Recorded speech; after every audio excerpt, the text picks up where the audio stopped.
There's a serve by Lillian Campbell. And Campbell on the back line. There's the set by McNorton. Two-handed over there by Rachel Graff. Sent over, here's Tennell.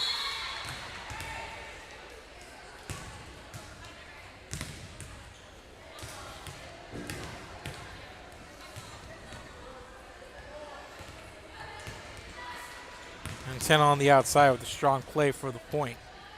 And now to serve Ashley Robertson. Freshman here for Calallen. McNorton with the set. Set up for Tennell. Nice running approach there on the net. And another point going over to Calallen.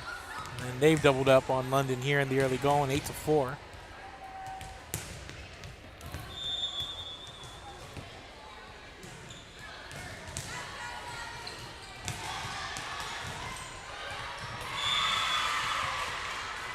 And London getting a point back.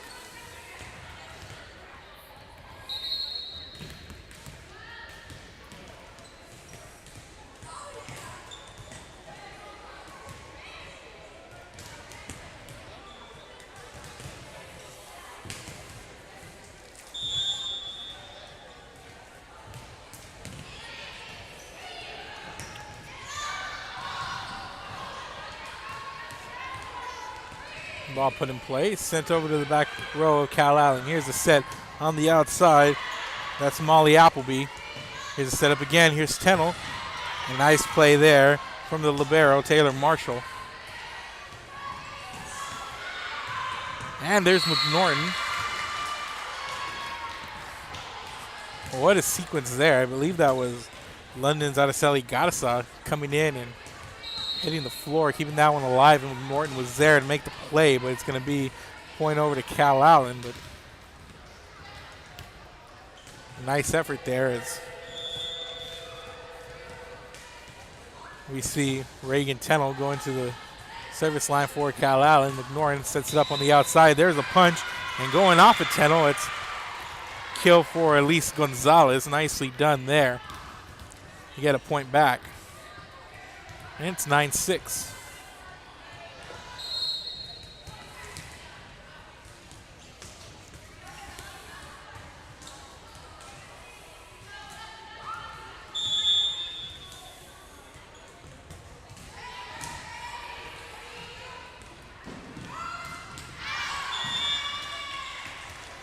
This one's Zoe Brown that outside sends it over, but it goes out of play.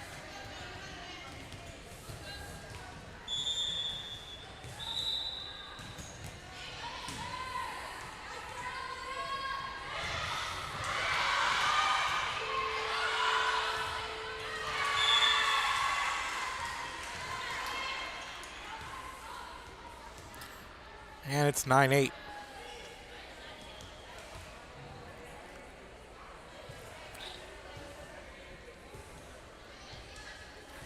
And on to serve now for London, number 14, Elise Gonzalez.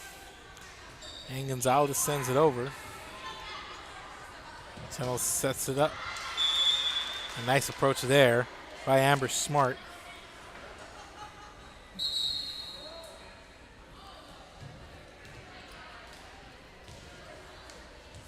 Gets credit with the kill, and onto the service line for Calallen, Amanda Cadena.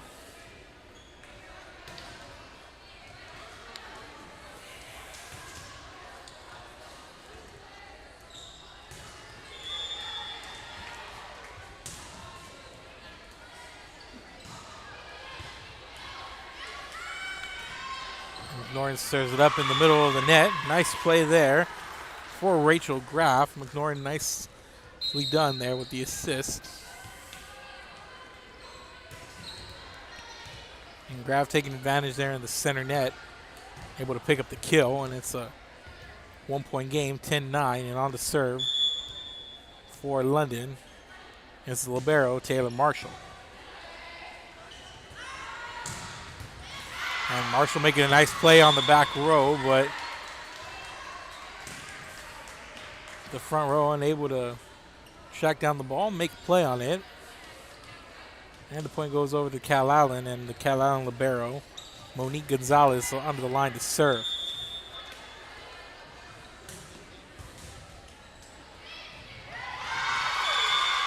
A nice play there from McNorton. Get a point back. Makes it 11-10, and Elena McNorton headed to the line for London.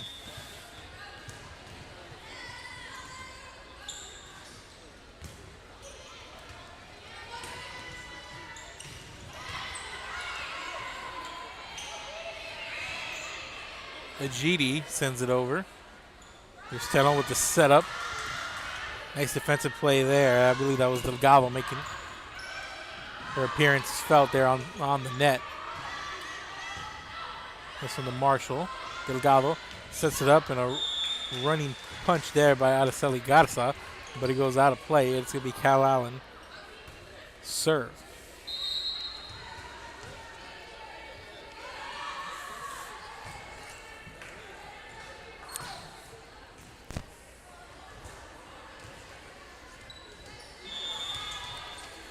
So the score is 12-10, and here's Carrigan Valdez.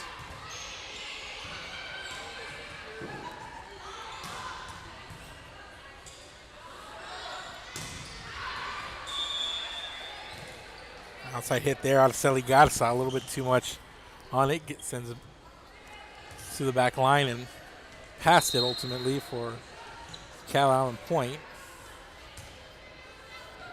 Kerrigan Valdez. Calallen Jr. on the serve. Sends it to the libero. McNorton sets it up for Ajiti. Nice outside play there. Sends it cross court. Phoebe Ajiti with the point there for London.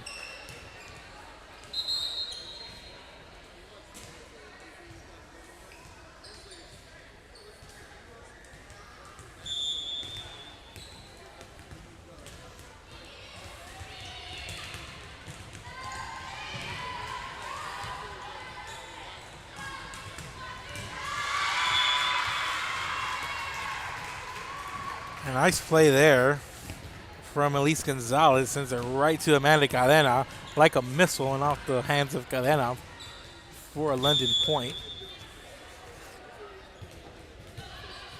Phoebe Ajiti with the serve. Here's Marshall. Sends it near the stands, and the point goes over to Calallen. It's a 14-12 game.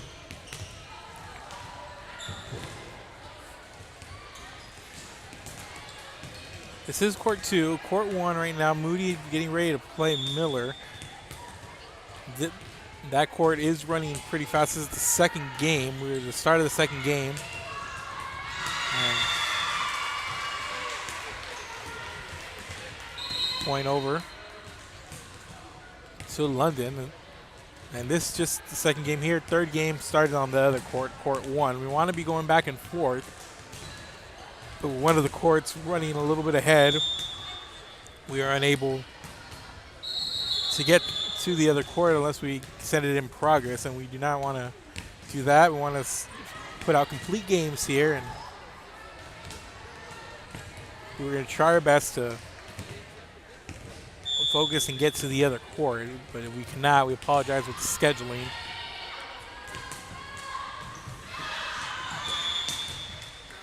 And that's number 3, Reagan Tennell, making the play there for Calallen. It's giving the Lady Cats a 15-13 lead.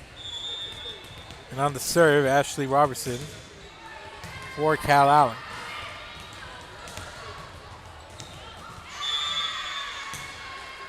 And London unable to get it over the net there, and point goes back over to Calallen. It's a 3-point game for the Lady Cats as Robertson gets ready to serve once again.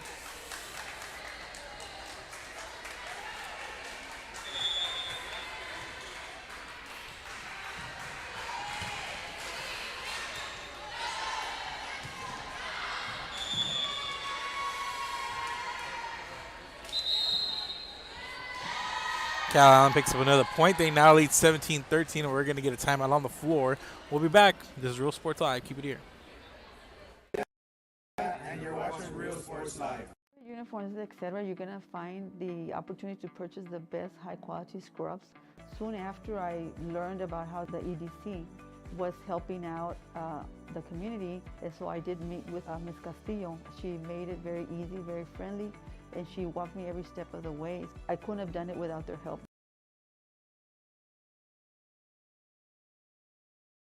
Come visit our new store in downtown Harlingen. We have furniture, appliances, clothes, collectibles, and more. All funds collected support the Sunny Glen Children's Home. Come see us at Vintage on Jackson at First and Jackson in Harlingen.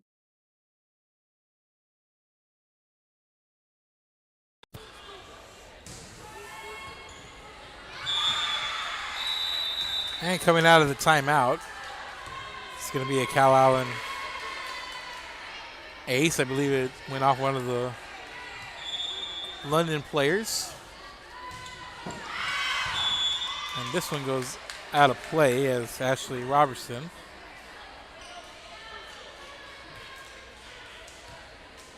with the service error, and it's 18-14.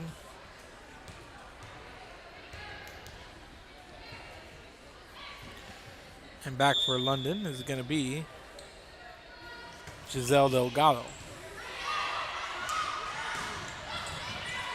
And Tano sends it to the back row, and there's Marshall, and here's Delgado. Sends it out.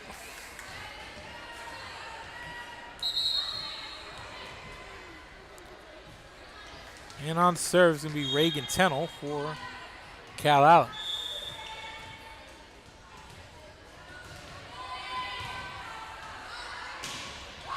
And McNorton met at the net by a block from Molly Appleby. And there's Tennell, sends it to the back row. It's not going to be returned.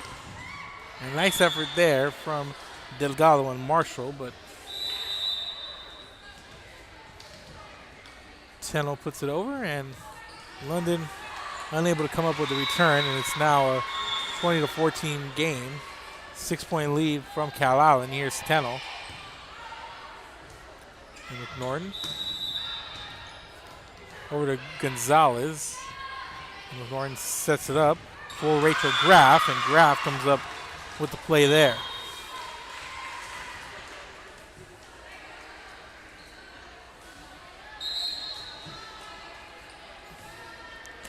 And it's a 5-point game, 20-15. Calallen leads. On the serve is going to be Elise Gonzalez for the London Lady Pirates.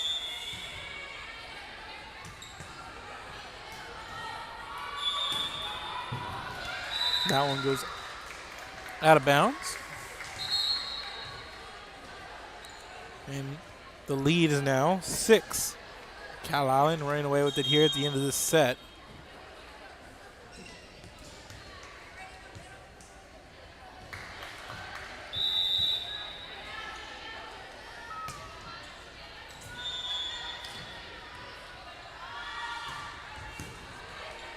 So here's Amanda Calallen on the serve. McNorton. That was a nice defensive play. Amber Smart there on the net. Nicely done. Here's the libero, Monique Gonzalez, sending it over. McNorton sets it up in the middle for Rachel Graff, and after the whistle, it's going to result in a Calallen point, and it's a 22-15 lead for the Lady Wildcats.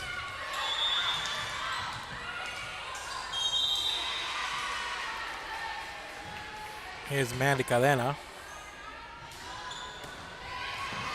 And nice play there in the middle of the net once again. Rachel Graff. And she's had a pretty solid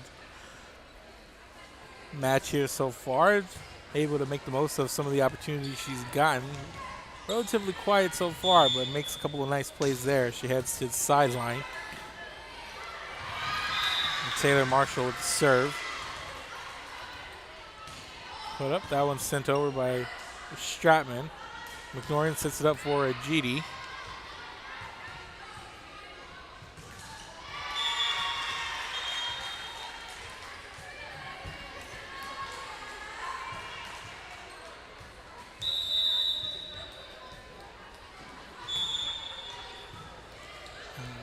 Calallen sending it to the net. I believe that was Amber Smart.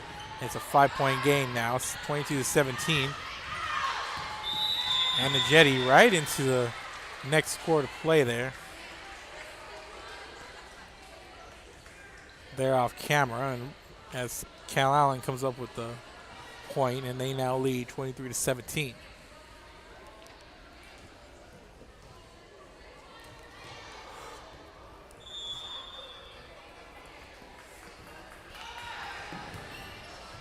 And Marshall coming up, trying to make a play. But London unable to come up with a return, and it's a 7-point lead for Calallen. And now Monique Gonzalez about to serve as Calallen looks to close out this set. And they will, and off the ace, and that's going to do it here for set number 1. Calallen comes up victorious, 25-17. Keep it here. This is Real Sports Live. We're headed to set number 2. Calallen leads 1-0.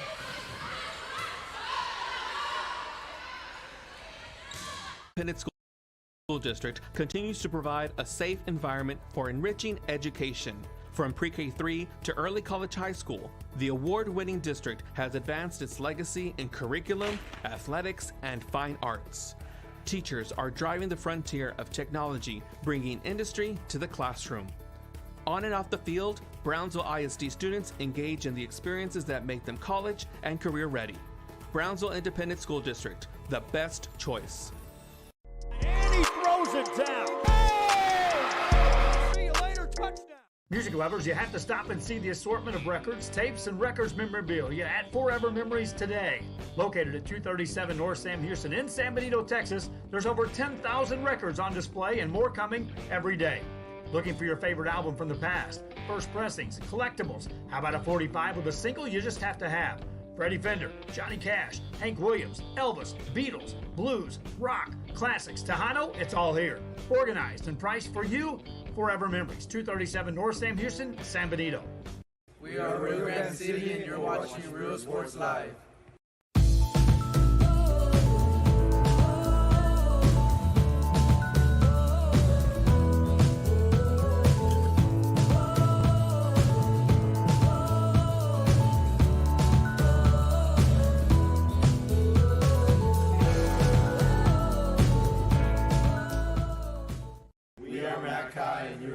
Real Sports Live.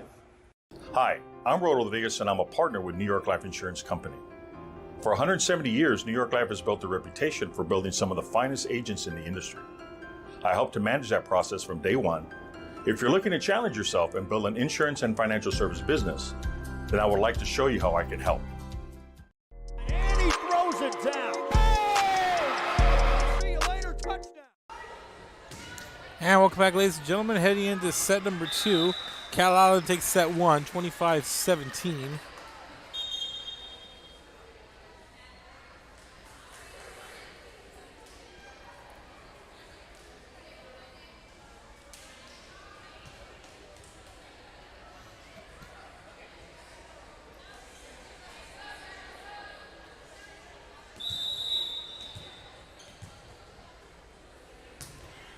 So coming up, set number 2.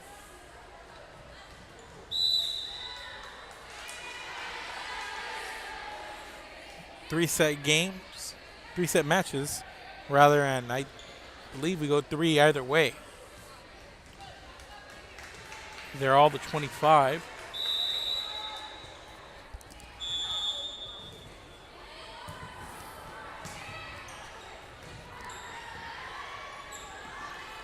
So get things going here is McNorton on that outside, sending it across the court and out of play as Calallen picks up the first point of set number 2.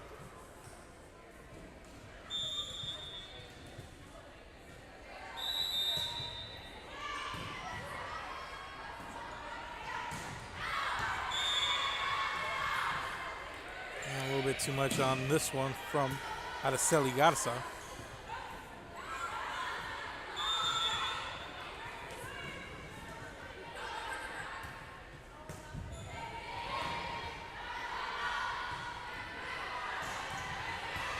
Sienna Suarez sends it over. And Set up there for Tennell. And off the arms of Suarez as it gets over. And the point going to be given over to Calallen as they now lead 3-0.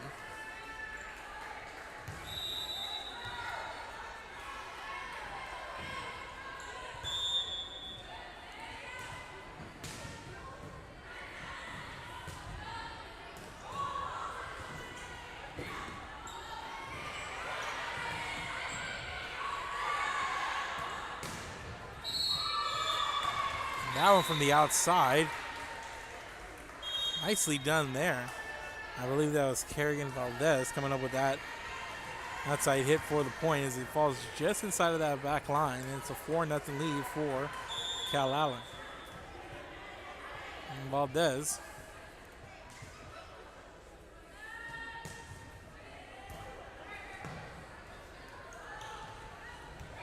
And there's Tennell.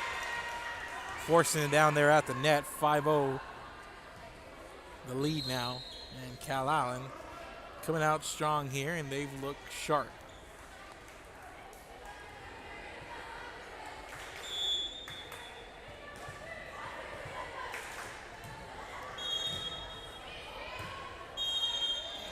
McNorton sets it up for a jetty in the center net.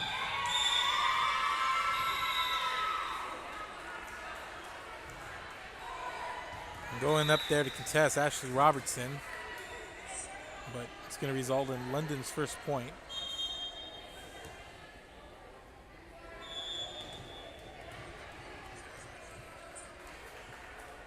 So Elena McNorton on to serve, sends it to the back row. Valdez sets it up. There's Tennell. Nice approach there, and it's going to be a London point after the whistle. And back-to-back points here for the Lady Pirates as they trail by 3 here in the early going with set number 2.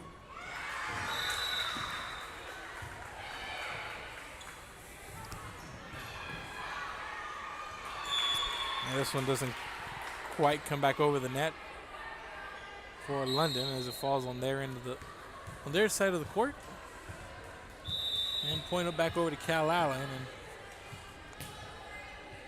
on the serve for Calallen, Victoria Stratman. And Stratman comes up with the ace.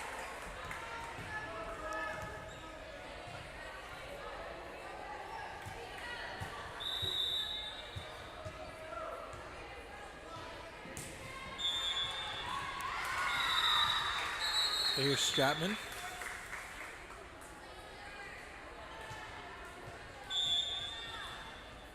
On the serve for Calallen. Here's a jump serve delivered to the back row, and it's not going to be returned. That's Deanna Suarez. Couldn't get control of it, and it's an 8-2 game, and timeout forced here on the court, and Calallen leads by 6. Keep it here. This is Real Sports Live. We'll be back. Vacationing at South Padre Island, be sure to book your place to stay with Island Services. Locally owned for over 40 years. Trusted, reliable for condo and beach house rentals. Call and visit the website today. Island Services. We are Portisville, and you're watching Real Sports Live.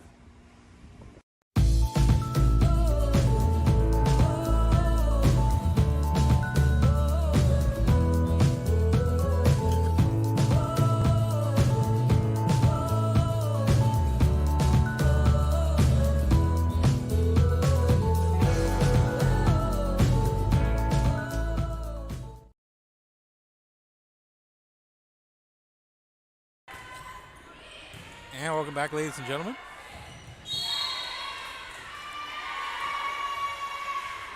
And coming out of that timeout, this one put down. Point going over to London as Phoebe Ajeti on to serve for London.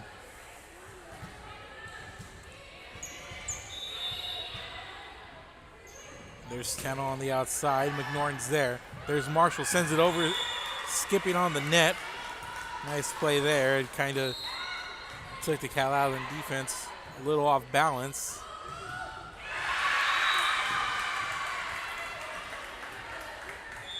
And the lead is now 4. And here's a Jetty on the serve for London. It's a little shallow, but Calallen unable to come up with it, and another point over to the Lady Pirates. They now trail by just 3.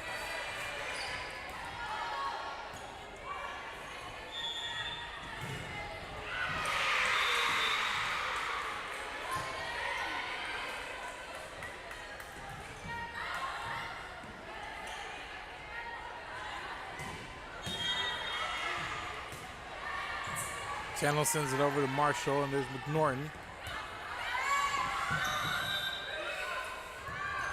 A nice effort there from Calallen, even though it went up high and off one of those backboards.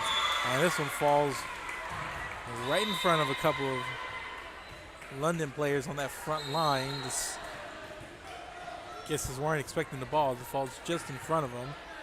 And another point over to Calallen.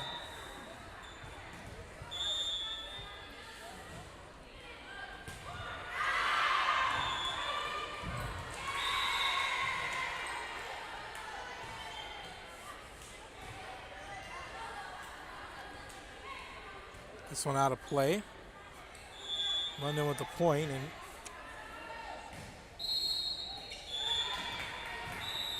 Lachlan McGann on the serve, and have a whistle, stoppage in play here.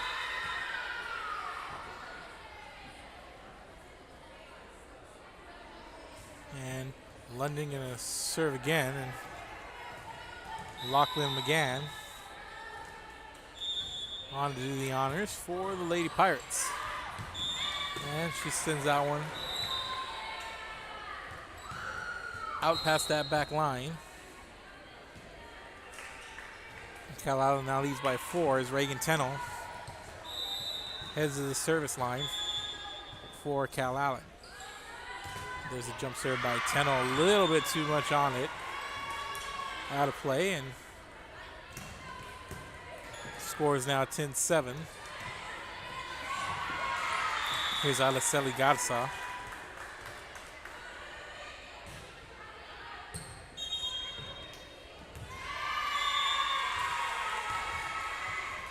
Now I'm blown dead. Another point back over to London.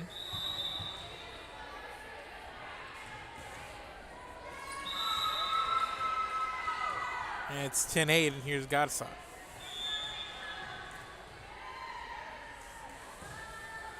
There's the jump serve. There's the set, and there's the return from Brooke Busenleonard.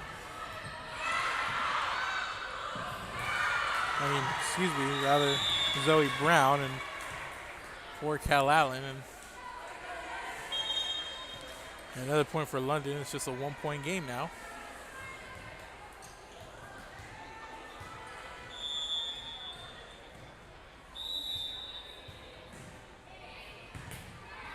There's the jump serve by Garza. And Garza on the back row. There's Tennell. There's the setup. And there's the kill. Zoe Brown coming up. Sees an opportunity, takes it, and comes up with the kill for the point. And Calallen now leads by 2. And here's Amanda Cadena on to serve for Calallen.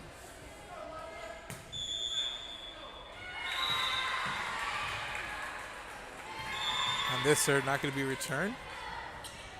And Cadena picks up the ace.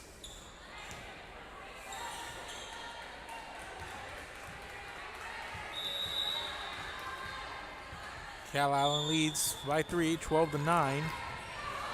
They won the first set by 8, 25-17. And they come out and look sharp here. Here's the whistle as Tennell sent it over. And point going to go over to Calallen, and they now lead by 4.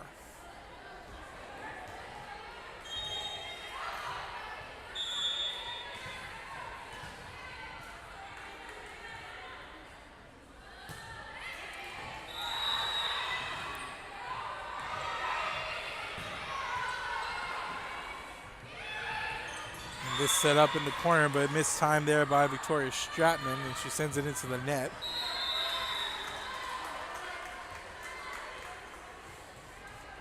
for the London point, and here comes Elise Gonzalez for the Lady Pirates on the serve. Here's a setup by Tennell, and nicely played there by Amber Smart, but London ready for it. Gonzalez sends it over. Marshall with the set. There's a setup, and there's Tennell to the back row. A little too much on it, and point over to London.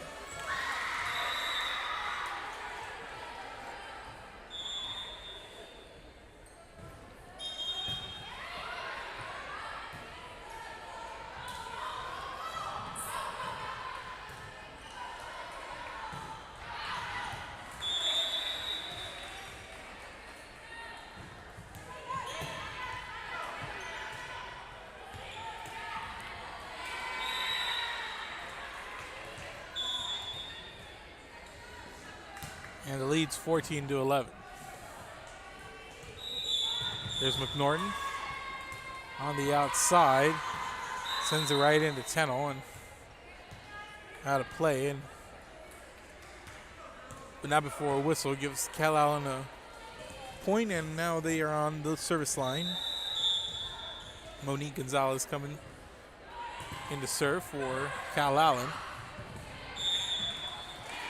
And that one right to Elise Gonzalez as she two-hands it right into the net. I don't think she was expecting it for quite as fast, but now Calallen with a 5-point advantage and another timeout on the floor. Keep it here. This is Real Sports Live. We'll be back. And Collectibles, located at 237 North Sam Houston in San Benito, is filled with vintage items, collectibles, and a selection of vinyl records that's as good as it gets. Every shelf, every aisle, and table is filled daily by a number of vendors that ensures that something here just might be the item you have to have. The vinyl record area helps bring an added atmosphere that makes for a fun trip when stepping back in time with the memories. Forever Memories, Antiques and Collectibles in San Benito. We're the Red Texans, and you're watching Real Sports Live. Josh Moody and Coach Rolly Gonzalez of Josh Moody Loans are former Harlingen Cardinals and would like to wish all the teams good luck in tonight's games. And here we go, 16-11. The score here. Calallen on top of London in set number 2. Calallen taking set number 1, 25-17, and they lead here 16-11.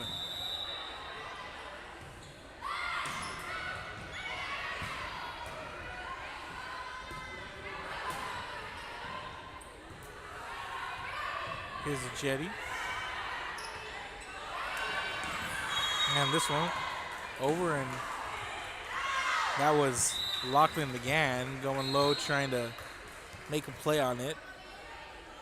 Couldn't despite the effort there, but now here's Calallen's Monique Gonzalez.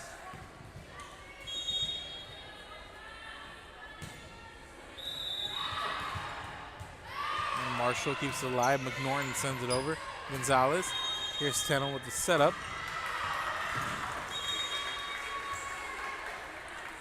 That was Amber Smart there on the outside for Calallen.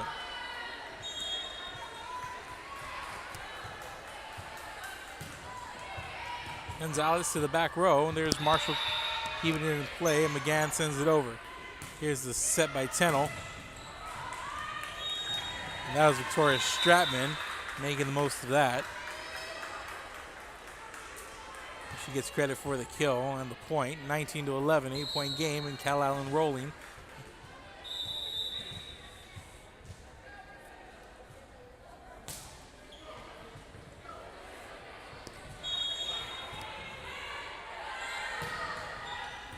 There's Gonzalez.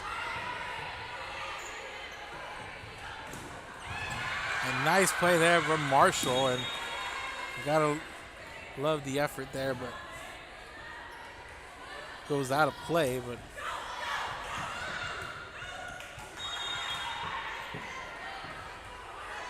nice play there from Marshall. either way. And Marshall sends that one skipping over the net. And Calallen catches London off guard there of sorts. And they now lead by double digits, 21-11 here in set number 2.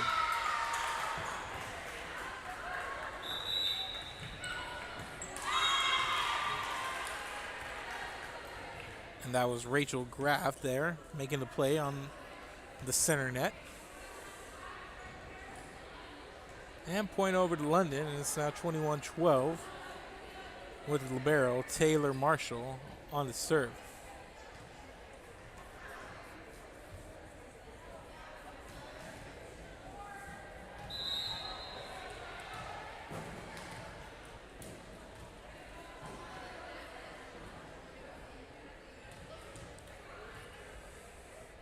Actually, not Marshall on the serve. It's going to be Rachel Graff.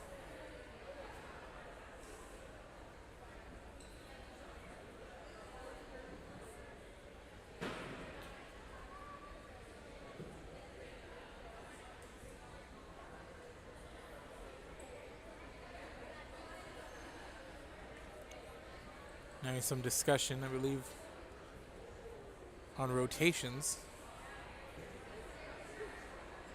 here on the London side, and it's been all Calallen here. We had a closer set number 1, but Calallen coming out here looked pretty impressive here in their first game of pool play. We had Corpus Christi King defeat Sinton 2 out of 3.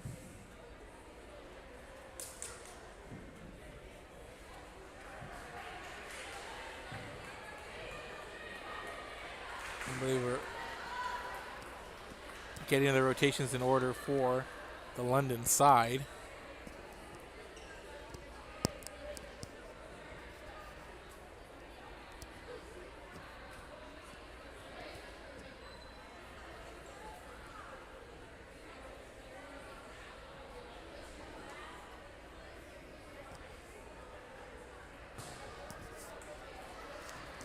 And the officials sorting this out, and while they sort it out, we'll take a break. Keep it here. This is Real Sports Live. That time again. It's time to register your child for school. There are 3 simple steps. Step 1, call McAllen ISD, 687-MISD. Step number 2, let us help you choose the right school for your child. With over 30 options in the city, we're bound to find the perfect match and fit for your child. Step 3, get ready for the first day of school.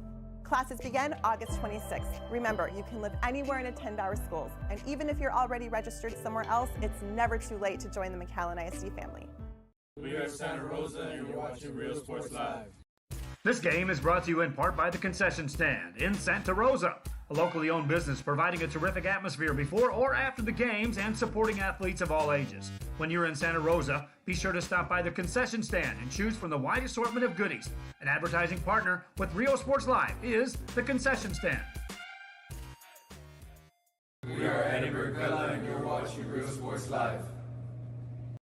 Sherryland ISD, a nationally recognized district focusing on quality and rigorous instruction where every child is immersed in a culture of academic success. A district dedicated to preparing our youth for the future. Our mission is to inspire, educate, and empower all students to reach their full potential and become leaders of the highest moral character. Sherryland ISD, excellence is our tradition.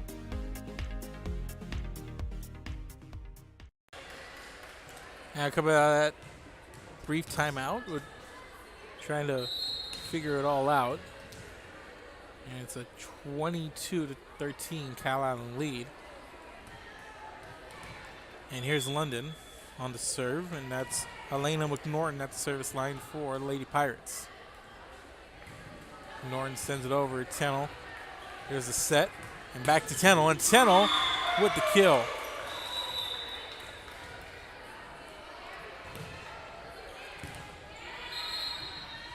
Tennell making first contact, bumps it over, and then they set it back right to her, and she's able to take advantage on the nice outside hit.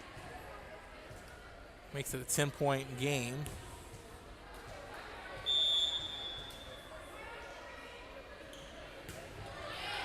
There's a jump serve from Victoria Stratman. Set up, here's a jetty. Set it up and into the net. That was Zoe Brown. Immediately turns around and says, "That's on me." But it's a 23-14 lead for Calallen, and Phoebe Ajetti on the serve. Set it up, Tennell two-hands it. There's Ajetti on the back row, ignoring on the set.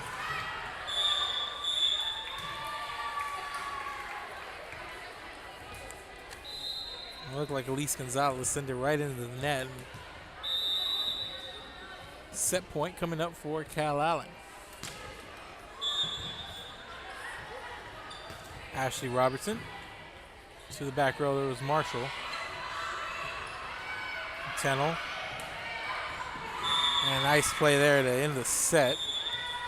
And that was number 17, Kerrigan Valdez. It makes it 25-14. Calallen takes set number 2.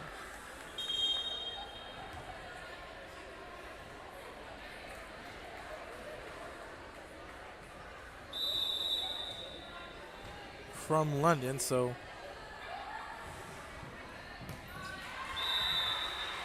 that's gonna do it here. They win in 2 sets. Oh, they're gonna switch sides, and I believe we're gonna get set 3 coming up.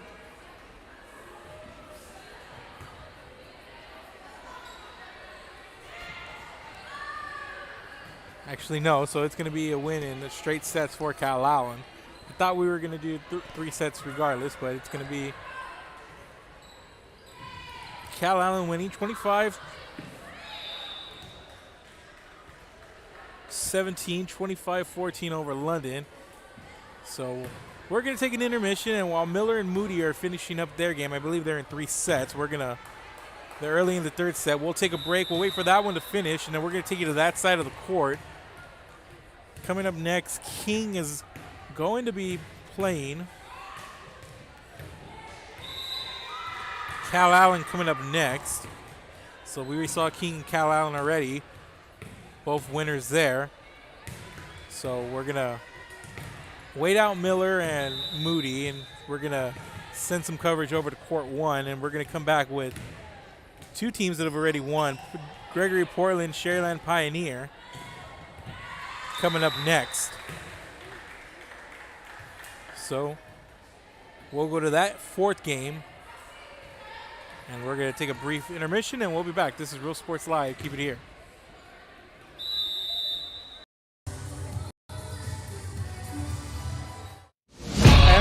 I've got my plan. I say lob it to Ryan Perez in the paint off a couple of screens. Esquivel to Garcia. Off the deflection. Los Fresnos comes back and wins. Santa Maria will put up a 3. Bang!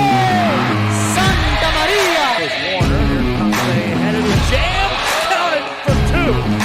Field. Adios! And the Falcons win on a walk-off. And it's saved. What a game. Cortez smacked to the left. That is gone. Lob for Perez. That's my play. Off the backboard. Count it. And a win. And a win. Ryan Perez wins the game for the Santa Rosa Warriors, and they go nuts. And why not?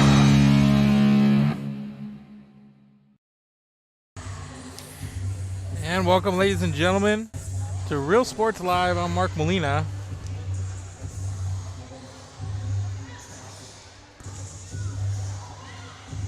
And we are coming to you from Bishop High School.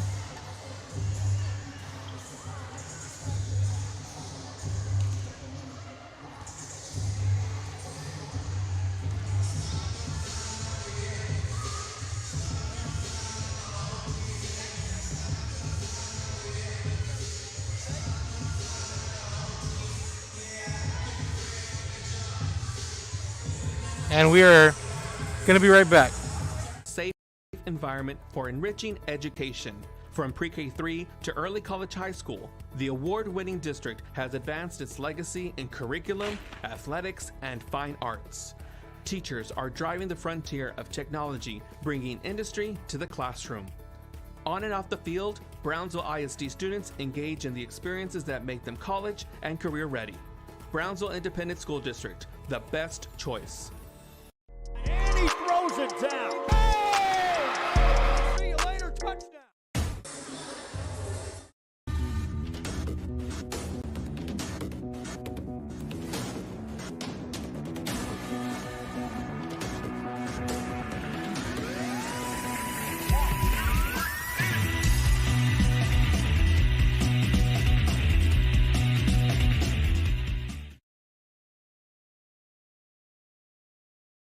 Music lovers, you have to stop and see the assortment of records, tapes, and records memorabilia at Forever Memories today. Located at 237 North Sam Houston in San Benito, Texas, there's over 10,000 records on display and more coming every day. Looking for your favorite album from the past, first pressings, collectibles. How about a 45 with a single you just have to have? Freddie Fender, Johnny Cash, Hank Williams, Elvis, Beatles, blues, rock, classics, Tejano, it's all here. Organized and priced for you. Forever Memories, 237 North Sam Houston, San Benito. And he throws it down. Oh! See you later, touchdown.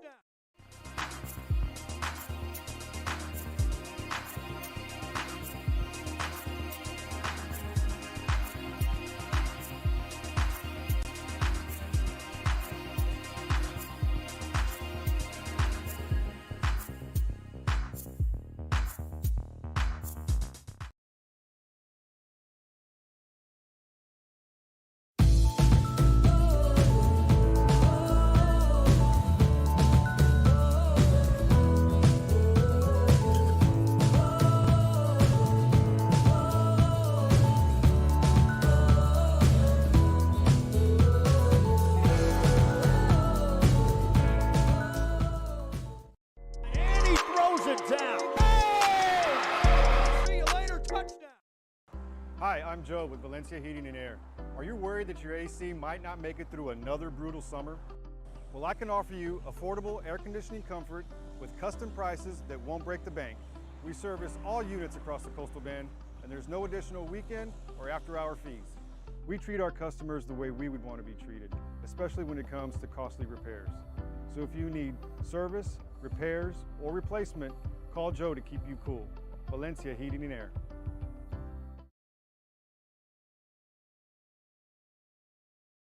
Welcome back, ladies and gentlemen. I'm Mark Molina. Want to apologize for that. I had some technical issues before we could go on the air, but we are here and we are live from Bishop High School.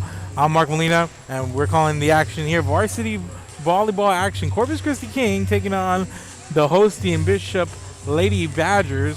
Best of five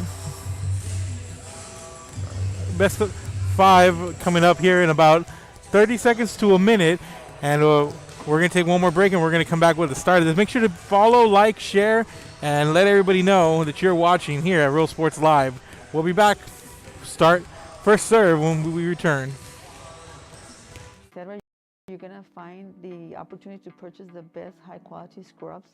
Soon after I learned about how the EDC was helping out the community, and so I did meet with Ms. Castillo. She made it very easy, very friendly, and she walked me every step of the way. I couldn't have done it without their help.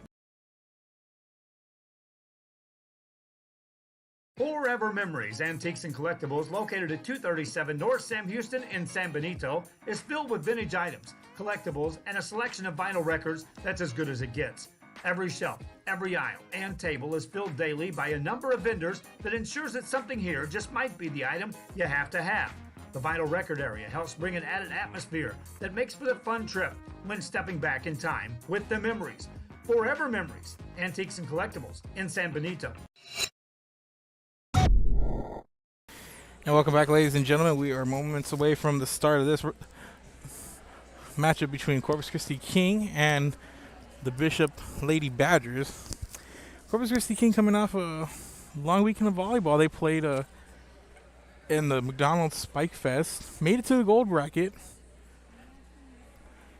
and after coming out of pool play in first place and then going to the gold bracket where they ran into a lot of really good teams, a good team in their own right. They took on Gregory Portland and Port Lavaca Calhoun in Saturday action, and Finished 4th in the gold division. Did the Lady Mustangs. And here they are on the road. Now let's go through their roster. Starting with number 1, Madison Pimentel. Number 3, Isabella Silva. Number 4, Harley Guerra. Number 5, Kyla Ross. Number 6, Yanalise Galadasa. Number 7, Danae Cullum. Number 8, Natalie Garcia. Number 9, Lillian McCoy. Number 12, Gabriela Jones. Number 13, Jimena Sosa. Number 14, Miranda Lopez. And number 15, Libby Foster for the Corpus Christi King Lady Mustangs. And for the Bishop Badgers, number 1, Hannah Griffin. Number 2, J.D. Zamora. Number 5, Maddie Reese. Number 6, Sarah DuPont. Number 7, Mia Tamez. Number 11, Katie Winters. Number 12, Caitlin Vera. Number 13, Gabby Salazar.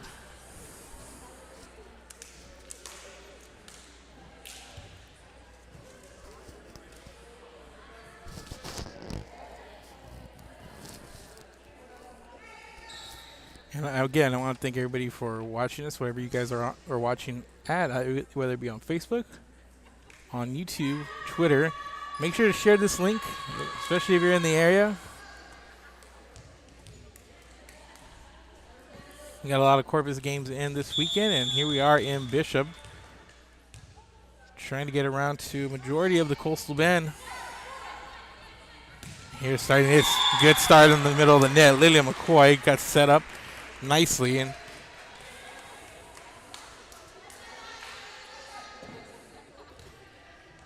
a nice play there to get started.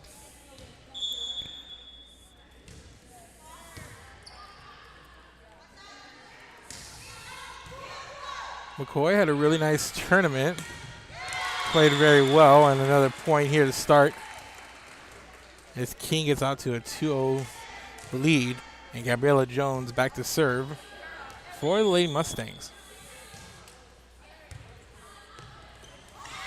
And there's McCoy on the net. Just a nice play there, just knowing where the ball was going. Finding it, timing it right there in the center net. Getting the Lady Badgers on their heels, and the quick 3-0 start here. And a nice play on the outside, that far side.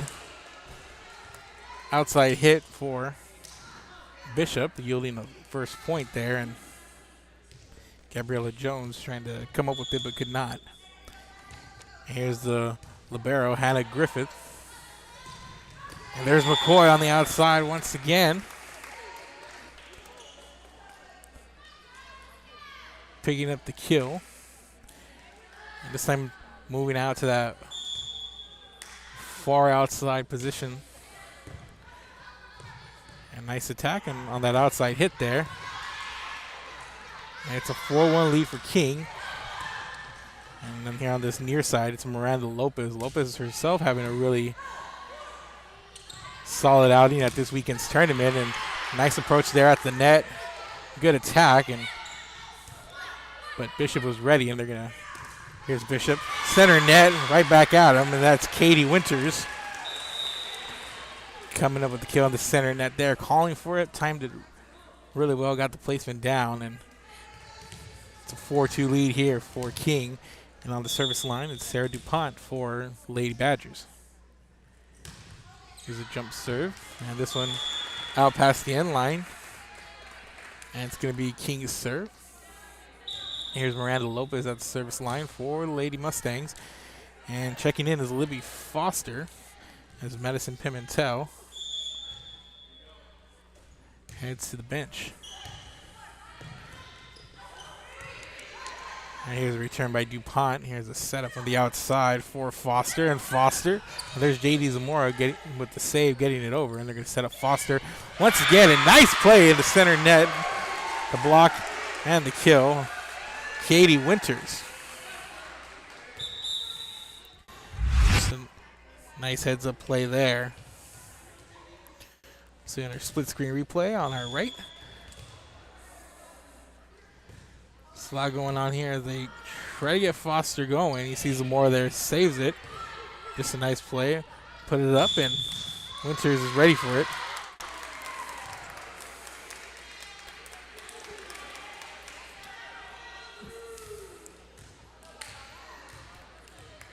the score, 6-3 there as King puts up another point. And here's the libero, Harley Guerra on the serve. The outside, two-handed move there by Maddie Reese.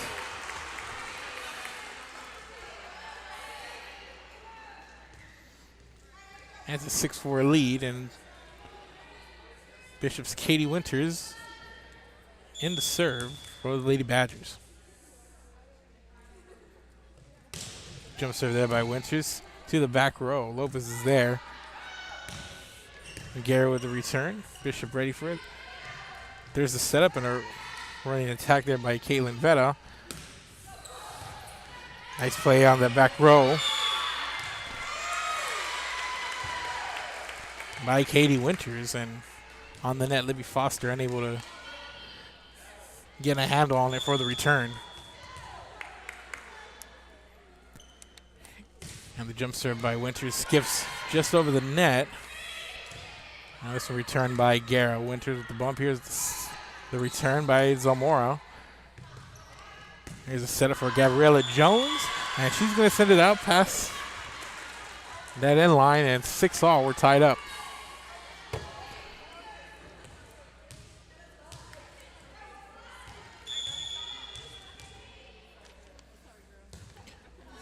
Here's Winters, Lopez. Set it up here for Maddie Ruiz. There's Garrett with the bump. Here's the setup into the center net for Foster, but nice play there as whistle, point over to King.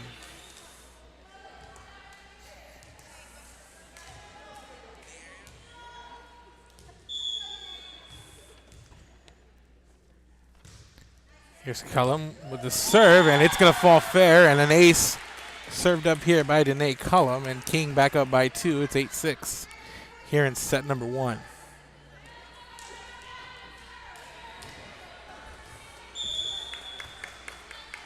Here's a serve by Cullum. This one returned. Nice play by DuPont on the back row. This one popped up high by Lopez. Cullum setting up Jones. Here's the setup from Zamora for Reese. And Reese with the kill there as Lopez slides in, goes low. Trying to make the save, but cannot. Here's Caitlin Vetta serving with her team down 1. Nice setup. And McCoy was expecting it. I think she saw Libby Foster, and I guess a little confusion there on the front row. Looks like it was set up nicely there. Just a little hesitation by both players at the net. And here's Jones. Sends it off Hannah Griffith, the libero, who pops it up high, and it falls in favor of King. And it's a 9-8 lead for the Lady Mustangs as Madison Pimentel heads to the service line for the Lady Mustangs.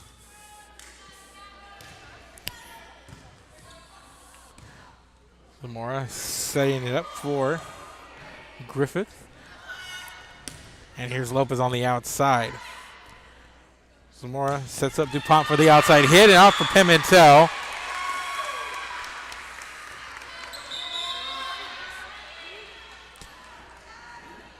Now Sarah DuPont in that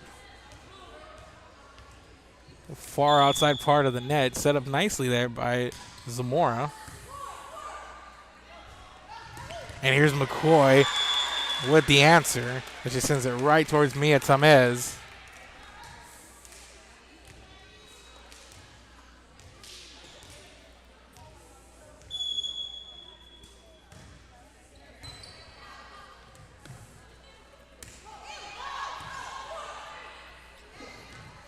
And there's McCoy, center net. Zamora saves it. Then there was a return by Salazar. Here's Lopez with the return, and nice play on the front of the net there. I believe that was Gabby Salazar.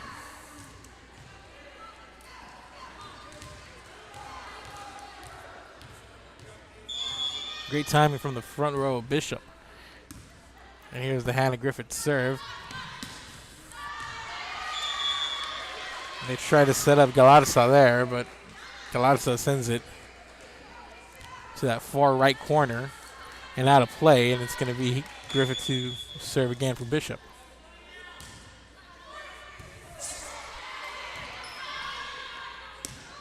Here's Miranda Lopez, and there's a return. And Zamora setting it up for Katie Winters. And here's Lopez on the outside. Nice outside attack.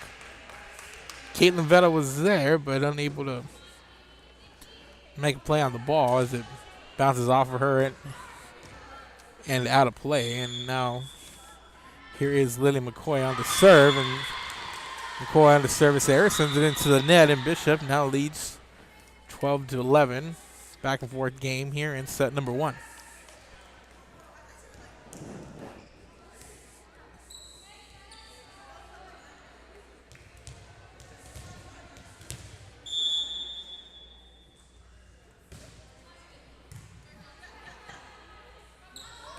Set Lopez here in the center of the net, and Lopez just either mistimed it or hesitated a little bit, but she sends it to the net.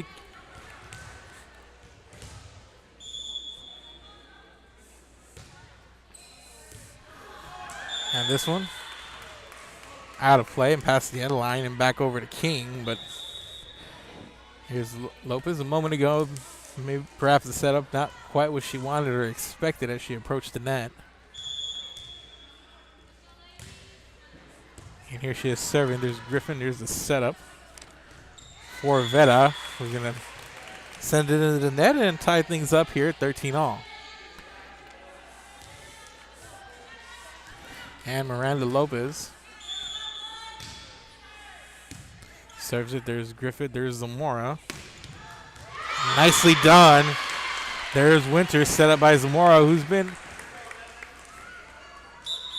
relatively quiet there, but she's done a nice job at setting up her teammates there on the front of the net and giving them good opportunities. And specifically, Winters is taking advantage.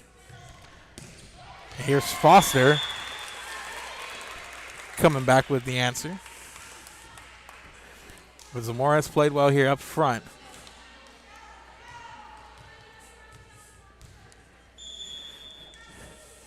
And it's 14-all, and here's the libero Harley Guerra on the serve. And this one returned by Zamora. Here's the setup on the outside for Jones.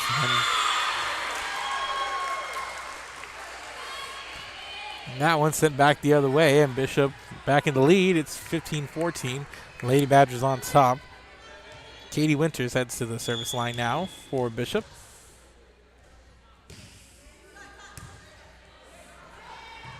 And nice play there. Danae Cullum saw it come down right near the net. And she goes straight up. Sends it over with the left.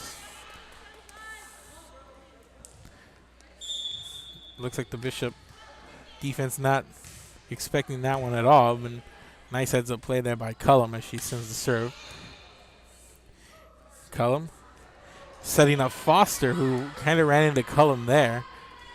There's Zamora. Another set. And there's McCoy, just set up beautifully there by Danae Cullum. And McCoy, whenever she's gotten a clean look at it, gets up there and sends it down with enough power. She's gotten them down a good percentage of the time, and here's a serve not to be returned as Bishop picks up an ace.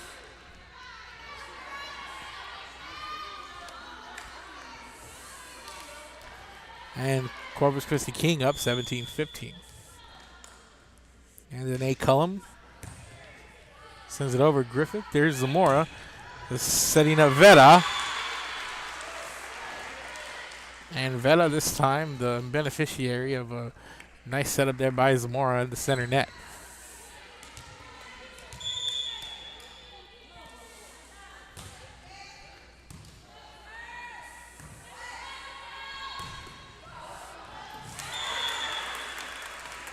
And Guerra Sends it near the net, skipping, and Gabby Salazar gets a hand on it, and that's enough to change the direction, and kind of caught the back line on its toes, or off its toes rather, as the ball goes out of play. And here's a serve by Pimentel. Zamora sets up there for DuPont, and DuPont with a nice outside hit for the spike and the kill, and Bishop picks up another point.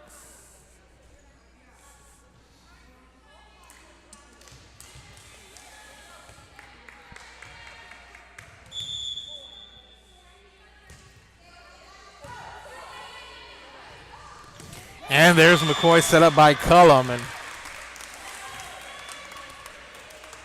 Cullum's done a good job, especially around the net. It's close. She's done nicely down there, at least close to the net. A nice play there by Zamora.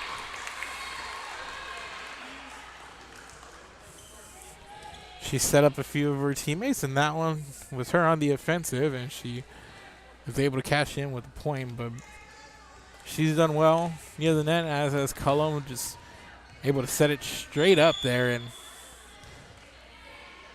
so they can be a tricky part of the net. And here's McCoy,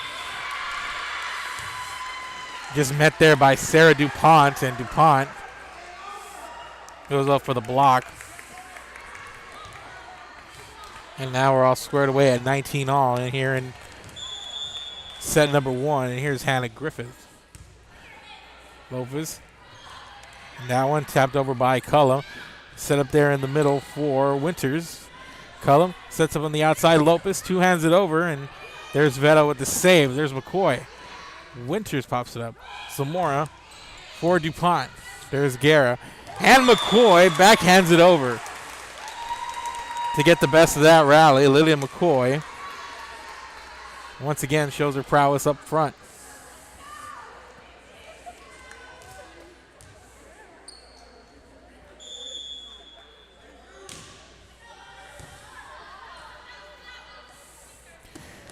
And DuPont sends it right towards Guerra, and Guerra visibly disappointed that she sees that one fly off of her and out of play, and we're all tied at 20 all. And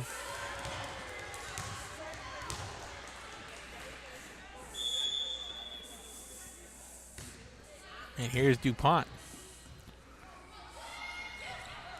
Lopez with the return. Zamora setting up Winters in the middle of the net. Guerra. Pimentel pops it up, sets it up for Lopez, and here's Zamora setting up Winters, and Winters right towards Guerra, who's there to pop it up. Pimentel with the back row attack. And the center net. Nice play there by Galarza.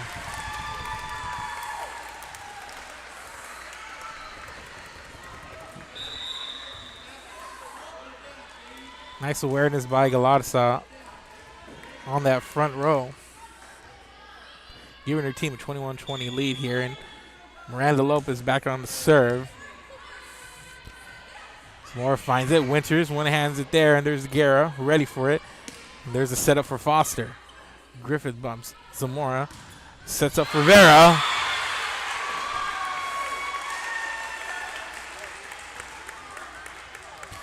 And it's 21 all here.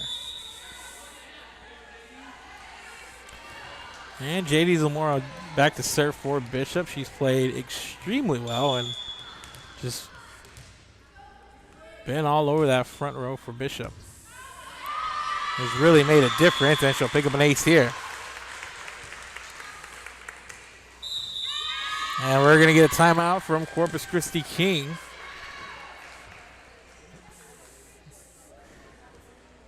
And while the Lady Mustangs want to talk about it, the Bishop Lady Badgers in front 22-21. Let's take a quick break. We'll be back. This is Real Sports Live. Cherryland ISD, a nationally recognized district focusing on quality and rigorous instruction where every child is immersed in a culture of academic success. A district dedicated to preparing our youth for the future. Our mission is to inspire, educate, and empower all students to reach their full potential and become leaders of the highest moral character. Sherryland ISD. Excellence is our tradition.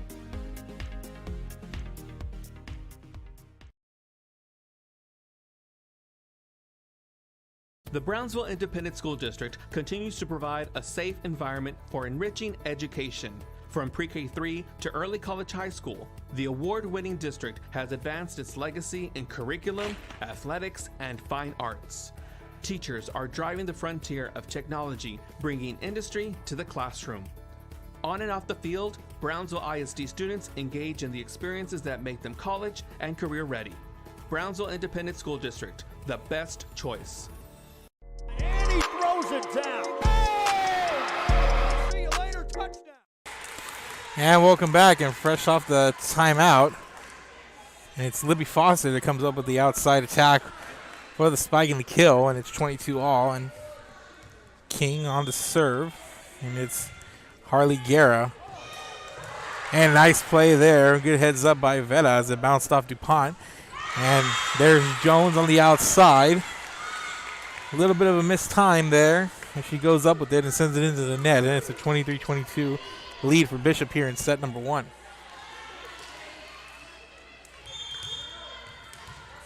And at the line is Katie Winters. And once again, that's Gabriella Jones into the netting. There on the outside, maybe not getting the height that she's desired, or just set up not what she expects there as Winters sends this one over. Serve receives, set up there for Libby Foster. And Libby Foster gets up high and kills it for the point. And here's Danae Cullum. Zamora. Nice play there by McCoy on the net. And Zamora sends it to the back row. Lopez for Jones. Griffith. Zamora is setting up Vera.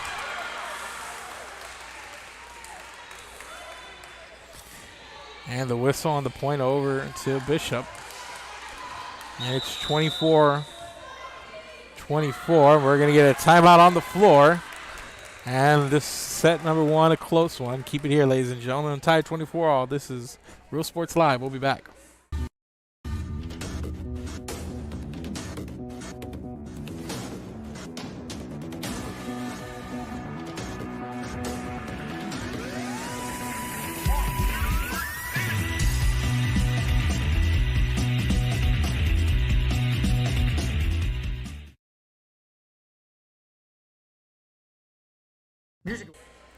And welcome back, ladies and gentlemen. 24-24. King with the serve.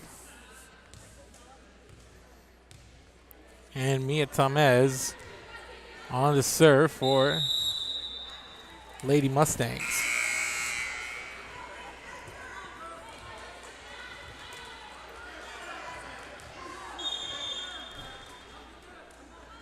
And Cullen with the serve. Zamora one-handed. There's Garrett Cullum setting up McCoy, and there's a double block with McCoy ready for it. They set up Vera, and that went into the net, and King with the advantage.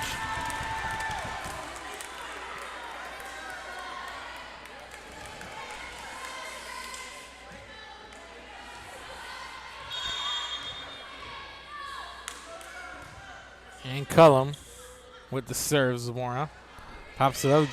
Griffith with the return. Lopez sets to McCoy, and McCoy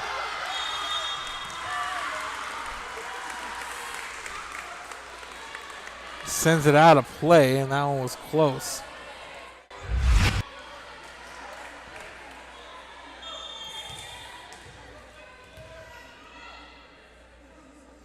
So here in the split screen.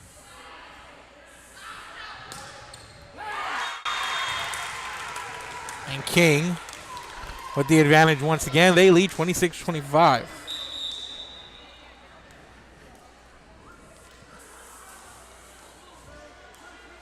Madison Pimentel.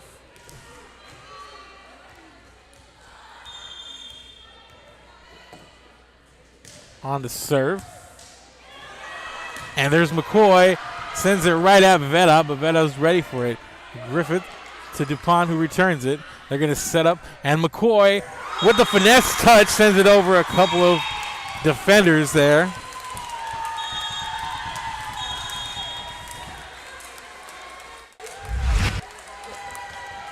And McCoy has been power, and we see here she was power there, and this one goes up. And here's the setup. You see McCoy goes in, strong attack, and just sees what they give her on the front, and she's able to finesse it over those two defenders, and King leads 27-25 and takes the victory in set number 1. A couple of minutes away from set number 2. Keep it here, ladies and gentlemen. We'll return, and Corpus Christi King leads 1-0. See the assortment of records, tapes, and records memorabilia at Forever Memories today. Located at 237 North Sam Houston in San Benito, Texas, there's over 10,000 records on display and more coming every day. Looking for your favorite album from the past, first pressings, collectibles. How about a 45 with a single you just have to have? Freddie Fender, Johnny Cash, Hank Williams, Elvis, Beatles, blues, rock, classics, Tejano, it's all here. Organized and priced for you. Forever Memories, 237 North Sam Houston, San Benito. And he throws it down. Hey! See you later, touchdown.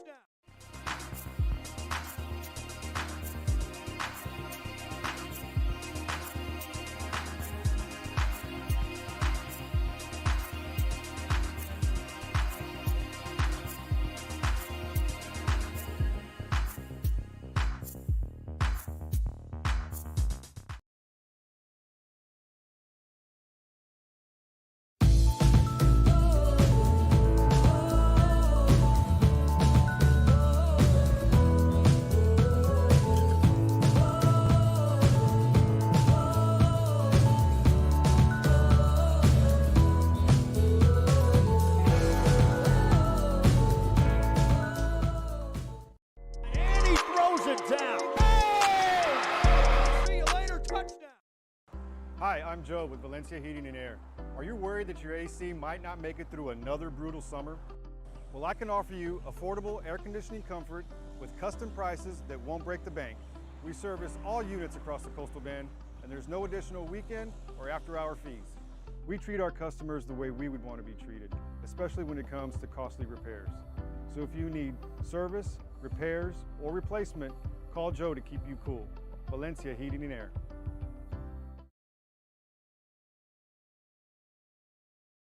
Uniforms, etc., you're gonna find the opportunity to purchase the best high-quality scrubs.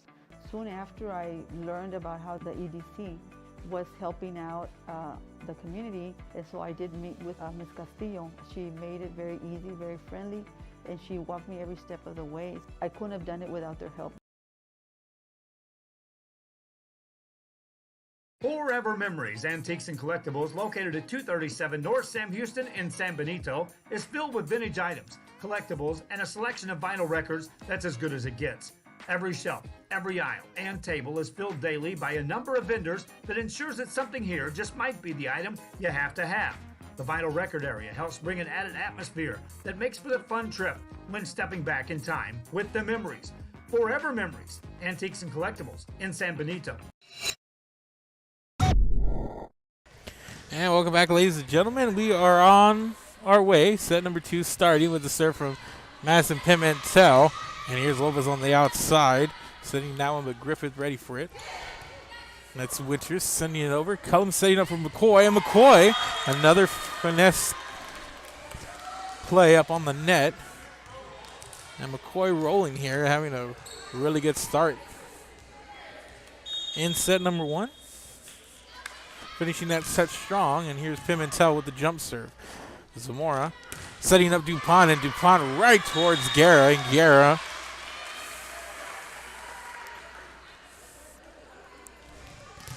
goes low and couldn't come up with it and keep the ball in play, and here's DuPont. Sends that one right onto the top of the net here, and King with the 2-1 lead.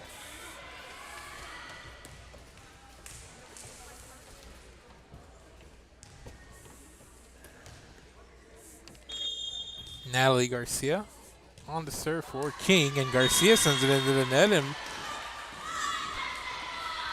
we are tied once again. King winning that first set, 27-25.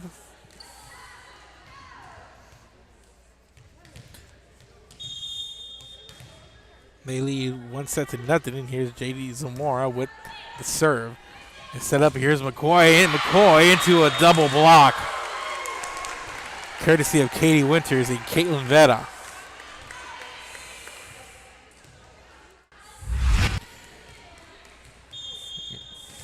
And Zamora on to serve again. As you see the replay over on our right.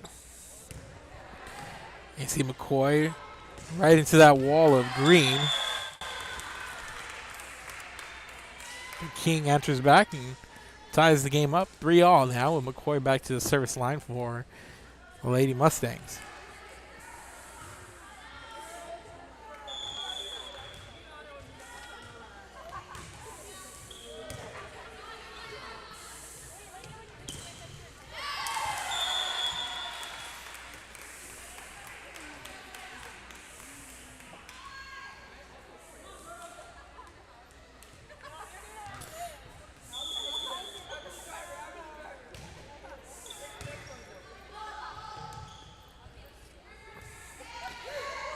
Ball sent over. There's Lopez. There's Zamora. And it's popped up, but whistle and over to King.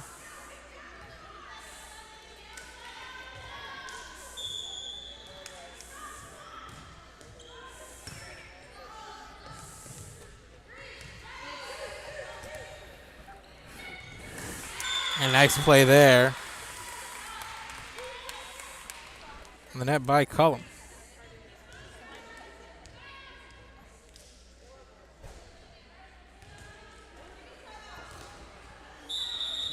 And King doubling up Bishop, and we're going to get an early timeout from the Lady Badgers. Keep it here, ladies and gentlemen. This is Real Sports Live. We'll be back. Maryland ISD, a nationally recognized district focusing on quality and rigorous instruction where every child is immersed in a culture of academic success. A district dedicated to preparing our youth for the future. Our mission is to inspire, educate, and empower all students to reach their full potential and become leaders of the highest moral character. Sherryland ISD, excellence is our tradition.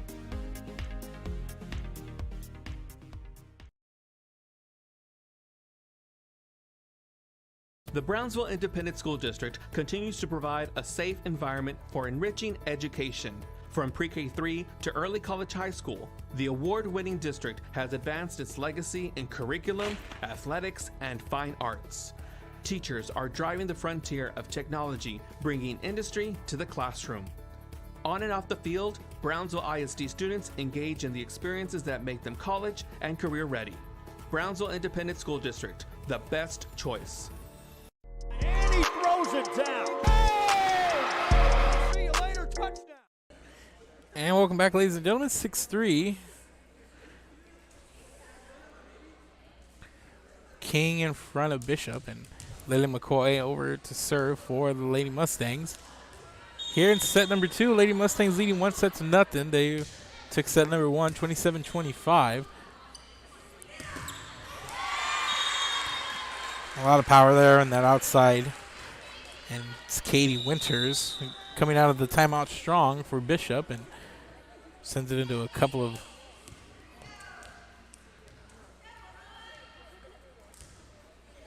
green shirts for Corpus Christi. King and Katie Winters.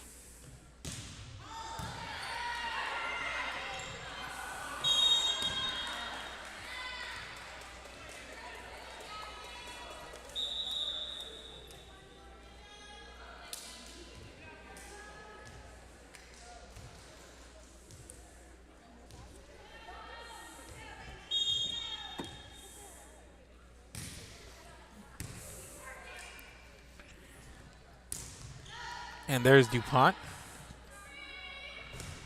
And the return by Lopez skips the top of the net. Zamora's there. And they set up Zamora, who sends it to the back row of King. And a nice play there by Yanalise Galatza. And we're going to get another timeout on the floor, and King up 8-4. Keep it here, ladies and gentlemen. We're Real Sports Live. We'll be back.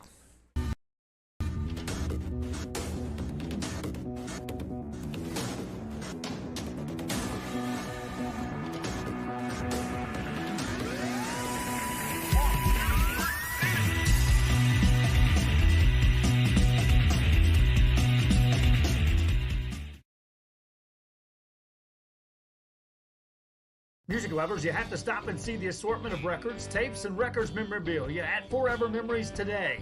Located at 237 North Sam Houston in San Benito, Texas, there's over 10,000 records on display and more coming every day. Looking for your favorite album from the past, first pressings, collectibles. How about a 45 with a single you just have to have? Freddie Fender, Johnny Cash, Hank Williams, Elvis, Beatles, blues, rock, classics, Tejano, it's all here. Organized and priced for you. Forever Memories, 237 North Sam Houston, San Benito. Down. Hey! See you later, touchdown.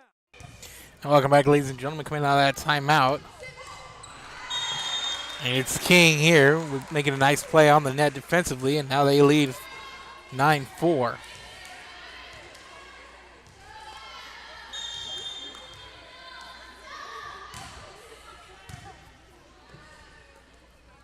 Zamora is staying up behind her for Gabby Salasad. Here's Harley Guerra. Skips it over the net. Zamora's there. There's the save. Salasad sends it over.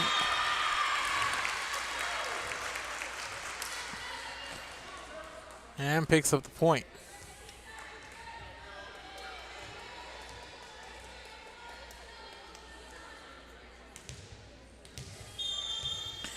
And on the serve, here's Caitlin Vetta.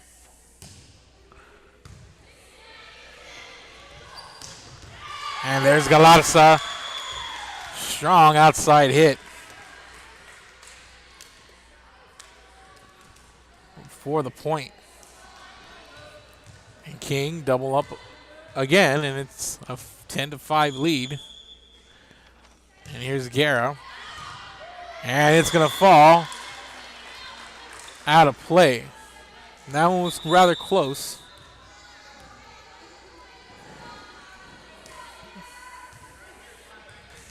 Point goes over to Bishop. And on to serve Mia Tamez. Here's the setup for Natalie Garcia. And from the back row, the attack from Caitlin Vetta. Kyler Ross is there trying to send it over, but instead sends it into that net. And Bishop, a couple of back-to-back points. They now trail 10-7.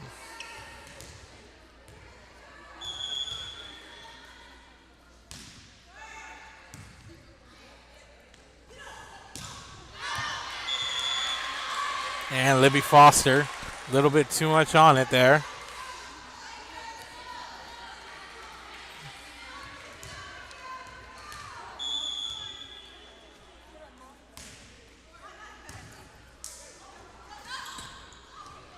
And that one rolls to the Bishop's side, and there's DuPont Guerra. Setting up Cullum. It gives Garcia a chance, and the point going to go over to Corpus Christi King.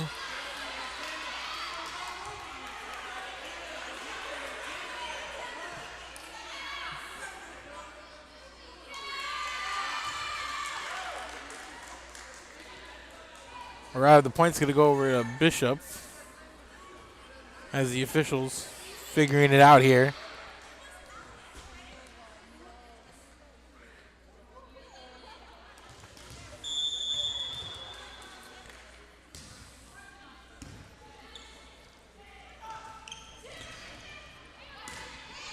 Zamora sends it over to Guerra.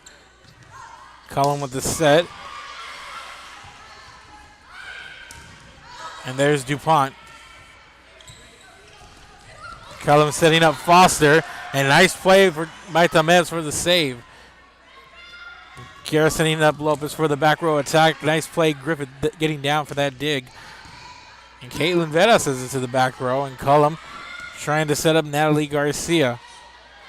Zamora setting up DuPont cross court. And Guerra can't get to it.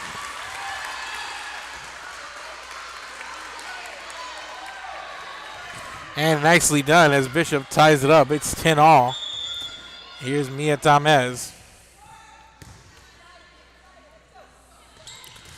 And Foster. All power there with the answer. And McCoy checks in.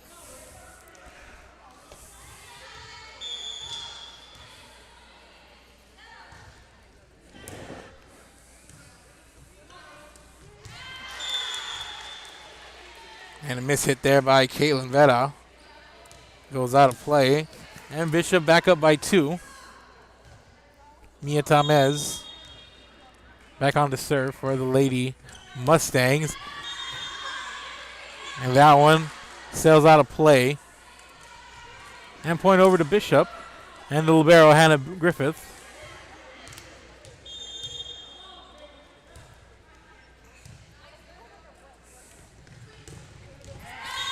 And there's McCoy.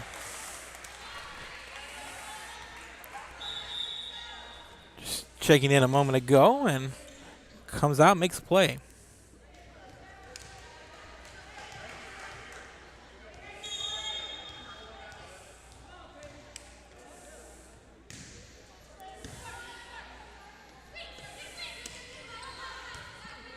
Lopez. There's Pimentel from the back row. Zamora setting up DuPont, and Pimentel's there, but sends it out of play.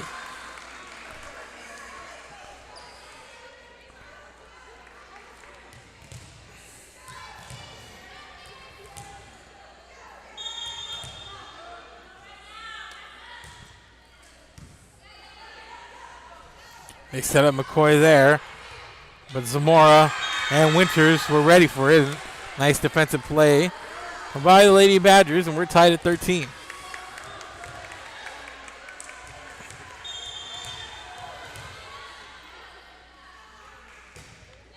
Here's a serve from DuPont. This one not going to be returned, and an ace gives Bishop the lead. They lead 14-13.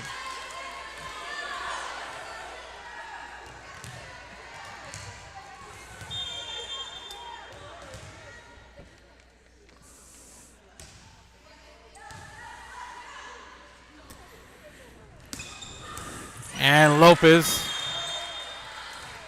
with the spike sends it back deep. And that's going to be off of Griffith. And it's 14-all now.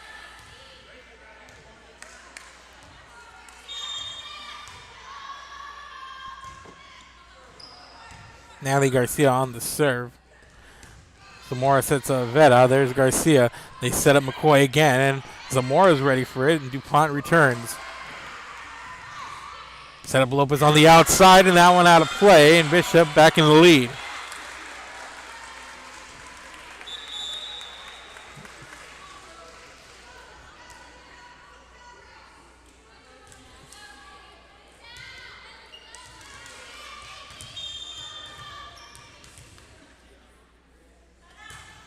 And here's J.D. Zamora on to serve. They set up McCoy on the outside, and McCoy this time gets it to go. She rotated out to that far side corner.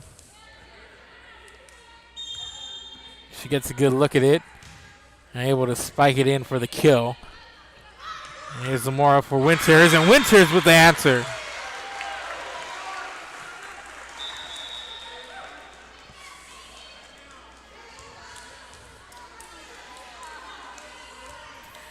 Bishop in front, 16-15.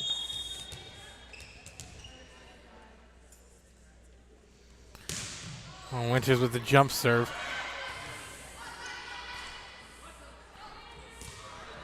Galarza with the return. And it's on the net. Cullum went up for it. Couldn't quite get there. And another point over to Bishop.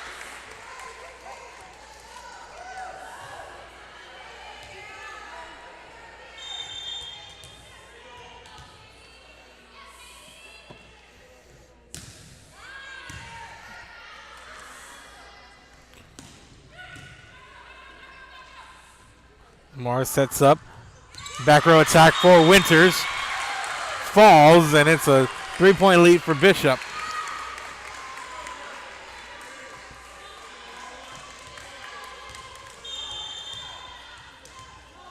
And Bishop rolling right now with all the momentum as Winters serves.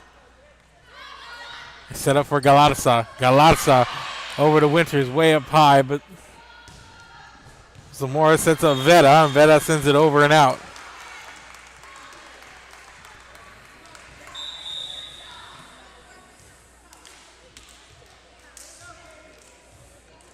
Here's Miranda Lopez at the line for Corpus Christi King.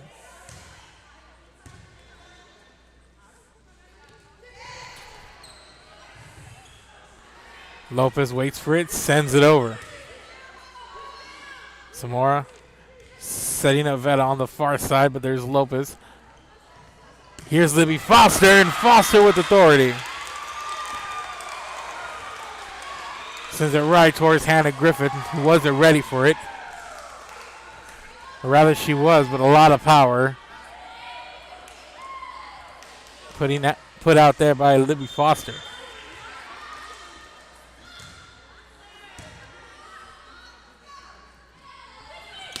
There's the outside. There's Veta.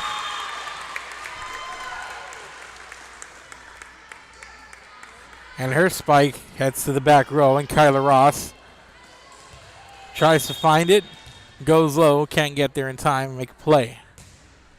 And Veta with the serve. There's Ross. Galatza. Met by Gabby Salazar at the net, and it's a 3-point game once again, 20-17, and Bishop in front.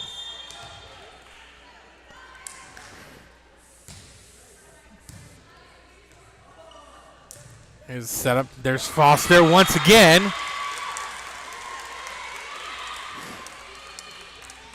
And Foster just to the middle part of the floor on that back row. Just gets the placement down. Nice timing on it. She's done that twice here in the last couple of minutes. And here's a setup for DuPont. And there's Lopez. Sends it straight for Zamora. And Zamora gets her hands on it for the return. And here's the outside. Natalie Garcia. Zamora's there. Griffith returns. Lopez. Cullum. Here's Foster again.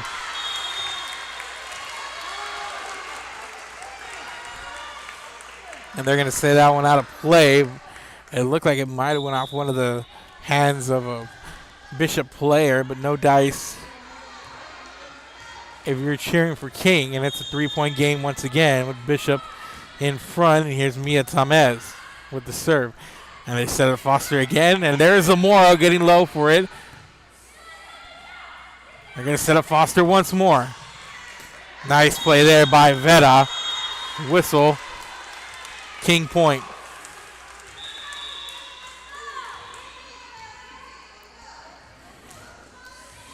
And it's a 2-point game, 21-19. Danae Cullum at the service line for King. Here's the serve. Veta. Zamora finds it. Griffith with the return. Lopez setting up McCoy, and there's McCoy. Who sends it over to Tamez. DuPont with the return. Garrett, nice play. Here's McCoy. McCoy puts it down. And heads up play there by the Badgers, and a nice rally going on here between the two. They're going to set up McCoy again, and this time McCoy gets it off of Griffith.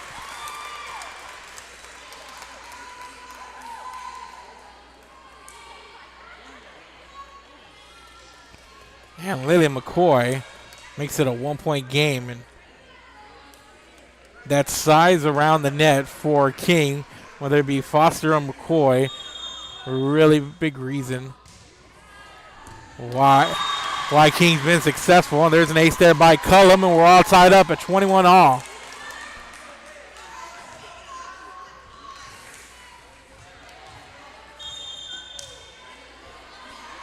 And King seizing all the momentum. Zamora sets up for DuPont, and DuPont sends it over, and it's going to fall fair. Well, it's actually going to go out, and it's going to be King ball. King serve.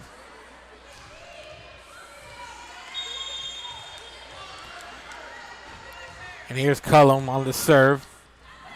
Zamora sets up DuPont. And that one out of play. But they're going to say one of the King players got a hand on it. It's 22 all.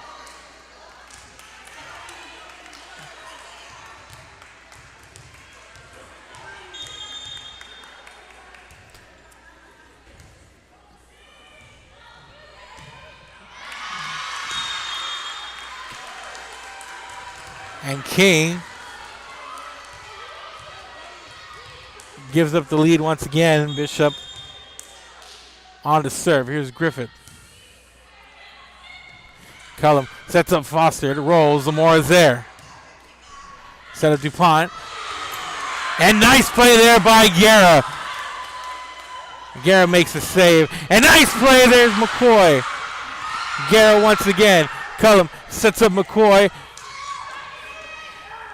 And that front row, McCoy coming up big there. A couple of plays, and that's worth another look.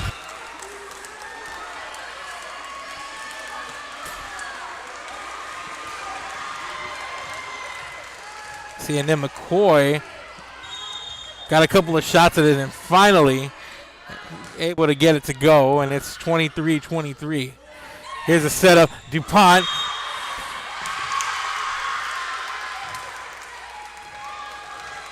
Into a double block. And King with a chance now. Take a 2-0 lead. And we're going to go to that replay. We'll see what happened.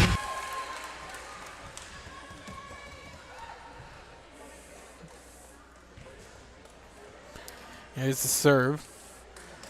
And DuPont set up nicely there, but Lopez and McCoy were there making all the difference.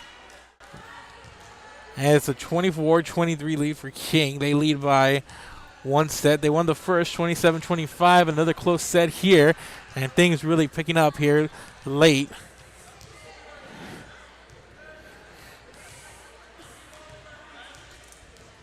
Bishop's led by as many as 3 late here in this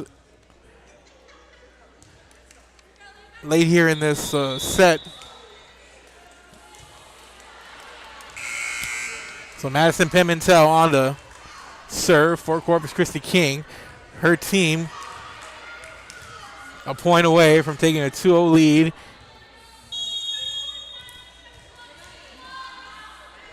And Pimentel sends it right into the net and ties it up.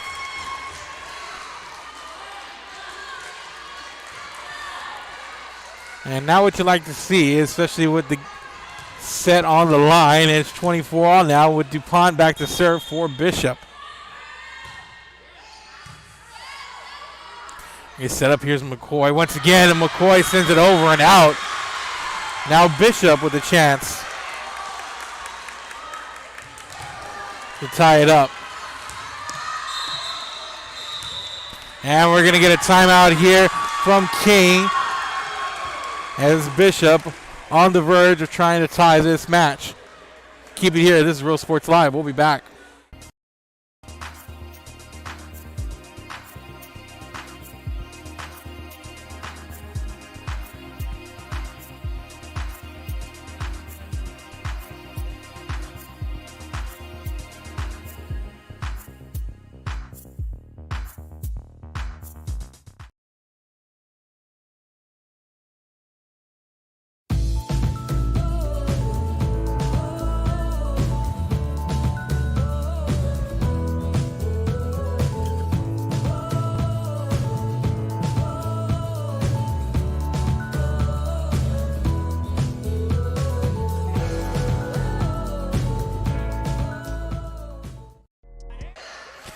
And we're back, ladies and gentlemen. Bishop leads by a point. Here's Lopez on the return. Here's a setup from Zamora. And Cullum's there, but Guerra makes a nice save, and McCoy sends it over. Here's Zamora for Winters. DuPont setting up for Winters again. Lopez. Guerra's there. Pimentel on the return. Griffith. And here's Winters. Pimentel on that back row. They set it up for McCoy again, but Zamora's there. Here's Lopez on the outside. Griffith there ready. DuPont sends it to Garcia. And here's Pimentel. Zamora setting up Winters center of the net. And it's a tie game. As it goes off of Danae Cullum after a lengthy rally. And Bishop wins 26-24. We're all squared away here in this match. Couple of nice plays on both sides.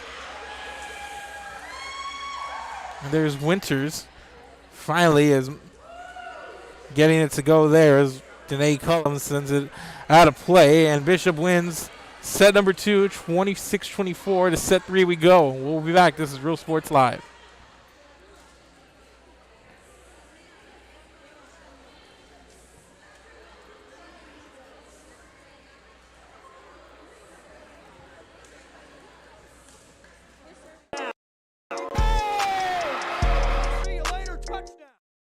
Hi, I'm Joe with Valencia Heating and Air.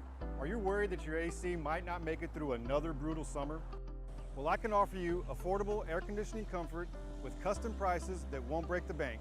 We service all units across the Coastal Bend, and there's no additional weekend or after-hour fees. We treat our customers the way we would want to be treated, especially when it comes to costly repairs.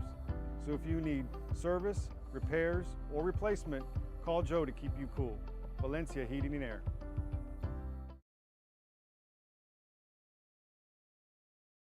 Uniforms, etc., you're going to find the opportunity to purchase the best high-quality scrubs. Soon after I learned about how the EDC was helping out the community, and so I did meet with Ms. Castillo. She made it very easy, very friendly, and she walked me every step of the way. I couldn't have done it without their help. Forever Memories, Antiques and Collectibles, located at 237 North Sam Houston in San Benito, is filled with vintage items, collectibles, and a selection of vinyl records that's as good as it gets. Every shelf, every aisle, and table is filled daily by a number of vendors that ensures that something here just might be the item you have to have. The vinyl record area helps bring an added atmosphere that makes for the fun trip when stepping back in time with the memories. Forever Memories, Antiques and Collectibles in San Benito.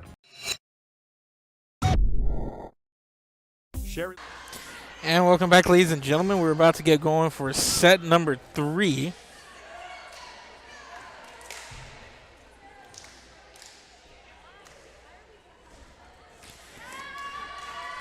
And we are squared away at 1, set 3 coming your way. And Bishop with a strong finish to set number 2. They've tied up this match, and it's now a best of 3.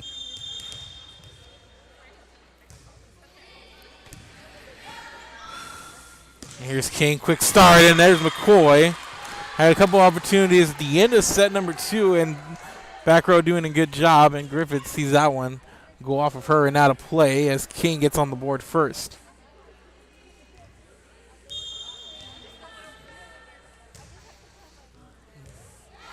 And here's a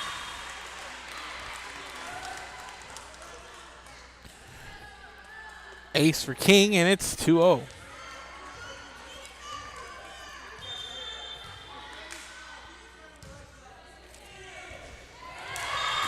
And another. And King with a 3-0 start here coming out.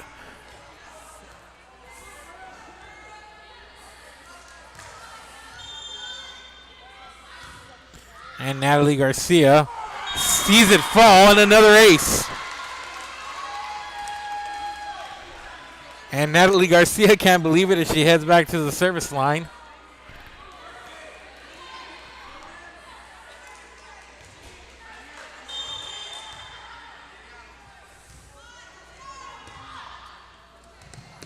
And this one in play, and this one returns. There's DuPont. Cullum pops it up. Pimentel setting up Lopez on the outside. Double block there.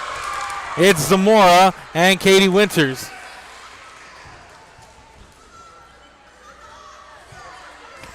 Coming up with a double block there on the net.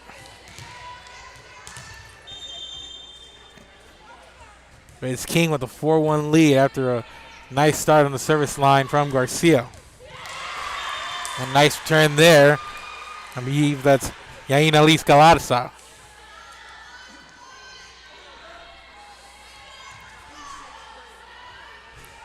Lily McCoy on the server, team up 5-1. And McCoy with the serve. Zamora for Winters. And that one falls right behind Miranda Lopez. Lost it, saw it fall just inside the line, about 2 inches to the right, and it's a 3-point game, 5-2. King leads. It's J.D. Zamora. Heads to the line. Serve, here's Lopez. And that one out of play.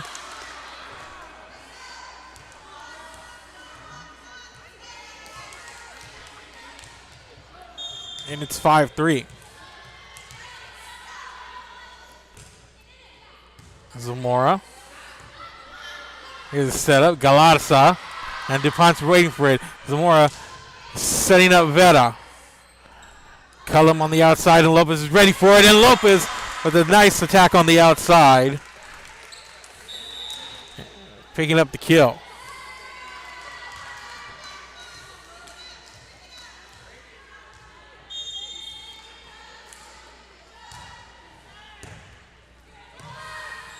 And then Galarza on the net waiting for it. Timed it just right. And able to put it down for the kill. And King back up by 4. It's 7-3. And Lopez into the net.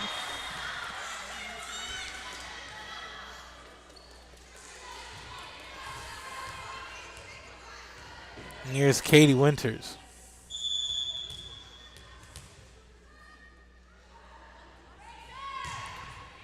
Winters with the jump serve. There's Lopez. Cullum. And Harley Garrett sends it over. And Garrett with the back row attack for the kill.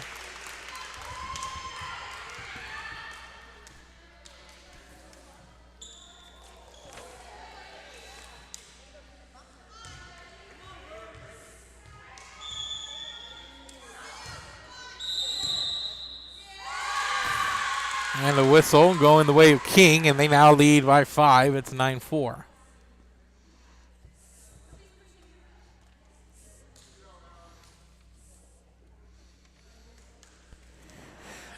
A little bit of discussion on the court between Bishop and one of the near side officials.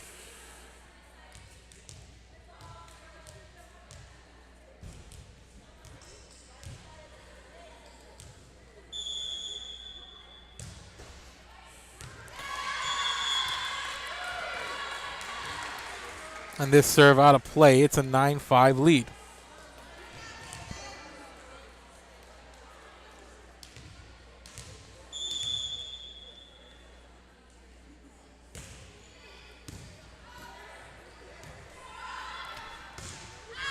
Harley Garrett sends it over and out, and a couple of points in a row off of some King miscues, and it's a 3-point lead.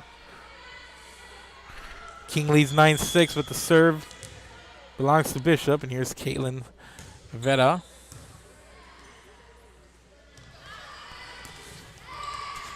Nice play at the net there by Garcia, but Bishop ready for it. There's DuPont, sends it over. Garrett for Lopez, and Lopez sends it to the back row. Zamora is there. Maddie Ruiz sends it over. Cullum setting up Foster, but she runs into a couple of Lady Badgers there. I believe that was Gabby Salazar and Maddie Ruiz on the play at the net. And it leads 11-6.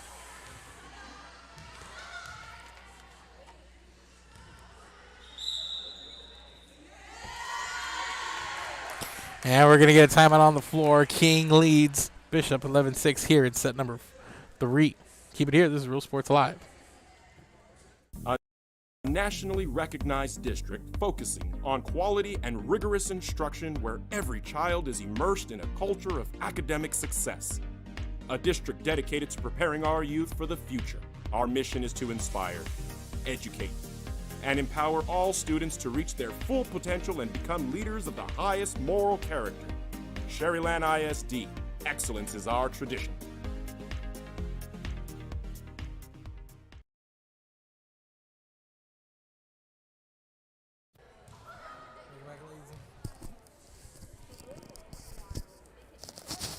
Welcome back, ladies and gentlemen. We're in the middle of set number 3. King coming up big here at the start of set 3. They're up 11-6.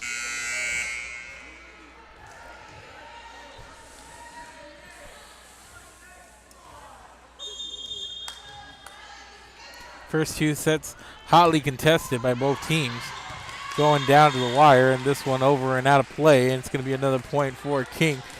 First set went to King, 27-25, and then Bishop winning set number 2, 26-24. And right now, King doubling up on Bishop as they lead by 6. It's 12-6. And the setup, and there's McCoy sending it off DuPont and Gabby Salazar. And it's a 7-point lead.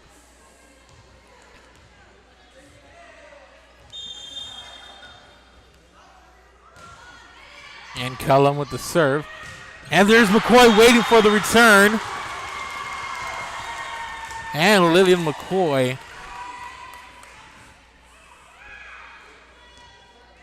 is what a game she's had up front. Imposing.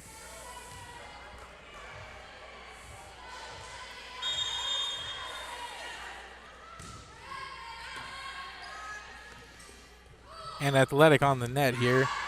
And this one a little bit too much by Maddie Ruiz. And King just rolling here in set number 3.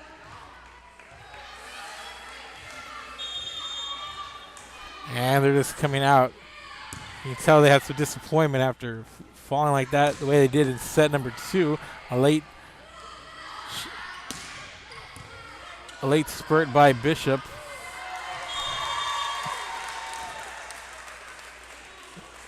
Gave him the win in set number 2, but they've come out here a little sluggish, and King up by 10. It's 16-6. Here's Cullen with the serve. Here's a setup for DuPont and into the net there.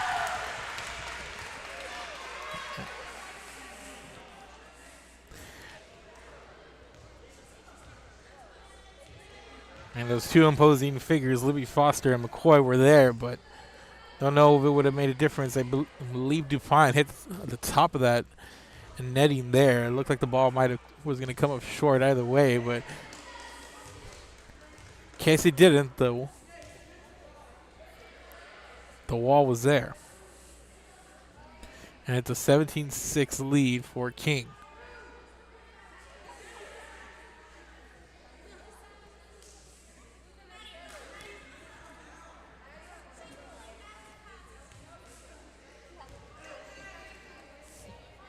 So Danae Cullum back to serve. After 2 tight back and forth sets to start, King has come out here and put it on Bishop. And we have the officials checking the rotation, making sure all is in order. I believe we're ready to go now with Danae Cullum back to serve for Corpus Christi King.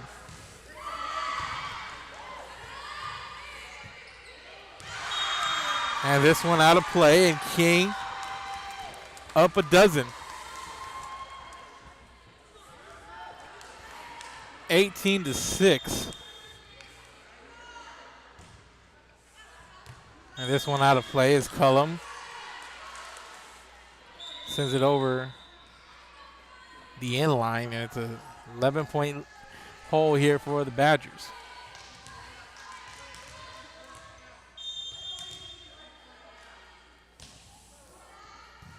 Mia Tamez on the serve. They're going to set up McCoy, and McCoy making it look easy. And they're right back there to Tamez.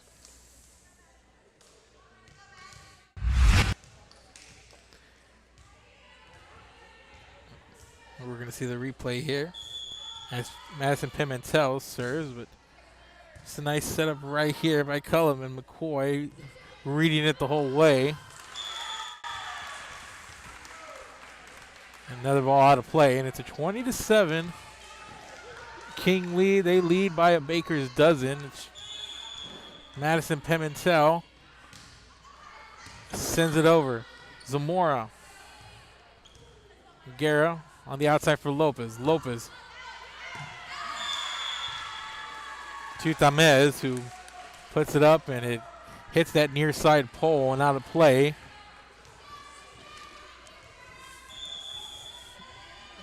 And it's a 14-point lead, and Pimentel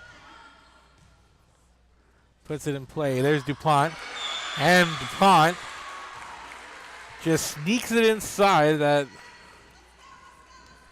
is near side, far left, right corner rather.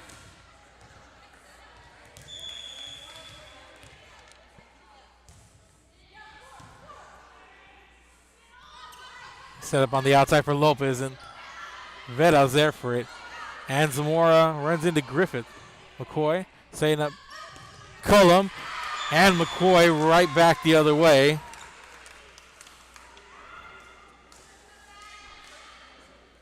The bump for Cullum, and McCoy reading it the whole way. She continues her dominance on the net, and here's Natalie Garcia. Here's DuPont, and there's McCoy and Lopez making their presence felt. They're going to set it up again, and Galarza sends it over. DuPont with the punch. Cullum. Pimentel. Here's Lopez, and Lopez mistimes it just a tad, a half second late on that one. And she sends it into the net. And the lead's 13. It's 22-9, and here's Sarah DuPont.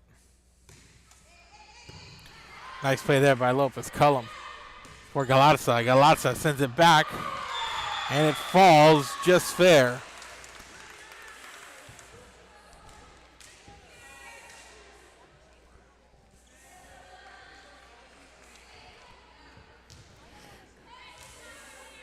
And here's McCoy on the serve. Zamora for Winters. And Winters over and out.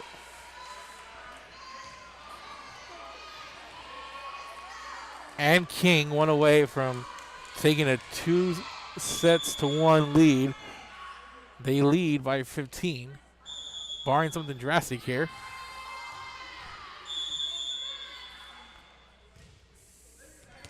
They should take the lead. And this one sent out of play, and it's back down to a 14-point lead. And McCoy gonna have a seat, take a breather, well deserved. It's just had a monster game. And on the line to serve is gonna be JD Zamora, who's had a really solid game in her own right.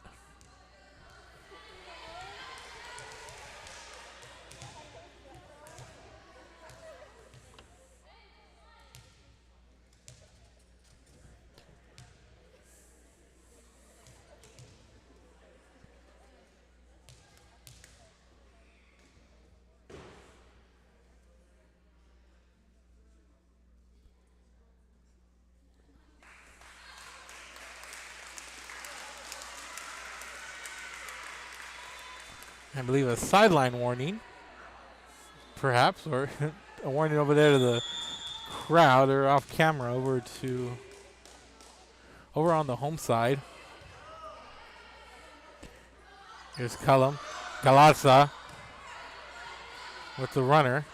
Here's Winters, and she sends it out, and that's going to do it here for set number 3.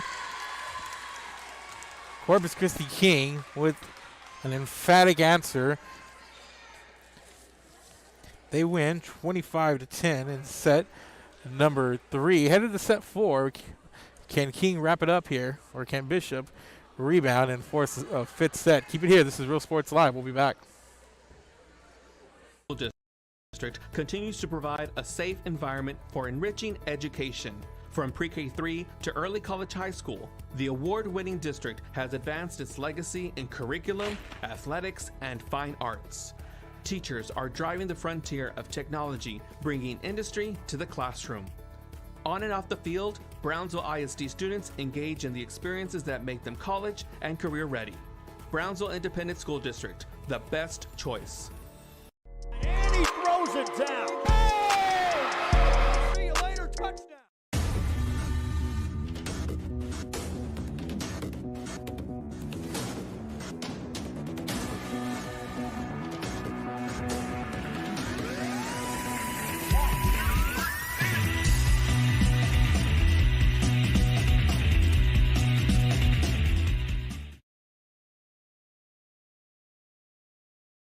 Music lovers, you have to stop and see the assortment of records, tapes, and records memorabilia at Forever Memories today.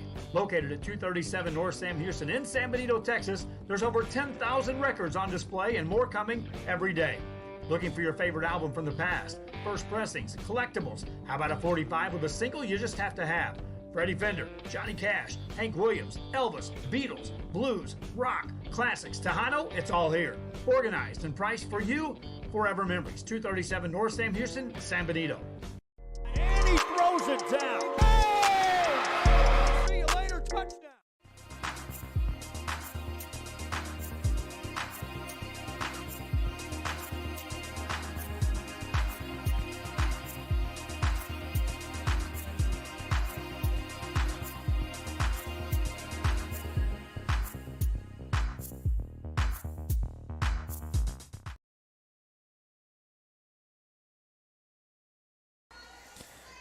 Welcome back, ladies and gentlemen. We are headed to set number 4.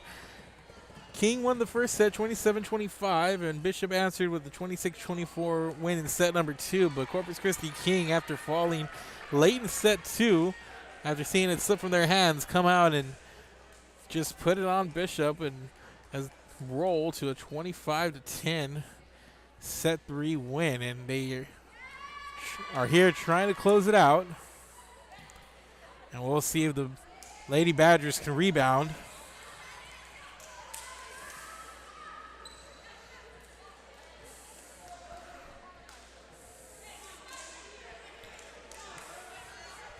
So starting things off here is going to be Madison Pimentel for the King Lady Mustangs. Here's a jump serve, Pimentel.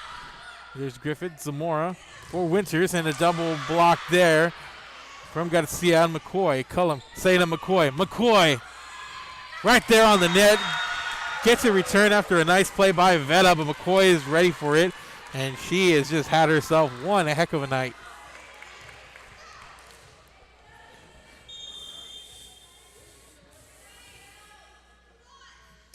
Pimentel, the jump serve. Zamora to Winters. There's Lopez. Cullum. Setting up Garcia, but DuPont and Winters are there for the answer. It's 1-1.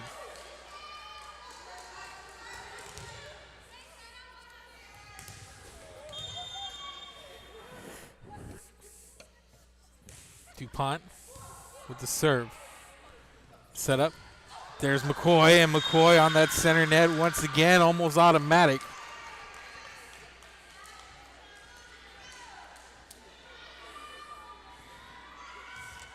Now to serve, Natalie Garcia.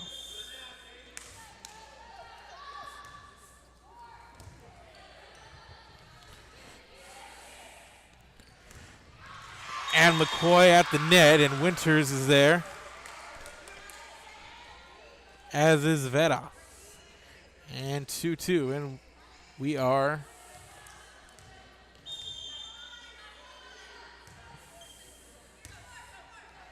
I believe the score wrong here on the scoreboard. It's 3-2 now.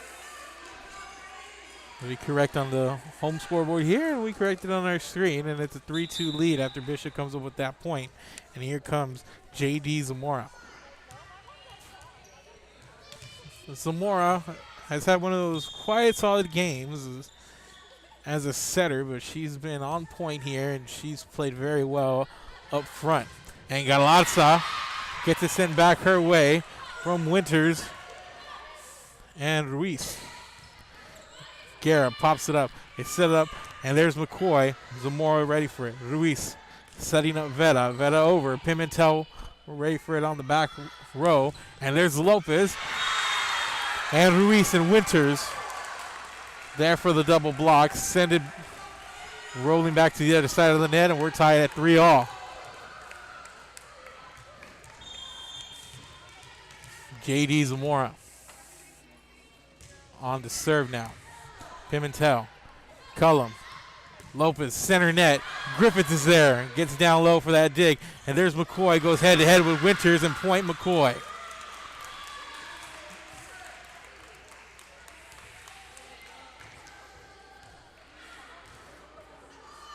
There's a lot of size and athleticism around this net. You look at players like McCoy, Libby Foster, and even Lopez on the outside, just really solid attackers when it comes to either center net on the outside. And you look at Winters, who's also played very well. And there's Galarza, an athletic.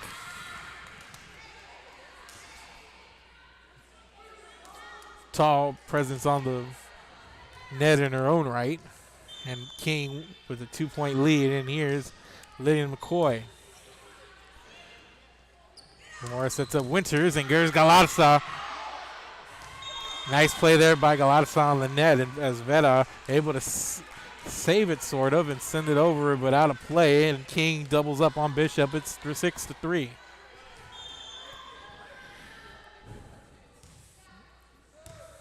looks like King has found a really nice rhythm as Veta sends it out of play once again.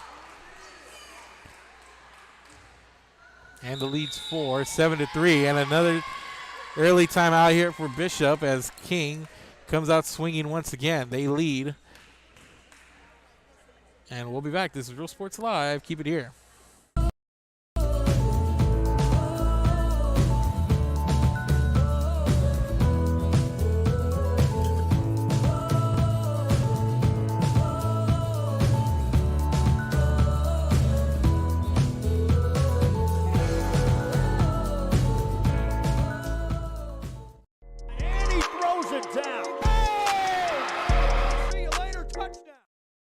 Hi, I'm Joe with Valencia Heating and Air. Are you worried that your AC might not make it through another brutal summer? Well, I can offer you affordable air conditioning comfort with custom prices that won't break the bank. We service all units across the Coastal Bend, and there's no additional weekend or after-hour fees. We treat our customers the way we would want to be treated, especially when it comes to costly repairs. So if you need service, repairs, or replacement, call Joe to keep you cool. Valencia Heating and Air.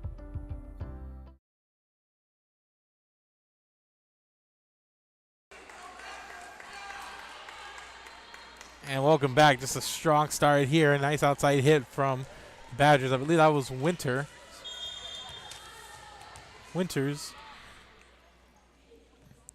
Coming out strong, and she comes up with the ace. So back-to-back good plays, and Bishop coming out strong in that timeout is what you want to see. After they need to take a breather and a regroup.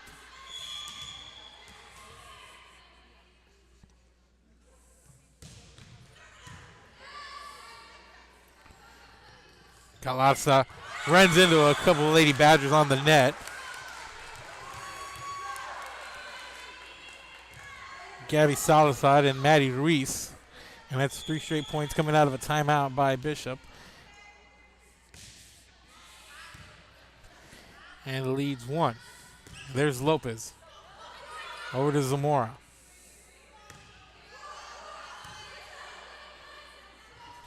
And there's Galarza, and she switches over to that outside on the rotation. And Veta out of play.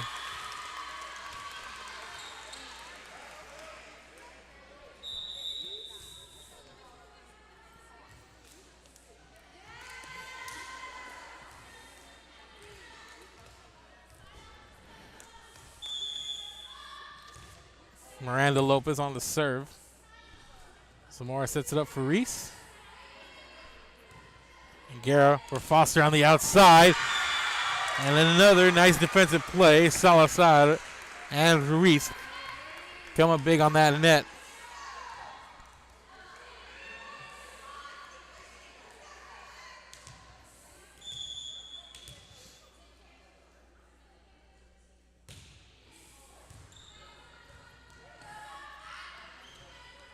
Lopez sends it over. Griffith's there. Veta. And Guerra keeps it alive. And Cullum sends it over to the back row. Zamora setting it up for DuPont. Cullum gets it over. Ruiz for Zamora. There's Guerra. Cullum setting up Foster, and Foster delivers.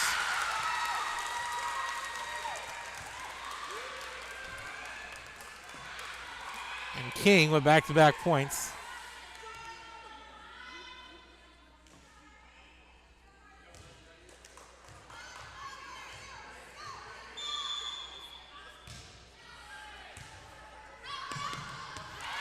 And this one won't be returned, and King back up by 3.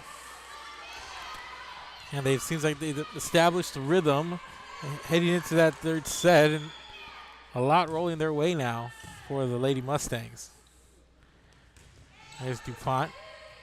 Guerra for McCullum. On the outside, here's Garcia. Griffith ready for it. Zamora setting up DuPont. DuPont goes up strong, and Guerra sends it up high. Zamora setting it up for DuPont. DuPont hesitated a little bit, and they set it up for Garcia on the outside. Zamora, DuPont is going to go again. Garcia, Cullum, setting up for Lopez on that back row attack. And nice play by Lopez as she comes up, and they're going to set up Foster, and Foster with too much on it. But she sends it to that far near side left part of the floor, that far corner. After a pretty lengthy rally, King leads 10-8, and it's going to be Mia Tamez. And nice play there by Cullum. And Foster's there, out of play.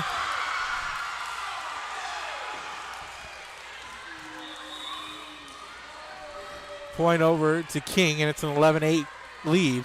And a call that some of the fans not agreeing with, and it's an 11-8 lead for King. Zamora sets it up for DuPont. DuPont for Harley Guerra.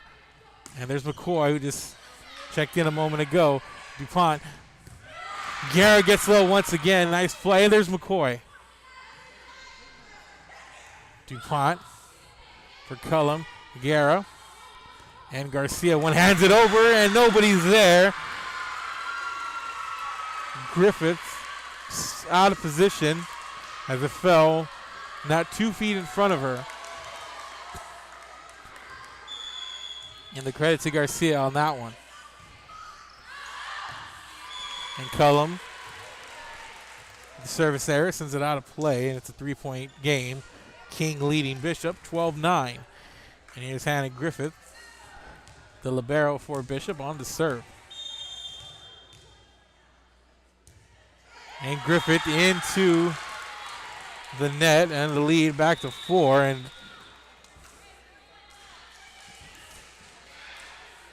two sequences back to back for Griffith. And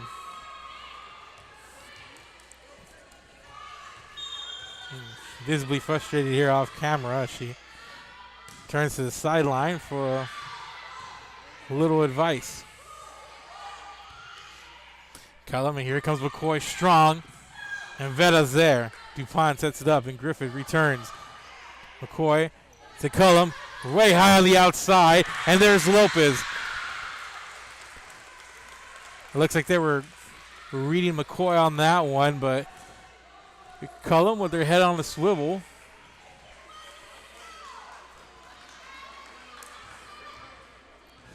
Seeing them converge center net, and sees Lopez trailing coming from behind, and sets up Lopez, and Lopez delivers. And it's a 14-9 game, and there's Winters off of Garcia and McCoy. Leads 14-10.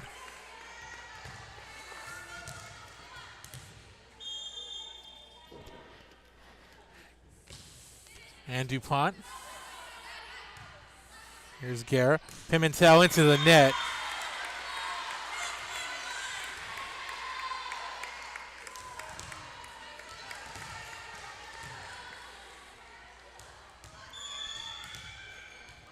Here's DuPont. On the serve. Lopez bumps. Here's the setup for Guerra. And there's Griffith. Nice play there on the back row. Winters, too much. Out of play. And it's a 15-11 lead. Again, King leads 2-1. Took set 1 and set 3. And here they are trying to finish it off in set 4. They lead 15-11, but Bishop trying to hold on and force a 5th set. Galatza sends it over. Tamez. Here's Zamora. DuPont. And Galatza got a hand on it, but it falls, and nobody in the vicinity to make the save. McCoy was, but with her back turned.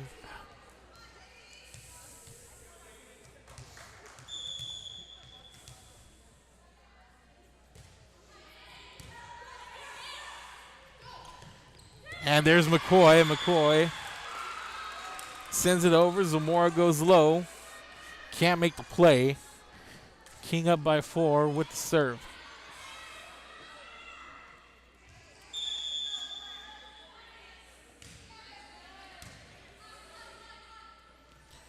Zamora for Winters. And that one too much. And Bishop through set number 3 and now this one, it seems like they've been off on their placements as they trail by 5. And this one out of play once again for Veta.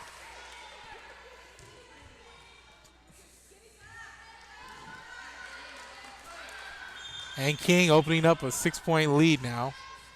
And here's McCoy. Zamora setting up, and there's Winter. Good effort there on the bottom of the net for King, but Bishop's Winters coming up with the point there.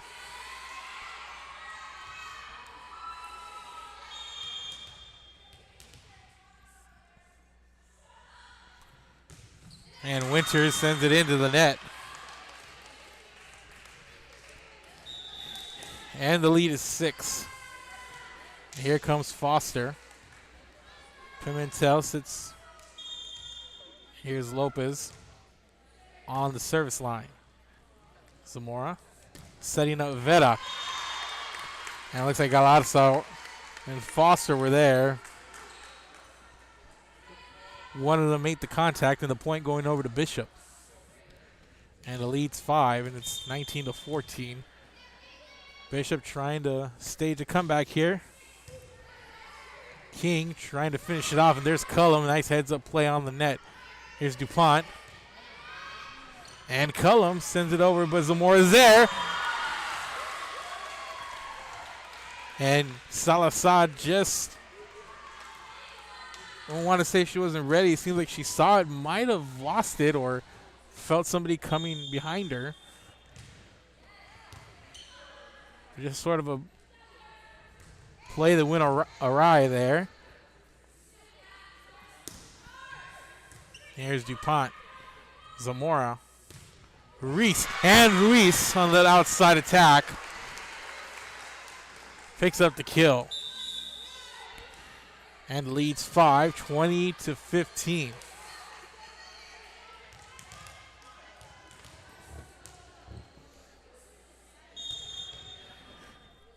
Bishop's got some work to do if they want to force a deciding 5th set. Here's Garcia. But Bishop certainly with the tools to make that run. Cullum saying up Foster. Foster pops it up.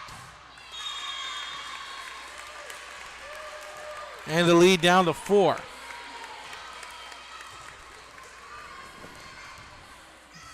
Here comes Tamez on to serve. Instead of Foster, and Foster taps it home, but Zamora was there. DuPont sends it over. Guerra Cullum. Here comes Foster. And Foster, her attack met by Veta. And King comes out on top of that rally, and they lead by 5 once again. And here comes McCoy back in. Her and Foster now on the front row.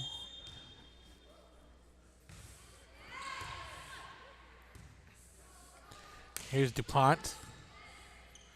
Set it up. Here's McCoy. And McCoy comes in, makes her presence felt immediately.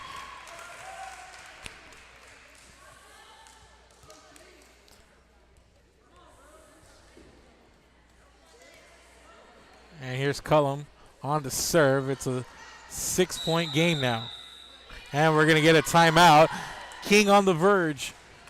They are just 4 points away from closing this out in 4 sets. But Bishop wanting to talk about it. They trail by 6. Let's see how they come out of this timeout. Keep it here. This is Real Sports Live. We'll be back.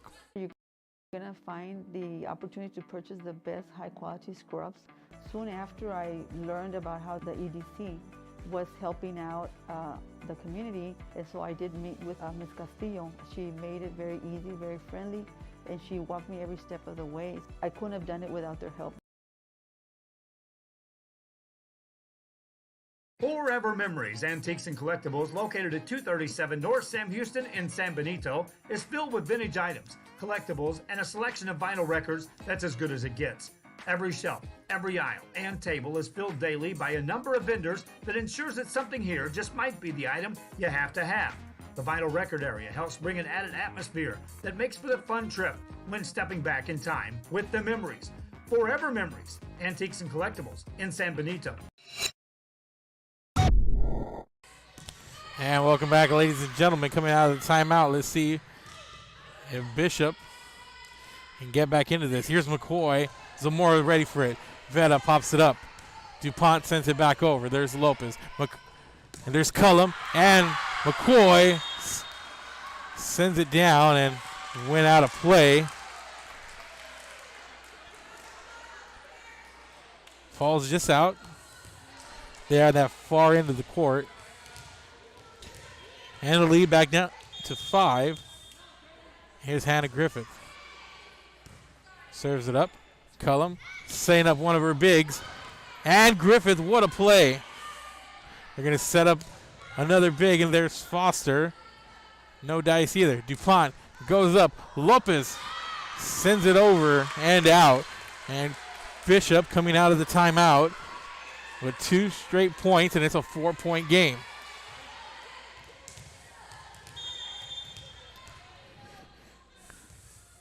Griffith with the serve. Cullum setting up McCoy, and there's Griffith on the back row. Griffith calls for it. Cullum trying to set up a big again, and Zamora is ready for it. What a play there up front. There's DuPont. Cullum punches it. Guerra. Lopez sends it over. There's Stamez. And Winters sends it right to Guerra, who makes a nice play. There's Griffith. Winters cross court. Foster sends it up.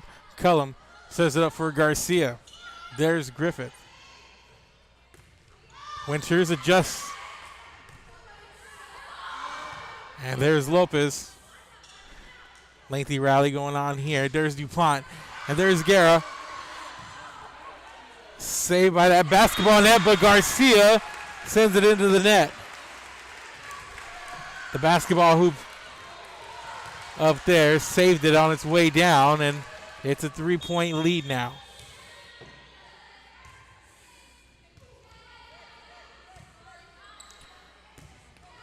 Garcia, Griffith really coming out of that timeout playing well.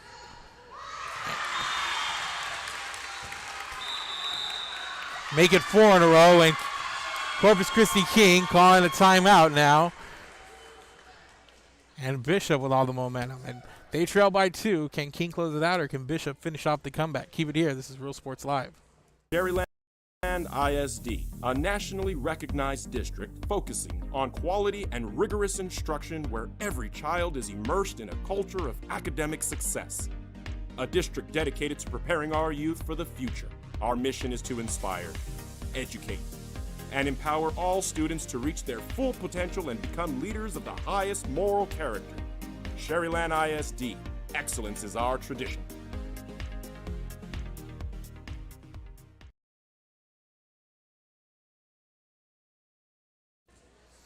And welcome back, ladies and gentlemen.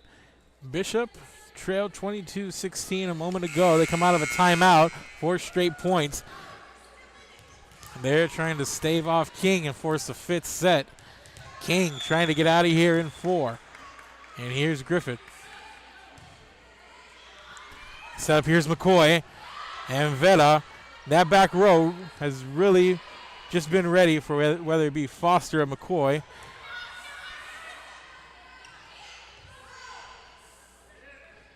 Here's Garcia. And Veta, nice play. Sets it up, and there's McCoy. Veta once again. Winters sends it over and out.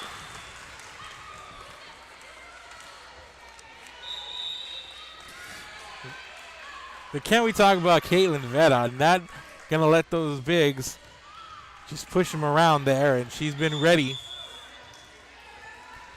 Here's Madison Pimentel.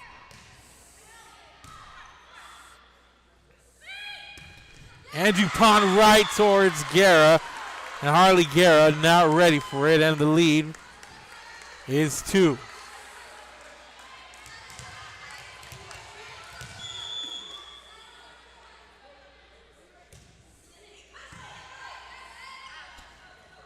And McCoy and Zamora was ready for it. They're going to set her up again. Far side, it's Lopez. And there's Veta this time on the front. Sends it over. Lopez. Cullum. Back to Lopez. Lopez punches it. Set up for Winters. Center net. There's McCoy. There's DuPont. Pimentel's got it on the back row. Cullum setting up Guerra. Winters once again. And it goes off Guerra.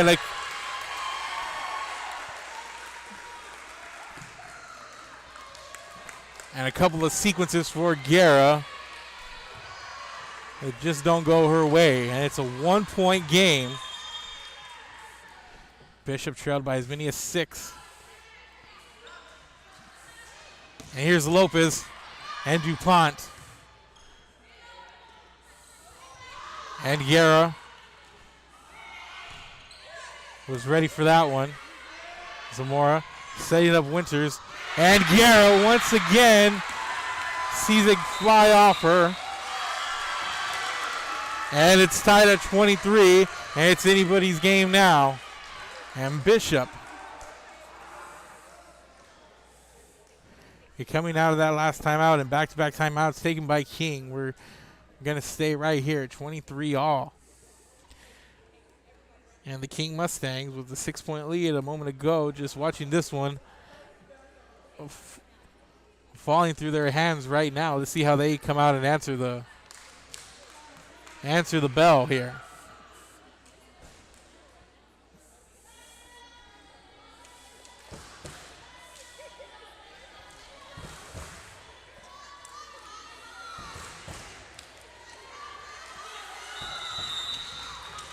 (23-23). And it's DuPont.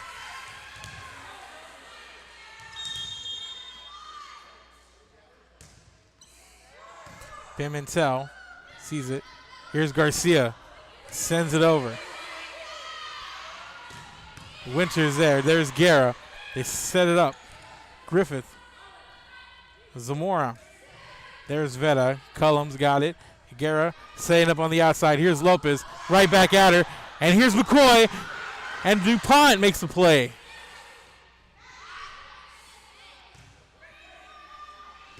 And Pimentel skips it over. Zamora's got it.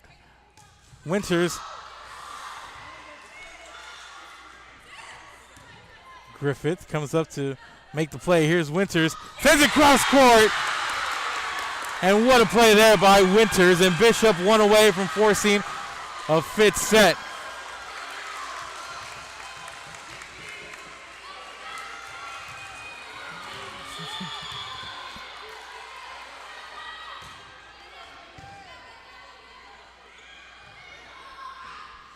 Pimentel sends it over. And Bishop has just been the aggressors as of the last few minutes in this one. And DuPont's there.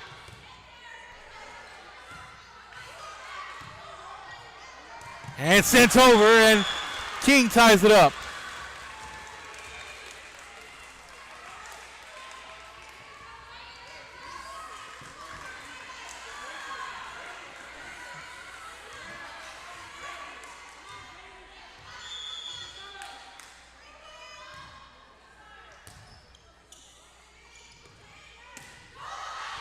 Pimentel, nice play there. The outside for Lopez. Lopez sends it over. Nice play there by DuPont. Winters two-hands it over. Cullum. Pimentel sets up for Lopez. Lopez to Griffith. Zamora, and there's Veta. Pimentel's there. And Lopez gets it to fall.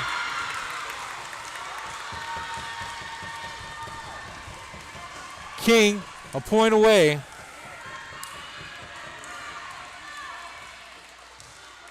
Back-to-back points by the Lady Mustangs.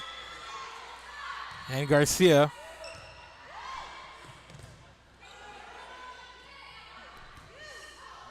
They're going to set it up here. And McCoy with the kill. Lillian McCoy comes up big there. And King holds on. Bishop gave them all they can handle in this fourth set. But we'll watch it again. They set it up there. Lopez, Cullum, as she's done all night, setting up McCoy there in the center of the net. And Lillian McCoy comes up big, 26-24.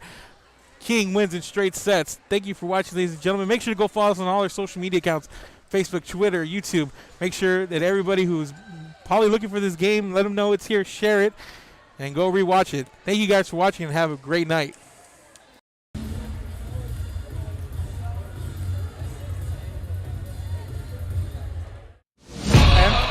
My plan. I say lob it to Ryan Perez in the paint off a couple of screens. Esquivel to Garcia. Off the deflection. Los Fresnos comes back and wins. Now Santa Maria will put up a three. Bang! Santa Maria! There's Warner. Here comes a headed jam. Counted for two. Field. Adios! And the Falcons win on a walk-off. And it's saved. What a game. Smack to the left. That is gone. Lob for Perez. That's my play. Off the backboard. Count it. And a win. And a win. Ryan Perez wins the game for the Santa Rosa Warriors, and they go nuts. And why not?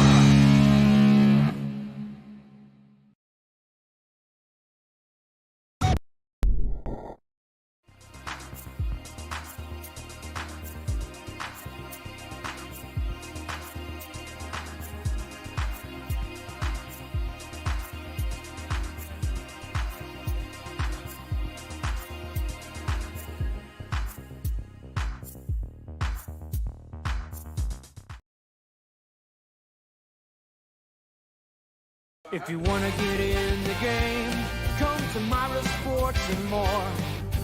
Basketball gloves and uniforms too, customized for you.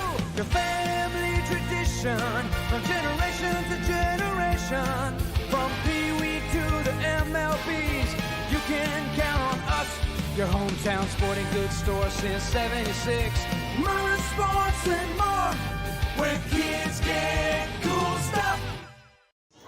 Hi, we're the Carol Cheerleaders, and you're watching Rio Sports Live.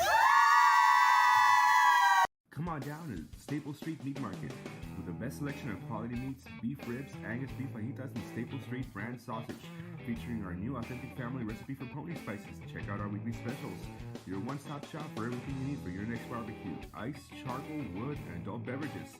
We are your local football headquarters. Look for our new location coming early 2022 at 7418 South Staple Street. We're a proud advertising partner with Real Sports Live and the Coastal Band and RGV, and supporting all our local sports and athletes. Staple Street Meat Market. Under the United States of America, we ask everyone please. And welcome, ladies and gentlemen, to Real Sports Live. We're here from Corpus Christi Veterans Memorial High School for a big game, district game between Corpus Christi Veterans Memorial and Flower Bluff. We're going to have the national anthem, and then we'll be right back.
Thank you, ladies and gentlemen.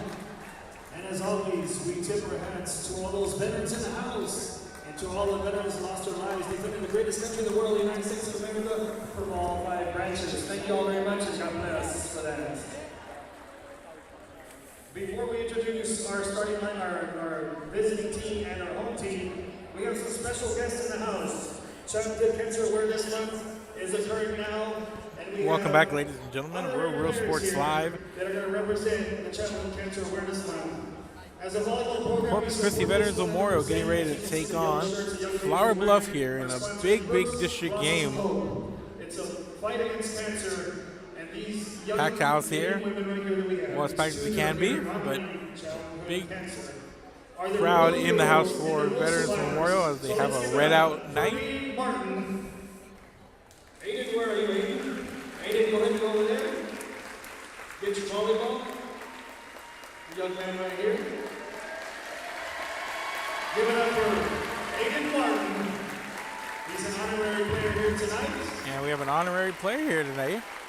And a young lady here also for childhood cancer, Ella Garza. Childhood cancer awareness here. Yellow shirts in the crowd with some of the red, and we have a couple of honorary players for tonight. So we appreciate y'all. And the Booster Club was able to raise, and the kids were able to raise $3,809 for Brooks Klasky Hall. So thank God for that. Great job, ladies and gentlemen. And once again, let's give it up to Aiden Martin and Ella Garza.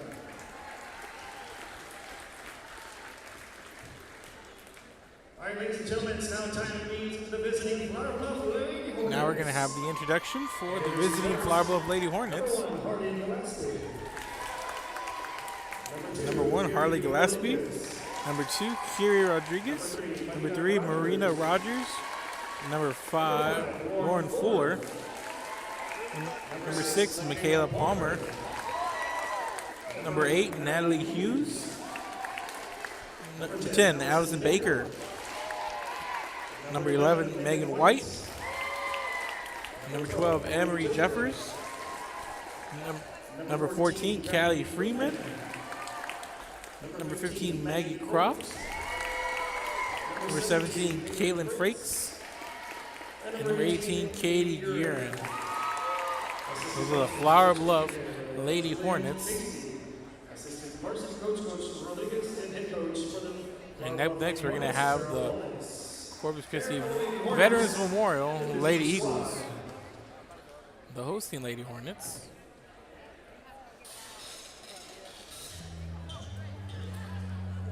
And now, ladies and gentlemen. So we're going to start from the top with the Lady Hornets. The Lady Eagles for Corpus Christi Veterans Memorial. Up first, Mia de la Peña. And number 2, Amber Geyer. Number 4, Julia Anguiano. Number 5, Jordan Lott. Number 6, Tatiana Mosley. 7, Marilisa Perez. Number 8, Mia Rodriguez. Number 9, Jillian Rye. Number 10, Olivia Salgado. Number 11, Miranda Valenzuela. Number 12, Ariana Caldera.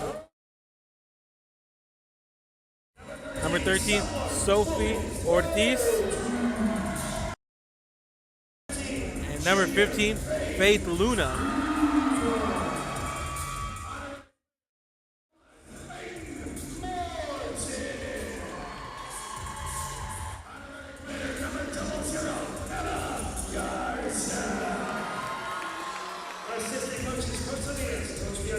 Ladies and gentlemen, those are the team rosters and the opening announcements. We're going to take a quick break, and then we're going to be right back with the opening serve right after this. We're Real Sports Live. Keep it here. At Texas A&M University, Kingsville, we are a family.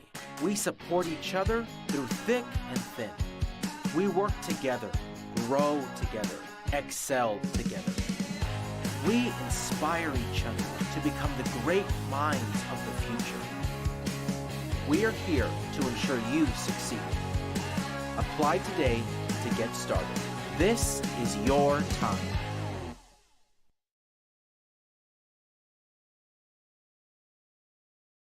Be the voice for children. Volunteer with CASA of the Coastal Bend.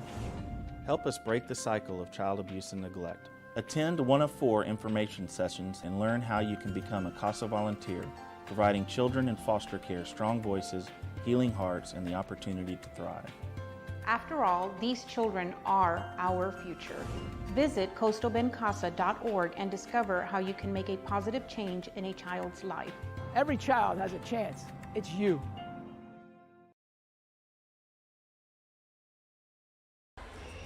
And welcome back, ladies and gentlemen. We're Real Sports Live, and we are about to get underway here.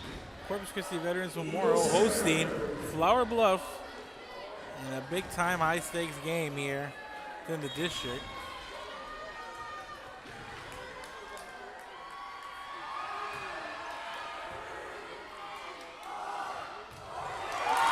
And a big start here early on for Flower Bluff.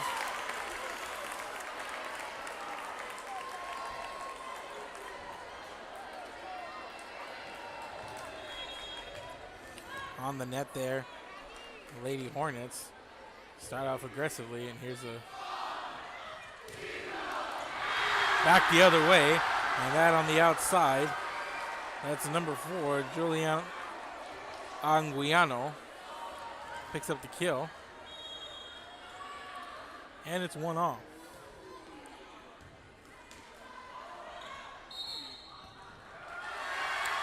And a whistle on the infraction going to go against Flower Bluff.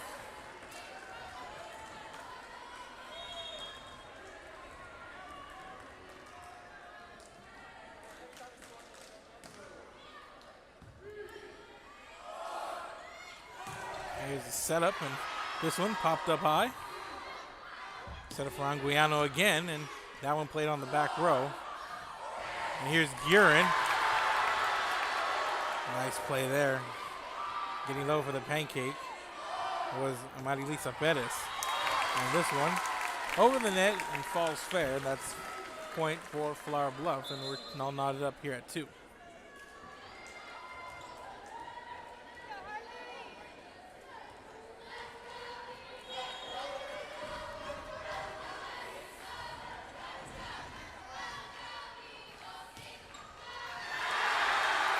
And this one, the hit on the outside for Veterans Memorial, and they lead 3-2. And back and forth here in set number 1, and on the serve for Veterans Memorial is going to be Ariana Caldera.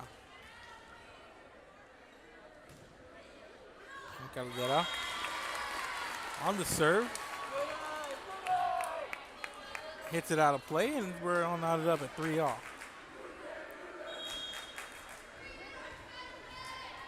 Here's Katie Gurin.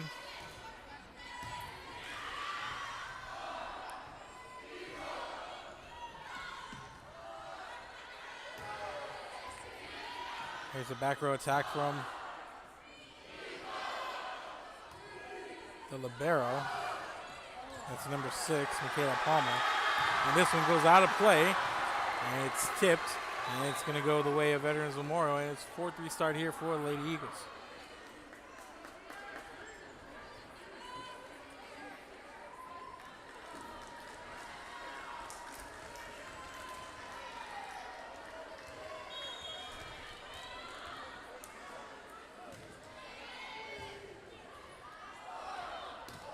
Here's a setup, and that one falls fair, and that's Callie Freeman, the junior, on the net. He picks up the kill, and we're all knotted up here at 4.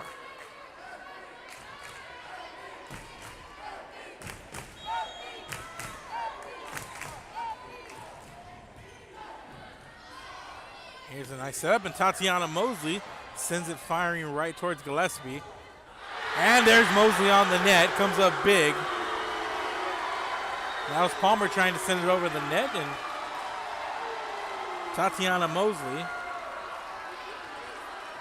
comes up big, picks up the kill from that middle blocker position. And here's Jillian Rye on the serve. Here's the setup for Croft. Rye pops it up high, and Mia de la Peña returns it. There's a setup, and a nice setup and a strong attack. That's Maggie Croft, tied up at 5. And the freshman from the middle hitter position. Yeah, she's a freshman, as Flowerblood faithful that have shown up in droves here, letting everybody know, and it's 5-all. Strong attack here by Rodriguez, but Lady Hornets on the net. There to come up with a block, and they take the lead. And on the serve, here's Emery Jeffers, and Jeffers puts this one in play. And there's Geyer. Here's the setup. And there's Croft again. A nice play there by Caldera to keep it alive. And De La Peña returns it.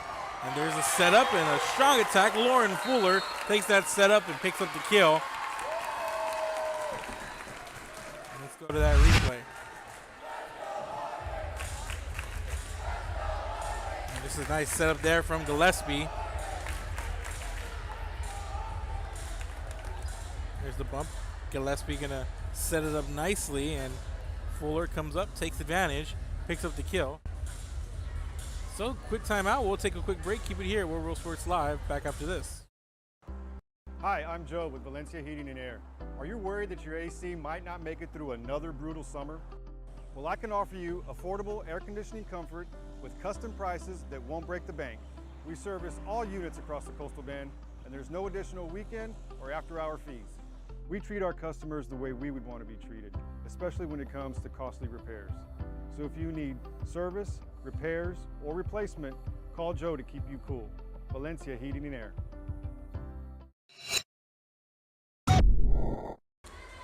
And we're back, ladies and gentlemen. The Lady Hornets come out, take a 7-5 lead here in the early going of set number 1. And here's Emery Jeffers on the serve, and Geyer's there.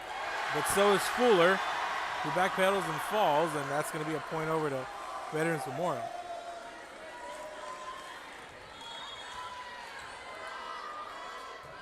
And Amber Geyer on the serve. There's a setup and nice play on the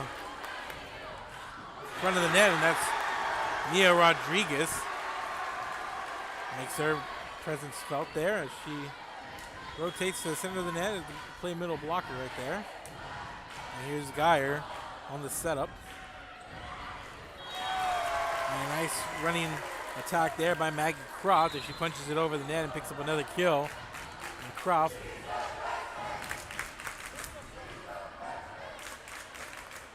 good start for her.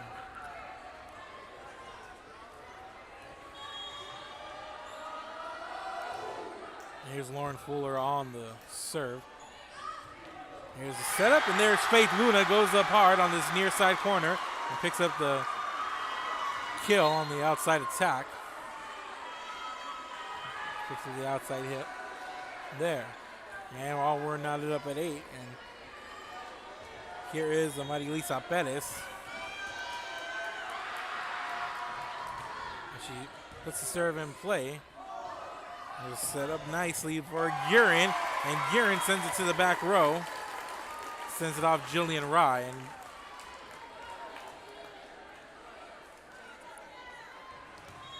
And Flower Bluff up 9-8, and here's Croft on the serve. Here's a setup for Caldera, and Caldera gets it to fall on that outside corner. And she'll get it off the deflection. And it's all knotted up here at 9.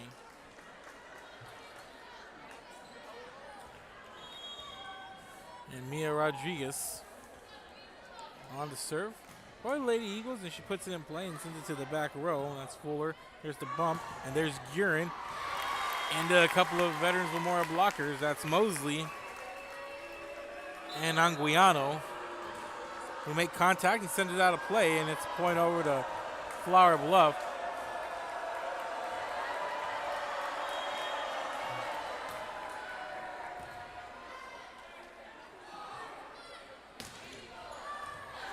And Caldera goes cross court again from the outside and picks up the kill.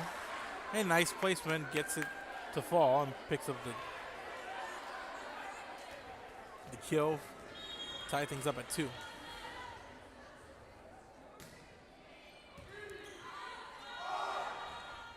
Here's a setup, and Michaela Palmer returns it. Caldera was there, and the dump off by Marilisa Perez pays off. And it's an 11-10 lead now for the Lady Eagles. And Ariana Caldera back to serve as the Lady Eagles in front. Puts this one in play, and Palmer with the bump. And there's Natalie Hughes goes up strong and gets the better of that exchange, and she picks up the kill on a strong attack there in that center net. It's 11-11. Katie Guerin, the senior, one of the captains, on for the serve.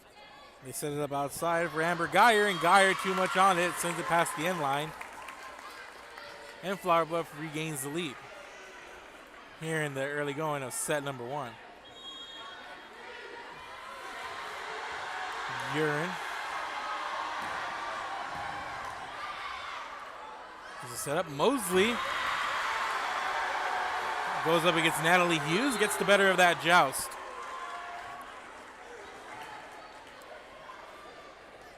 And Mosley's efforts tie up this one here in set number 1. 12-all. Here's Mia de la Peña on the serve for the Lady Eagles. Puts this one in play, and it forces Palmer to backpedal. And there's a whistle. And on the net, that was Callie Freeman trying to make a play, but the effort's going to draw the whistle, and it's an infraction leading to a Mia de la Peña serve after the point. It's 13-12. And this one skipped over. De la Peña pops it up. And Faith Luna on the return, where Palmer's waiting for it. She sends it to the front row, and Veterans able to recover there. And De la Peña with a soft tap over, and there's Luna and Mosley ready for it, but the Lady Hornets take the point on that one. It's 13-all. And Michaela Palmer puts the ball in play. And what a play there by Palmer on the attack from Geyer. This one's sent way up. De la Peña's there. And Caldera on the return.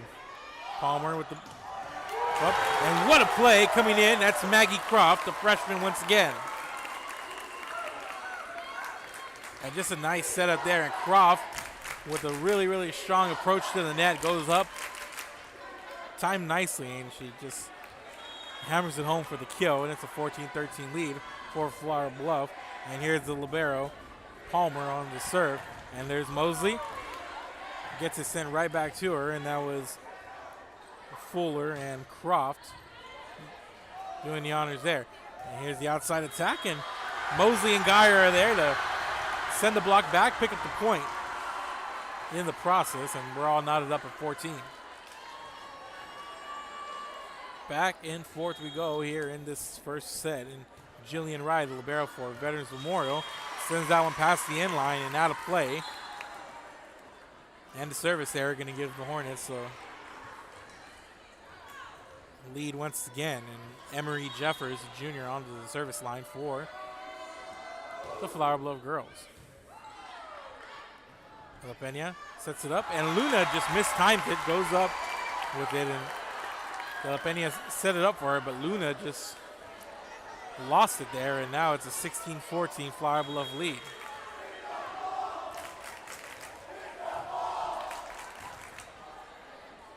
De La Pena sets it up. Here's Geyer. One hands it over, and the light tap does the job for Amber Geyer.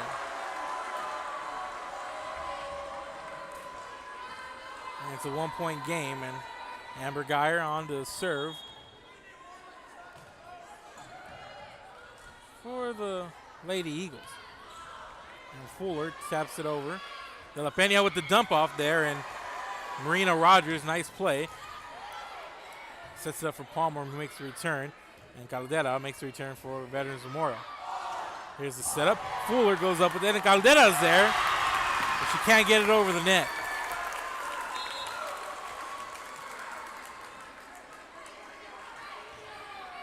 And Flower Bluff takes a 2-point lead. 17-15 here in set number 1.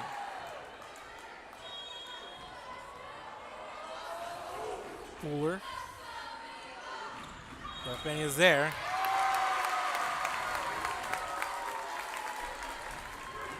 And the whistle, and the point goes over to Flower Bluff as looks like Mia Rodriguez went up. Try to play the ball before it crossed over on the net. Here's a setup. Here's Luna. Right to Palmer. And there's a dump off attempt there by Gillespie, and Gillespie into the net.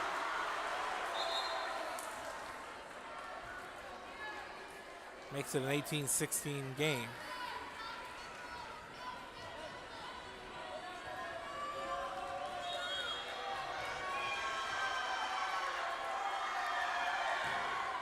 Pettis on the serve. Here's the setup for the freshman Croft, and that one goes out of play. That one was close, but it looked like the ball was just about an inch or so out of play in favor of Veterans Memorial, so it's a point for the Lady Eagles as Marilisa Pettis on the serve once again. That one shallow, but gets over the net. Here's the setup for Guerin, and Caldera can't make a play for it as Guerin picks up the kill.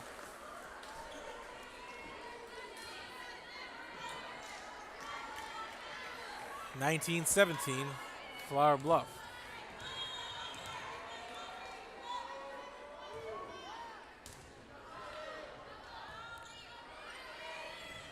This one returned by Anguiano. Nice play there by Caldera on the front of the net. Here's a setup cross court to Guerin, and Guerin picks up another kill.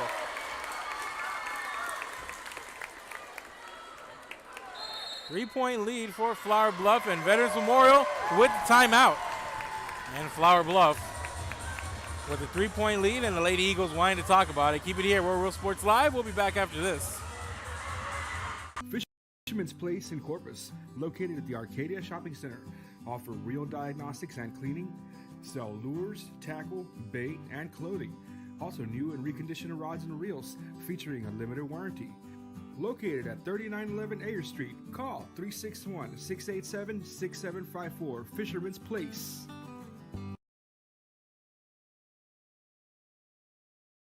Uniforms, etc., you're going to find the opportunity to purchase the best high-quality scrubs.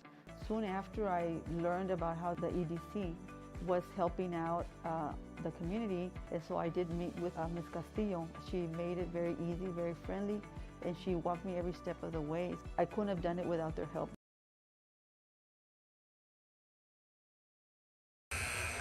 And we're back after that timeout. Flower Bluff with a 3-point lead on Veterans Memorial here on the back end of set number 1. And here's the setup for Anguiano. Anguiano and the Lady Eagles come out strong out of the timeout and pick a point. Here's Mia Rodriguez. Rodriguez on the serve.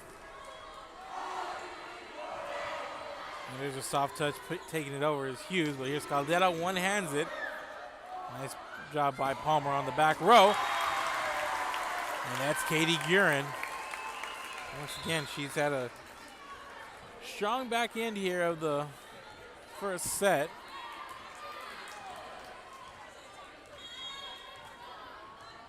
Putting her team up by 3, and Harley Gillespie on the serve. And here's the dump-off attempt there by Marilisa Perez.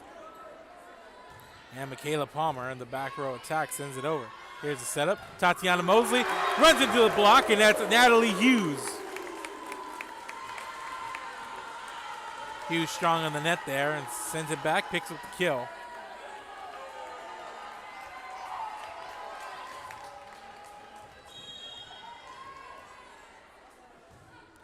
Here's a serve by Gillespie. Set up, far in, Anguiano. Nice play up there by Gillespie, going low for it. And Guerin sends it cross court and picks up the deflection and the point. And it's 23-18 in Flower Bluff. Opens up a 5-point lead, biggest of the set so far. And here's Gillespie on the serve. Set up here for Caldera. Set up, back to Guerin. Mosley and Anguiano are there.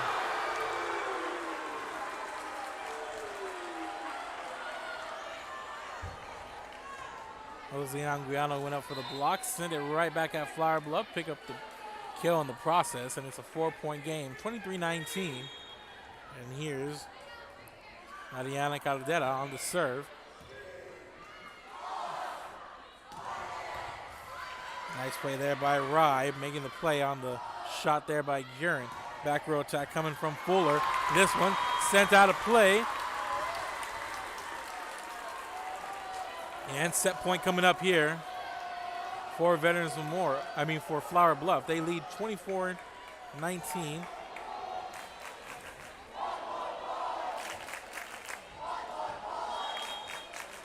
just a really aggressive start here for Flower Bluff. They came out strong. They haven't really let up. There's been a lot of back and forth, but that's Mosley. Out of play, a little bit too much on it. Decent placement, but just goes right over that end line. It's 25-19. Flower Bluff takes set number 1. We'll take a break and bring you back with set 2. Flower Bluff leads 1-0. Keep it here, World Rule Sports Live. Back after this. Stop and see the assortment of records, tapes, and records memorabilia at Forever Memories today. Located at 237 North Sam Houston in San Benito, Texas, there's over 10,000 records on display and more coming every day. Looking for your favorite album from the past, first pressings, collectibles. How about a 45 with a single you just have to have? Freddie Fender, Johnny Cash, Hank Williams, Elvis, Beatles, blues, rock, classics, Tejano, it's all here. Organized and priced for you. Forever Memories, 237 North Sam Houston, San Benito.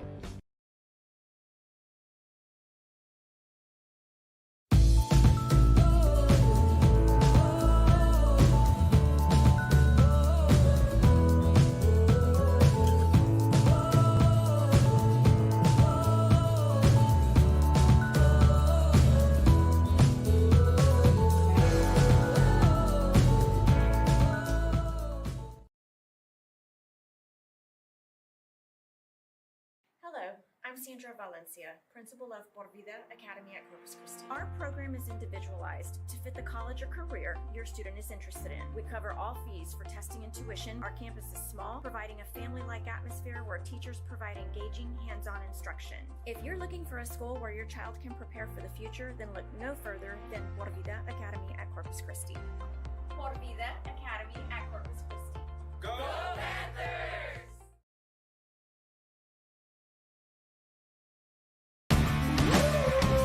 Service is attitude. How far are we willing to go to service our community, our dealership here at Fruya, and you? Sky's the limit.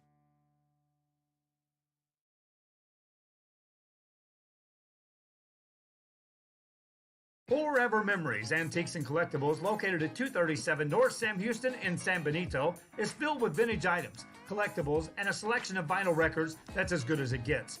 Every shelf, every aisle, and table is filled daily by a number of vendors that ensures that something here just might be the item you have to have. The vinyl record area helps bring an added atmosphere that makes for the fun trip when stepping back in time with the memories. Forever Memories, Antiques and Collectibles in San Benito.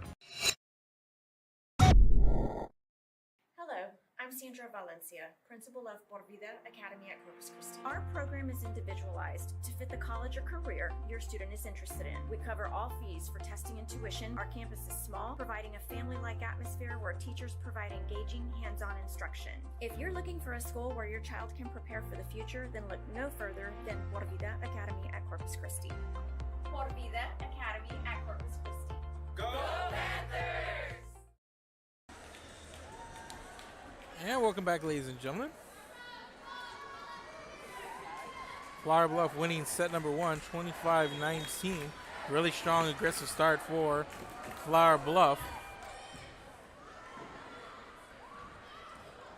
They were aggressive on the nets, on the attacks, and they start very much the same way. Very good start for the freshman middle blocker for Flower Bluff, Maggie Croft. And this one goes out of play, and it's going to be a point for Lady Hornets. We're in set number 2. And Lady Hornets with a 1-0 lead, and here's Lauren Fuller on the serve. Set up, and there's the return here by Miranda Valenzuela. Set up for Guerin. Guerin had a really strong finish. And the whistle, and the point over the Veterans Memorial there. I want to thank everybody who's tuned in to watch us, whether it's on Facebook, Twitter, or on YouTube. This is Real Sports Live, RIO Sports Live. Make sure to follow us on all our social media accounts. We go live on Facebook, Twitter, and on YouTube, as I mentioned. And you can also follow us on Instagram. We do not go live there, but a lot of cool content, player of the games, photos that have been submitted and taken by us. A lot of cool stuff there on the gram as Veterans Memorial takes a 2-1 lead here. A lot of good stuff on the gram and on that social media. A lot of good people working on this end for Real Sports Live. Happy to be a part of it. So make sure you're watching. Give this video a like and a share and go support what we're doing, Real Sports Live. And that, what a play there. Ariana Caldera goes up with the spike, picks up the kill, and it's a 3-1 lead for the Lady Eagles here, trying to shake off a slow finish in that first set here, and Flower Bluff getting a point back there. Back and forth throughout, but Lady Hornets opening up about a 5-point lead there towards the end and getting the cushion they needed to hold off the Lady Eagles and take the 1-set lead. And this has been solid and aggressive all around. Here's Caldera, send it to the back row. Fuller was ready for it. And the return made there by Guerin. Nicely done as Emery Jeffers. And there's Ariana Caldera on that far outside part of the net. Picks up the outside hit for the kill. Excuse me. And point over to Veterans Zamora. Mia Rodriguez on the serve. Here's the set, and Guerin with the attack. And Veterans Memorial plays it on the back row. There's Palmer. Here's a setup by Gillespie for Guerin. Taps it one-handed. And gets it over the red shirts there on the front row. And a little bit of finesse there on the net.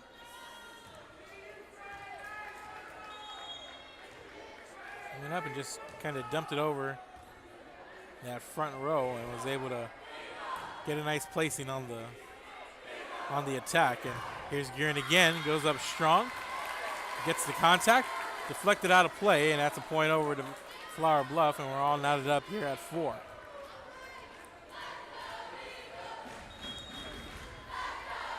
Harley Gillespie serves it.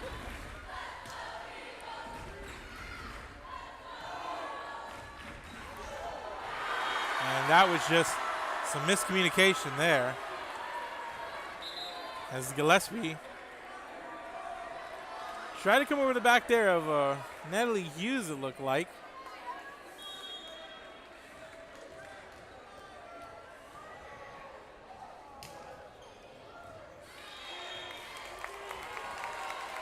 And the service error gives the point back to Flower Bluff.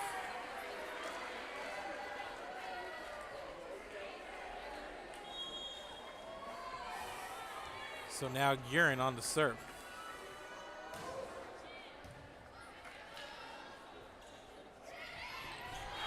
And a nice runner by Julia Anguiano.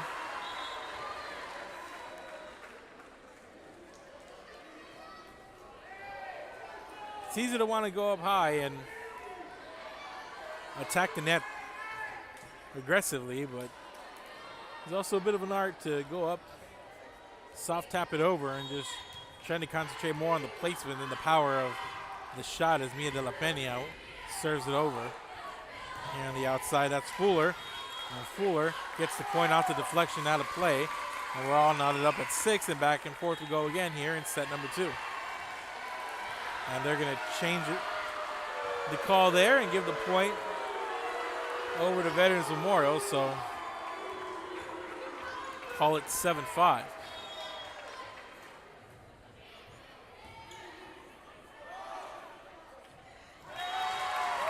And a dump off there. 7-6 now.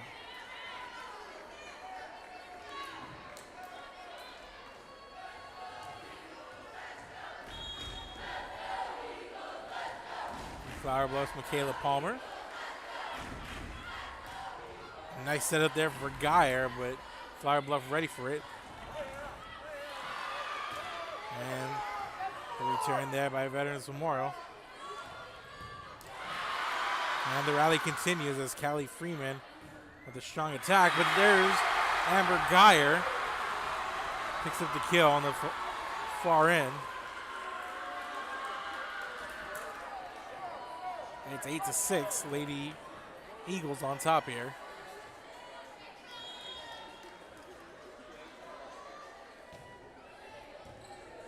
Sophie Ortiz on the serve for Veterans Memorial. Fuller right over to Ortiz. De La Peña. And here's Caldera. And Caldera rifles it into Michaela Palmer, who went low for it and couldn't quite get there. And Veterans Memorial leads by 3. And a timeout called by the Flower Bluff Lady Hornets. They look to talk about it here as they trail here in this early going. We'll be back for Real Sports Live. Keep it here.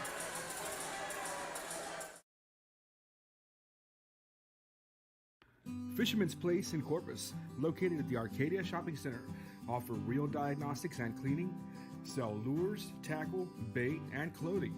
Also new and reconditioned rods and reels featuring a limited warranty. Located at 3911 Ayer Street, call 361-687-6754, Fisherman's Place.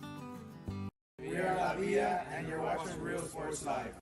Aquí, en la Universidad de Texas A&M Kingsville, somos una familia. Nosotros nos apoyamos. Trabajamos juntos. Crecemos juntos. Triunfamos juntos. Nos inspiramos los unos a los otros para convertirnos en las grandes mentes del futuro. Estamos aquí para asegurarnos que tú triunfes. Aplica hoy para empezar. Es tu momento. We are the Ray Texas Cheerleaders, and you're watching Real Sports Live. And welcome back, ladies and gentlemen. An error from Veterans Memorial out of the timeout gives Flower Bluff a point, and a kill there. Makes it 2 in a row, so back-to-back for the Lady Hornets out of that timeout. Cut the lead to 1.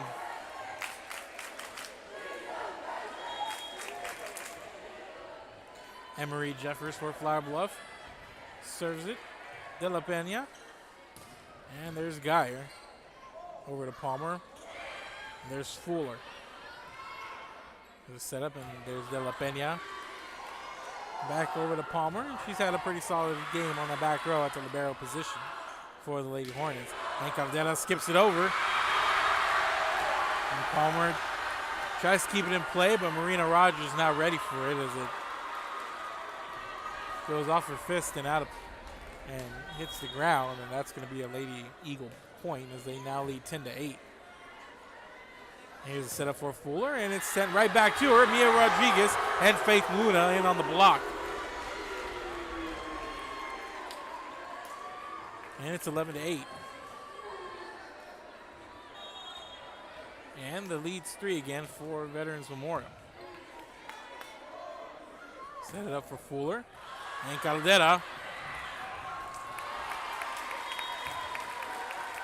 tries to make contact on the bump, but didn't quite work out how she wanted. And Lady Eagles trying to chase the ball down there, but to no avail. It's going to be a point over to Flower Bluff. And Lauren Fuller on the serve.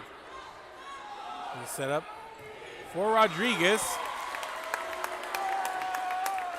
Missed time to hit there, and that one sent into the net, and Veterans Memorial sends another point on the hitting error to Flower Bluff. And an ace here by Lauren Fuller.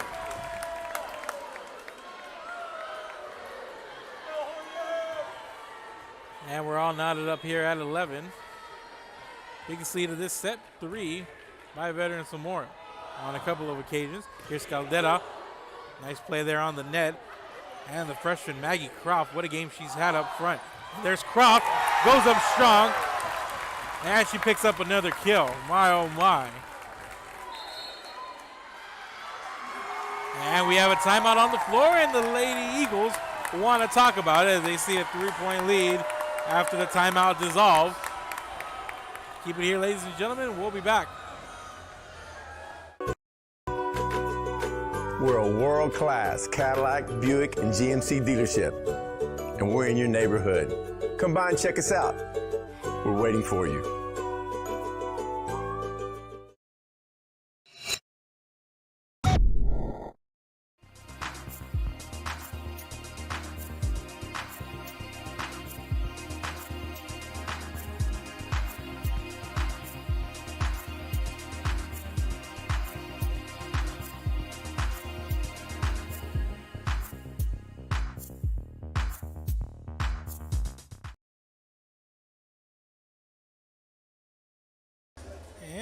Welcome back, ladies and gentlemen. Off the timeout, Lady Eagles trying to quell that momentum, so they wanted to talk about it as Lauren Fuller serves, and the return not going to happen, and it's Flower Bluff with a 2-point lead now, and Lauren Fuller, the senior, back to the service line, and she'll put it in play. And there's Caldera. De La Pena sets it up for Rodriguez, and Rodriguez sends it out of play. Another hitting error, and it's a 3-point lead now for Flower Bluff. Fuller on the serve, and she'll pick up the ace here as Miranda Valenzuela makes contact and sends it left. It's a 4-point lead now. And the back and forth going on the court isn't the only thing taking flight here, as both crowds bringing in contingent, and back and forth goes the jarring, but all in good fun here as Luna goes up strong and Flower Bluff ready for it up front. And a good effort there by Gillespie, but nice defensive play up front by Veterans Memorial as Maggie Croft went up hard, but Lady Eagles ready for the attack on that one. Mighty Lisa Perez on the serve. Here's a setup for Guerin, and Guerin picks up the kill. Goes cross court on that outside hit for the point. And the lead back to 4. It's a 16-12 advantage, and Flower Bluff already with the 1-set lead. They lead here as we get into the latter part of this second set. Here's Caldera. Sends it to the back row, and Jeffers is ready for it. And here's Guerin. Caldera on the runner there. Guerin sends it over. Ortiz is ready for it. The setup cross court for Caldera, and Jeffers once again there. And here's Guerin. Soft taps it over, and Amari Lisa Perez is there. Set up high there for Caldera, and she'll get the deflection as the ball goes out of bounds.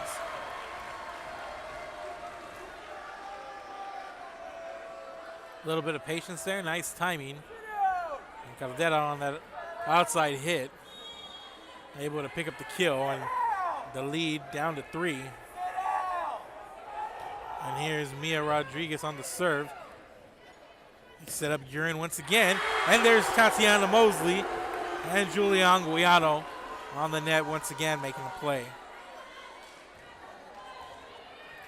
And it's 16-14.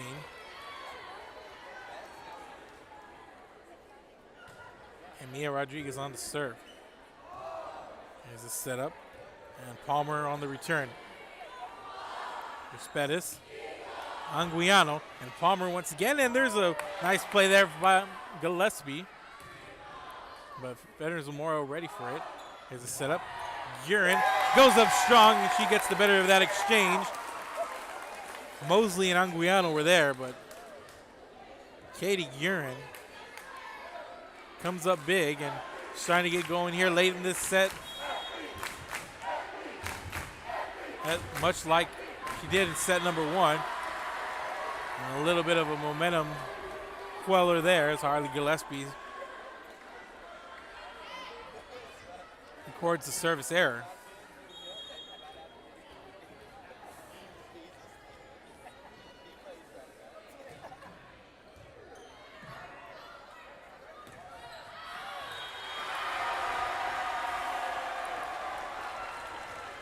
Now it's out of play, and it's a 1-point lead.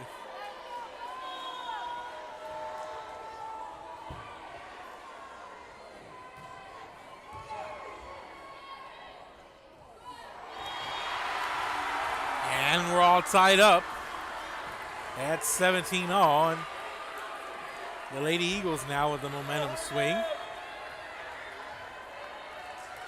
Just little things can turn the tide. As a minute ago, a service error called Flower Bluff momentum, and now Veterans Memorial are the ones streaking. So we're all knotted up here at 17. Caldera sets it up. Anguiano's with the attack, and nice play on that front row by Natalie Hughes and Katie Guerin. Here's a setup for Guerin, and Guerin goes up strong. And there's Amadi Lisa Perez, but Anguiano chases it down.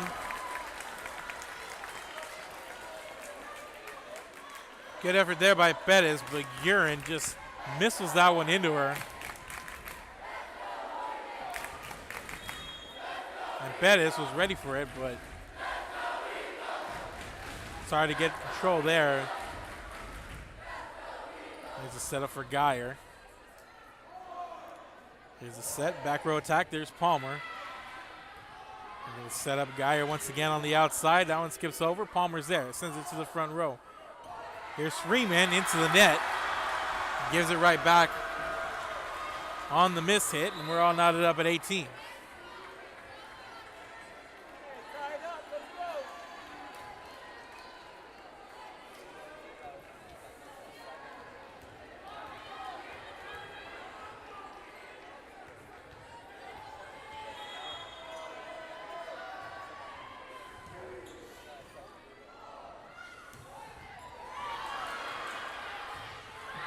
This one sent up high. And that was Sophie Ortiz trying to make the return, but she was a little far out there and sends it into the net.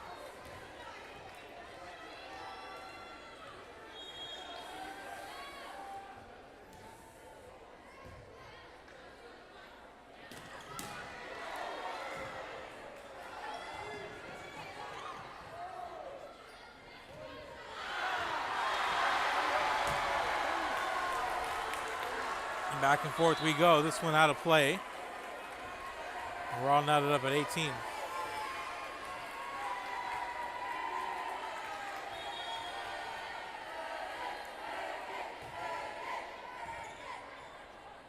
And Ortiz on the serve. And this one returned by Palmer. De La Pena sets it up for Rodriguez. And Maggie Croft was there to disrupt that little sequence and able to send it back, and it never was handled and returned there on the front row by veterans. And Flower Bluff with a 20-19 lead. And Emery Jeffers on the serve. And that one returned.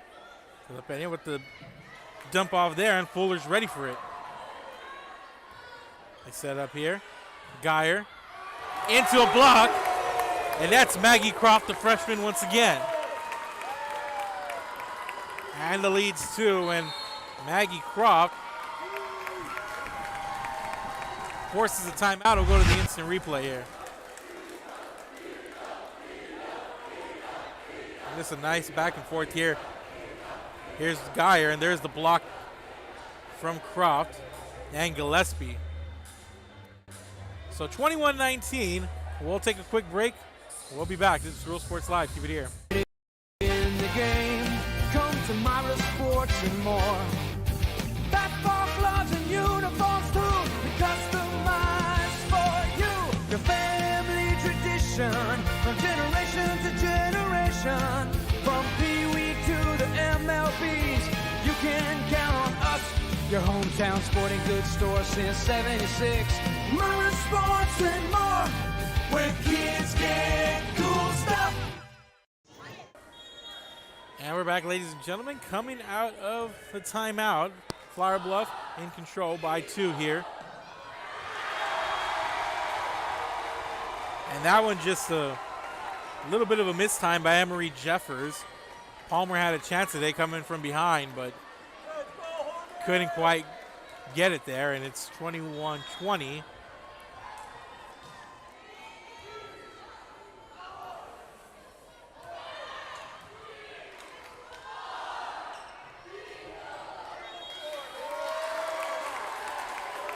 And the whistle and the infraction, point goes over to Flower Bluff.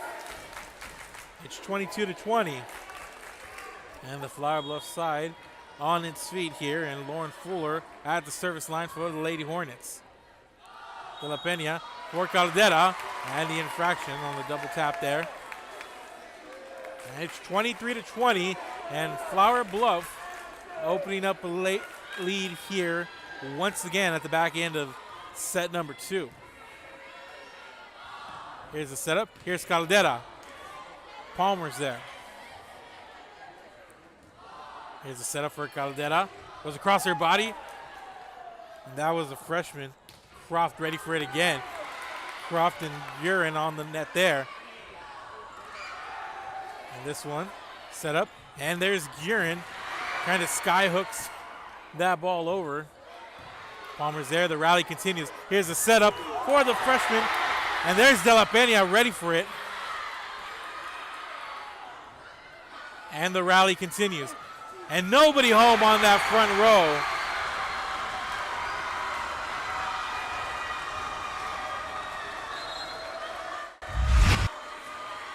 Just a lot of back and forth here.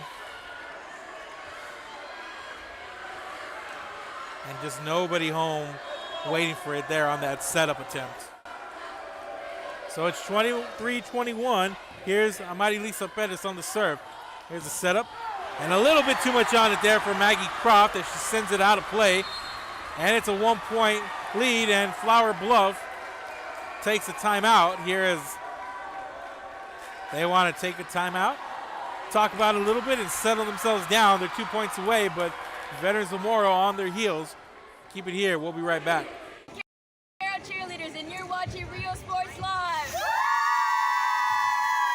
Come on down to Staples Street Meat Market with the best selection of quality meats, beef ribs, Angus beef fajitas, and Staples Street brand sausage, featuring our new authentic family recipe for pony spices. Check out our weekly specials. Your one-stop shop for everything you need for your next barbecue: ice, charcoal, wood, and adult beverages. We are your local football headquarters. Look for our new location coming early 2022 at 7418 South Staples Street. We're a proud advertising partner with Real Sports Live and the Coastal Band and RGV, and supporting all our local sports and athletes. Staples Street Meat Market. And welcome back, ladies and gentlemen. Coming out of that timeout, Veterans Memorial on the serve. Here's Gillespie setting up for Guerin. And Rodriguez and Anguiano can't handle it up front.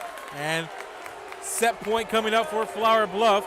And here's the freshman Maggie Croft on the serve for the Lady Hornets.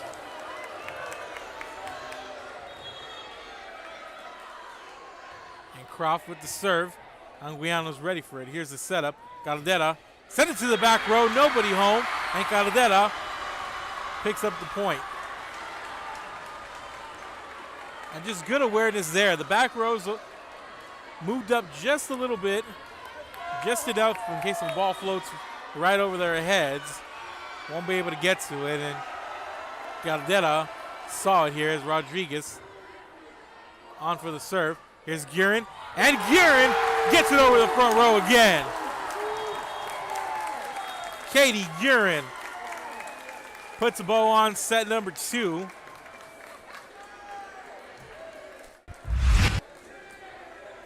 And just a nice job, and she's done it a couple of times, just trying to get it over that front row. Goes up like she's going to lay it down with a strong attack, and instead goes the route of being finesse, and she's able to get it over that front row. Pick up the point, 25-23. Flower Bluff victorious here in set number 2. They lead 2-0. They're looking for the sweep right after this. Keep it here. Here at Texas A&M University, Kingsville, we are a family. We support each other through thick and thin.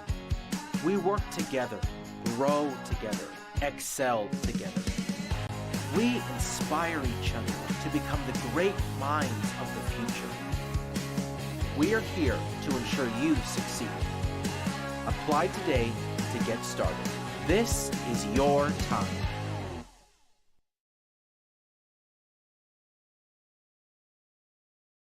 Be the voice for children. Volunteer with CASA of the Coastal Bend.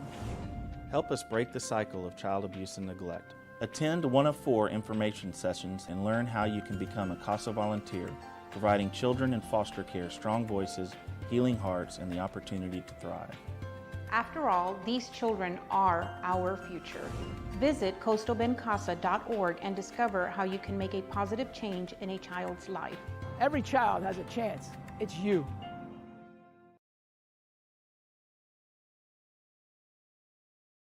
Hi, I'm Joe with Valencia Heating and Air.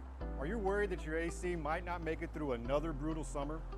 Well, I can offer you affordable air conditioning comfort with custom prices that won't break the bank.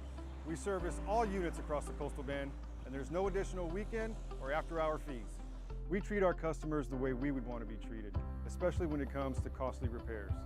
So if you need service, repairs, or replacement, call Joe to keep you cool. Valencia Heating and Air.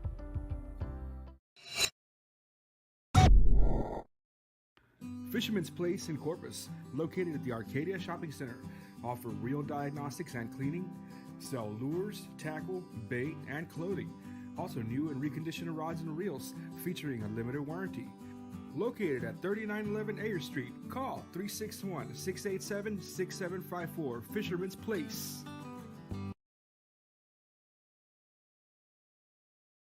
Uniforms, etc., you're going to find the opportunity to purchase the best high-quality scrubs. Soon after I learned about how the EDC was helping out the community, and so I did meet with Ms. Castillo. She made it very easy, very friendly, and she walked me every step of the way. I couldn't have done it without their help. Music lovers, you have to stop and see the assortment of records, tapes, and records memorabilia at Forever Memories today. Located at 237 North Sam Houston in San Benito, Texas, there's over 10,000 records on display and more coming every day. Looking for your favorite album from the past, first pressings, collectibles. How about a 45 with a single you just have to have?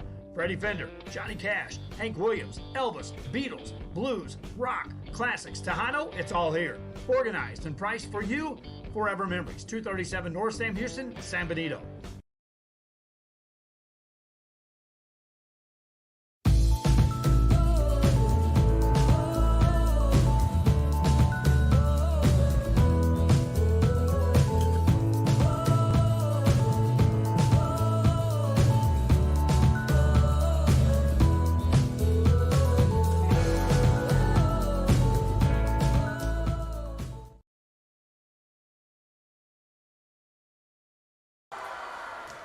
back, ladies and gentlemen. Start of set 3. And that's the start you want here if you're the Lady Eagles. Service error to give Flower Bluff the point. And the Lady Hornets have won the first 2 sets. They are looking for the sweep here, and Veterans Memorial trying to force a set 3, but it's not going to happen that way as the front row not ready for that one. Nice play up front. That was Natalie Hughes, the junior. And here's Maggie Croft on the serve. Tatiana Mosley trying to go cross the net with it, but instead can't get it quite over. It's 3-0.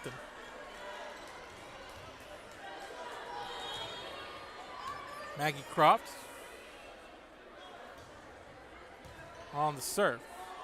Here's the setup. Caldera is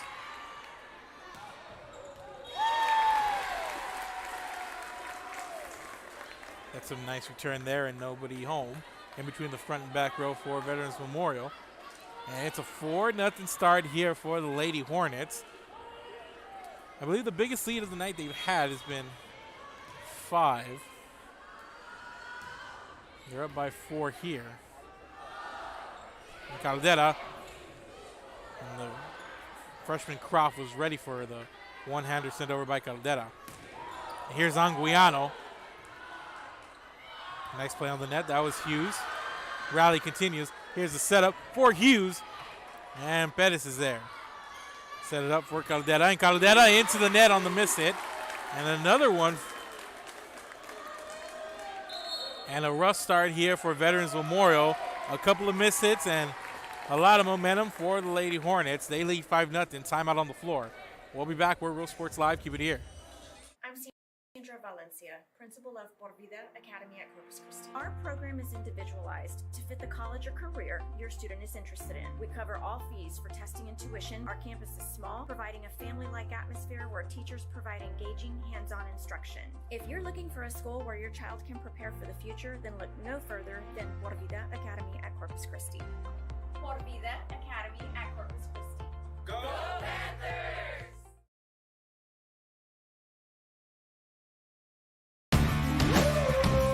Service is attitude. How far are we willing to go to service our community, our dealership here at Fruya, and you? Sky's the limit.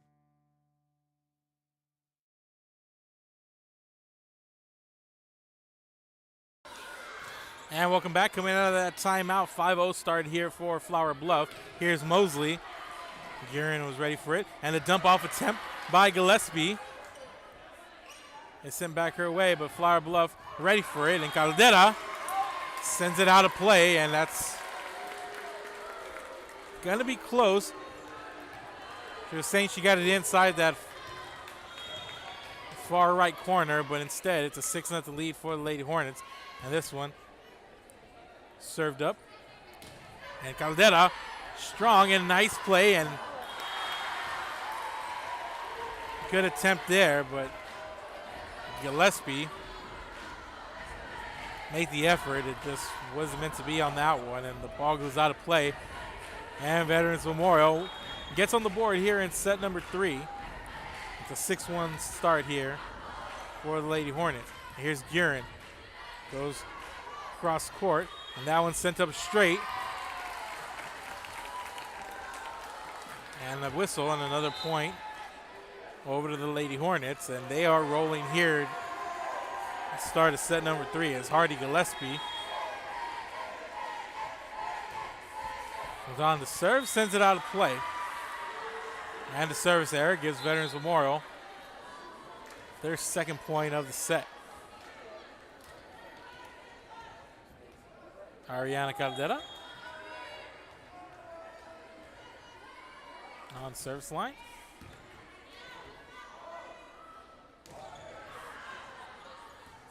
Strong attack there by Guerin. Veterans Memorial ready for it. Geyer on the return. Guerin goes up strong. Can't get it over the net. And point over to Veterans Memorial.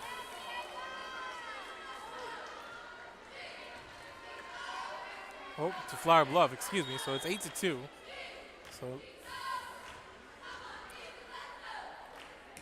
So Chalk with another kill for Guerin from this vantage point. It didn't look so, but there's a block courtesy of Natalie Hughes and Lauren Fuller.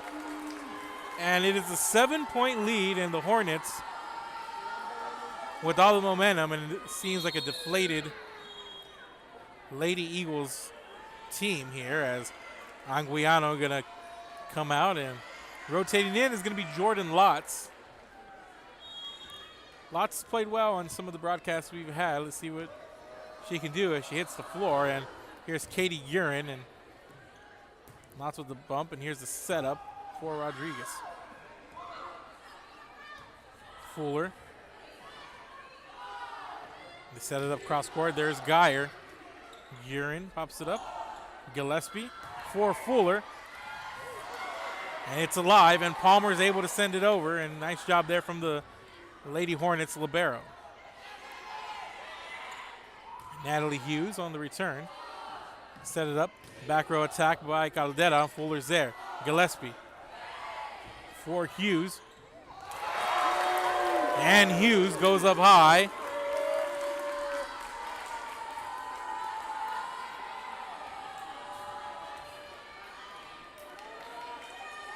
She's had a good showing there on that center net.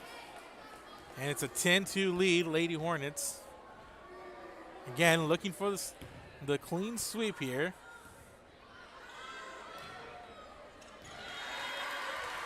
And that was Amber Geyer on that outside hit attack. Picks up the kill, and it's a 7-point lead. 10-3.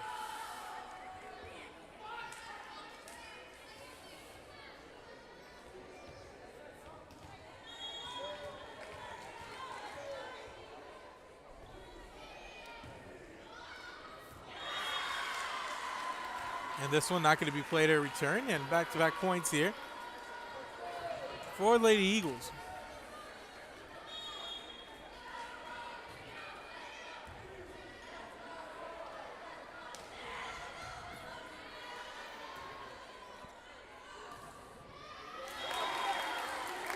And a nice play on the net there, this one.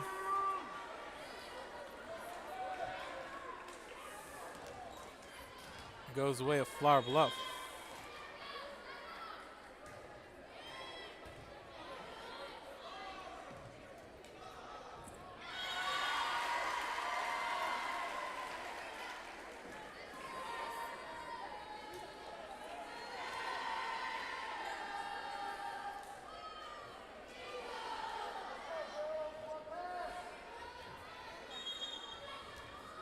So it's an 11-5 lead.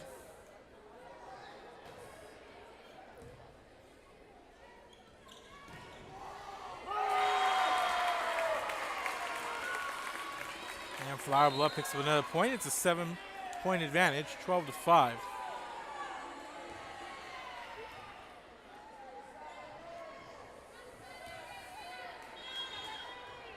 And Veterans Memorial coming off a sweep to Gregory Portland on Friday night. Trying to avoid a second in a row here. They trail 2-0. There's an outside hit. And a kill for Amber Geyer.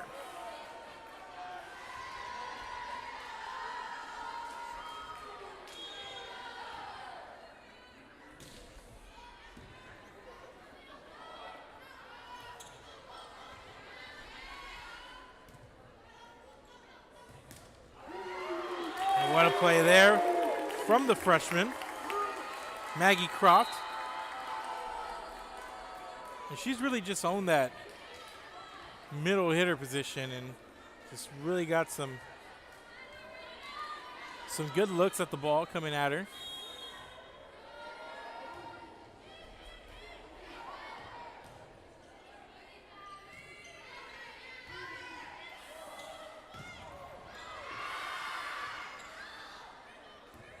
And this one returned. And that was Sophie Ortiz trying to get to that far corner and make a play, but just could not. So both these teams with an identical 6-2 record. The edge going to Flower Bluff as their only 2 losses are to Gregory Portland and Victoria West.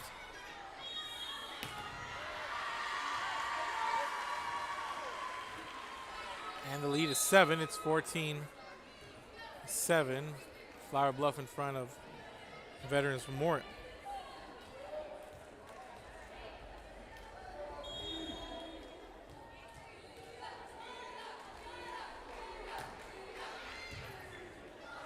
But ever since the loss, it's been 4 in a row with wins over Moody, King, Carroll, and Victoria East for Flower Bluff. And they pick up another point here. They now lead by 8. Following this, they have a big game against Gregory Portland, followed by a game against Ray, Victoria West, Moody, King, Carroll, and they finish off with Victoria East.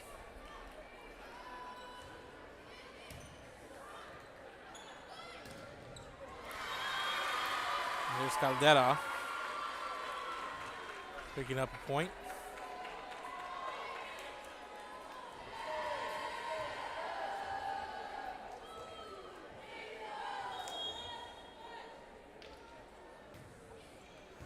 This is the official start to the second half of District 4.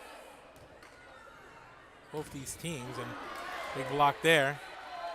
And Caldera sends it over. Gillespie, cross court. Guerin. Katie Guerin goes up strong once again. And she's had herself a heck of a match here so far. Really helped Flower Bluff at the end of the first 2 sets just kind of get a little separation. And she's been strong, especially on the outside here on this near part of the court.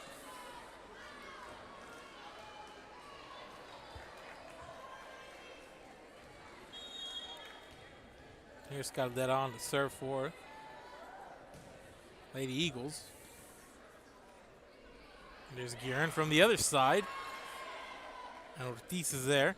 And Caldera sends it right for Palmer. And Palmer sends it flying to the front row, but nobody home there. And the Lady Eagles pick up a point. And it's 16-10 in favor of Flower Bluff. And here's Caldera. Picks up the ace there, and it's a 5-point game. And let's see if the Lady Eagles have a run in them here. And they need it in the worst way. And Caldera sends it over, and Palmer goes low to make the play, and we're going to get a timeout on the floor. And the lead's 4 for the Lady Hornets. We'll want to talk about it. Keep it here. We're Real Sports Live. We'll be back. Forever Memories, Antiques and Collectibles, located at 237 North Sam Houston in San Benito, is filled with vintage items, collectibles, and a selection of vinyl records that's as good as it gets. Every shelf, every aisle, and table is filled daily by a number of vendors that ensures that something here just might be the item you have to have. The vinyl record area helps bring an added atmosphere that makes for the fun trip when stepping back in time with the memories. Forever Memories, Antiques and Collectibles in San Benito.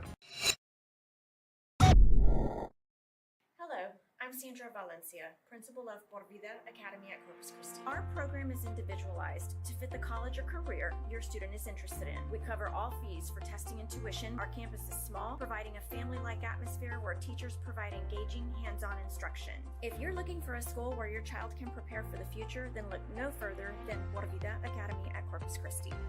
Por Vida Academy at Corpus Christi. Go Panthers! And welcome back. Coming out of the timeout, Flower Bluff gets a kill and a point on an outside hit on that far end of the court.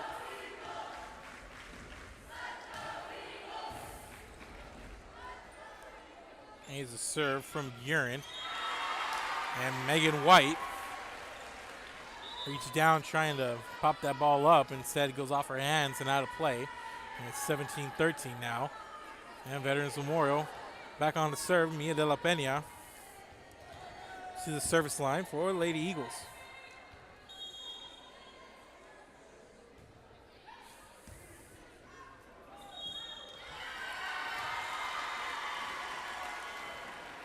And the infraction, and it's now a 3-point lead, 17-14 And the Lady Eagles going on a bit of a run here to cut this momentum down. This one's popped up. And there's Fuller to put a cap on that one. And give the point back to the Lady Hornets as she comes up big with the kill there on the net. Here's the libero, Michaela Palmer.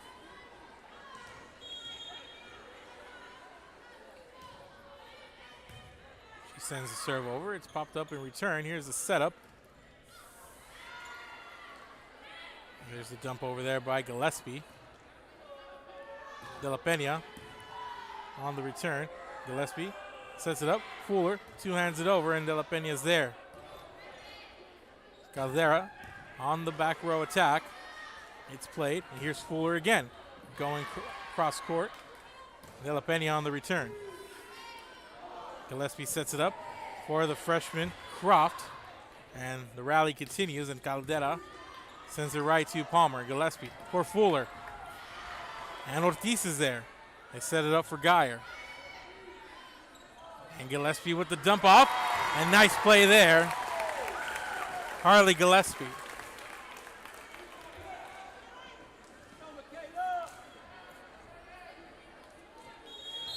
Just really nice awareness there by Gillespie. We're going to get a timeout on the floor.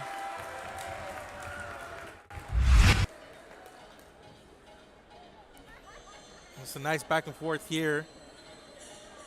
You see Geyer, and there's Fuller and Gillespie doing such a nice job during that rally, setting up her teammates, goes for the dump off there and gets rewarded with the point. So we'll take a quick break and we'll be back. Timeout on the floor. This is Real Sports Live. Keep it here. Fisherman's Place in Corpus, located at the Arcadia Shopping Center, offer reel diagnostics and cleaning, sell lures, tackle, bait, and clothing. Also new and reconditioned rods and reels featuring a limited warranty. Located at 3911 Ayer Street, call 361-687-6754, Fisherman's Place. We are LaVega and you're watching Real Sports Live. Aquí, en la Universidad de Texas A&M Kingsville, somos una familia. Nosotros nos apoyamos. Trabajamos juntos. Crecemos juntos. Triunfamos juntos. Nos inspiramos los unos a los otros para convertirnos en las grandes mentes del futuro. Estamos aquí para asegurarnos que tú triunfes. Aplica hoy para empezar. Es tu momento. And welcome back, ladies and gentlemen. Coming out of the break, Maggie Croft with another kill on that center net. It's 20-14. Croft and Fuller there. And Croft are ready for it. They trying to dump it off, but not on her watch. And there's Geyer. Picks up the kill. And the lead's 5, 20-15. Mia Rodriguez on the service line for Lady Eagles.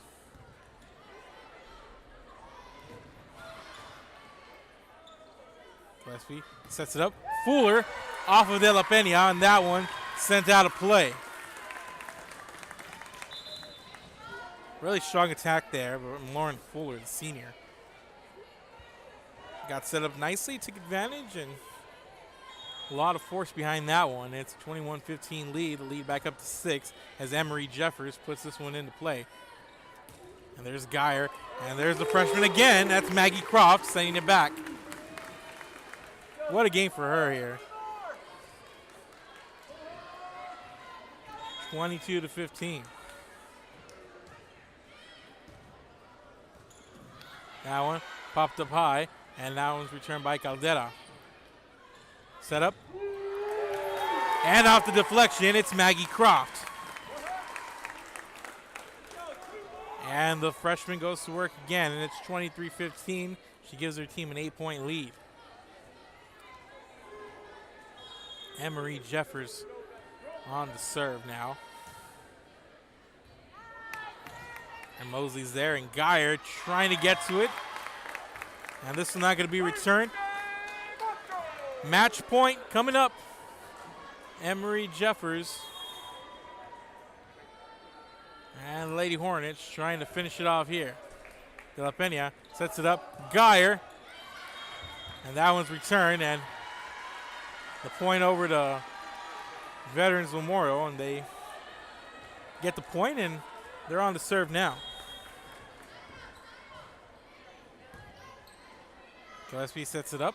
And Fuller puts the finishing touches on this one. And Lauren Fuller. Finesse there. And that's going to do it here. We'll go to the last replay here. And we'll go to the serve. Our player of the game, we're going to go with the freshman Maggie Croft. Katie Gurin had a really strong game as well. But we'll go with the freshman Croft coming up here. Big stage. And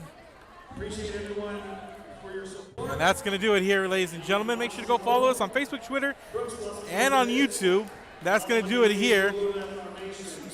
Flower Bluff wins in straight sets, 25-19, 25-23, 25-16. Thank you guys for watching, and have a good night.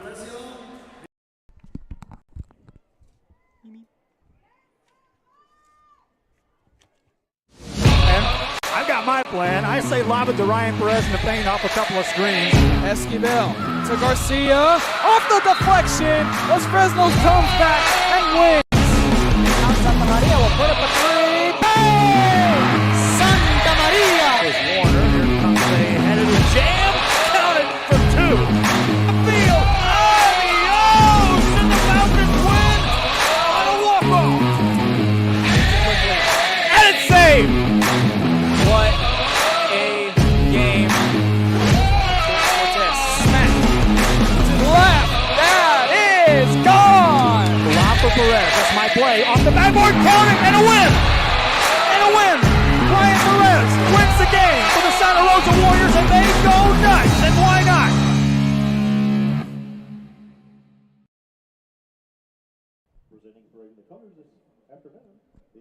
Good afternoon and welcome to another broadcast on Real Sports Live. We're coming to you live from Buccaneer Stadium in Corpus Christi, Texas for this highly anticipated matchup between a couple of top 10 teams in the state. Waco LaVega on the road taking on the Corpus Christi Miller Bucks. Kevin Aro alongside Mark Molina here on a sun-soaked field. 2:30 kickoff mark, college football style on a Saturday afternoon by the Bay. Yeah, and it feels beautiful out here, Kevin. Everybody knows the cold front came in this week. It's just a heck of a time to have an afternoon game. Perfect timing, two good teams. Really highly anticipated match. One of the ones that a lot of people, whenever you do circle those pre-district games, this is one of those. So really looking forward to it. Both athletic players on both sides of this field. So it's going to be a real treat for us this afternoon. Just a week ago, the theme in the game when I last covered Miller against Brownsville-Hanna was speed. This game, we're going to go with the word athleticism, and there's plenty of athletes on this field. We're getting set for the national anthem on the other side of the break. You're watching Real Sports Live.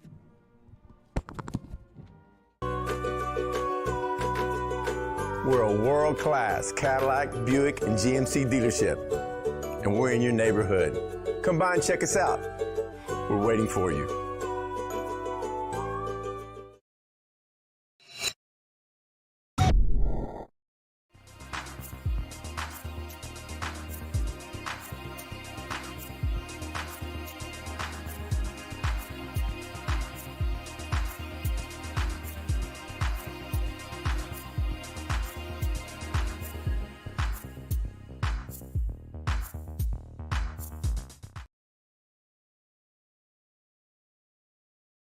If you want to get in the game, come to Myra Sports and more. Basketball gloves and uniforms too, customized for you. Your family tradition, from generation to generation. From Pee Wee to the MLBs, you can count on us. Your hometown sporting goods store since '76. Myra Sports and more, where kids get cool stuff.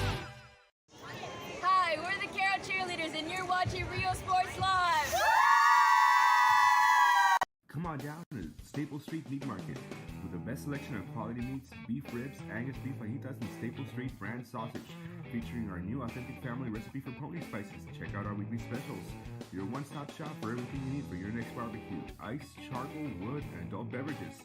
We are your local football headquarters. Look for our new location coming early 2022 at 7418 South Staple Street.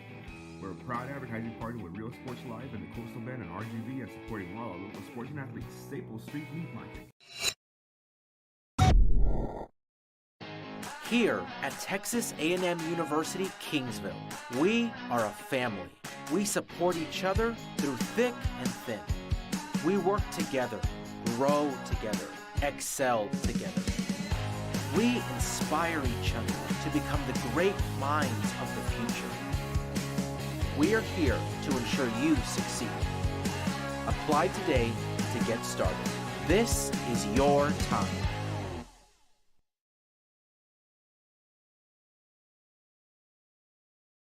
Be the voice for children. Volunteer with CASA of the Coastal Bend.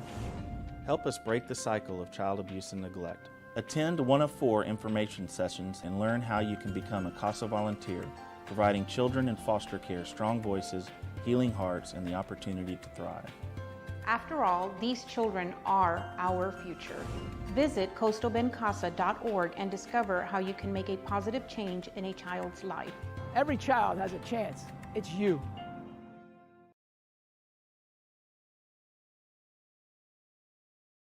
Hi, I'm Joe with Valencia Heating and Air. Are you worried that your AC might not make it through another brutal summer? Well, I can offer you affordable air conditioning comfort with custom prices that won't break the bank. We service all units across the Coastal Bend, and there's no additional weekend or after-hour fees. We treat our customers the way we would want to be treated, especially when it comes to costly repairs. So if you need service, repairs, or replacement, call Joe to keep you cool. Valencia Heating and Air.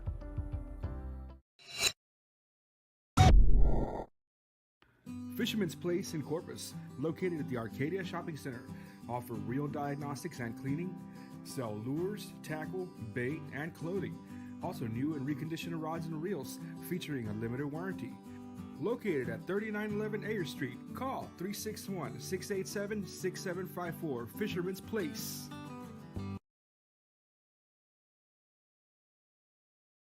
Uniforms, etc., you're going to find the opportunity to purchase the best high-quality scrubs.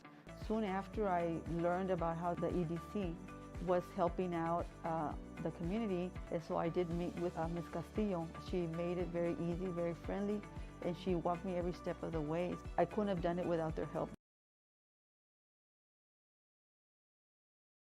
Music lovers, you have to stop and see the assortment of records, tapes, and records memorabilia at Forever Memories today.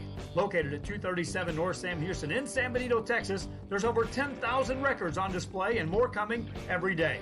Looking for your favorite album from the past, first pressings, collectibles. How about a 45 with a single you just have to have?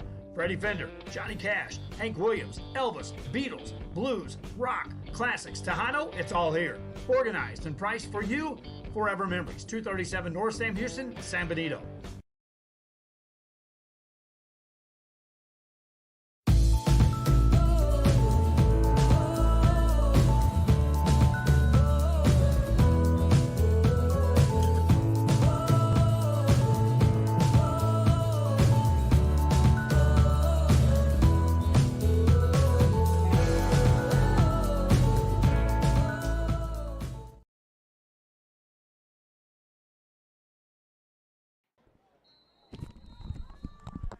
All right, we're getting set for kickoff. Sorry for the little technical difficulty there, but we're ready to go right before kickoff. So the Miller Bucks will be punting away to Waco LaVega, the Pirates.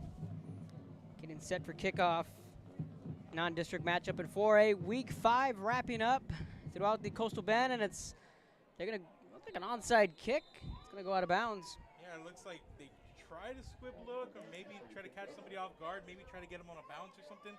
But just really didn't work out there the way they wanted, and out of bounds, and it's going to be a rough start special teams-wise, as Waco LaVega going to get some pretty decent field position out of that.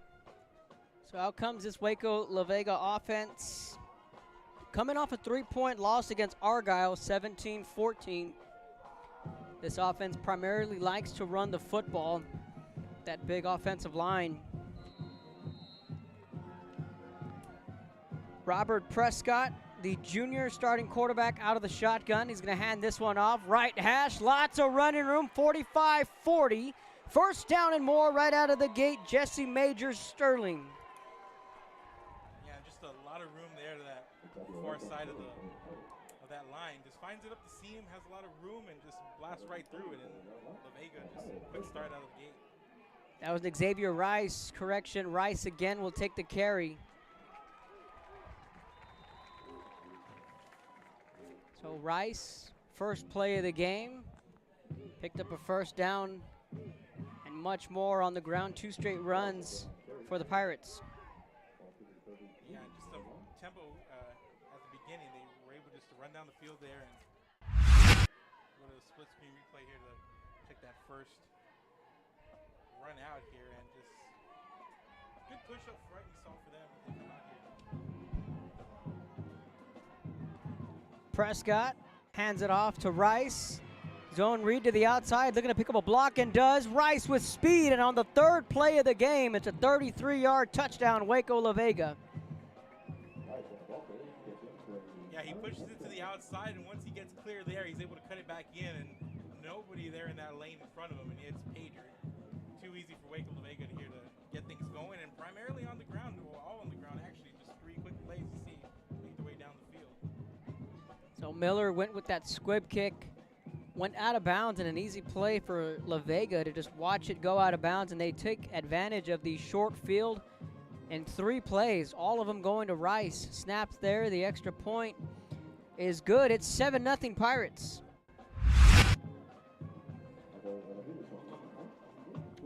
Check out that replay here, Kevin. You see, here's the handoff. He goes for that corner, and once he's clear, he has a blocker in front of him, cuts in. There's nobody in front of him there. Nice run, nice play. Good job on the ground, just brightening it out here. We're going to take a break here and we'll be back. Valencia, principal of Por Vida Academy at Corpus Christi. Our program is individualized to fit the college or career your student is interested in. We cover all fees for testing and tuition. Our campus is small, providing a family-like atmosphere where teachers provide engaging, hands-on instruction. If you're looking for a school where your child can prepare for the future, then look no further than Por Vida Academy at Corpus Christi. Por Vida Academy at Corpus Christi. Go Panthers!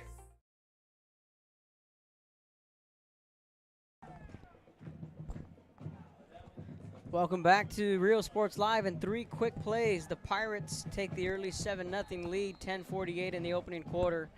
Kevin Arrow alongside Mark Molina. Yeah, just a really good start here for Waco LaVega. That's another kickoff out of bounds, Kevin. Yeah, it's not going to be a flag because it looked like Damari Listener may have gotten a hand on it, so they're going to field this one at the 21-yard line. So that's where this high-octane Miller offense will take over, Mark. And we know that this offense has speed, but in the times I've seen them, it seems like this year they have more depth than they usually do, particularly in the skill position. Yeah, they got usually whenever it starts with the skill position guys, you're going to start with Lonnie Atkinson, but they got a trio or maybe a quartet, even of wide receivers that can come out and make big-time plays down the field. 4 receivers set for the Bucks. Jaden Brown's first pass is to Listener, tackled immediately at the 26-yard line. So the matchup there is Jesse Major-Sterling, the senior DB, against Atkinson. Yeah, and Atkinson, you see that a lot. They like to, run quick plays, either get him on the sideline, maybe you can juke out a defender and, just get him loose in space. Atkinson picked up 5, 4 receivers set. Jaden Brown's going to hand this one off to Ethan Greenwood. If anything, he got back to the line of scrimmage, tackled immediately by Kenyon Ross. Looking at a back like Greenwood, he's just kind of a change of pace. You see all the athleticism on that Miller offense, and then you have a big running back, low to the ground kind of guy, just a straight-ahead runner. 3rd and 4, quick screen. Tackled immediately at the 25-yard line. Nothing doing there. That was Jaden Moreno, the junior wideout. Yeah, and Miller likes to do that. They like to get the ball, quick snap, quick outs there to the sideline. Just try to get their receivers, get some blocking, maybe evade defenders, but LaVega tying them up there. He lost 2. 4th and 7. Miller going to roll the dice early. Atkinson makes the catch, shakes off one man. Mark, it looks like he got the first down. It looks like he did there on that last second effort. I mean, you talk about rolling the dice there right out of the gate. And Coach Evans isn't gonna shy away from that here. You see in the replay, just quick out, you get it to your man, let him go to work, and he went to work there, and he was able to get the first down. Looking back to pass, deep ball into double coverage. Nothing doing there. That goes out of bounds. Again, they were looking for Adkism. Yeah, and that's going to be a matchup. You're probably going to see Waco LaVega.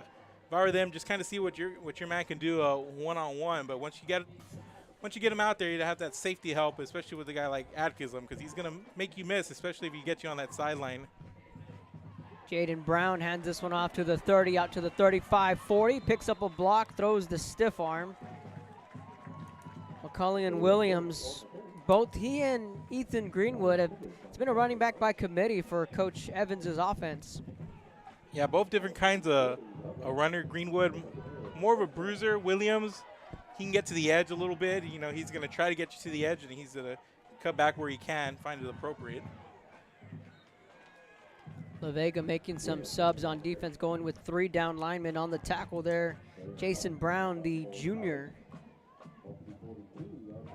Ball at the 42-yard line, 8:58, first quarter, 7-0, Pirates with the lead. Williams to the right of Jaden Brown, takes a snap, play action over the middle, incomplete. He was looking for Donovan Terrell, and Mark, if he catches that, a lot of real estate in front of him.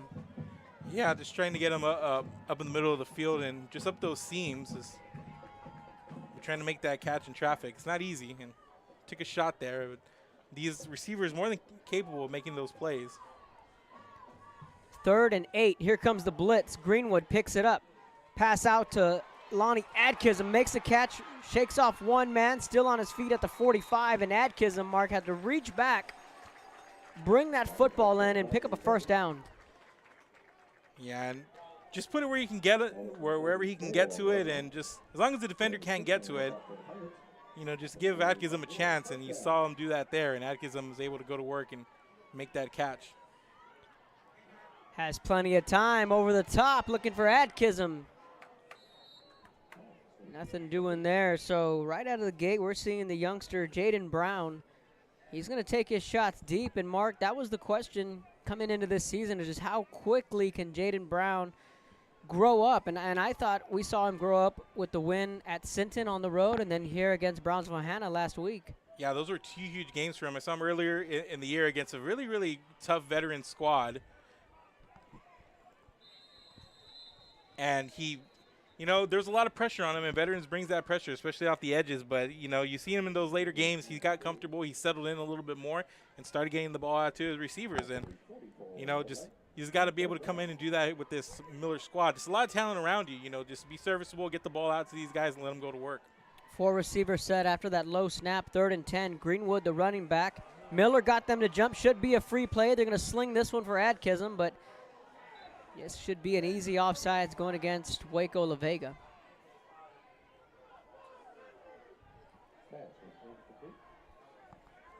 Yeah, you got to take that shot. It looks like there's not going to be a flag on the field, Mark. I thought that was offsides on Waco LaVega, and Jaden Brown treated that like a free play. Yeah, it looked like it. He got rid of it pretty quickly and just heaved it down the field, trying to give his man a chance. But it looks like LaVega was able to get back on their side of the ball. That's close. 2nd, 4th down on this drive. It's 4th and 10. Evans wants a timeout. It looked like, you know, from up here that Miller just assumed that they would throw the flag. I thought they jumped. Your complete care is our priority at South Texas Bone and Joint. When you suffer, and I guess not, but we'll step away really quick on this timeout. Keep it here. We'll be back. Service is attitude. How far are we willing to go to service our community, our dealership here for you, and you? Sky's the limit.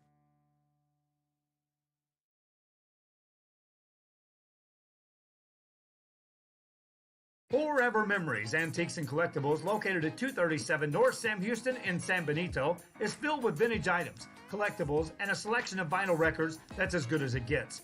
Every shelf, every aisle, and table is filled daily by a number of vendors that ensures that something here just might be the item you have to have.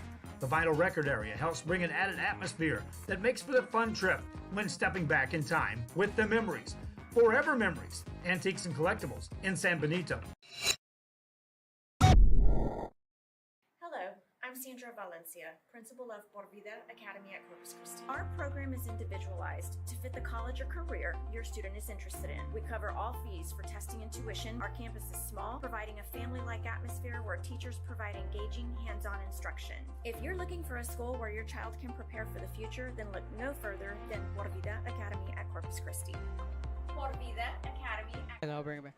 After the fourth down conversion pass over the middle, caught at the 21-yard line.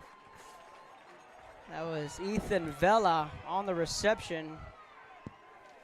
Some extracurricular down there in the trenches.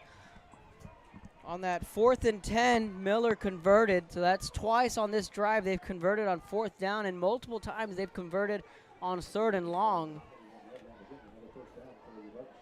Yeah, and in the games we've seen Miller in, they're not going to shy away from these down and distance situations. Not a lot of punting goes on within this Buccaneers offense. So it's a 1st and 10, ball on the 21, just shy of the red zone. Miller trying to answer back on their first drive. Greenwood takes the carry, running room in front of him.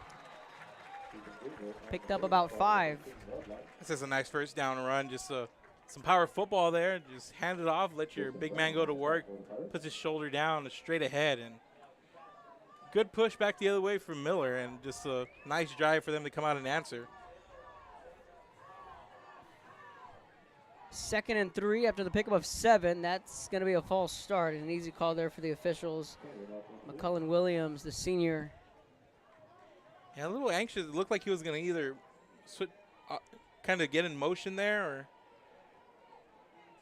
yeah, he's tapping himself on the helmet. That one's on me. Just a little pre-snap confusion there. 2nd and 8. They're going to back him up 5. 4 receiver set. 3 down linemen for the Pirates. Brown looking to his right. Caught at the 15. Shakes off a man. That's Adkism again to the 10-yard line. Should be enough for a first down. Yeah, and Adkism, he's gonna be fed early, and he's gonna be fed often. And you've seen they're already trying to take those chances down the field, and then they get him here, right near that inside hash. And Miller takes the snap, looking to his right, got a man, caught, both feet in, touchdown Bucks, Lonnie Adkism. That's just nice placement. You go to that lower corner of the end zone, and just a great job. You can just tell that Brown and Adkism on the same page there. Adkism turned around, and ball was right on target. Doesn't get any better than that if you're the Miller Bucks. Wow, that's a good drive there, and they converted twice on 4th down, multiple times. On 4th down, they converted twice. More than one occasion, they converted on 3rd down.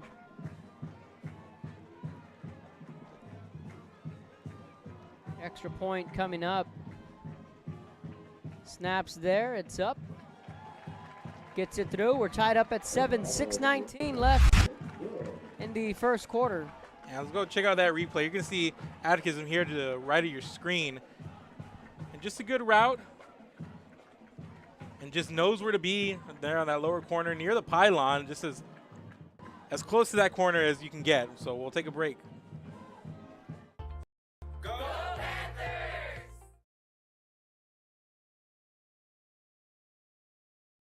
Fisherman's Place in Corpus, located at the Arcadia Shopping Center, offer real diagnostics and cleaning, sell lures, tackle, bait, and clothing.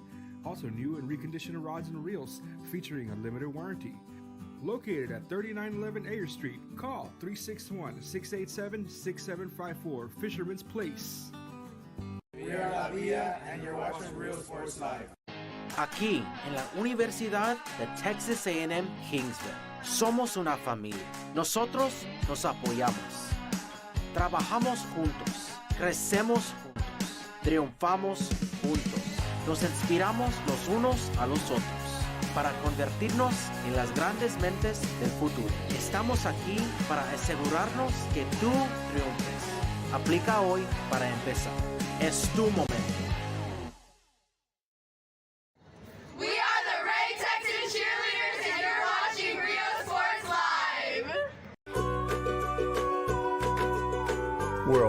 world-class Cadillac, Buick, and GMC dealership.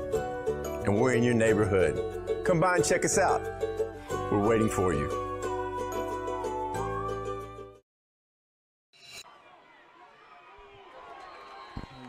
Welcome back. 6:19, another squib kick from the Bucks special teams.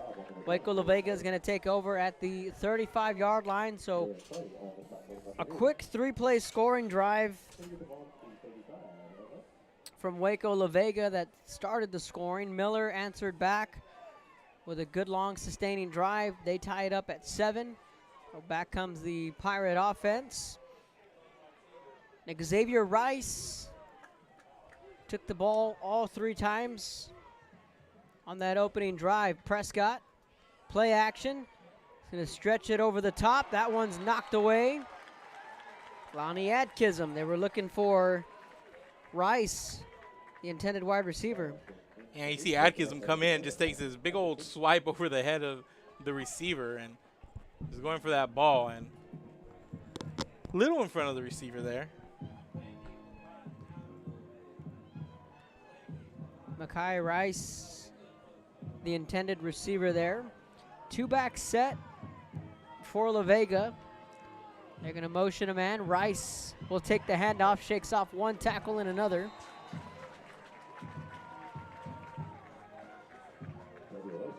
Yeah, you can see it's visibly apparent that, now Miller up front, these D linemen trying to tighten things up after LaVega just went down on that first drive and just ran it down their throats. And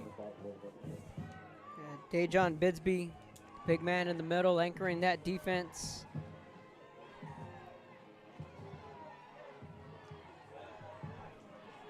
Third and 10, Miller defense looking to get off the field.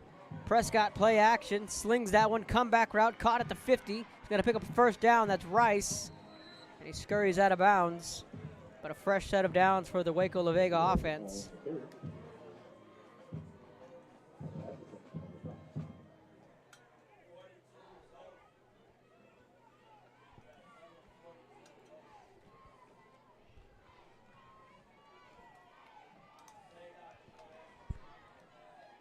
.525 tied up at 7.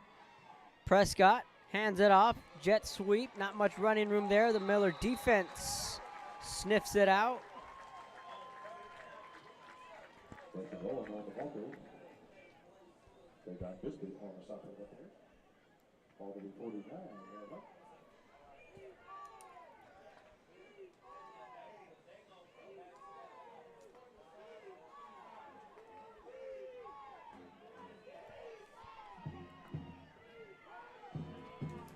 .453 in the opening quarter. 7-7. Prescott looking back to pass, goes for the one-on-one down the field. They were looking for Rice again and Adkism again on the coverage.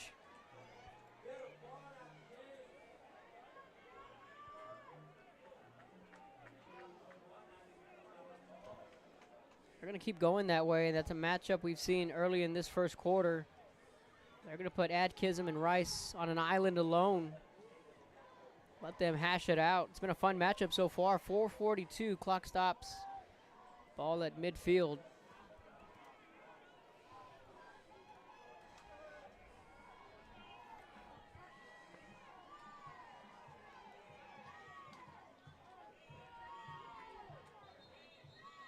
Timeout on the field. We're going to take a timeout up here, and we're going to do our best to work on our tech issues here. You're watching Real Sports Live.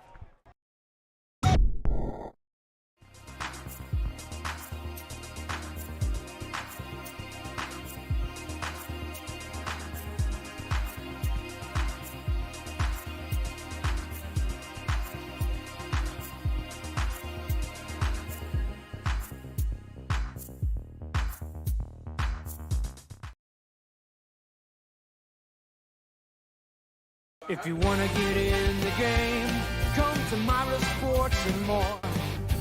Basketball gloves and uniforms too, customized for you. Your family tradition, from generation to generation. From Pee Wee to the MLBs, you can count on us Your hometown sporting goods store since 76. Murrah Sports and more, where kids get cool stuff. Hi, we're the Carol Cheerleaders, and you're watching Real Sports Live. Come on down to Staple Street Meat Market with the best selection of quality meats, beef ribs, Angus beef fajitas, and Staple Street brand sausage, featuring our new authentic family recipe for pony spices. Check out our weekly specials. Your one-stop shop for everything you need for your next barbecue: ice, charcoal, wood, and adult beverages. We are your local football headquarters. Look for our new location coming early 2022 at 7418 South Staple Street. We're a proud advertising partner with Real Sports Live and the Coastal Bend and RGV, and supporting all our local sports and athletes. Staple Street Meat Market.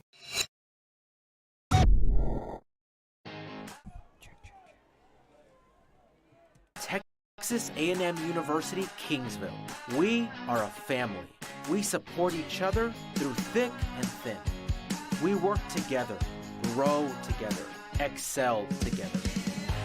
We inspire each other to become the great minds of the future. We are here to ensure you succeed. Apply today to get started.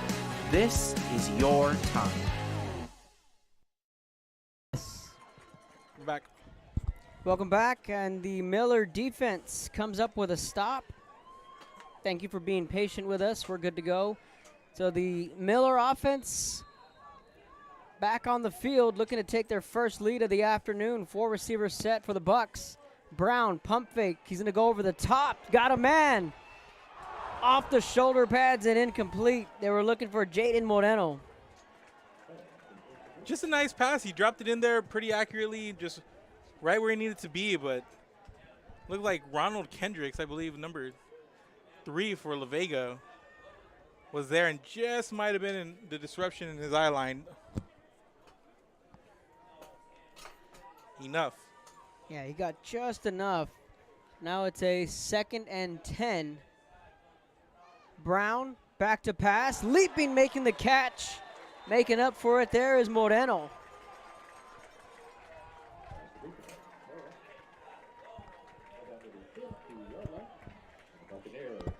And just what a catch, you know, falling down to the ground, able to keep control. All working right now for the Bucks. They're going to hand it off. Greenwood. A little bit of a balanced attack now. Williams will check in the ball game for Greenwood. Yeah, and not only a balanced attack, but you got that thunder and lightning kind of thing working with your backs. You got the bruiser, and then you got Williams, who's a shifty back, but he has also got some power behind those legs. Williams takes the handoff.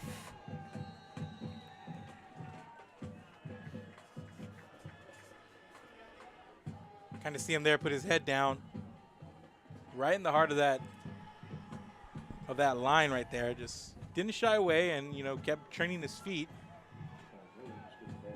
3:23 in the opening quarter. Tied up at 7. Brown keeps it himself, across the 40, lowers his shoulder to about the 36-yard line. Nice patient run on the design quarterback run. Good vision, waits for it there in the backfield for the little bit of a lane that he needed to develop, and follows it through for the first. Williams to the right of Jaden Brown, the sophomore quarterback. Hands it off to Williams. Good open field tackle, met immediately by Jason Brown, the junior.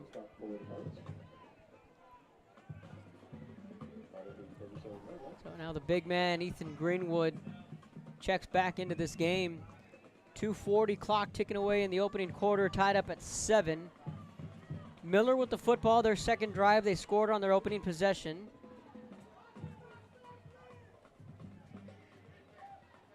Expecting the pass, he's just a 3-down lineman right here. Looking back to pass, looking for Moreno. Right there, Mark, I think if Moreno keeps running, I think that's what Coach Evans is telling him. Yeah, he got touched and then immediately flailed his hands up looking for a flag, but if he keeps with it, that's an easy 6, it looks like, at least from our vantage point. Yeah, no, more concerned with where's the flag than opposed to finishing the play. And Coach Evans just, he was pretty hot. He was hot last week. He looked pretty upset there. 4 receivers set now. Brown looking to his left, out route, dangerous throw, overshoots his man. That's Damari Listener. And now a big 4th down coming up here for Miller. And as we mentioned, not going to shy away from this. Likely going to stay on the field and go for it. Ethan Vela will check in at the slot, wearing the number 3 at the bottom of your screen. He came in last week, and they featured him in that 3rd quarter, and it seemed like if Evans had a game plan for every quarter and said the 1st quarter we're going to feature Lonnie Adkism, 2nd quarter we're going to feature Damari Listener, the 3rd quarter belonged to Vela. He checks in the slot. Brown looking his way, stops at the 40, gets rid of it, takes a big hit, quickly gets back up, turnover on downs. Yeah, and he had some time. It's not like he was rushed. The pressure came a little bit late, but just good coverage down the field by LaVega to force that incompletion. Thanks for tuning in on a Saturday afternoon and a 2:30 kickoff on a warm, now we can say autumn afternoon in the Coastal Bend. Yeah, we appreciate, like we mentioned, the patience. With live TV, a lot of stuff can go wrong, Kevin, but, thankfully, able to put our heads together and figure it all out and bring our viewers, which we appreciate, the best product we can.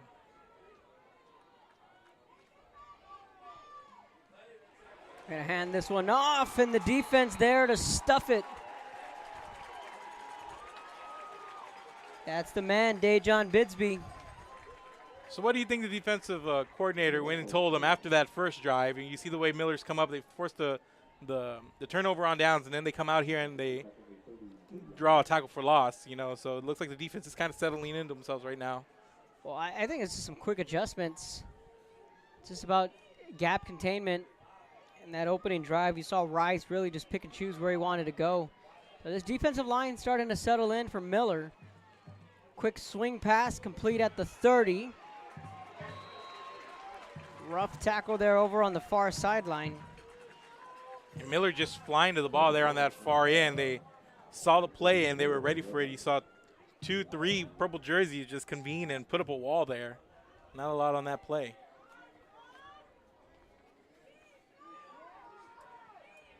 With the way this game started, 2 quick scores, you thought, well, buckle up. We might be headed for a shootout, and all of a sudden these defenses starting to make some plays.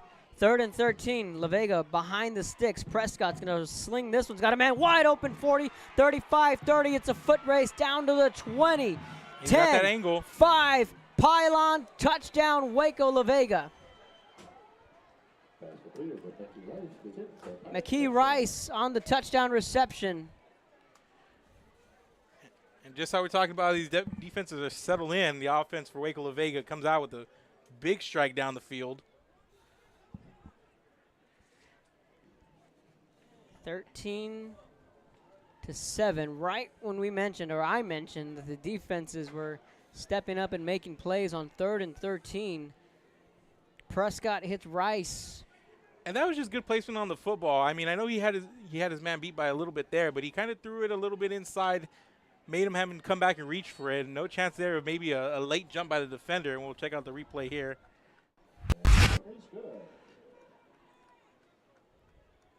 See, it's just really, really good placement there of that football, and then gets the angle all the way to the end zone. Just nice execution all the way around there, and it's a 14-7 lead for LaVega. So with under a minute to go, we'll take a timeout. You're watching Real Sports Live. Be the voice for children. Volunteer with CASA of the Coastal Bend. Help us break the cycle of child abuse and neglect. Attend one of 4 information sessions and learn how you can become a CASA volunteer, providing children in foster care strong voices, healing hearts, and the opportunity to thrive. After all, these children are our future. Visit coastalbendcasa.org and discover how you can make a positive change in a child's life. Every child has a chance. It's you.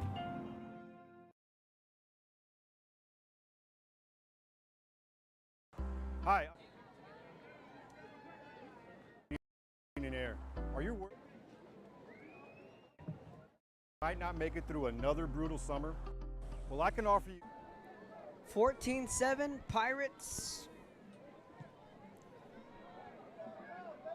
Scored on their third drive, taking this one out at the 20, 25 to the 30-yard line. And I think it's that old announcer's jinx, Mark, when they say the kicker has been perfect in extra points, they go and clank one off the upright. Yeah. It may have jinxed the Miller defense there. Yeah, and, you know, we talked about how good they were settling in, and then, you know, one of the LaVega receivers just gets behind their secondary, and then that's all she wrote there for that long touchdown pass. But, hey, you know, we're still late in the first quarter. You know, buckle in. This could turn into a shootout. We'll see how Miller comes out and answers.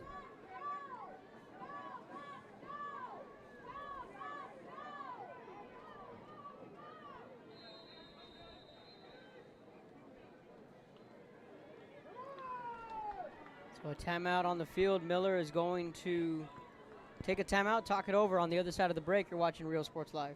conditioning comfort with custom prices that won't break the bank. We service all units across the Coastal Bend, and there's no additional weekend or after-hour fees.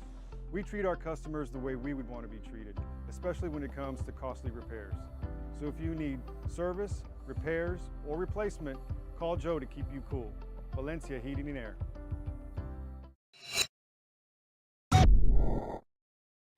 Fisherman's Place in Corpus, located at the Arcadia Shopping Center, offer real diagnostics and cleaning, sell lures, tackle, bait, and clothing. Also new and reconditioned rods and reels featuring a limited warranty. Located at 3911 Ayer Street, call 361-687-6754, Fisherman's Place.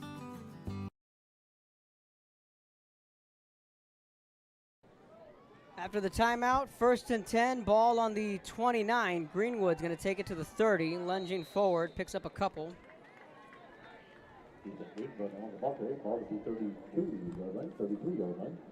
So Waco LaVega, no stranger in playing into the month of December.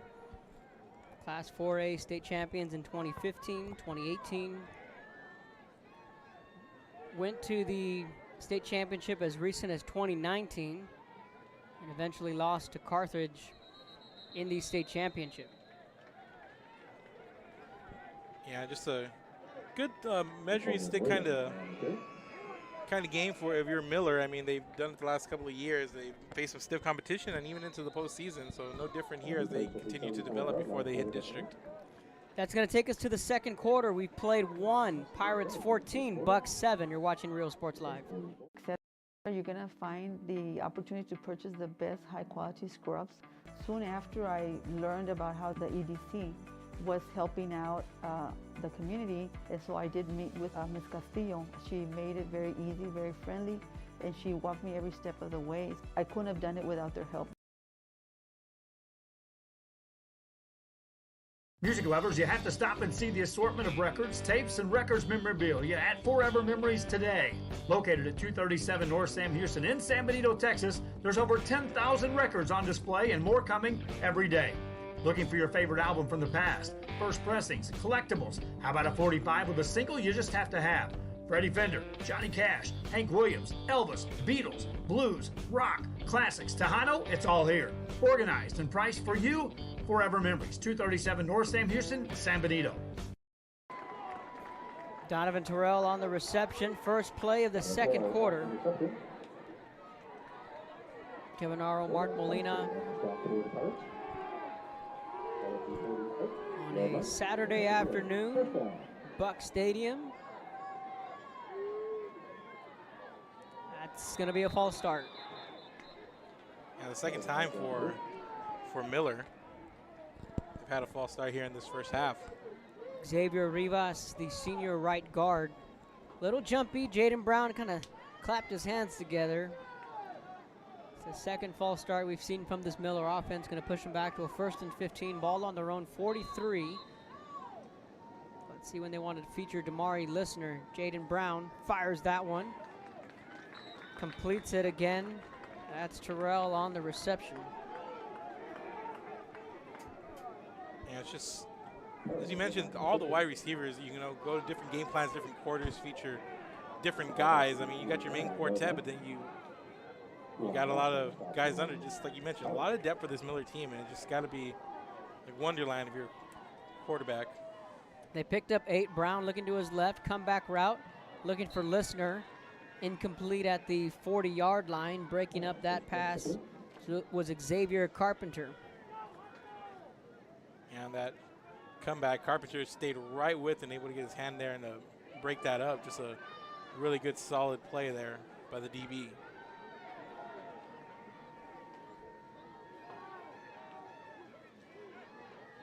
Brown hands it off to Greenwood. Not much running room there, and a rather conservative play call there, Mark, from Miller on 3rd and 7.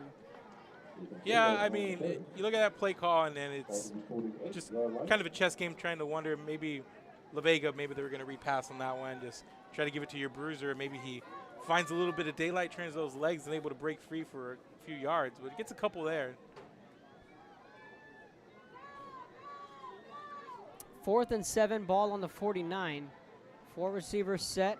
Williams, the motion man. Brown looking his way. Quick swing pass. That's complete. Catches it at the 50. 45, lowers his shoulder down at the 40-yard line. First down, Corpus Christi. Miller. And if you need a jolt, you need a little energy, Williams just gave it to the Miller offense. Yeah, just gets in motion, just all alone out in the flat, put him in space, and he has a whole bunch of room down that sideline, just gets to the sticks, and good play there. Williams takes the handoff out of the shotgun, and he just lowered his shoulder, and Williams isn't the biggest guy, but this home crowd loved it. We got a little bit of the extracurriculars, you know. Emotional game. You look at these two teams, and big game for both of them. I know it's a non-district kind of thing, but, you know, you look at them, and in their respective regions, they're heavy hitters coming in, so a lot of pride in this one, even though it's a pre-district game. A lot of fans saw that Waco LaVega was making the trip down to Buck, and you circle the calendar date.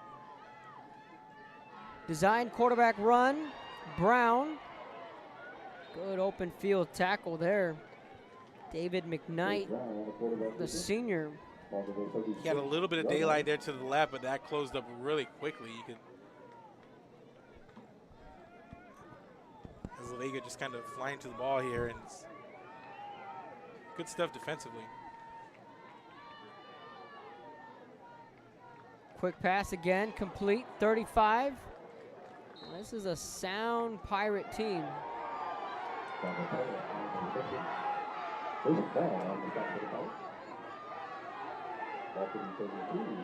emotions keep going, and the officials are giving them a little bit of slack here. They understand how big of a game this is for both sides. So, you know, they don't want to get too ticky-tacky with it, especially with as much emotion as there is. Brown fumbled the football. Ball's loose. Pirates say they have it at the 30, and they do. Coming up with the loose ball. And there's a penalty flag. That one's going to come in late. Raul Nava picked up the loose football, and Jaden Brown had that ball knocked loose. We'll see what the call is. Check out the replay. And Brown just, it was a good design play, but once he got wrapped up, just unable to keep hold of the ball, it just kind of pops out there at the end. Wow. There's a lot of extracurricular for sure, but at some point, as an official, you got to say, where's the line? Can't let these games get out of hand. Here's the call. Yeah. Get the unsportsmanlike conduct. Yeah, and it's going to be after the fumble, so it's just going to push them back 15. Yeah, it's going to be on LaVega, so. But they do get the takeaway, and now they're spotted here and a little bit backed up in their own territory. Ball's going to be on the 16-yard line. 14-7, Pirates with the lead, 8:56 in the first half, the game's first turnover, and back comes Prescott and the Pirate offense. Yeah, but that turnover's got to be a bit of a gut punch for Miller. You know, they answered the first time, and they were well on their way to trying to do so on this next one, and then they cough it up, put it on the turf, and now here comes LaVega, up 7. Trips left. Defense for Miller looks a little confused. Rice is going to take the handoff. Good penetration up front from the defensive line. Yeah, and up front, I mean, I know they give up that long pass, but haven't been giving up those chunk plays on the ground. Aquan Coleman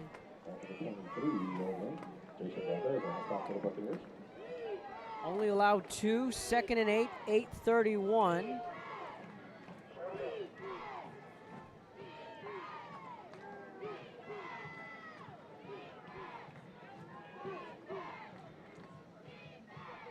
Prescott, flush to his left, just gonna get rid of it.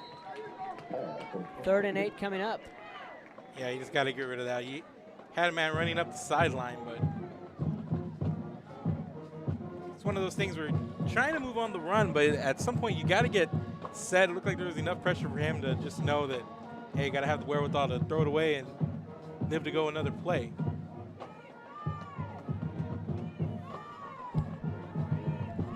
Third and 8, ball on the 17. Prescott directing the traffic, switching it up, sending the motion man is Rice, top of your screen in the slot. Prescott looking his way, hits Rice complete, the 29-yard line.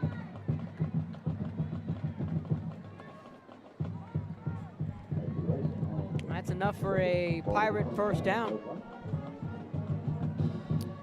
Yeah, so it's a big drive here defensively for Miller. See if they can bail their offense out of a jam.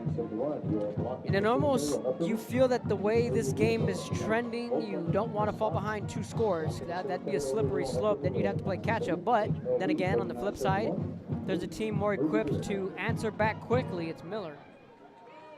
Yeah, definitely. It's just a lot of pressure you put on your defense in these situations.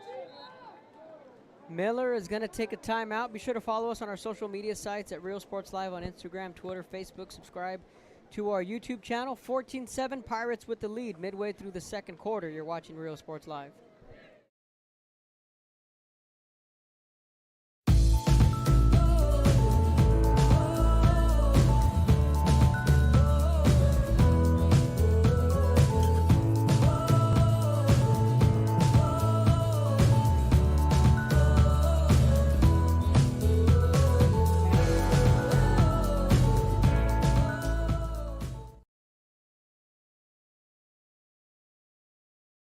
Hello, I'm Sandra Valencia, principal of Por Vida Academy at Corpus Christi. Our program is individualized to fit the college or career your student is interested in. We cover all fees for testing and tuition. Our campus is small, providing a family-like atmosphere where teachers provide engaging, hands-on instruction. If you're looking for a school where your child can prepare for the future, then look no further than Por Vida Academy at Corpus Christi.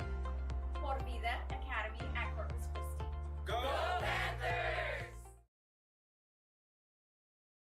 Welcome back.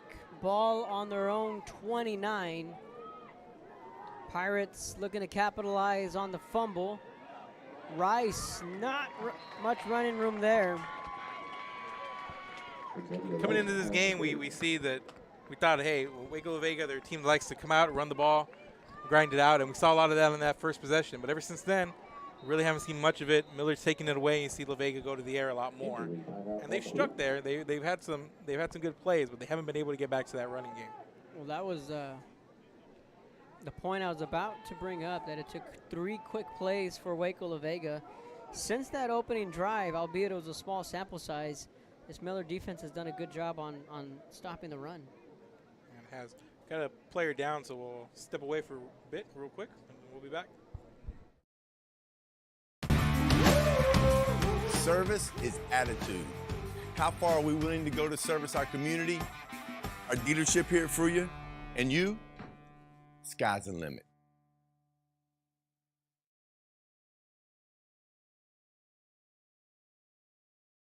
Forever Memories, Antiques and Collectibles, located at 237 North Sam Houston in San Benito, is filled with vintage items, collectibles, and a selection of vinyl records that's as good as it gets. Every shelf, every aisle, and table is filled daily by a number of vendors that ensures that something here just might be the item you have to have. The vinyl record area helps bring an added atmosphere that makes for the fun trip when stepping back in time with the memories. Forever Memories, Antiques and Collectibles in San Benito. 7:25. 2nd and 10, ball on the 29.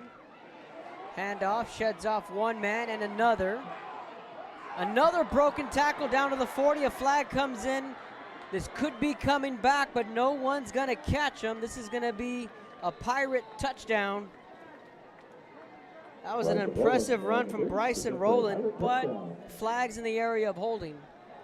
Yeah, and look at the replay here. Just went beats one of this. One, he's just spins out of that tackle, and he's off to the races, but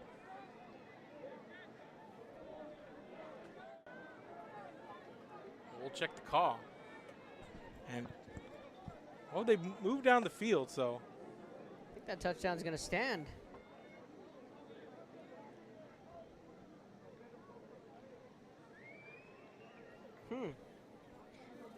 It looked like in the area of holding where the flag was thrown in the backfield.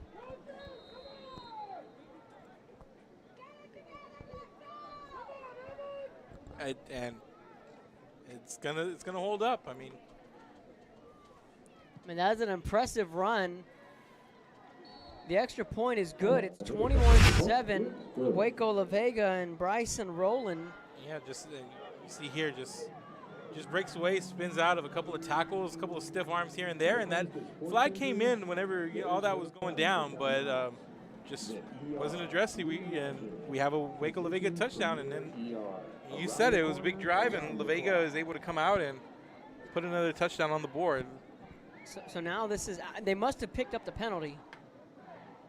They had to have. I think they're talking about it. They're inside the 5. And then if they waved it off, I must have missed it. You must have missed it.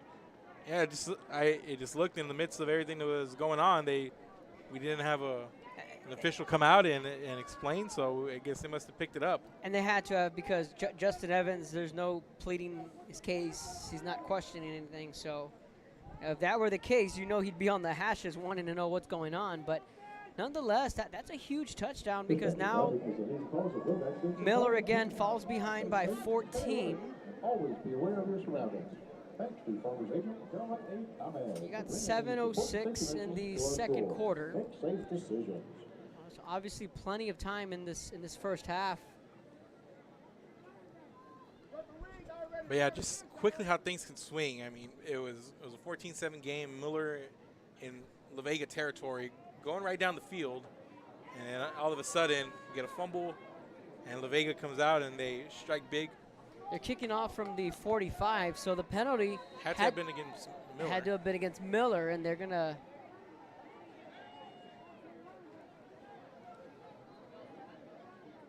And the penalty had to be against Miller, like we said. They're gonna put it here on the kickoff now.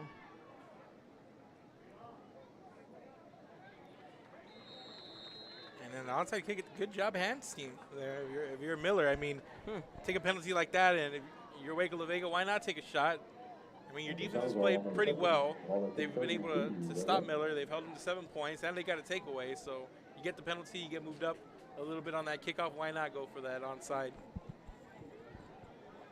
That was Amber Salasad, part of the hands team there. So 21-7. Bucks have a steep hill to climb with 7:04 in the first half.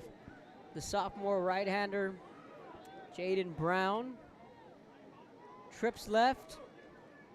Brown hands it off to Greenwood. Lots of running room, lowers his shoulder.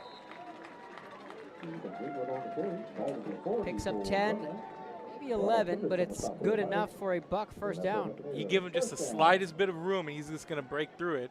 Kind of reminds you of Red Rover over there. Just break through that a little bit, and he had a lot of room there and to work with that he created. Just kept those legs churning. I haven't thought of that game in some time. Greenwood off tackle, shakes off a man. Oh, they're gonna blow it dead. Yeah, he was just down. Good balance. I mean, has a lower center of gravity, that big guy there, but he was moving those feet, cutting outside, thought about cutting back in, and bounced it out again. And good bit of running there for. I thought they were gonna let that one play through. Greenwood kind of shaking his head there. Brown, quarterback keeper. So here's the kid, Jaden Brown, like we mentioned.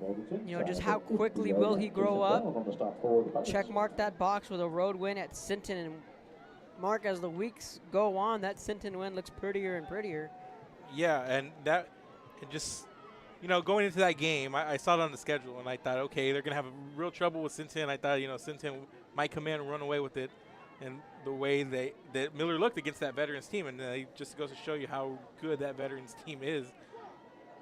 I mean, because they were just – veterans just ran roughshod on Miller, and then going into that Sinton game, coming off that one, it was just a lot of question marks. Brown pump fakes, chased down from behind, and down he goes. Coming down with a sack, Javion Cooper. It's a big boy coming after you there, and Brown just couldn't get away. He came in here, gave him a big old bear hug, and took him down.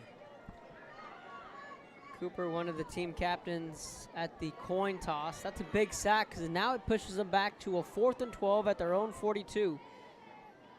Play action, pass over the middle, throw behind him, incomplete. Waco LaVega's defense stands tall. They were looking for Jaden Moreno. You know, I commend this coming out here and then going for it on 4th down. You know, it shows a lot of confidence. But you know, in a game like this and the way Waco LaVega is playing, they're up 2 touchdowns. Things can get slippery really quickly, Kevin. Things can start to unfold, and this is a huge drive for your defense. And I know we're 5 minutes left here in this first half, but this is big time. This could. Yeah, no, you need to come up with a stop here, force a turnover if you're a Miller fan. But you know that pass was there. Jaden Brown just missed his man. Out of the Wildcat, different formation, 35 down to the 30-yard line. Checking in is Brandon Allen, the junior. So that's a nice patient run there to the outside, just waiting for stuff to develop there a little bit, and then just breaking through that hole there. Just nice bit of running.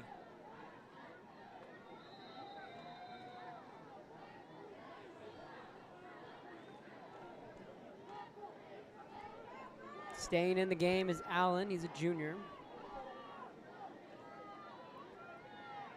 Prescott on the sideline with his helmet on.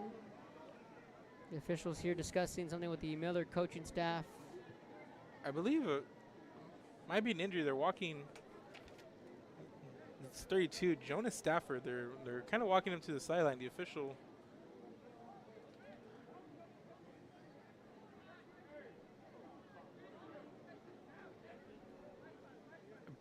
Maybe something to do with his uniform or his helmet or something. He's being checked on by the trainer. Delson Cavanis, number 5, will check into the game. 4:55, 1st and 10, ball on the 30 for Waco LaVega.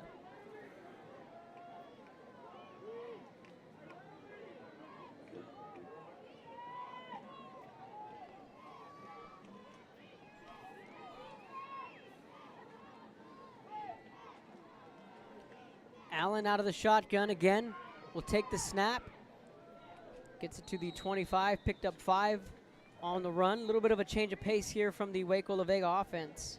Well, now you come up, you're up by 2 scores, and the run was taken away from you, and now here's a good opportunity to try to force your way into getting that running game going again. You have a little bit of a luxury, you have a little bit of a cushion here with the lead.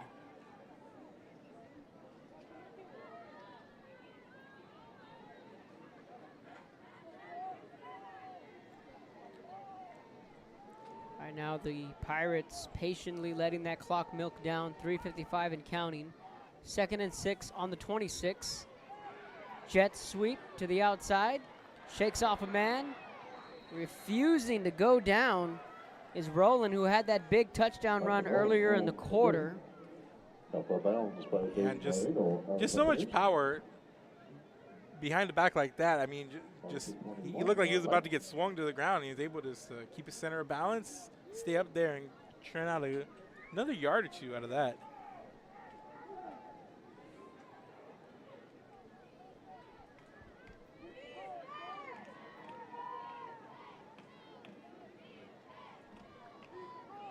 Third and 1 on the 21. Slips up, met by the Miller defensive line. Salazar, one of the guys in there to make the tackle. Credit the assist there to the turf.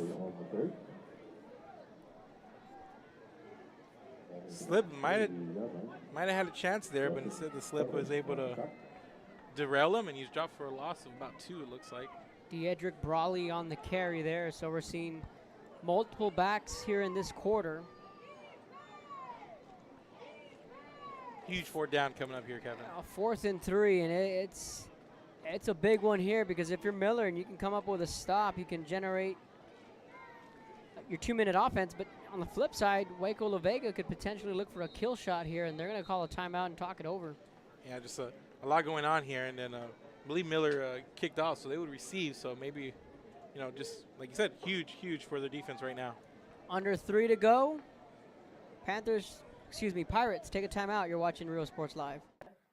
I'm Sandra Valencia, principal of Por Vida Academy at Corpus Christi. Our program is individualized to fit the college or career your student is interested in. We cover all fees for testing and tuition. Our campus is small, providing a family-like atmosphere where teachers provide engaging, hands-on instruction. If you're looking for a school where your child can prepare for the future, then look no further than Por Vida Academy at Corpus Christi. Por Vida Academy at Corpus Christi. Go Panthers!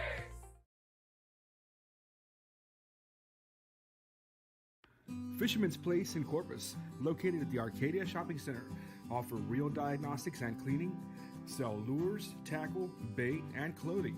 Also new and reconditioned rods and reels featuring a limited warranty. Located at 3911 Ayer Street, call 361-687-6754, Fisherman's Place. We are LaVega, and you're watching Real Sports Live. Welcome back after the timeout. 4th and 3, ball on the 23. Waco LaVega looking to move the sticks. Prescott hands it off. It's going to be close. Miller says it's their football. Yeah, that was as close as you can get. They looked like they had a little bit of room there, but it closed up really quickly. On the Miller side, we'll go back here to the replay and check it out. Yeah, Miller just doing a good job there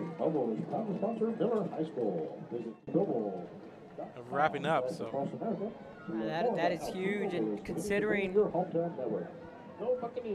how the Pirates were getting yards in chunks, and then Miller's defense to come up with a key stop on 4th and 3. Let's see how quickly.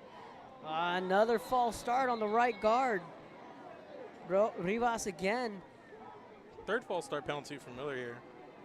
2nd on Rivas. So the question here is, we know Miller can score in a blink of an eye, but do you want to score that quickly, or do you want to milk some time?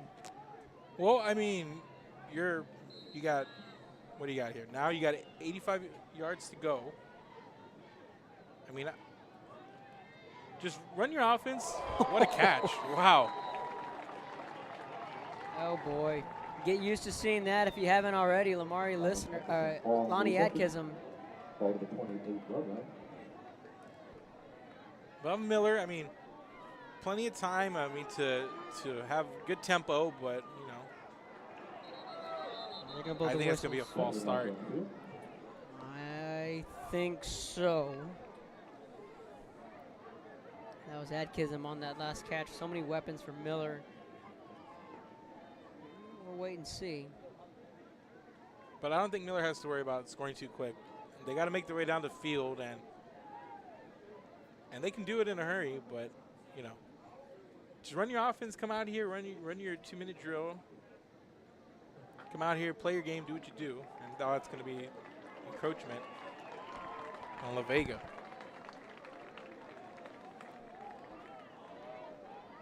Miller fans like that one.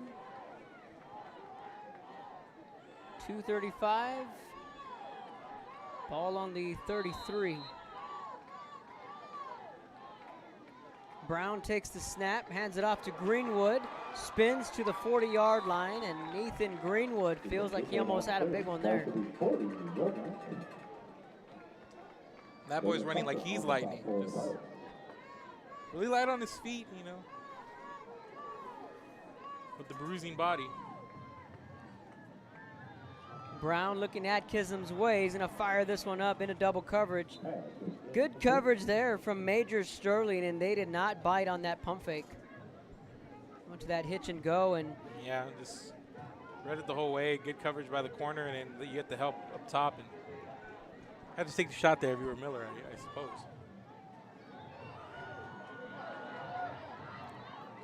to the 45. Yeah, whenever you have a guy like Adkism, they're going to bring that safety over the top. Dalen Proctor. Well, now it's a 3rd and 3, ball on the 45. Actually, that was a first down run. Okay, all right, enough for a first down. And that was just Brown trying to find the sticks and move the chains. All on the 45. Looks to his right, has time. Checked down to the 50-yard line. You know, I've watched enough football, Kevin, to know that you just always kind of wince a little bit whenever you see a quarterback, any quarterback, just kind of throw off across his body like that, off balance. It's a tough throw to make, especially for a young sophomore. Jace Brown makes the tackle. So now Miller, they're just going to take their time. They have a minute 30 to find the scoreboard. Let's see when they want to take their shot. 3rd and 4. Brown design quarterback run from his backside, making the tackle somehow, some way. And I just don't know if he knew where he wanted to go with that one. It looked like he kind of just crossed himself up there, and then he just gets stripped up in the process. And just yeah, Gerardo Gonzalez was on his backside and just reached up and grabbed Jaden Brown. Lost 2. 4th and 5. 52 seconds. Brown again, design quarterback run. Picks up a big block from Ethan Greenwood. First down, Corpus Christi Miller. Greenwood cleared that path for his sophomore quarterback. And that's obviously a play that they've got to love and they have a lot of confidence in. They ran it, looks like 3 times in a row there. Just finally getting what they wanted out of it there on that one. Comeback route, Adkism, 25, down to the 20, 15, still on his feet. Lonnie Adkism down to the 12-yard line. What a pitch and catch. You just can't guard that as a DB. Yeah, you got to wrap him up if he catches it there on near the sideline. Going back to Adkism. Incomplete, clock's going to stop. Miller wants a PI. They're not going to get it. There was a lot of being handsy and pushing off, especially there from Adkism. You know, he likes to get that separation, and he's got to watch out. There is such a thing. Yes, it's offensive pass interference for those watching. There is. But there's a lot of hand checking there. Just a good football on both sides there. Just good competitive battles there on the outside. Brown to his right, fade to the end zone, back to the end zone, caught, touchdown, Corpus Christi Miller, the junior, Jaden Moreno. A heck of a throw. And just what the doctor ordered for the Miller Bucks. They got that stop defensively, that was big for them. They come down and they score. They leave 24 seconds on the clock. It's game on here at Buck. Extra point away, making it a 1-score football game. That was about as good a throw as you've seen Jaden Brown make. The extra point, that got tipped. Yeah, that one low. Roland Kendricks looked like he got a pinky on it, and I had to mention they need that extra point to make it a touchdown score. Yeah. Still one possession game, but a little tougher. And we'll go to the replay here, and just a nice touch on this throw. Goes to that top of the end zone, and puts it right where his man can get it for the score, and just nicely done for the sophomore QB. 24 seconds left in the half. You're watching Real Sports Live. Universidad de Texas A&M Kingsville. Somos una familia. Nosotros nos apoyamos. Trabajamos juntos. Crecemos juntos. Triunfamos juntos. Nos inspiramos los unos a los otros para convertirnos en las grandes mentes del futuro. Estamos aquí para asegurarnos que tú triunfes. Aplica hoy para empezar. Es tu momento. We are the Ray Texas Cheerleaders, and you're watching Rio Sports Live. We're a world-class Cadillac, Buick, and GMC dealership, and we're in your neighborhood. Come by and check us out. We're waiting for you.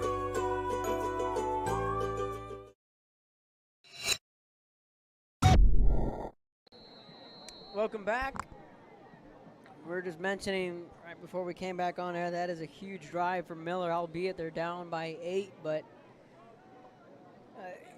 the pendulum was swinging in favor of Waco LaVega. Then Miller comes up with that stop on 4th down. Squib kick again, fielded at the 35 to the 40. Yeah, things could have got out of hand really quickly there for Miller, but their defense comes up big, and then their offense goes down the field, they score, and just in the position you want to be, and then just got to make sure nothing happens here in these last 19 seconds, and then you go into the locker room feeling good, and then you come out and I believe you get the ball at the start of the second half. So yeah, if you're Coach Evans, you'll buy that. 21-13 game, you're within striking distance. Most definitely. It's definitely been an eventful first half, and again, thank you for staying patient with us. We solved the issue on the fly, and quickly coming out as the Pirate offense. Prescott, the quarterback, 19 seconds. I'm not sure that's going to be okay, that's a delay of game. That's why the Pirates were quickly sprinting out onto the field. That strategy just yeah, I thought maybe just it was scrambling. I thought there might have been some kind of strategy behind that, but tried to avoid the delay of game. Prescott out and incomplete. I was like, maybe they're trying to catch Miller off guard. No, they're just trying to avoid the delay of game. Yeah, and LaVega can give it a try here. They're try to go down the field, and we'll see what they can do. 15 seconds. I believe they have a timeout. So the Pirates have the football.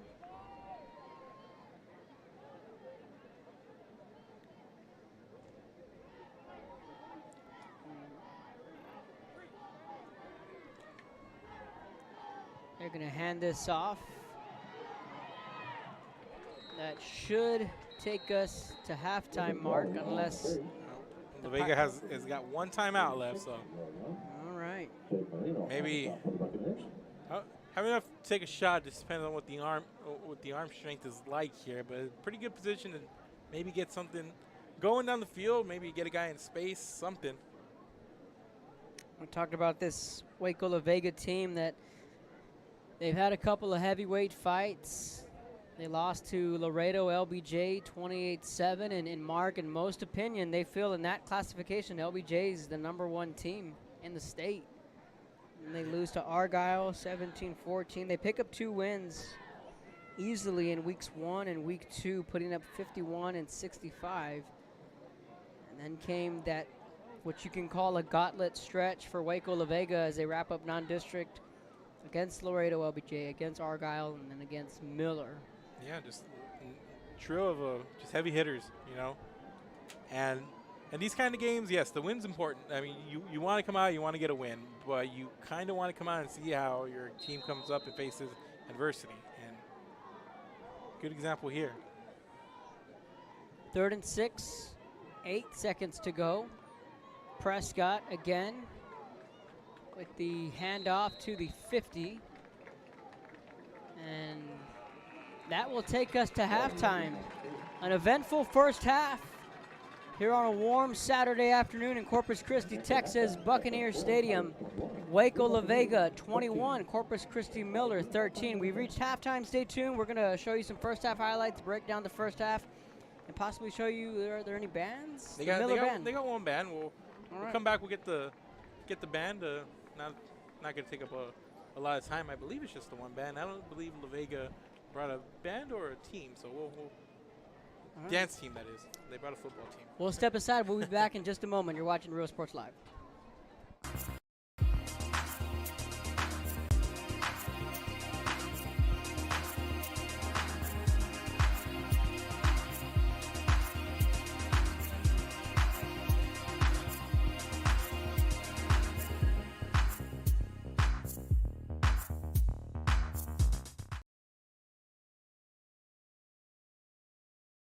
If you want to get in the game, come to Myra Sports and more. Basketball gloves and uniforms too, customized for you. Your family tradition, from generation to generation. From Pee Wee to the MLBs, you can count on us. Your hometown sporting goods store since '76. Myra Sports and more, where kids get cool stuff. Hi, we're the Carol Cheerleaders, and you're watching Real Sports Live. Come on down to Staple Street Meat Market with the best selection of quality meats, beef ribs, Angus beef fajitas, and Staple Street brand sausage, featuring our new authentic family recipe for pony spices. Check out our weekly specials. Your one-stop shop for everything you need for your next barbecue: ice, charcoal, wood, and adult beverages. We are your local football headquarters. Look for our new location coming early 2022 at 7418 South Staple Street. We're a proud advertising partner with Real Sports Live and the Coastal Bend and RGV, and supporting all our local sports and athletes. Staple Street Meat Market. Here at Texas A&M University, Kingsville, we are a family. We support each other through thick and thin. We work together, grow together, excel together. We inspire each other to become the great minds of the future. We are here to ensure you succeed. Apply today to get started. This is your time.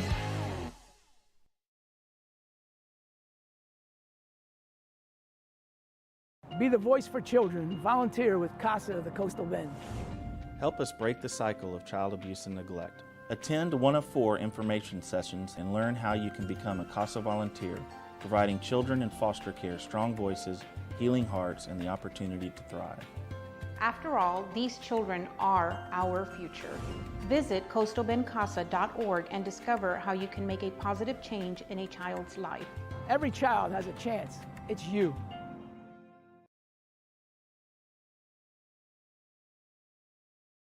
Hi, I'm Joe with Valencia Heating and Air. Are you worried that your AC might not make it through another brutal summer? Well, I can offer you affordable air conditioning comfort with custom prices that won't break the bank. We service all units across the Coastal Bend, and there's no additional weekend or after-hour fees. We treat our customers the way we would want to be treated, especially when it comes to costly repairs. So if you need service, repairs, or replacement, call Joe to keep you cool. Valencia Heating and Air.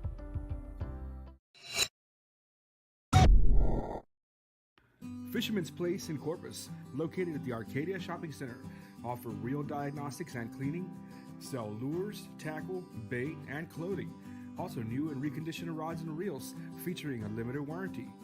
Located at 3911 Ayer Street, call 361-687-6754, Fisherman's Place.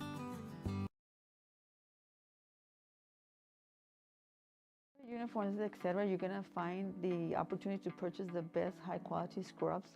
Soon after I learned about how the EDC was helping out the community, and so I did meet with Ms. Castillo. She made it very easy, very friendly, and she walked me every step of the way. I couldn't have done it without their help.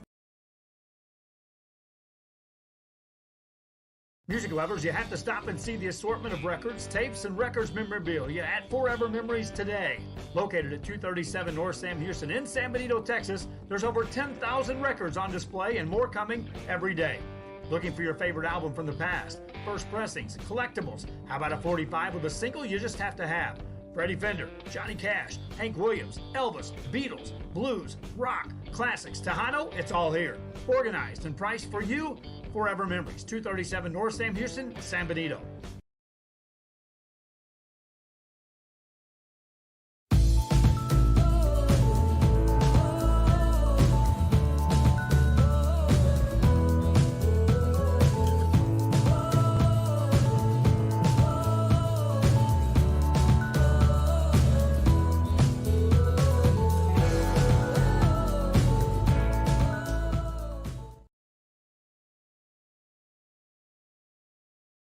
Hello, I'm Sandra Valencia, principal of Por Vida Academy at Corpus Christi. Our program is individualized to fit the college or career your student is interested in. We cover all fees for testing and tuition. Our campus is small, providing a family-like atmosphere where teachers provide engaging, hands-on instruction. If you're looking for a school where your child can prepare for the future, then look no further than Por Vida Academy at Corpus Christi.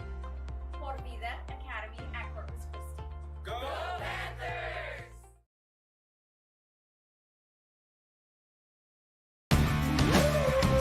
Service is attitude. How far are we willing to go to service our community, our dealership here for you, and you? Sky's the limit.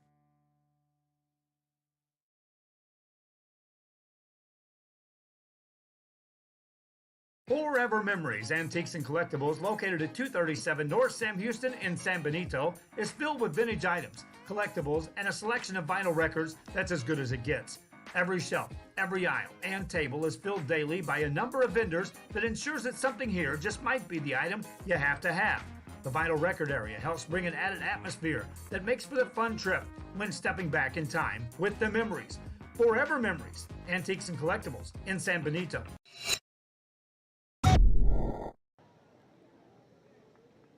And welcome back, ladies and gentlemen. We were at the half. Waco LaVega with a 21-13 lead over Corpus Christi Miller. About 22 minutes to go here at the break. The Miller band about to come onto the field, but we're going to take you to these first half highlights and show you how we got here to 21-13. And then we'll be back with Kevin to talk a little bit about the first half, break it down here, and then before we get ready and get going for the second half. So enjoy these highlights, and we are sending you there right now.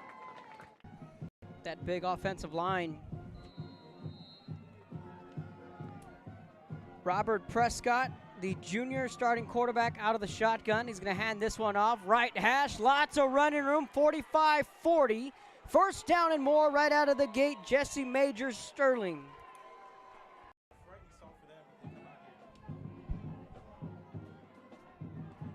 Prescott hands it off to Rice. Zone read to the outside, looking to pick up a block, and does. Rice with speed, and on the third play of the game, it's a 33-yard touchdown, Waco LaVega. Ross. Looking at a back like Greenwood, he's just kind of a change of pace. You see all the athleticism on that Miller offense, and then you have a big running back, low to the ground kind of guy, just a straight-ahead runner. 3rd and 4, quick screen. Tackled immediately at the 25-yard line, nothing doing there. Receivers get some blocking, maybe evade defenders, but LaVega tying them up there. He lost 2. 4th and 7. Miller going to roll the dice early. Atkinson makes the catch, shakes off one man. Mark, it looks like he got the first down. It looks like he did there on that last. Pirates with the lead. Williams to the right of Jaden Brown. Takes a snap, play action over the middle, incomplete. He was looking for Donovan Terrell. And that catch in traffic, it's not easy, and took a shot there. These receivers more than capable of making those plays. 3rd and 8. Here comes the blitz. Greenwood picks it up. Pass out to Lonnie Atkinson. Makes a catch. Shakes off one man. Still on his feet at the 45. And Atkinson, Mark, has down the field, and then they get him here right near that inside hash. And Miller takes the snap. Looking to his right. Got a man. Caught. Both feet in. Touchdown Bucks. Lonnie Atkinson. Rice took the ball all 3 times on that opening drive. Prescott, play action, going to stretch it over the top. That one's knocked away.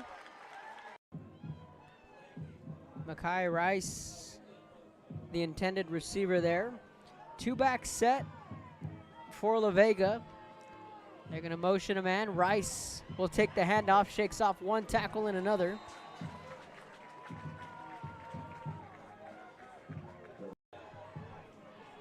3rd and 10. Miller defense looking to get off the field. Prescott play action, slings that one, comeback route, caught at the 50. He's going to pick up a first down. That's Rice. And he scurries out with us. We're good to go. So the Miller offense back on the field, looking to take their first lead of the afternoon. 4 receivers set for the Bucks. Brown, pump fake. He's going to go over the top. Got a man. Off the shoulder pads and incomplete. They were looking for Jaden Moore. In his eye line. Enough. Yeah, he got just enough.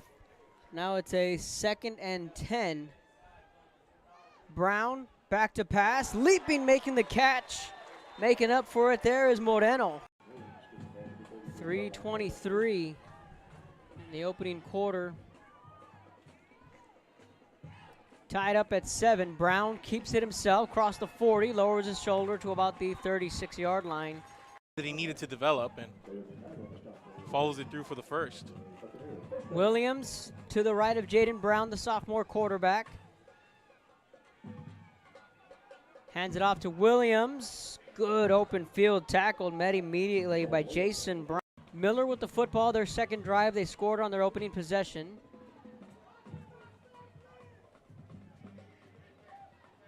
Expecting the pass, he just a 3-down lineman right here. Looking back to pass, looking for Moreno. First quarter, we're going to feature Lonnie Adkism. Second quarter, we're going to feature Damari Listener. The third quarter belonged to Vela. He checks in the slot. Brown looking his way, stops at the 40, gets rid of it, takes a big hit. Figure it all out and bring our viewers, which we appreciate, the best product we can.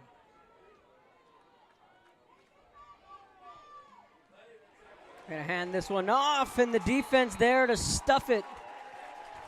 Just pick and choose where he wanted to go. So this defensive line starting to settle in for Miller.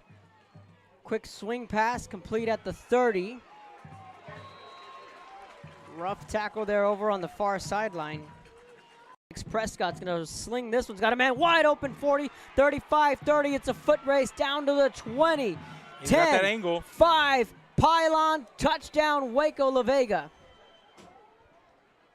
Brown kind of clapped his hands together.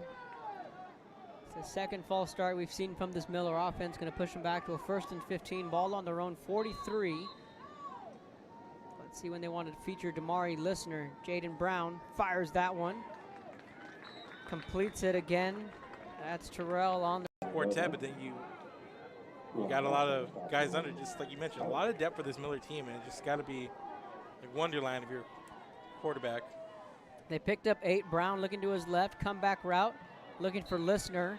Incomplete at the 40. But it gets a couple there. 4th and 7, ball on the 49. 4 receivers set. Williams the motion man. Brown looking his way. Quick swing pass. That's complete. Catches it at the 50. 45. Lowers his shoulder down at the 40-yard line. Keep going. And the officials are giving them a little bit of slack here. They understand how big of a game this is for both sides. So, they don't want to get too ticky-tacky with it, especially with as much emotion as there is. Brown fumbled the football. Ball's loose. Pirates say they have it at the 30, and they do. One man and another. Another broken tackle down to the 40. A flag comes in. This could be coming back, but no one's going to catch him. This is going to be a Pirate touchdown. For right-hander Jaden Brown. Trips left. Brown hands it off to Greenwood. Lots of running room. Lowers his shoulder. Break through that a little bit, and he had a lot of room there and to work with that he created. Just kept those legs churning. I haven't thought of that game in some time. Greenwood off tackle, shakes off a man. Oh, they're gonna. That Miller looked against that veterans team, and it just goes to show you how good that veterans team is. I mean, because they were just. Veterans just ran roughshod on Miller, and then going into that Sinton game, coming off that one, it was just a lot of question marks. Brown pump fakes, chased down from behind, and down he goes. Here, force a turnover if you're a Miller fan, but that pass was there. Jaden Brown just missed his man. Out of the Wildcat, different formation, 35 down to the 30-yard line. Checking in is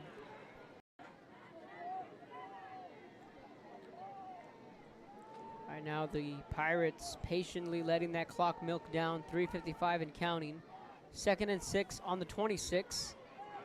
Jet sweep to the outside, shakes off a man, refusing to go down. 3rd and 1 on the 21. Slips up, met by the Miller defensive line. Salazar. Welcome back after the timeout. 4th and 3, ball on the 23. Waco LaVega looking to move the sticks. Prescott hands it off. It's gonna be close. Quickly, or do you want to milk some time? Well, I mean, you got, what do you got here? Now you got 85 yards to go. I mean, just run your offense. What a catch. Wow. Like that one. 2:35. Ball on the 33.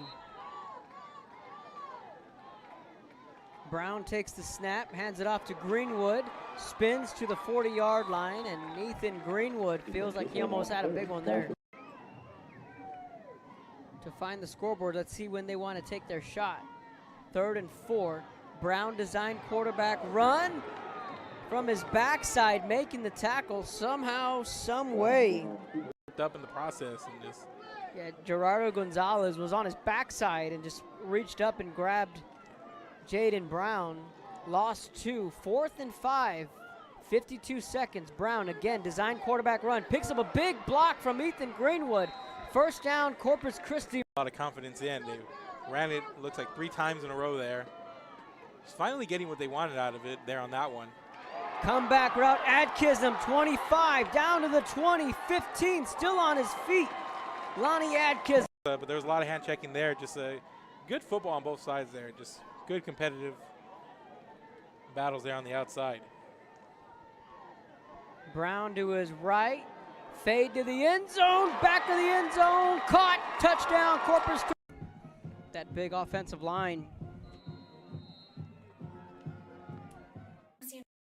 Valencia, principal of Por Vida Academy at Corpus Christi. Our program is individualized to fit the college or career your student is interested in. We cover all fees for testing and tuition. Our campus is small, providing a family-like atmosphere where teachers provide engaging, hands-on instruction. If you're looking for a school where your child can prepare for the future, then look no further than Por Vida Academy at Corpus Christi. Por Vida Academy at Corpus Christi. Go Panthers!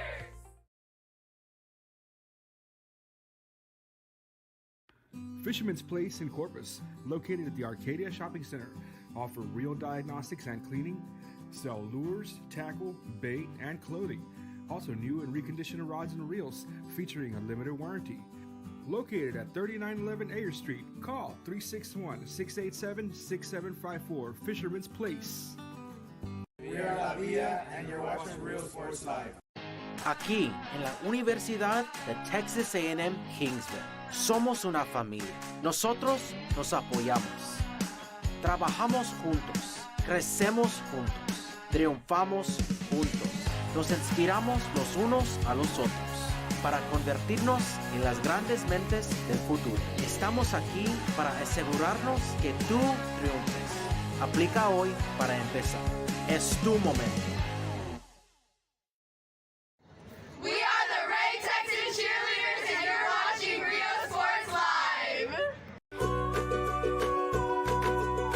We're a world-class Cadillac, Buick, and GMC dealership, and we're in your neighborhood. Come by and check us out. We're waiting for you.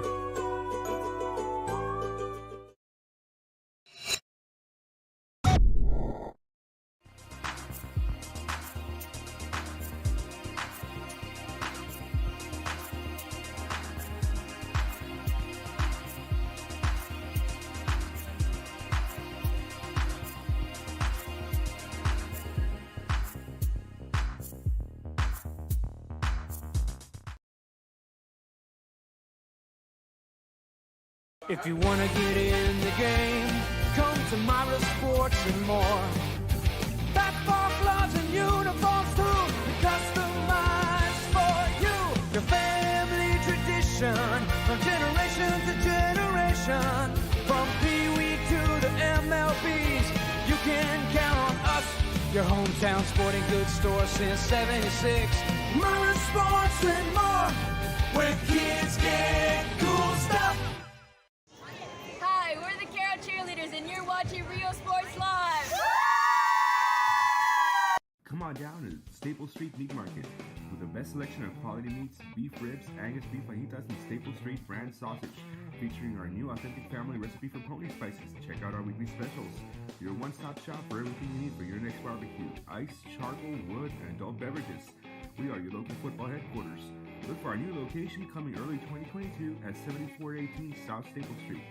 We're a proud advertising partner with Real Sports Live and the Coastal Band and RGV, and supporting all our local sports and athletes. Staple Street Meat Market. Here at Texas A&M University, Kingsville, we are a family. We support each other through thick and thin. We work together, grow together, excel together. We inspire each other to become the great minds of the future. We are here to ensure you succeed. Apply today to get started. This is your time.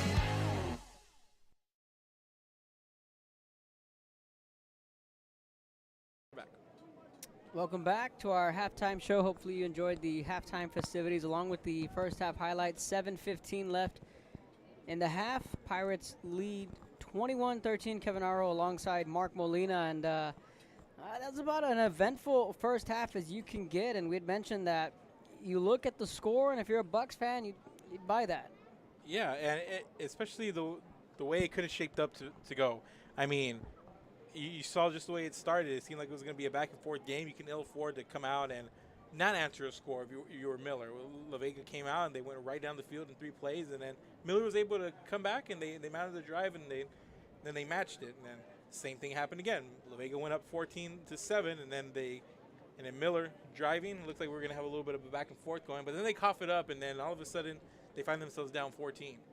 And then LaVega's driving again, and this looked like it was going to be able to get out of hand, but the Miller defense comes out, they get a stop, and then they go down the field, and then they score with about 2.5 left, and I think they left about 20 seconds. So just really, really good way to finish off the first half if you're Miller. Just what the doctor ordered. Against a really good team, you're down by 1 possession, but you get the ball to start the second half, and you have a little bit of momentum. So, I mean, I'm just going to be curious to see how Miller comes out and answers, see if they can continue to build off that momentum. And just, but they played well. Their defense settled in. LaVega came out. Looked like they were going to run the ball down their throat. They took the running game away. Waco LaVega was able to come out and open up the field a little bit. But, Miller hanging in there against a really good team. Like as we mentioned before the game started, a lot of athleticism all over the field. And they've definitely shown it here today. Yeah, that 4th and 3 stop that got the football back in Miller's hands, I think that's a huge stop because you could have been looking at a 28-7 score, and that was the slippery slope we talked about. But, credit to Miller's defense, bend but don't break, that they made a couple of key stops. They did fumble the football away. I know that that's one thing that Coach Evans is going to want to clean up. From the get-go, Xavier Rice, it took 3 plays, Mark, and it looked awfully easy for Rice on those first 3 plays, and it's like, like there's a leak in the Miller defense, but they put the clamps on Rice, and I thought they've done a pretty good job on throughout that first and second quarter on making some adjustments, and that's what the half is all about.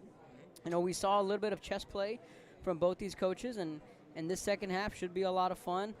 Lonnie Atkinson had a big first quarter. Second quarter, the Pirates made some adjustments. Yeah, they definitely did. And Lonnie, you see it time and time again. The key is he really, really loves to go play on those sidelines against those corners, whether it be one-on-one or if he knows that they're going to bring maybe a safety over the top. Maybe he comes in, pulls an out route, does something head towards the sideline where it's going to be me and the man guarding. And if you put him one-on-one with somebody and he's going to use those quick legs and those quick feet, and he's going to get away. And you saw it on. He had one big play down this near sideline, and you get him out there one-on-one, and he can create some space for himself. And you saw him do just that. And we expect to see more of that here coming up in the second half. And Brown at QB, just as you talked about it a lot in the first half, growing up, and he's definitely come along. It seems to be getting better week after week. He's making those throws, come a long way since that week 2 matchup that I saw him in here. You talk about the weapons too for Miller. We saw Jaden Moreno get that touchdown late in the first half, and they still have guys like Donovan Terrell, who we mentioned a couple of times in that first half, and Ethan Vela, who's only a freshman. So plenty of depth, and we'll see what Miller comes up, and let's see how fast and furious they want to come out in that in the second half. Like you said, they're going to start with the football. So there the Miller Bucks there warming up to our left, purple and gold uniforms.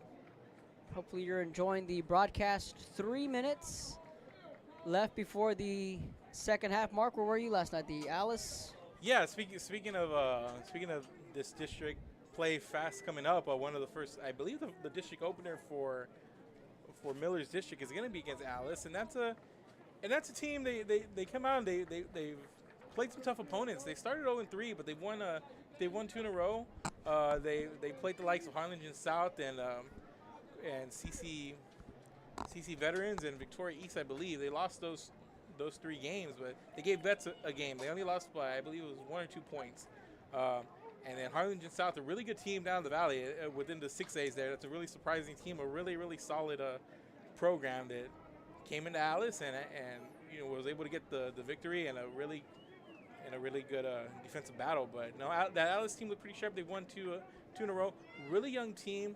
They got themselves a pretty good receiver and Salas. Can't remember the name off the top of my head. He had a couple of touchdowns, but they have a good young squad over there, and that's going to be a heck of a matchup whenever the Coyotes come into Buck Stadium. I believe that's going to be in early October, in a couple of weeks. I believe there's a bye week next week, and the week after, that's when we're going to get that Alice-Miller matchup. So that's going to be good to watch. A really tough test for those Coyotes, and against a Miller team that we know they're good. We know they're athletic, and that's going to be a big game for Alice.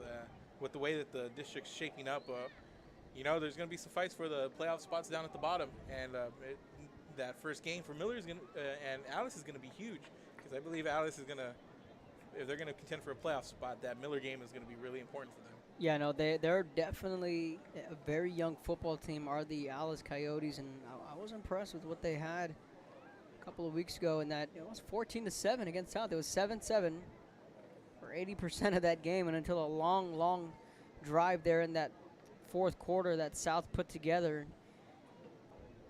wound up getting that win. And then you still have Calhoun, then you have, of course, Calallen.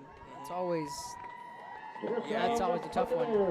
You look at the teams in that district, Kevin. It's going to be really tough. But both teams starting to come out here on the field, and we're raring to go here in a little bit, aren't we, Kevin? We're getting ready to go. We're going to take one final timeout. 30 seconds on the other side of the break. Second half coming up from Buccaneer Stadium. You're watching Real Sports Live. Volunteer with CASA of the Coastal Bend. Help us break the cycle of child abuse and neglect. Attend one of 4 information sessions and learn how you can become a CASA volunteer, providing children in foster care strong voices, healing hearts, and the opportunity to thrive. After all, these children are our future. Visit coastalbendcasa.org and discover how you can make a positive change in a child's life. Every child has a chance. It's you.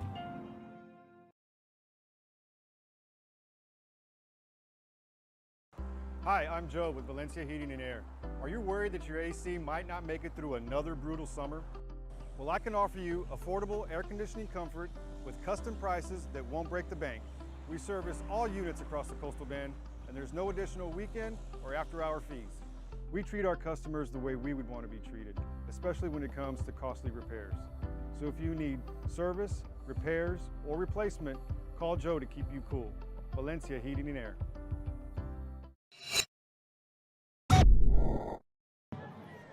Welcome back.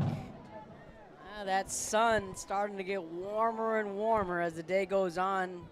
Getting ready to start the second half. Things, though, have been heating up on the field. Corpus Christi Miller locking horns with Waco LaVega. Kevin Aro and Mark Molina on the call on a beautiful Saturday afternoon. You know, I thought that 11 a.m. start was out there when Sherryland played Hannah. This is a 2:30 start, right in the thick of the day. Yeah, we had the sun to the back, so we're here on the east side of the stadium. And it's starting to creep up over the press box. And away we go. They're going to take this out at the 10. You can hear the coaching staff urging him to let that one go. Close play by Ethan Vela. Yeah, that was that kick just took a friendly bounce for Waco LaVega, and Miller just, yeah, you gotta let that one go. And now you're kind of backed up with your own 12-yard line here, and you know, Kevin, is it too early to overreact? Say this is a really, really big drive for these Miller Bucks. I don't think it's life and death, but it's definitely a tone setter. Yeah, definitely. I feel it's a tone setter. You got to come out and you got to show that, you know, that momentum that you got at the end of the first half, you can build off it. First play of the second half. Miller's going to go deep over the top. Leaping caught. Whoa, what a catch. Jaden Moreno with his 7th catch of the afternoon. Jaden Brown has done a good job. He's hit 4 different receivers in the passing game. First down. A little bit of a leap there coming across the middle to grab that. Just a heck of a catch. Ethan Greenwood barreling forward to the 45. Corpus Christi Miller. Yeah. Greenwood, you give him some carries, feed him. He's picking up a little bit of steam there. You know, that big body back end, he's a shifty back as well. You know, more carries he gets, the more momentum he's going to have behind that. And you see it here. Quick screen, that's complete at the 45. Shoved out of bounds on the catch there for the Bucks was Donovan Terrell. And tempo, Kevin, tempo right now. Miller's coming out. They're really just getting to the line, you know, making quick decisions here, and it's the kind of team you really expect whenever you cover a Miller game. Something we didn't see in that first half was the tempo.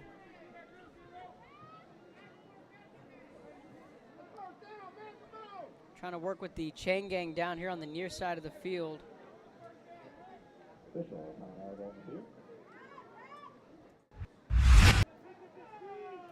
Not sure what the confusion is. It's 2nd and 4 on the 45 down here on the near side, on the Miller sideline. Yeah, I don't know if they're going to ball placement. Yeah, I think they were just discussing whether it was a first down or not. So I believe it was.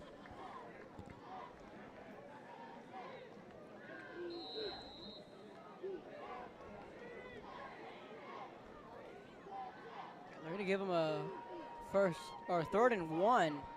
Brown going deep. Got Atkinson over the shoulder and a rare drop. Wow,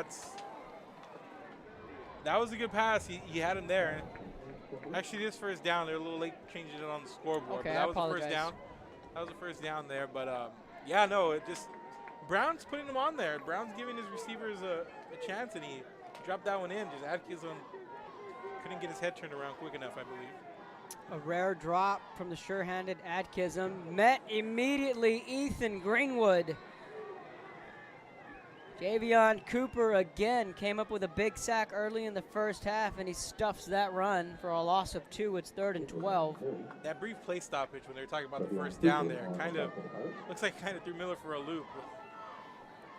Trips left here for the Bucks. Ball at the 46. Brown fakes the handoff, play action. First down, Bucks. Damari Listener. First time we say his name all afternoon long. Yeah, just coming across the middle of the field, and Brown another pass right on the money, hits his receiver in stride there. Just a nice play. Ball on the 41. Brown, quick pass, nearly picked off. He was looking for Listener. Dangerous throw there from.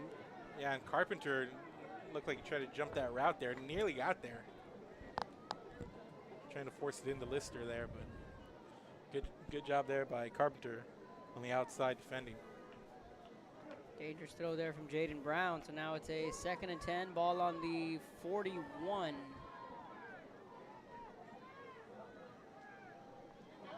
Pass deep up top. That's going to be a penalty. And it looked like he got tripped up there. I think the jersey grab at the end by Dalen Proctor is what's going to draw that penalty. They're looking for Jaden Moreno. Yeah, that's an easy call for the officials. A lot of pulling of the jerseys there.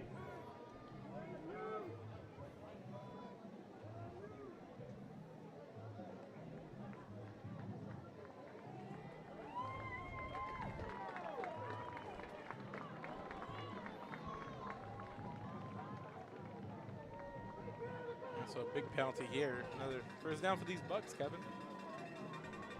Good drive so far for Coach Evans' squad. 4 wide, Greenwood to the right of Jaden Brown. Looks to his left, pumps, goes to Moreno, underthrown, intercepted to the 10, down to the 20, 25, 30. Dangerous play here. Waco LaVega looking for the pick gone. six. Nobody's going to get him. Dalen Proctor, pick 6, Waco LaVega. And we got a penalty flag down here at the 27-yard line, Kev. I think the touchdown will come back, but I think the pick is going to stand. And that was just an underthrown ball. Really the first mistake, or one of few mistakes Jaden Brown has made this afternoon. That was a good play, but it was a good play, but the ball was underthrown. The defender had to jump up and get it. I believe that's number 4. That was Proctor. That was Proctor. And he had Moreno open. He had him open, but Proctor made a good play, went up high to get it. They're going to take the touchdown off, and mentally tough right there by Proctor. He gets called for the PI, comes back and forces a takeaway. Second of the day for this Waco LaVega defense. So. Right. So it was a good drive until that interception, and now the Bucks can hopefully come up with a stop here is what they're going to hope for. And can potentially catch a break from that pick 6. Ball at their own 13. Prescott back at quarterback. Hands it off to Rice. Jet sweep. Big hole. Crossing midfield. Atkinson got a chance. And Lonnie Atkinson chases him down from behind to the 25. Yeah, you see Major Sterling trying to get that angle. He knew he had Atkinson. It looked like he was gone, but you see Atkinson coming in, and talk about athletic. Atkinson was able to track him down. Touchdown saving tackle. Xavier Rice, who had those 3 big plays in the opening drive. And just a really good job up front there. You see he hits that hole and he's trying to get that angle, but Atkinson's not going to allow that here as he's able to bring him down for that gain. So Prescott fakes the handoff, looking to his left, out route incomplete. And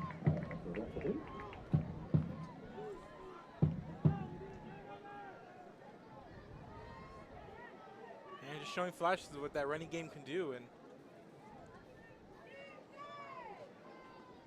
don't even give them a lot of room to work. But once they get to that second level, it's really hard to stop these backs.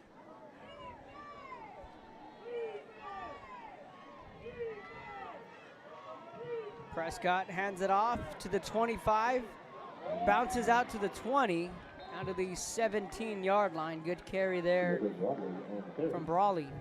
They're getting some good blocking over there on that left side of the line. They're able to push it to the outside.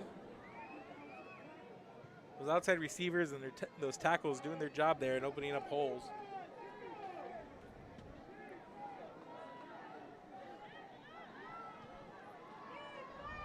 .909 here in the third. Waco LaVega looking to take advantage of the interception. So you got that extra tight end lined up there.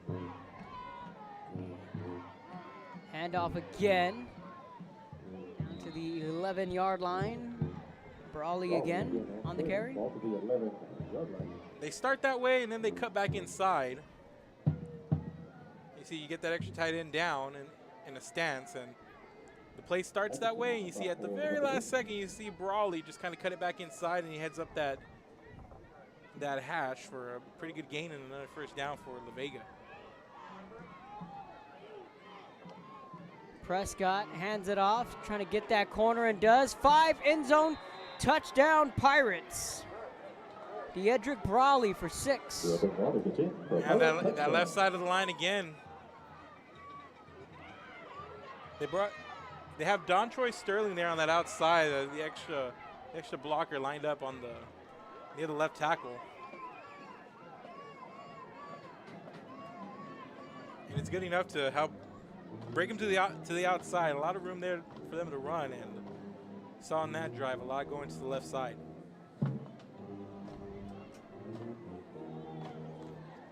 So they wipe away the pick 6, but the Pirates offense manages to get on the scoreboard. The extra point is good, 28-13, 8:26 left in the third. You're watching Real Sports Live.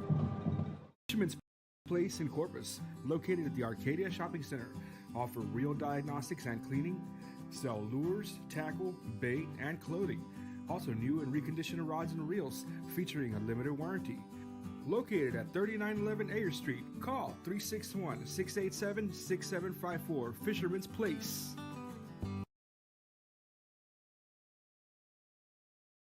Uniforms, etc., you're going to find the opportunity to purchase the best high-quality scrubs.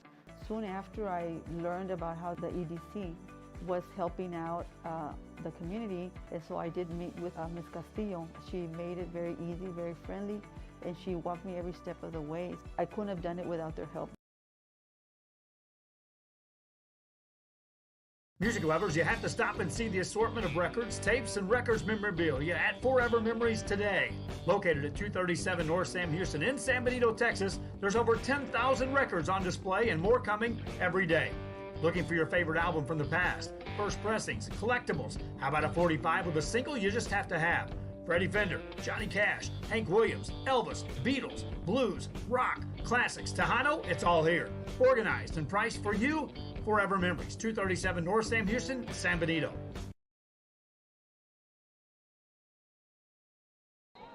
$8:26 left here in the third.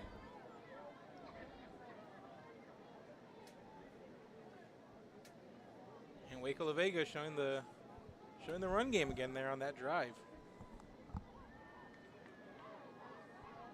Let us know where you're tuning in from. We'll give you a shout out on the air. Fielded inside the 10 to the 15. So back comes Jaden Brown looking to rebound after that interception. Let's go to the replay on that touchdown once again. They have this. They play with that extra man on the outside, and they've been getting to that edge, and they just do a really good job of getting there. And once they're there, do what they need to do. They throw those blocks, or they need to cut back in. They do that. Just a lot of good field awareness by these runners. Be sure to subscribe to our YouTube channel. Follow us on Facebook, Twitter, and Instagram. Just a reminder, upon the coach's request, this game will be pulled right after the conclusion of this game. Greenwood takes the carry. So, like Joe says, enjoy it while you can. Once the game's over, it will be pulled. Looks like we got a player down there on the 22-yard line. So while they tend to that, let's take a quick break, Kevin. We'll be back.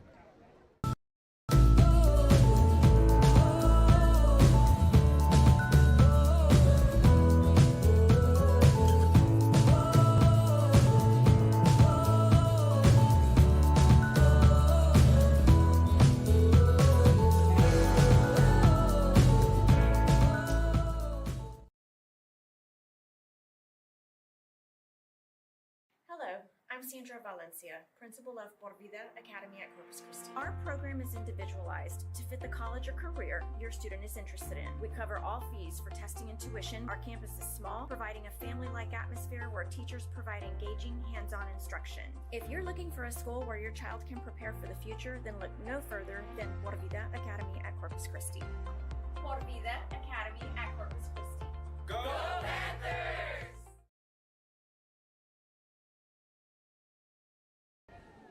Welcome back to Rio Sports Live. Let us know where you're tuning in from. Saw there was a watch party going on for the Miller Bucks So shout out to those fans tuning in. And why not? 8:09, Pirates 28, Bucks 13. Jaden Brown out of the shotgun. Greenwood to his left. Play action. Knocked away. They were looking for Moreno.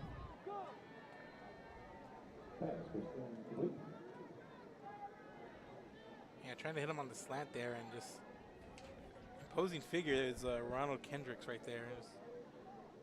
Met him shoulder to shoulder, made that catch tough.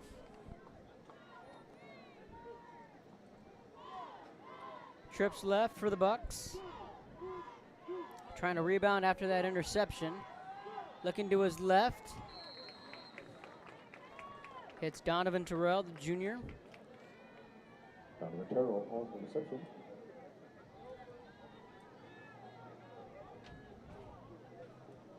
Ball out to the 28-yard line. Yeah, a couple of short passes here. Just trying to hit the receivers, maybe give them a little bit of room to work.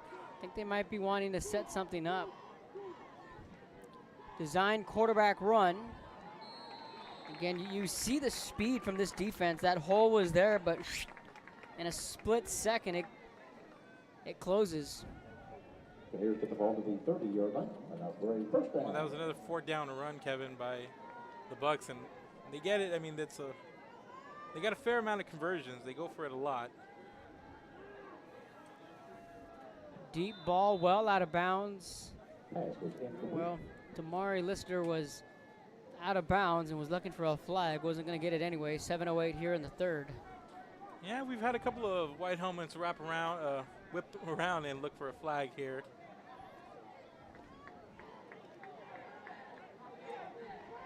And depending what angle you're watching from, I believe might have cost him 6 on one drive. 2nd and 10. And that's left tackle just a little too anxious. False start.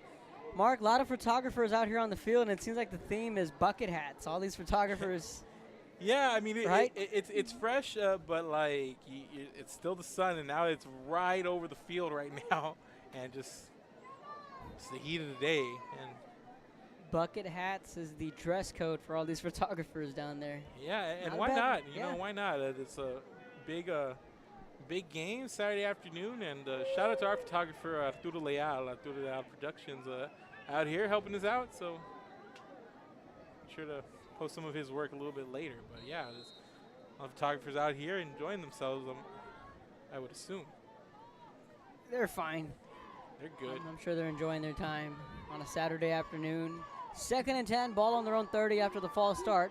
Brown looking to his right, going to fire this one deep. That ball's up and well out of bounds. He was looking for Adkism, and again, double covered over on the far side of the field. 3rd and 10 coming up for Miller. Yeah, you don't see a lot of defenders run toe-to-toe with Adkism a lot of the times. A little bit of a different look here this afternoon. It's that matchup we've been watching. Major Sterling. He's getting some safety help. 3rd and 10, Brown looking back, pumps, fires over the middle. That pass incomplete, looking for Adkism. Mark looked like he had.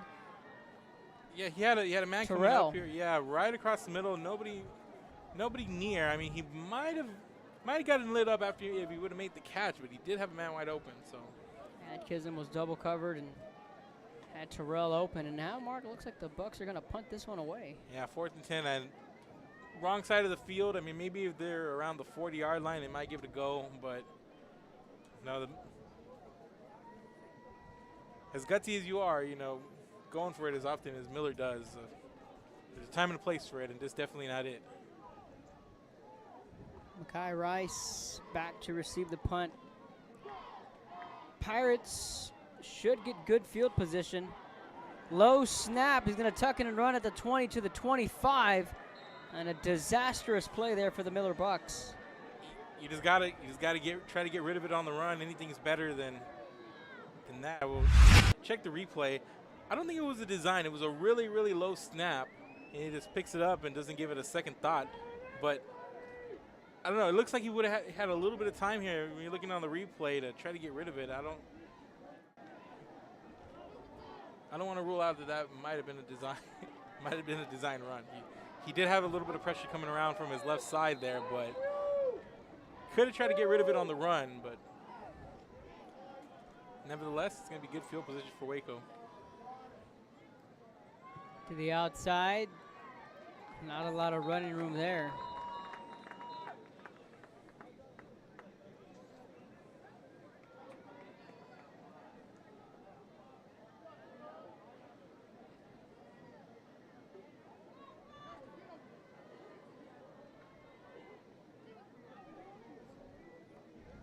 Six and a half to go here in the third.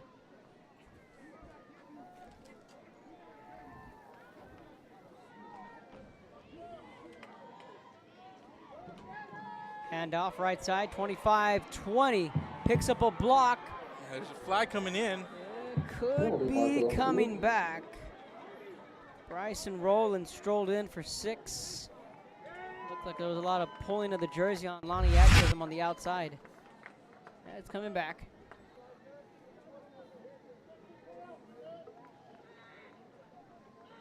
Yeah, it is going to come back, but check the replay. Still a pretty good run here. Just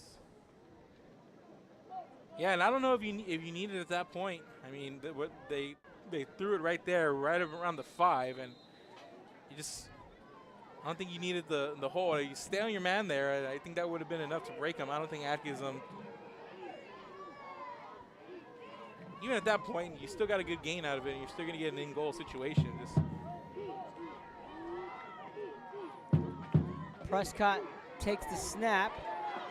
Met by a wall of defenders. On the carry was Najee Drakes.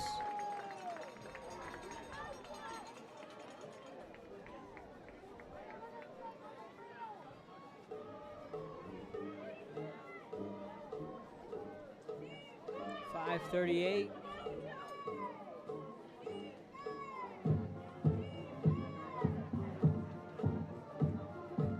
just a lot of football this Saturday, Kevin. You have the college football, you have this, and then right after this, about 30 minutes from here, you get the Javelinas playing A&M Commerce. So a lot of football to be had on this Saturday. We also got a game down at Old Sam's. Yep, a lot going on. Prescott looking to his left, easy pitch and catch for 6. Nick Sanders. And the defender over there can't really catch the number here right now. Just got his head turned around the wrong way, and he was just way out of position for that one. And another easy score for Waco LaVega.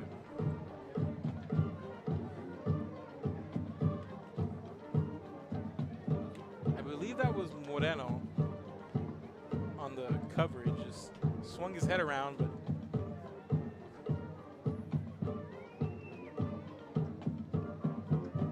Sanders on the touchdown reception. The extra point is up. No good. It's 34-13. Waco LaVega, 5:09. On the other side of the break, we'll show you that touchdown. You're watching Real Sports Live. Service is attitude. How far are we willing to go to service our community, our dealership here at Fruya, and you? Sky's the limit.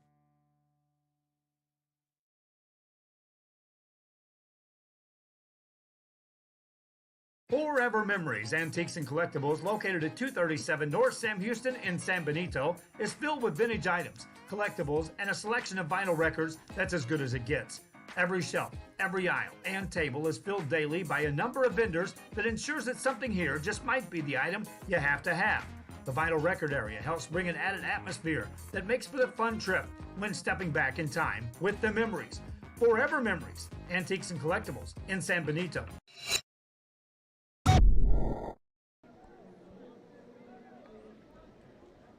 Let's got the kickoff here. After the kickoff, we'll show you the touchdown. We're back here, and it's just, well, Kevin, the Miller needs to come out strong here, but now they're really up against the wall. Down 3 touchdowns. If they're going to spark any sort of comeback, they need to get points on this drive here. Still plenty of time. They're going to take this out at the 20. So down over at Sam's, Mark, a stadium you and I are very familiar with. I was there last night, in fact. It's going to be Palmview and Brownsville Veterans. Oh, should be You'd good. like Coach Kelly if you had a chance to meet him at some point over at BBM. Yeah, no, good. Really good coach. Just from the little bit I've interacted with them, you can tell it's all about culture with him, as it is with a lot of football coaches. But you know, came down from the college ranks and definitely coming off a bowl win and implementing that triple option Yeah. down over at BVM. To think that that was a team that you and I covered in the years with David gone through there and the spread and running the ball, offensive lineman starting up front type of deal. that pass complete, big hit at the 28-yard line. So Brownsville Veterans and La Jolla Palmview in district play down in the RGV. So we have 2 football games for you on a Saturday afternoon on Real Sports Live. Kickoff set for 7 o'clock down in Brownsville, and a couple of volleyball games throughout the RGV. We had that big one as Greenwood takes that carry. Now that 31-5A district mark, I'm not sure if you've kept up with it down in the RGV, but you have 5 teams, 3 McAllens and the 2 Sherrylands, all of which have been state ranked at some point in this season. To think that one of them might not make the playoffs and eventually would get a Flower Bluff, or someone up here in that district. And that's tough. As good as that district is in the Valley, you come up here and then you get not only Flower Bluff, but Veterans, and Gregory Portland's good. The Victorias, the East and West, those are good. One of those teams are not going to make the postseason. That's the same case down there in 31-5A. 4 minutes here in the third, an all-important drive for the Miller Bucks. Pump fake going up top, looking for Listener.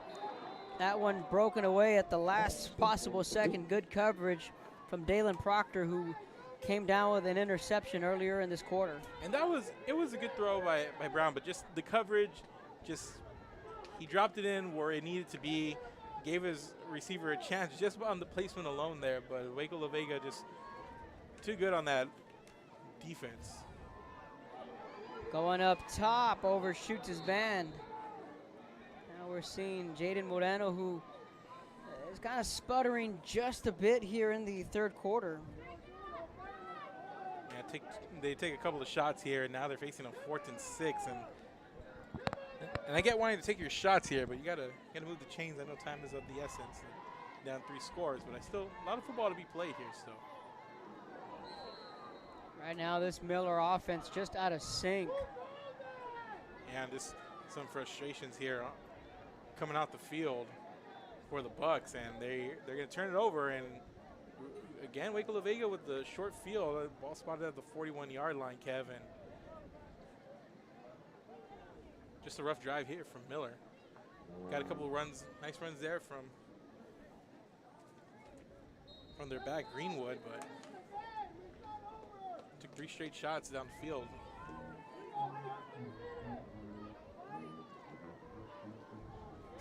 With no success, and now it's Waco LaVega football here. Late in the third quarter, ball in Miller territory. Run to the left, pushing the pile. Coming back into the game, Brandon Allen. Brandon Allen on the quarterback keeper. Probably 38-yard line.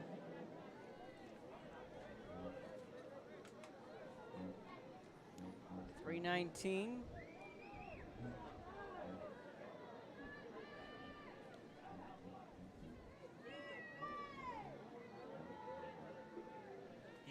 LaVega not in a lot of a hurry here. Yeah, they're not in any hurry here, although we're still in the third quarter, but they're just going to try and control the tempo of this football game. Allen trying to pick up a block and does. Good penetration there from the Miller defense. And just obviously Miller's got a lot of confidence in their defense, and I guess you could breathe a little bit easier going for it on 4th down on this side of the field like they were. I mean, their defense has come up, and they played well at times. I know they've given up 34 points, but they've given up a lot of short fields. They've turned it over twice. Now it hasn't been the easiest setup for this Miller Bucks defense to come out on the field and do what they've done.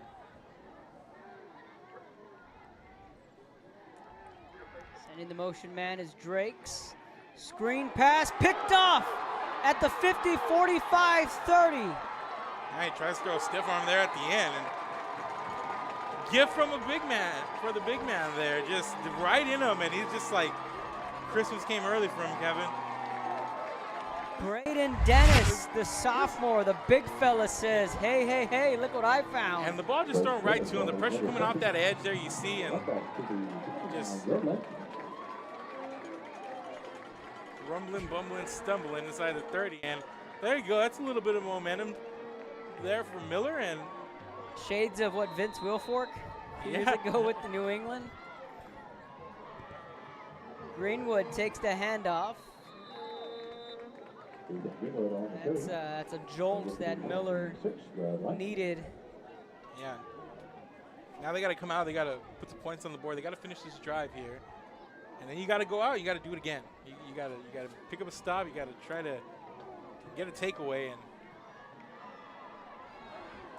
Ethan Greenwood trying to fight his way to the 20-yard line, and he does.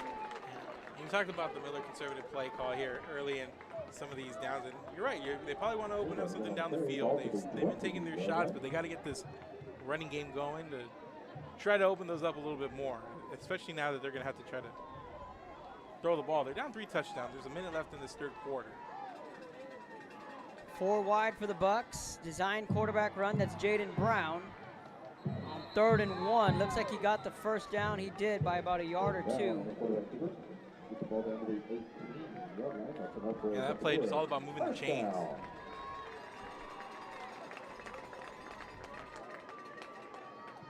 Minute 3 left here in the third. Ball on the 18. Brown pumps to his left. Deep ball for Moreno. That ball is up. That's intercepted. And that's going to be a touchback. And it's takeaway number 3, another pick, and that one just floated up there. And it looked good. He had a man, and he just didn't see the help coming in there, and it's picked off late. Mecca Walker on the interception, but that play was so strange, where that ball just took forever to come back down, and Walker comes down with the pick and kind of looked around like. Let's take a look at it back here. So in that 4 wide spread, and it did take a while to come down. Just kind of hung up there a little bit too long.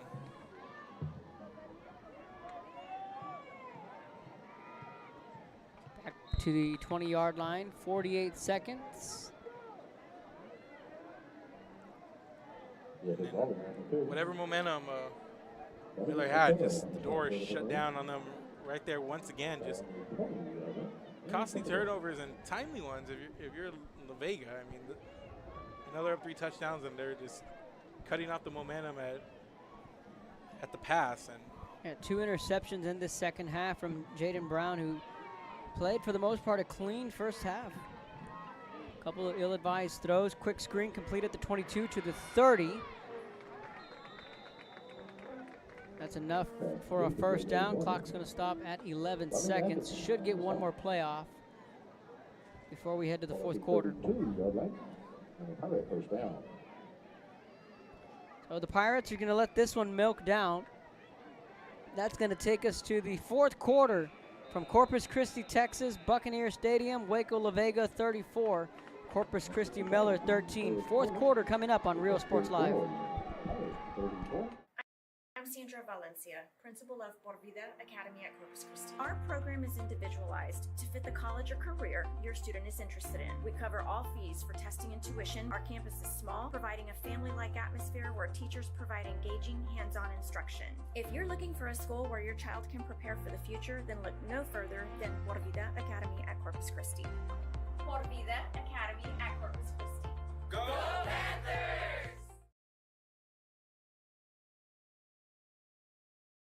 Fisherman's Place in Corpus, located at the Arcadia Shopping Center, offer real diagnostics and cleaning, sell lures, tackle, bait, and clothing. Also new and reconditioned rods and reels featuring a limited warranty. located at 3911 Ayer Street. Call 361-687-6754, Fisherman's Place. We are LaVega, and you're watching Real Sports Live. Aquí, en la Universidad de Texas A&M Kingsville, somos una familia. Nosotros nos apoyamos. Trabajamos juntos. Crecemos juntos. Triunfamos juntos. Nos inspiramos los unos a los otros para convertirnos en las grandes mentes del futuro. Estamos aquí para asegurarnos que tú triunfes. Aplica hoy para empezar. Es tu momento. Welcome back. Start of the fourth quarter. 34-13. As we approach the 5 o'clock hour. 2:30 kickoff from Buck.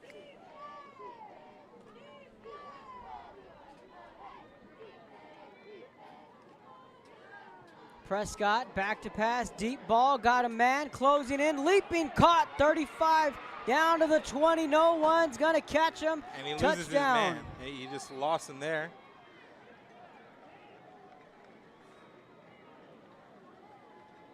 And just juked him out and gave him a little something extra there at the end. Rice on the touchdown reception.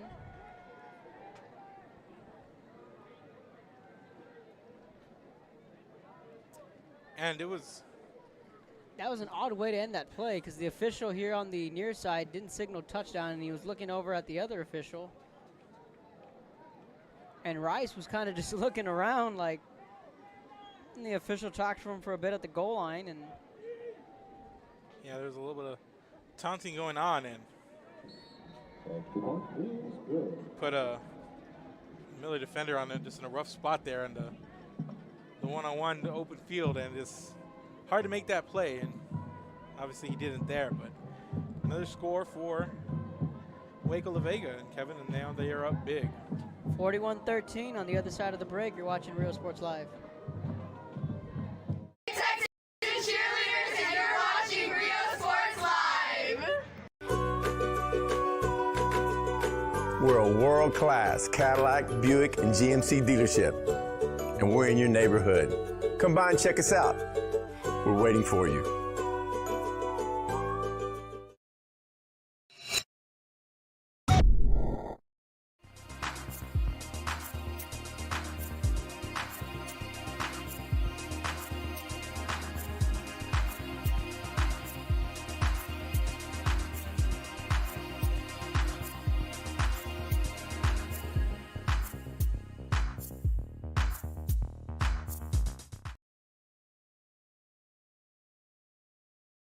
If you want to get in the game, come to my... We're back. 11-13 left in this one, 41-13. Waco LaVega starting to flex their muscles in this second half. Couple of interceptions from Brown have stymied this offense. They're going to start this drive at the 25-yard line. Last night I was at the Harlingen-Brownsville-Rivera football game. Cardinals wound up winning that one 41-10, but it was 10-3 for a good while. 17-3, and Ramsey Rocha, he's finally a senior this year. Yeah, I remember a couple of years ago when he came on the scene as a freshman, just, you know, it seemed like so long ago. Yeah, guys like Chito Perez have finally gone off and graduated. And just yeah, it's a lot of good people that we're familiar with down in that 6A district, 32-6A. And they just started last night. 32-6A got officially underway. South with a big win against Hanna. San Benito all over Los Fresnos. I think that might have turned some heads there. The Greyhounds just might be for real this year. Harlingen beating Rivera. Westaco beating Donna North. So, and last night Edinburgh Vela in 6A, 31-6A that is. They continued to keep rolling. Adkism on the catch, about 2 or 3 yards shy of the first down.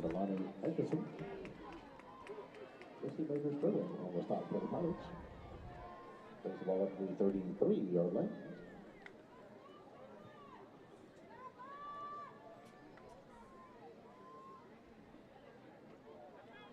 Yeah, so definitely gonna be a fun district season. So down the valley, and especially in the Coastal Bend, these 4A districts are pretty solid. You know, we got a helmet on the field rolling down, and a lot of penalty flags going up.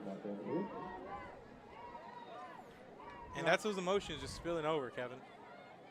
Ronald Kendricks made that tackle. A Miller player without his helmet. Helmet hit the turf and the flags went flying.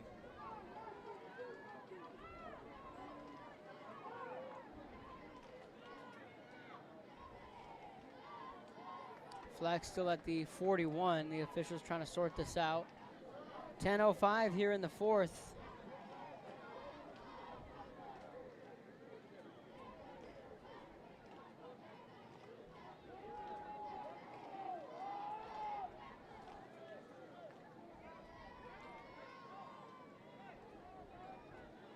Yeah, you hate to see those kinds of penalties late, Kevin. I know it's an emotional game, and you know, whenever it gets one-sided like this, tempers tend to flare up, but 10 minutes, clock starts. Again, designed quarterback run. Jaden Brown drugged down. Gavion Cooper again, and the fans are wanting a flag, but that's just a hard hit. Yeah, I mean, just go in there, wrap him up, take him down. It's football, you know. Kind of the old adage, if you watch sports entertainment wrestling, it ain't ballet. 9:56.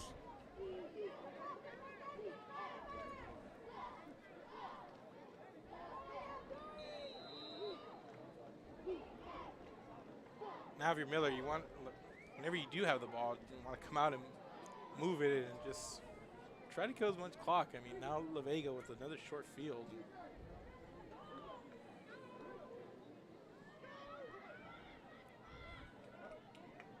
Picking up 6 on the carry.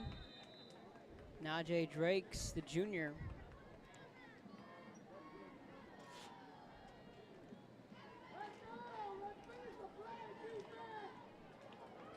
Oh, 9:36 left in this one. 41-13. Waco LaVega with the lead.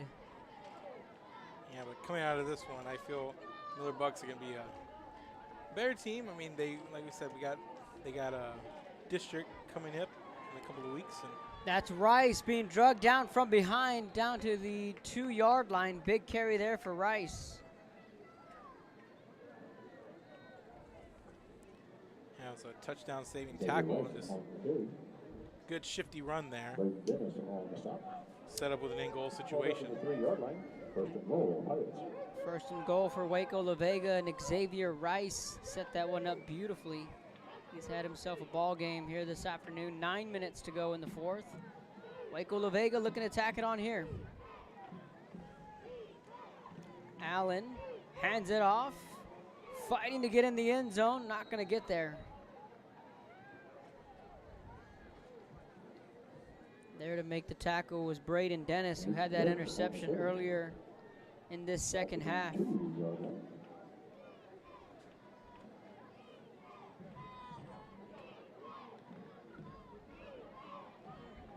Look at Miller, like a team like Miller last year, they started off a little rocky, but they got hot late, you know, and they had some tough games early that they were on the wrong side of. Allen's going to take it himself. That's easy pickings for Waco LaVega. Touchdown. 47-13.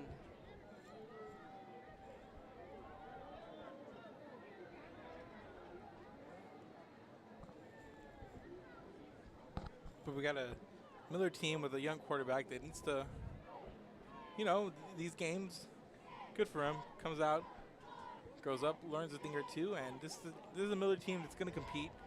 They're going to come out, and who knows how district season is going to fall. But you know, this team that got hot late, they picked off some people in the postseason, had a really good, strong run last year, and there's a team that's really capable of a lot. You know. We'll talk more about the Miller Bucks on the other side of the break. 8:17 left in this one. You're watching Real Sports Live. That's for gloves and uniforms too. Customize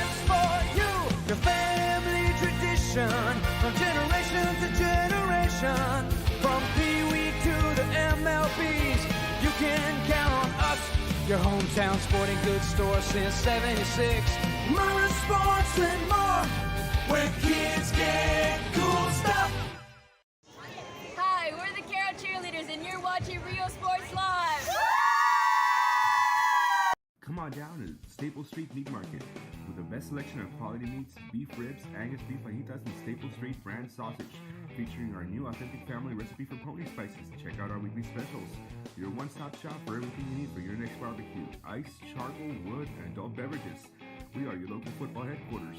Look for our new location coming early 2022 at 7418 South Staple Street. We're a proud advertising partner with Real Sports Live and the Coastal Bend and RGV, and supporting all our local sports and athletes. Staple Street Meat Market.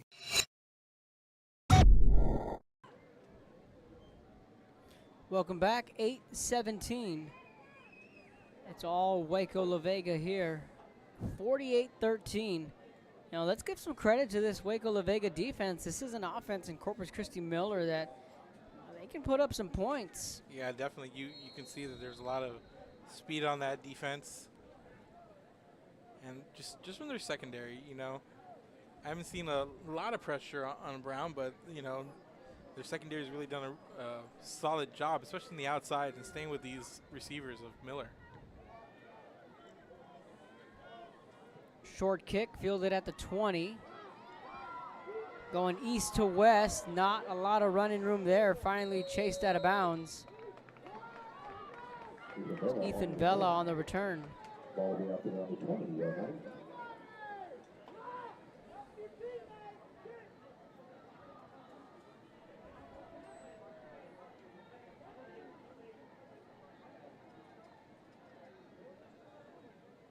A lot of these fans down here with umbrellas, they're muscling through this sun on a warm Saturday afternoon. Yeah, it is hot. It's fresher than most days, but it's still hot whenever you have the sun just beaming down on you. No clouds in the sky either. That doesn't help. 8:08 in the fourth. Jaden Brown back out at quarterback. Greenwood to his right. Pass over the middle. Nice catch. All hands there at the 35. Jaden Moreno on the reception. Flag comes in on the far side of the field. That was a late flag, too.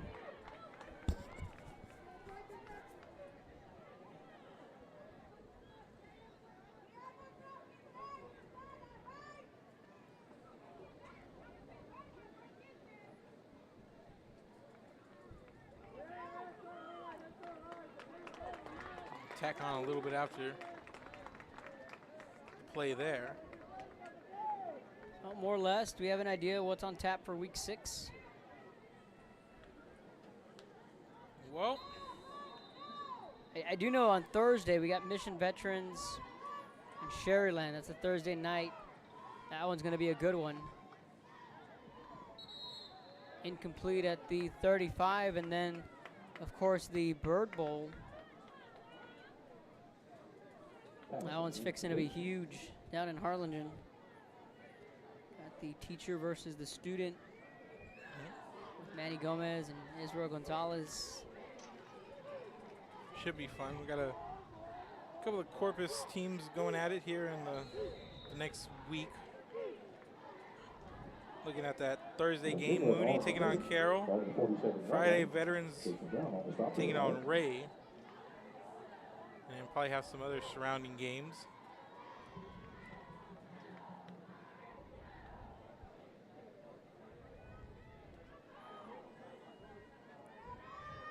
Four receivers out. Brown, pass, incomplete. He was looking for Atkinson. We'll wrap up week 5 of high school football. And we'll gear up for Tuesday's volleyball matches. And we'll roll into our Wednesday show down at Luke Faria Motors, and then gear up for week 6 starting Thursday. Pass complete. Stays in bounds as Adkism picks up the first down. Yeah,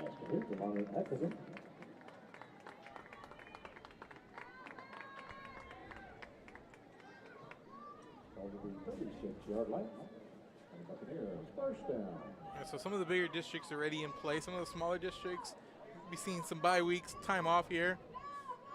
For some of these other schools was It's about to be district time for most of the state coming up here in the next week or two. Another flag at the 34-yard line. We saw the 4As down in the RGV and the 32 6A all on a bye week last week. It's going to go against Miller. We saw Ingleside pick up a win against Rio Hondo. Port Isabel, Mark, they went on the road, and albeit it's a rebuild year for Robstown, but they picked up a win against Robstown, and people are starting to keep an eye on Coach Tony V's Tarpons down in Port Isabel. Yeah, and why wouldn't they? He's got a lot of history with that program, and it seems to be rekindling the magic that used to be PI football. Multiple flags come in. They were looking for Adkism.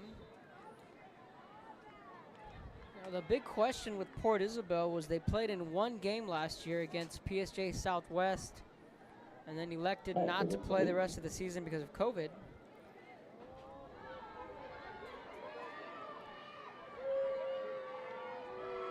And I think this call is going to be on Miller. Judging solely on the reaction from this Miller faithful.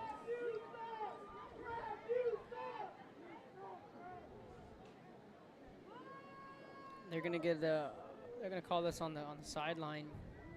There's a late flag.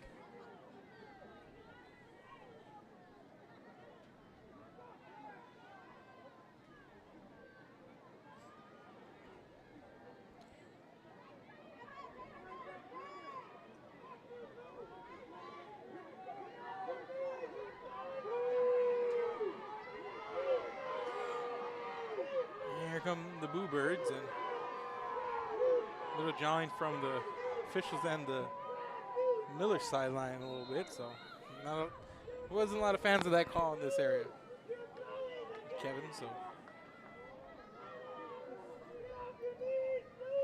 ball on the 36. Quick pass complete at the 35.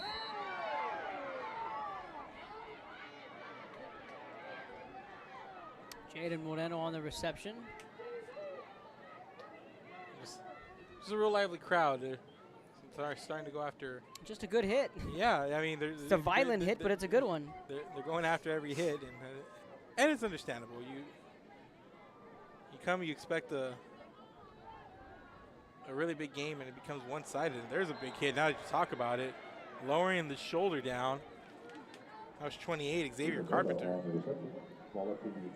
That's as clean as it gets right there.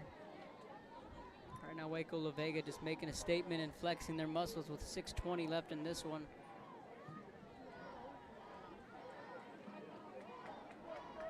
And now for Miller, it's all about situational football. You got third and long here. Good time to work on stuff. Brown looking back over the middle, incomplete. As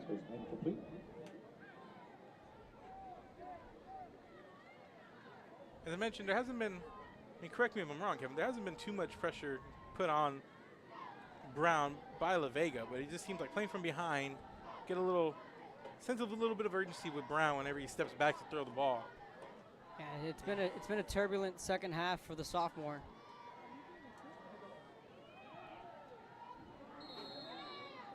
Right now, this Miller offense just not in sync.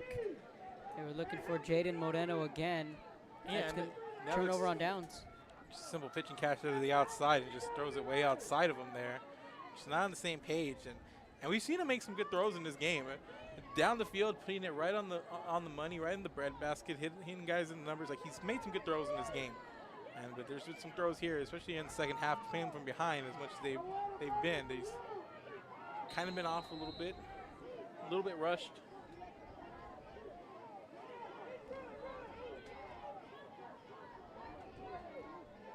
They'll take over at their own 35. Allen hands it off, lots of running room. Picks up 11 on the run.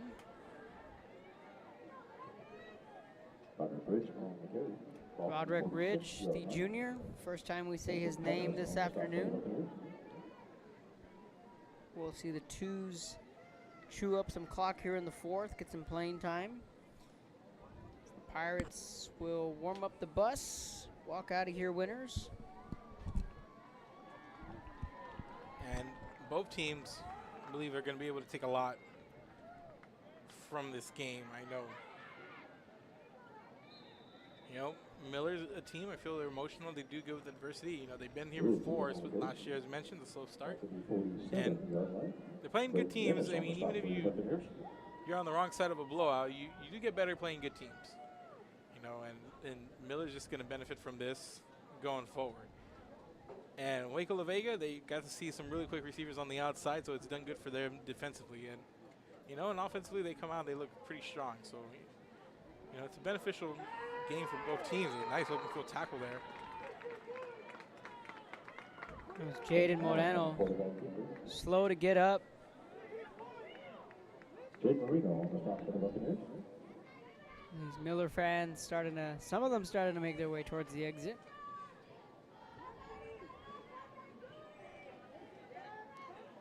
It's a warm day, and the day's still young, just a couple of minutes after 5 p.m. Still, you know, Saturday night coming up. But, you know, start the day with some football. Get a good treat. I mean, regardless of the turnout of the game, you still got to see a lot of good athletes, a lot of good schools, two very proud programs when it comes to football.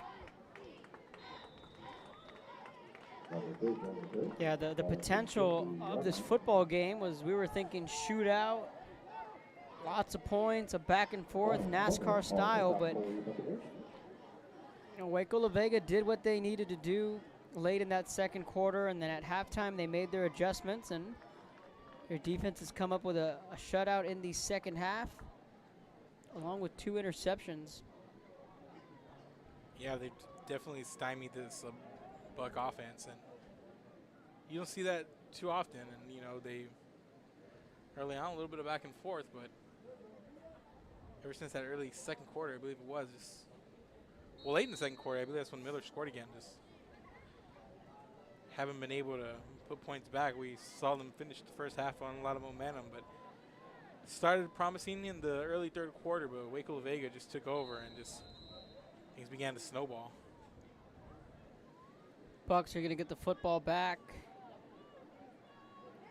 Pirates took a delay of game.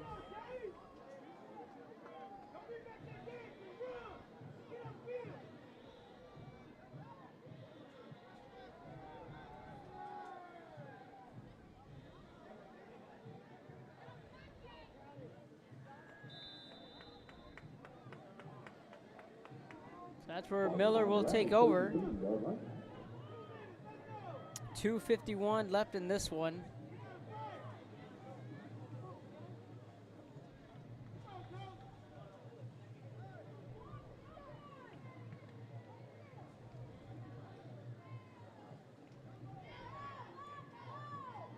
Now if you're the Bucks, you just want to come out here, you want to finish strong, you want to just go out there, run your offense.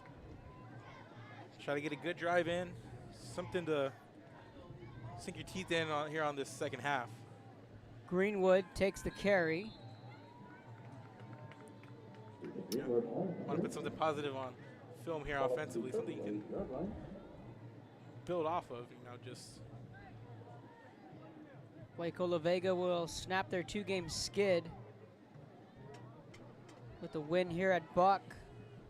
Greenwood stays in bounds. The clock's going to continue to run. 2:26 picks up the first down. Ball out to the 43-yard line, and up for a Buccaneer first down.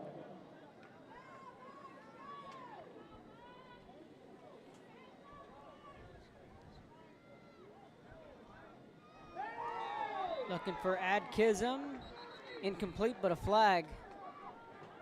Yeah, the defender came in early on that one. I mean, good position, good play, just a little early.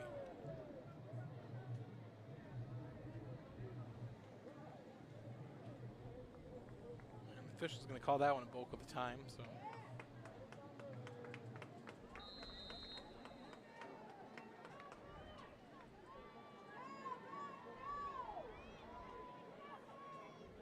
Four wide.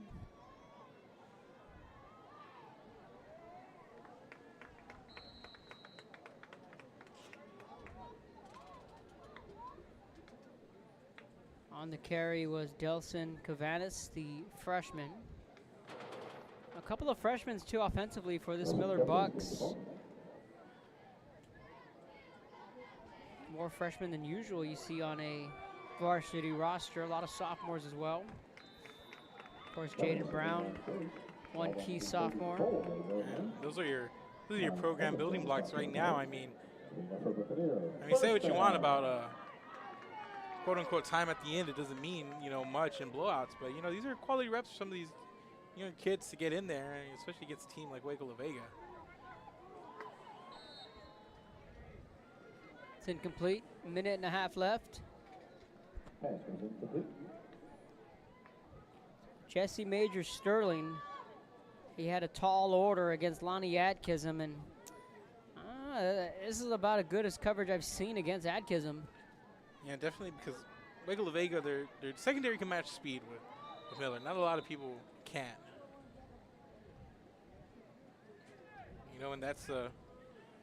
And that's one of those things where you don't have to bring as much of the pressure up front. You can just kind of sit back and let your secondary go to work and cover some of these receivers.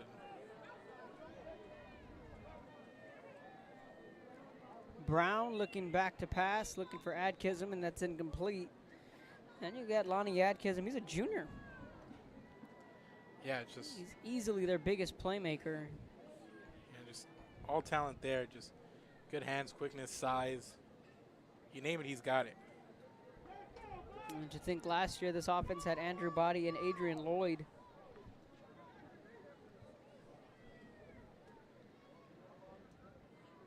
Brown's going to throw the deep ball, looking for Moreno. That's up, ripped away, should be an interception. And it's going to be. And another pick, and that's number three this half.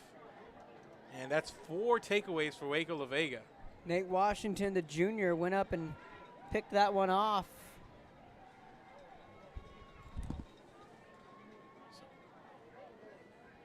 And those turnovers, they've really been costly, timely. I mean, that one, with the game already in the balance, but 2 of them in the end zone, Kevin. 2 of them in the end zone, just hung up there. A couple of missed opportunities in this second half for Miller, but again, much credit to this Waco LaVega defense. A team that has won it all twice in this last decade. Last time they made it there was in 2019. They lost to Carthage, but 2 out of 3 state championships, not bad. Yeah, as we mentioned, it's a bad loss, and Miller expected to come in here and compete. I believe a lot of people did. But this is a Waco LaVega program that not only a good program, but it's a name that holds a lot of weight. You hear Waco LaVega, and you recognize, okay, football. Team that's always primed to do something, make deep runs, good, solid football team from the northern part of Texas. A Region 2 school, So, and no shame coming in here, but you get some good stuff on tape if you're Miller. You go into this bye week and you prepare for a young Alice team. You can come out and, this is non-district. For better or for worse, if you want to come out, you want to get these games, Kevin. But, they're going into the bye week, and then they got to prepare for Alice right back here at Buck. It's going to be another big game. A lot of speed on that Alice defense. You've seen them. I've seen them. It's a really solid defense. We'll see if they got enough of it to come up against Lonnie Adkism and these boys here at Buck. So that's a final score. Waco LaVega wins this one. 48-13. 48-13, as Mark mentioned. That wraps up our coverage. We still have one more game for you live tonight at 7. I'm about to say we're going to wrap up week 5. Not yet. Not just yet. A couple of hours. Palmview will be taking on Brownsville Veterans later tonight on Real Sports Live for the RGV Peeps. Kickoff at 7 from Sam Stadium. But as far as the Coastal Bend, that wraps up our coverage. On behalf of myself, Kevin Aro, Joe Bowling, and everyone at Real Sports Live, saying so long for now from Corpus Christi.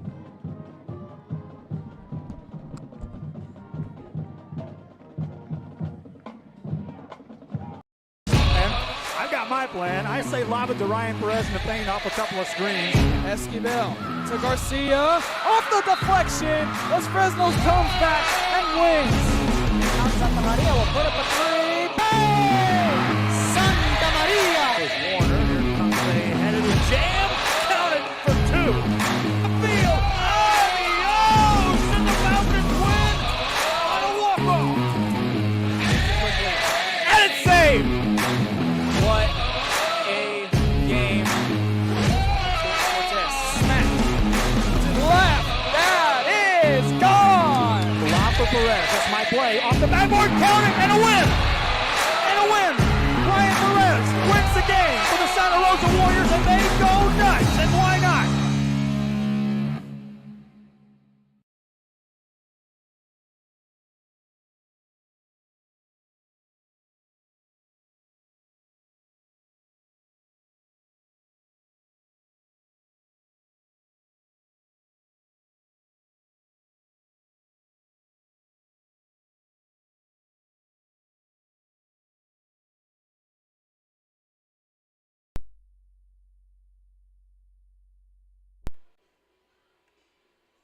Pleasant good evening, everyone, and welcome back to another broadcast here on Rio Sports Live as we're coming to you from Sinton, Texas. And here come the Sinton Pirates onto the field as they are getting set to take on the Miller Buccaneers. I'm Joe Bowling with you on the call. Hope you enjoy our broadcast here on Rio Sports Live. As the Pirates take the field on the other side, here come the Buccaneers of Miller as these two teams are set to battle here on a Friday night.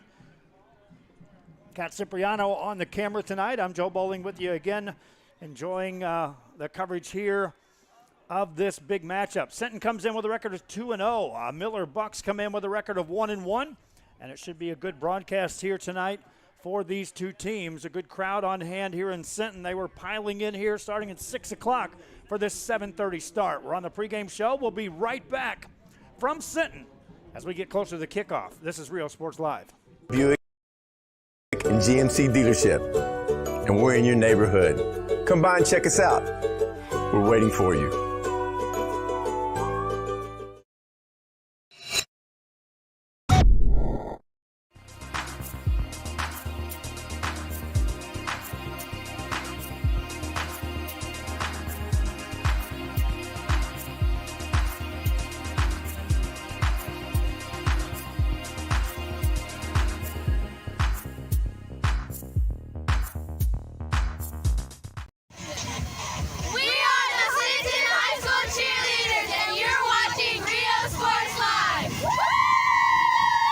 If you want to get in the game, come to Myra Sports and more. Basketball gloves and uniforms too, customized for you. Your family tradition, from generation to generation. From Pee Wee to the MLBs, you can count on us. Your hometown sporting goods store since '76. Myra Sports and more, where kids get cool stuff. Back here on Rio Sports Live as they're getting set for the playing of the national anthem. We'll take our final break and get you set for the kickoff between the Miller Bucks and the Sinton Pirates. Kickoff just around the corner. Come on down to Staple Street Meat Market with the best selection of quality meats, beef ribs, Angus beef fajitas, and Staple Street brand sausage, featuring our new authentic family recipe for pony spices. Check out our weekly specials. Your one-stop shop for everything you need for your next barbecue: ice, charcoal, wood, and adult beverages. We are your local football headquarters. Look for our new location coming early 2022 at 7418 South Staple Street. We're a proud advertising partner with Real Sports Live and the Coastal Band and RGV, and supporting all our local sports and athletes. Staple Street Meat Market. We are the Roy Miller High School cheerleaders, and you're watching Real Sports Live. Here at Texas A&M University, Kingsville, we are a family. We support each other through thick and thin. We work together, grow together, excel together. We inspire each other to become the great minds of the future. We are here to ensure you succeed. Apply today to get started.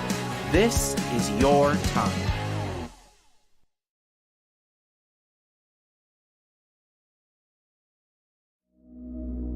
Dragons sleep most of the time.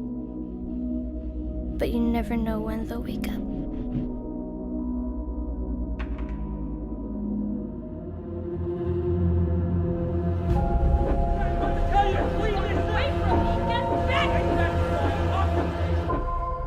But maybe the most important thing in fighting dragons is not doing it all by yourself.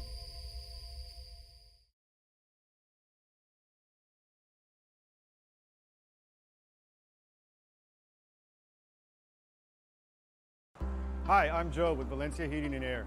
Are you worried that your AC might not make it through another brutal summer? Well, I can offer you affordable air conditioning comfort with custom prices that won't break the bank. We service all units across the Coastal Bend, and there's no additional weekend or after-hour fees. We treat our customers the way we would want to be treated, especially when it comes to costly repairs. So if you need service, repairs, or replacement, call Joe to keep you cool. Valencia Heating and Air. We are the Sinton High School cheerleaders, and you're watching Rio Sports Live. Woo!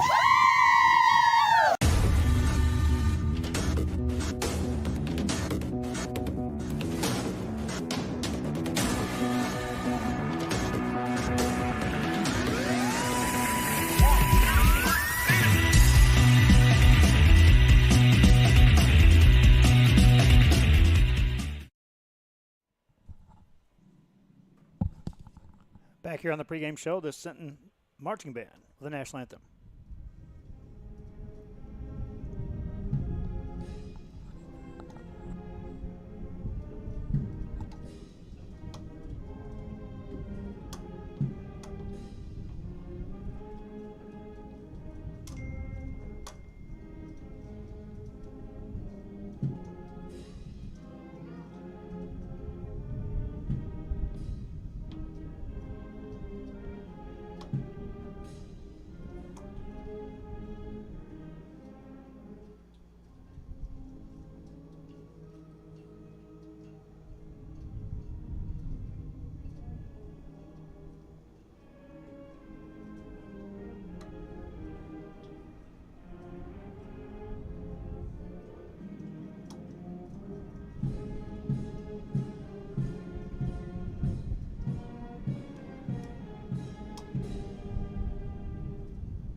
And that's the Sinton Pirate Marching Band and the National Anthem in the books. The day before 9/11, they had a recognition there, a moment of silence for the 20th anniversary of that fateful day.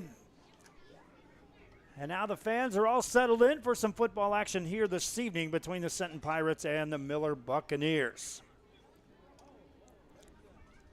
Kat Cipriano again on the camera tonight. Hope you enjoy the broadcast on our pregame show here, brought to you in part by Luke Furrier Motors, by the city of San Benito, by the U.S. Army, and South Padre Island, one of our big sponsors here on Rio Sports Live, among others. But those are our primary carry the ball. Myra Sports also. I got to visit with Myra Sports earlier this week, and neat to see that facility, and also one of our sponsors here. We have an additional sponsor, which Joe will be bringing some information up to me here in a little bit. And it's the primary reason why we're here for this away game for the Buck fans who are accustomed to us being at all the home games for the Miller Buccaneers. But tonight, we're on the road here at Sinton for this matchup between the Pirates and the Buccaneers. Team captains meeting out on the field. And we'll let the PA announcer take over from there.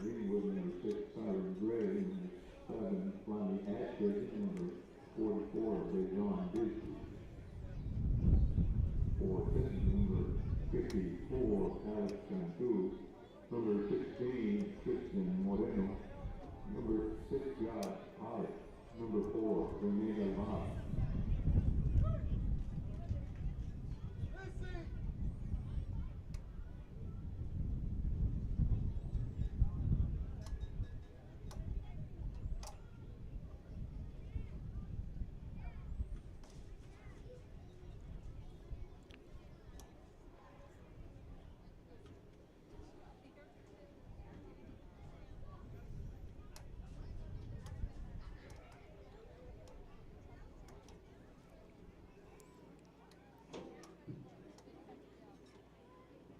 So the Pirates win the toss, they defer, and they'll take the football in the second half. That means the Miller Buccaneer offense will be on the field when we have the opening kickoff. That's just around the corner.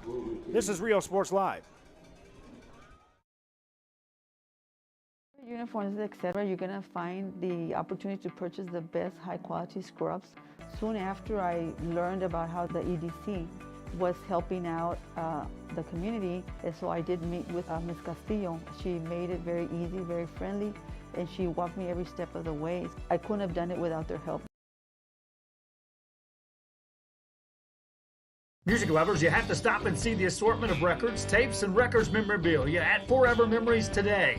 Located at 237 North Sam Houston in San Benito, Texas, there's over 10,000 records on display and more coming every day.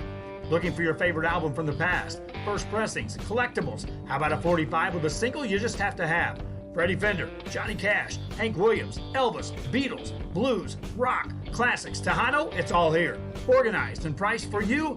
Forever Memories, 237 North Sam Houston, San Benito. We are the Roy Taylor High School cheerleaders, and you're watching Rio Sports Live. Back here in Rio Sports Live, you see the two teams making their way out onto the field. We're a little off of center. We're about the 40-yard line, so that camera angle will vary just a bit as you see that, but it'll even out as we continue on with the broadcast. It's not an uneven field by any stretch of the imagination. It's a beautiful place to play football here in Sinton, Texas, as this Pirate team takes the field. A lot of anticipation in this ball game. They want to match themselves up against this high-octane offense of the Miller Buccaneers. See if they can produce some points. Kicking off for the Pirates. Ball at the 40-yard line, and the ball blows off the tee. I was just about to talk about that. There is a wind blowing, and it's blowing across the field, but more so downhill with the backs of the Sinton Pirates as we begin this game. Pirates to kick it off. Two men back to return this ball deep, and they'll kick it short. Fair catch is called for and made by the Buccaneers at the 22-yard line, and that's where they'll take over, setting up shop 1st and 10 to start this contest. Bucs offense produced points last week in their loss to the Corpus Christi Veterans. It was the defense that gave up a ton of points, many more points than they were expected. Again, Joe Gomez has a special sponsor that's responsible for this. He's going to get me some bullet points on that, and I will be giving you information about who that is here as the broadcast continues. 1st and 10 for the Buccaneers. First down play, first play from scrimmage for either team. And they'll look to throw the pass out on the left-hand side. Caught there on a receiver screen, quickly blown up by the Pirates. And a very short gain out there on a pitch and catch.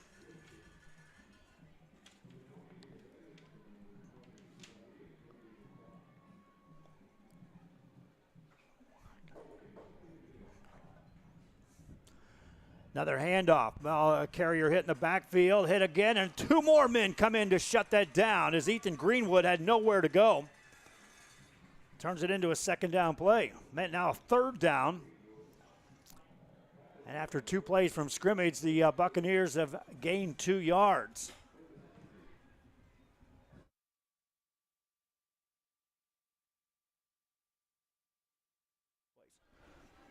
Third down and every bit of 8 yards to go for the Buccaneers on the opening drive. Quarterback throws, ball over the middle. That's caught. That's a first down as the Buccaneers will move the chains out across the 37. Catch made out there by Donovan Terrell, the junior wideout for the Bucs, going on the hurry-up offense. Buccaneers already up to the line of scrimmage and ready to take this next snap. Greenwood on the carry, bounces it outside, takes on a tackler, runs through another, still on his feet, gains 9 yards on the play before he's gang tackled over there. A nice carry by Greenwood on his second touch of the evening. And it was enough for a first down thanks to the forward progress on the carry by Greenwood. Jaden Brown, the sophomore signal caller for the Buccaneers, ready to go on a first down. Hands it off to Greenwood again. No, check that. This is going to be McCullum Williams. Williams bounces it outside, down the sideline. He's got a big gain, gains 18. Take a look on the replay, and you'll see the blocking, keeping those defenders inside, and then the outside lane down the sideline for the big gain for the Buccaneers. Here in the first quarter play, Buccaneers offense now moving. Keeper by Brown. Bounces it right side, thrown out of bounds. He'll gain 3. Second down and 7 coming up for the Miller Buccaneers. Jonathan Marin, the senior, out there on the outside corner for the Sinton Pirates to make that stop.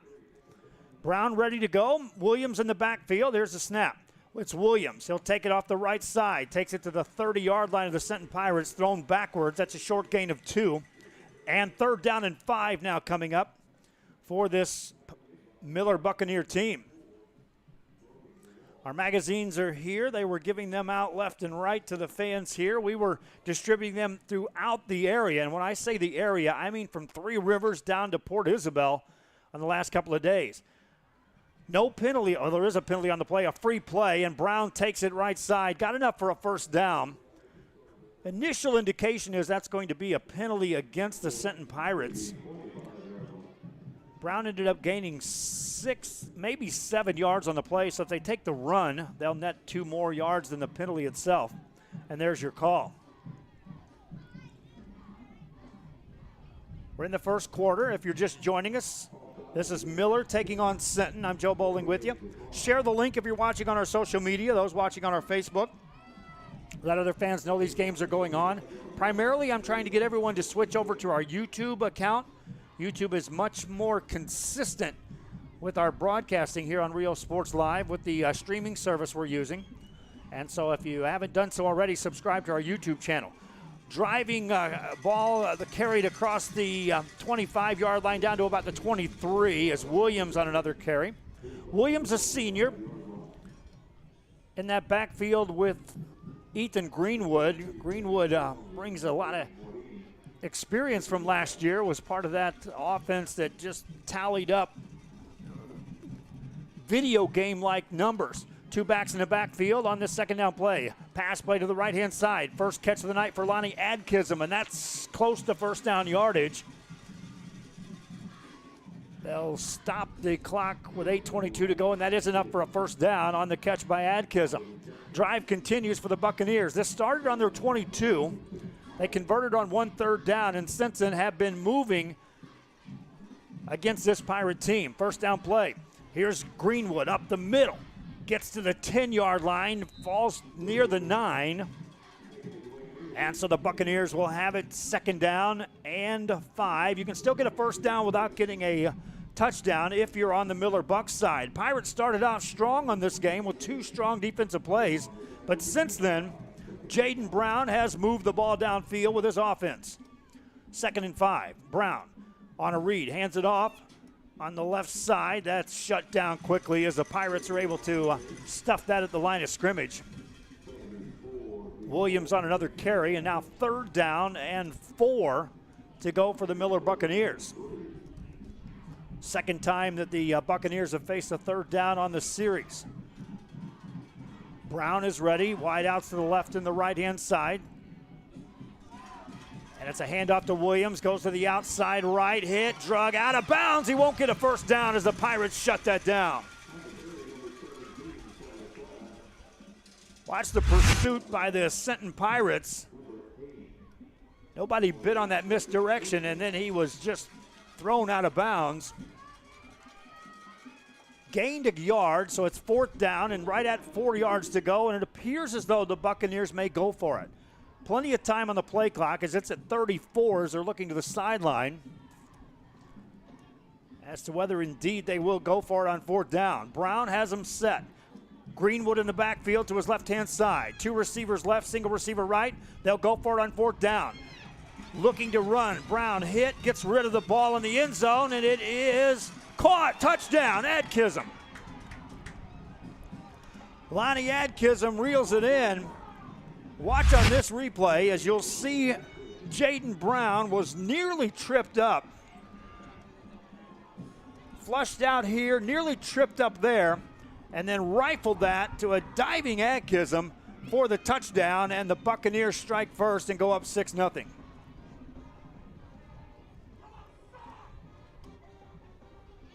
Extra point is away, and it's good. With 6:29 to go here in the first quarter of play, the Sinton Pirates will get their hands on the football, and they'll trail by a score. It's 7-0. This is Real Sports Live.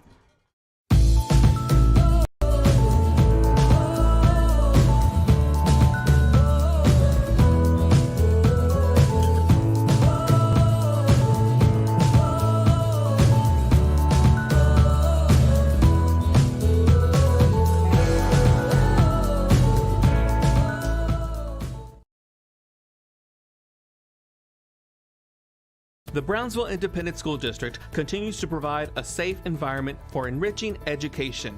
From pre-K3 to early college high school, the award-winning district has advanced its legacy in curriculum, athletics, and fine arts. Teachers are driving the frontier of technology, bringing industry to the classroom. On and off the field, Brownsville ISD students engage in the experiences that make them college and career ready. Brownsville Independent School District, the best choice.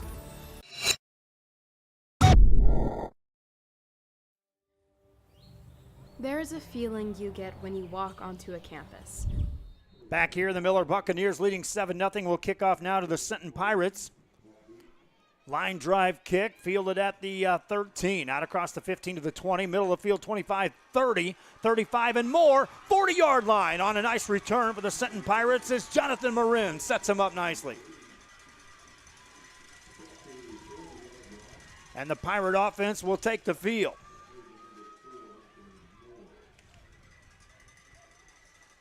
Again, last week, it was the offense for the Buccaneers that put up enough points they thought to tally a win, but the defense was hit hard by that Corpus Christi Veterans team on a first down play for the Sinton Pirates.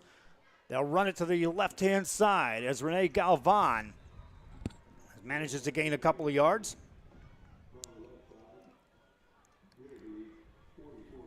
Dropped out around the 44. That's about a yard and a half gain.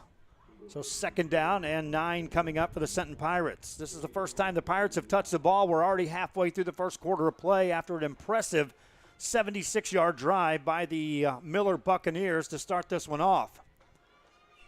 And a flip of the switch from last year when the Buccaneers were on and off the field with lightning big plays. That was a sustained, well-executed drive, mixing it up in the passing and running game. Empty backfield, back to throw. Pirates rifle it left side into and out of the hands of Rylan Lopez. The junior wideout there was open across the midfield stripe and an incomplete pass. Stops the clock and makes it third down and long for the Sinton Pirates. That Sinton defense, after being on the field for nearly half of this first quarter, is looking to the offense right now, wanting a first down or two on this particular drive. 3rd and 9 for the Pirates. Galvan with a single back in the backfield. Hesitates. Now he runs it up the middle. Got a block. Drives forward. Down the sideline. He may break it. He's going to go to the house. 56 yards. Touchdown, Pirates. He got a great block right at the line of scrimmage. We'll watch on the replay. Right there, as Ethan Vela had to jump over a defender and then lay that block. And after that,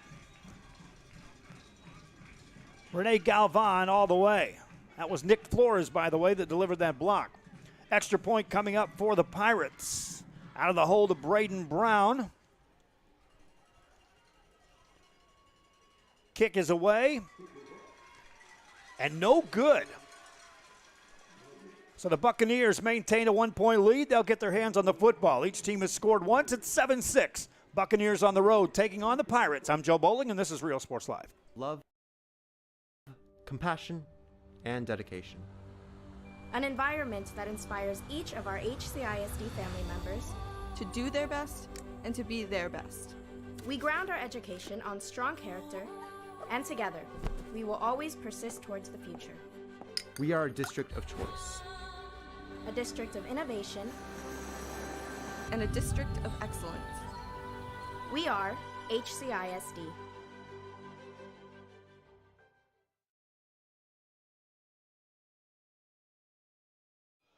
Back here at Sinton, Texas, as the official is ready to tee the football up once again for the Sinton Pirates. They'll kick off for a second time on the evening. Other games going on tonight. We've got the Edinburgh Economides game going on down in Edinburgh. Raymondville and Lyford matched up. Marco Munguia has a call on that. We have the PSJA Memorial taking on Mercedes game. These are all on our YouTube channel, which is, again, where I encourage fans to go. Facebook has been inconsistent on our streaming service that we use to get the official broadcast out. Football blows off the tee yet again here in Sinton. Santa Rosa taking on LaVega. Corpus Christi veterans at C.C. King. We had another crew that was heading over to Cabanis tonight, but our crews have been hit by COVID, just like you see players that are out with COVID. Some of our crews have, in the last couple of weeks, had to duck out because of COVID.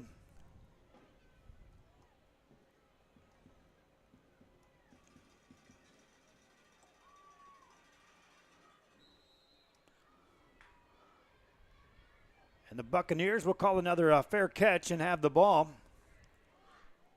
outside their 35-yard line to start this next drive.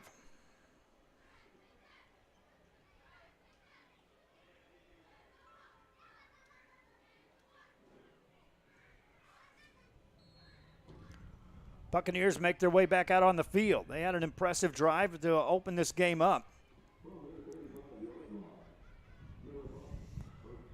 And they'll set it up at their own, call it the 35-yard line. Jaden Brown directing the call, takes a snap. On a read, hands it off. It's Williams, bounces it right side across that 37 to the 37.5-yard line, maybe the 38 on forward progress. Gain of 4 on a carry by McCullion Williams. Williams, a senior, a tailback back there in the backfield. Ethan Greenwood, just a junior. Back for another exciting season. This is Greenwood taking on a tackler and nothing doing, as a good stop that time by Jonathan Marin again. Call his name. Marin was everywhere, and he met Ethan Greenwood right about the time Greenwood wanted to take that ball upfield. This game brought to you in a big part by Terry Mendez Realtor with Christie Properties. Commercial and residential, also relocation, 7 years of experience. The number is 361-563-8102. They're at 5959 South Staples. They are a primary reason why we're broadcasting this game tonight. Terry Mendez Realtor in the Corpus Christi area. Third down play for the Buccaneers. They'll look to set up a screen pass. That ball is caught. And now trying to move forward is Greenwood. He'll be shut down. Short of first down yardage. An apparent punt time for the Buccaneers, but it's not always a guarantee. They're very, very confident in this offense's ability to pull off big plays at any given snap.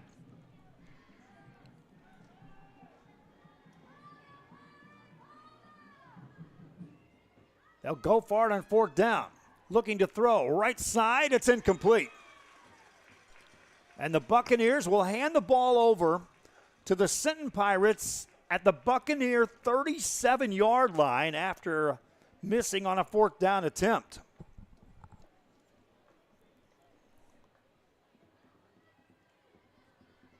Clock stops with 3:24 to go in the first quarter here. Again, if you're watching on our social media, if you're watching on our Facebook, share the link.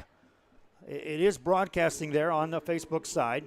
Like and follow our page. Help us get our numbers up. But those on YouTube, if you're watching there, subscribe to our channel. It was interesting. I was looking at some of the numbers that our YouTube channel is watched, and more views are coming across on these football games from people that aren't subscribed than are. Running play for the Pirates. Quarterback keeps it, drug backwards. We'll check the forward progress on that carry by Rene Galvan. Call it a 4-yard gain. It's 2nd down and 6 to go for the Pirates. Miller Buccaneers scored on their first opportunity on the field. Sinton answered that in a very short, quick offensive set that moved the ball, primarily on a 54-yard touchdown run by quarterback Rene Galvan. Buccaneers went for it on 4th down and deep in their own territory, and now the Sinton Pirates trying to capitalize. 4-receiver set, empty backfield for Galvan. Man in motion. Galvan drops back to throw. Here comes pressure. Runs away from that. Looking, waiting, delivering, and it's almost intercepted, incomplete. Down around that 10-yard line of the Miller Buccaneers. Intended receiver was Caden McCoy down there, a junior wideout for the Sinton Pirates. And Galvan showed good speed that time, getting away from the blitz that came through untouched right up the middle. Clock stops with 2:29 to go here in the first quarter of play in Sinton on a Friday night. As the Buccaneers take on the Pirates. 3rd and 6 for the Pirates. Galvan keeps Nick Flores to his left-hand side. Man in motion is McCoy on 3rd down. On a read, quarterback keeper. He's got inside the 30. Hit about a yard shy. Now a surge forward. They didn't blow that play dead. And we'll take a look at where they spot this football. It may be close to a 1st down for Galvan. Now they'll move it back out across the 29. So that's short by about a yard and a half.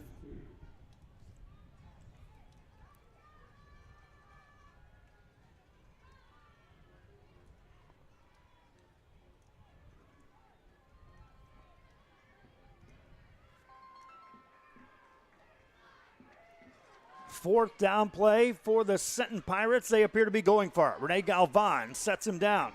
Galvan going to keep it. Bounces it left side. Got a 1st down as he's tripped up, crossing the 25 down to the Miller Buccaneer 24. He needed a yard, gained 6.5. And that'll move the chains easily for the Sinton Pirates and sustain the drive. Clock running at 1:30 and some change here in Sinton. Big crowd here for the Pirates. I know they were handing out magazines, and if they gave one to most everyone that came in here, we gave a bunch away. 7-6 your score. We're in the first quarter here on a Friday night. 2 receivers set up for Galvan. Out to the left-hand side is Colby Hesseltine. Out to the right side is Braden Brown. Quarterback keeper to the left side. He's going to go again. Touchdown. Galvan for a 2nd time of the night, and the Pirates take the lead.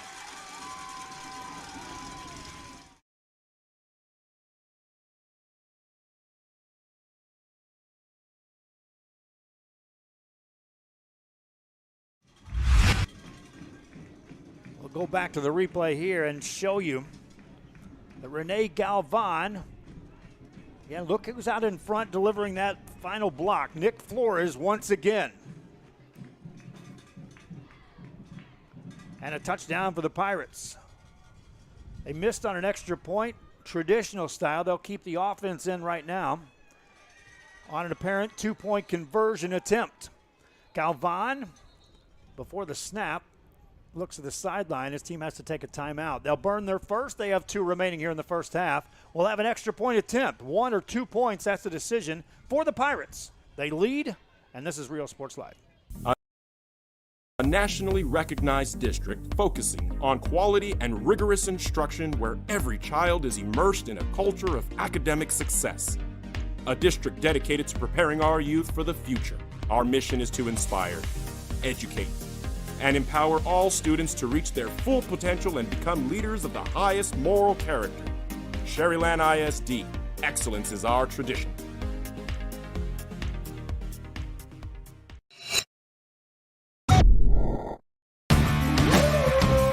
Service is attitude. How far are we willing to go to service our community, our dealership here at Fruya, and you? Sky's the limit.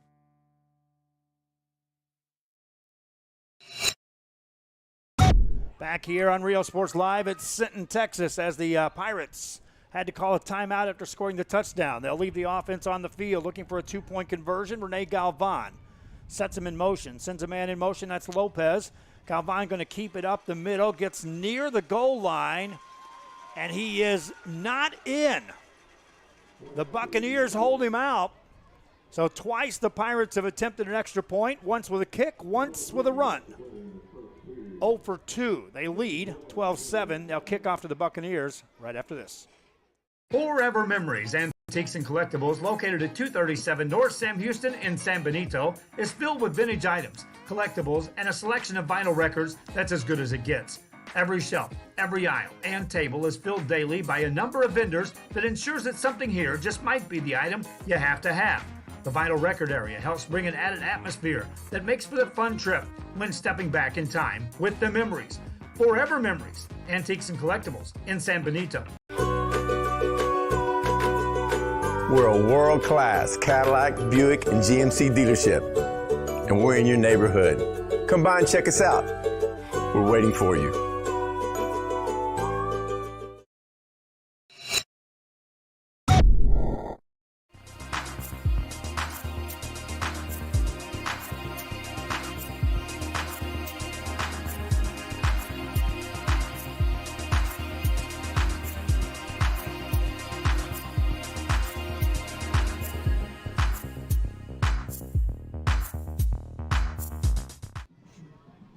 Back here on Rio Sports Live as the Sinton Pirates are ready to kick off. Once again, the football blows off the tee, and that's the third time we've seen that here.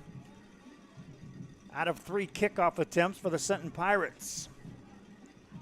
Jonathan Marin will just hold it now for the kicker. First 2 kicks, the Buccaneers have went with a fair catch. It's a deeper kick back inside the 15-yard line, bounces down around the 5. They'll let it roll in the end zone. And so the Buccaneers will take over for a third time on the evening. Buccaneers scored on their first drive. Second time they had the football. They gambled on 4th down at their own 37-yard line, came up short. Sinton capitalized off of that. And so the Pirates have been on the field twice. They're 2 for 2 with touchdowns on possessions. One with that short field. Buccaneers trailing by 5 at 12-7. Starting this drive at their 25-yard line. Brown keeps Williams in the backfield on this first down play. It's a Williams run right up the middle of the 30 to the 36, maybe the 37-yard line on the first carry on this drive. And he'll move the ball down, call it a 6-yard gain. Terry Mendez Realtor, again with Christie Properties, is the primary sponsor for tonight's game, contributing directly to this broadcast. I'll tell you more about them after this play. Running play again for the Buccaneers, and that'll be a first down out across the 37 to the 38-yard line. Terry Mendez Realty, commercial and residential, also relocation with 7 years of experience. Located at 5959 South Staples in Corpus Christi. The phone number 361-563-8102. Terry Mendez Realtor. The primary reason why we're here for this away game for the Miller Buccaneers. Greenwood breaks a tackle, drives out across the 40-yard line, ends up gaining a couple yards there for the Buccaneers. They're in that hurry-up offense. Otherwise, I would say that would be the final play of the first quarter. They do have some options. It looks like Brown is going to let the clock run down, and indeed, the first quarter is now history. 12-7 the score. The Sinton Pirates lead the Miller Buccaneers. We'll be back with the second quarter right after this.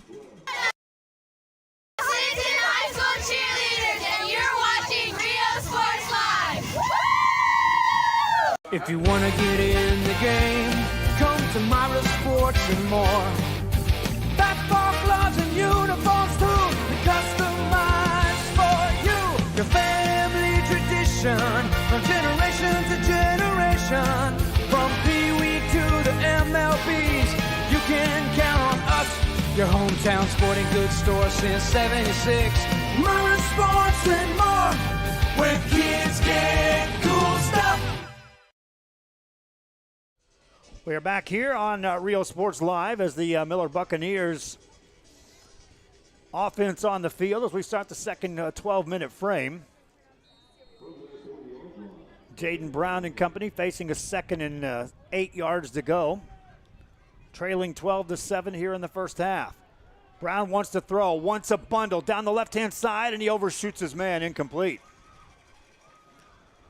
Looking out there for Ethan Vela, but an incomplete pass. Will bring up second down, make it third down for the Buccaneers. Fans watching on our YouTube channel, give me a shout out where you're watching the game from. That's always neat to see. I see that Pedro Beltran watching from Sinton, Texas. Thanks for tuning in. Third down play for the Buccaneers. Greenwood stays in the backfield with Brown at quarterback. Appears to be changing up the play at the line of scrimmage on this third down for the Buccaneers. Fake the handoff, sling a pass, left side. Nice job defensively of breaking that one up by Ray Perez.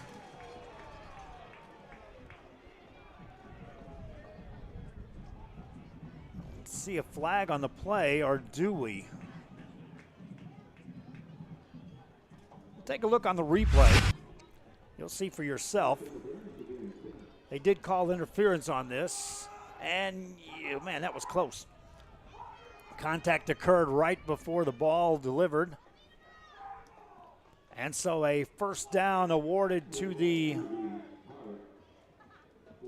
Miller Buccaneers, and they move the ball back into Pirate territory as we're just inside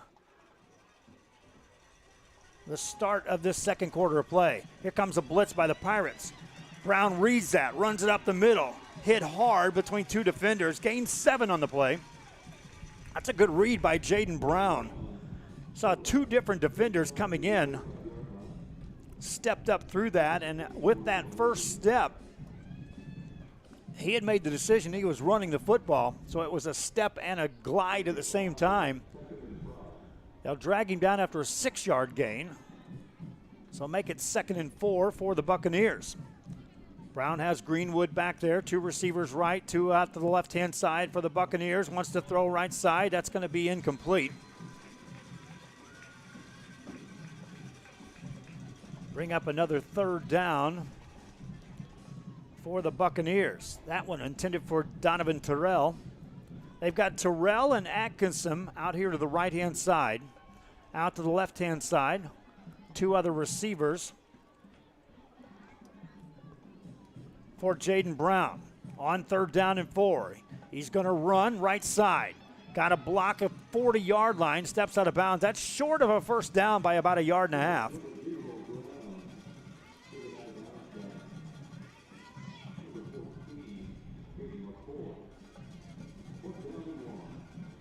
And 4th and 1 for the Buccaneers.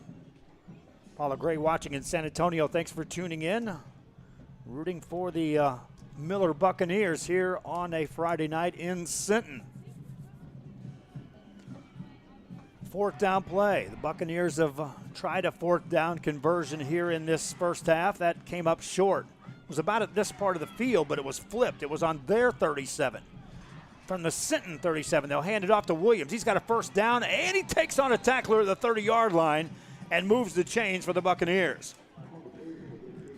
There's a penalty flag on this play. And that's in the spot where you usually see a hold or an illegal block. There's your call. Holding against the Buccaneers. Wave off that first down.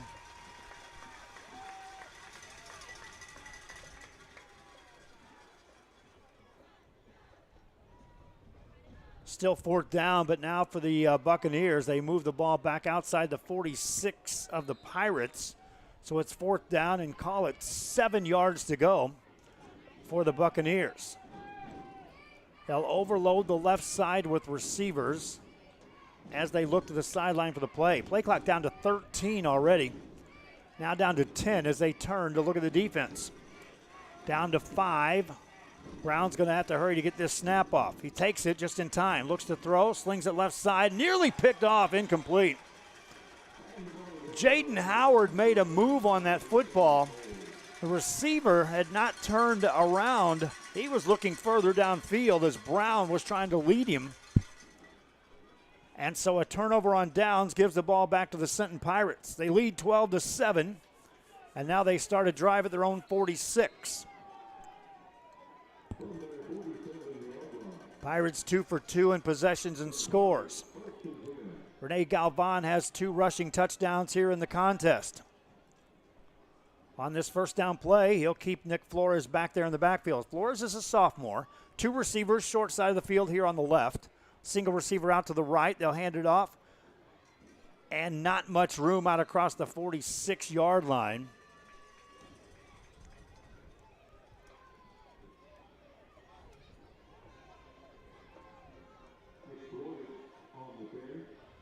Short gain.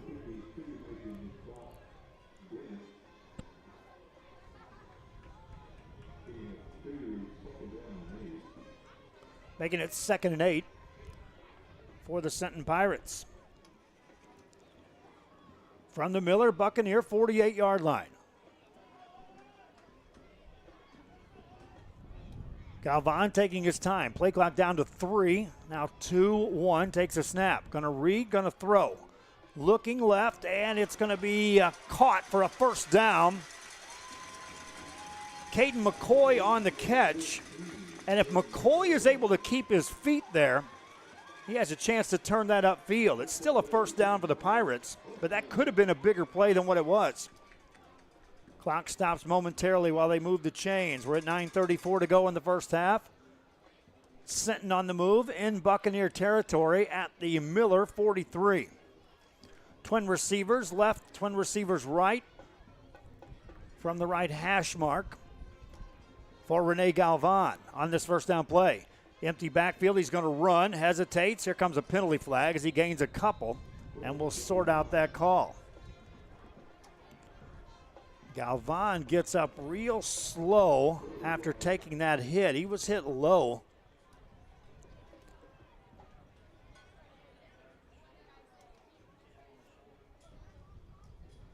Looks like he fell on his shoulder. They're going to have to attend to the quarterback of the Sinton Pirates. Hope Rene Galvan's all right if you're a Pirate fan. 9:11 to go here in the first half. We'll be back from Sinton right after this. We'll keep it right here because Galvan got up under his own power and will run off the field on his own. He had no part of a crew taking a look at him. He's like, just let me gather myself and I'm fine. The penalty was against the Sinton Pirates. It moves them back into their territory on their side of the 50 to their 48. Holding call, so it's 1st and 20 for the Pirates, and now we'll take a look.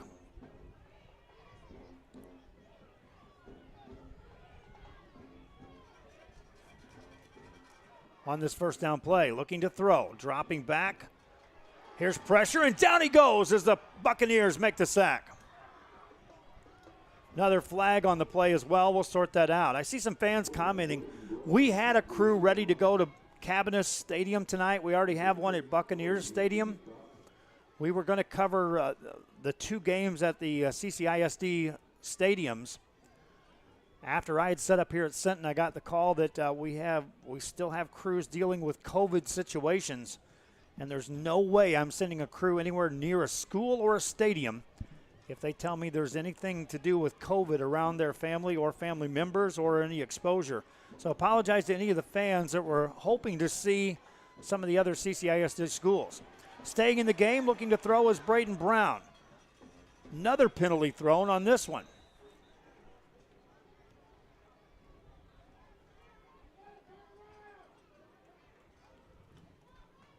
Last year and this year, it's been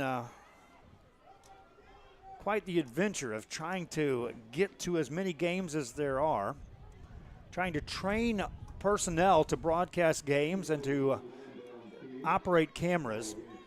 Tonight alone, I had a crew in Odom that's been dealing with COVID, and they just flat out said we can't go anywhere for the next 2.5 weeks.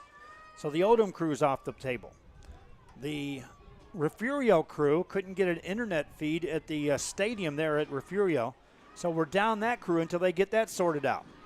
I got system setting wanting broadcasters. Here's a deep ball thrown down in traffic, and it is incomplete or intercepted. And Kism went up and got it. Let's watch on the replay.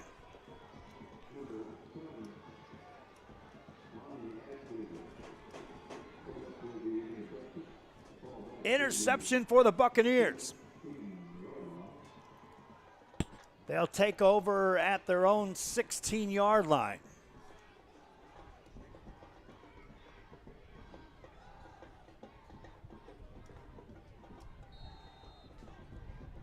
Again, I'm not talking about players or teams. I'm talking about crew members as far as our broadcast crews that were dealing with COVID situation. First down play for the Buccaneers. Over the middle, that's incomplete.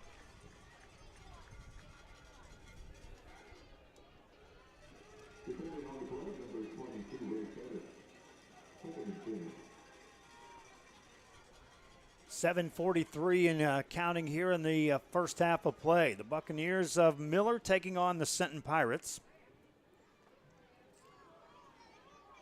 Ball outside the 16-yard line as the Buccaneers set them down.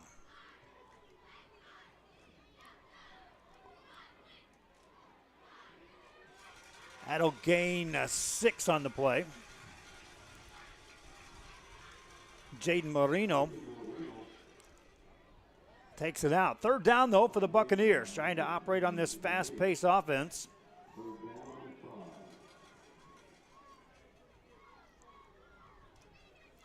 They'll look to throw, looking, lob it outside. That's tipped away and incomplete, and that was a gift-wrap interception opportunity for Ray Perez. He just knocked it down.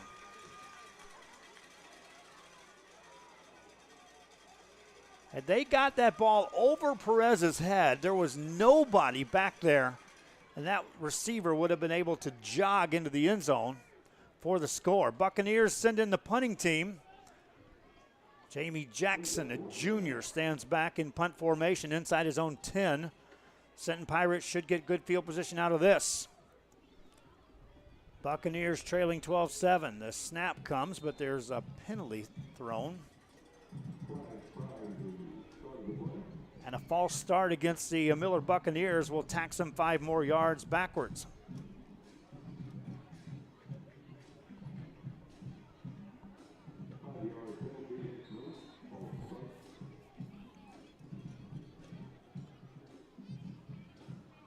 Fourth down for the Buccaneers. Punt is away. It's a line drive kick. This is returnable, and here comes Caden McCoy. Makes a man miss. Now to the sideline to the 30-yard line. McCoy deep in Miller territory.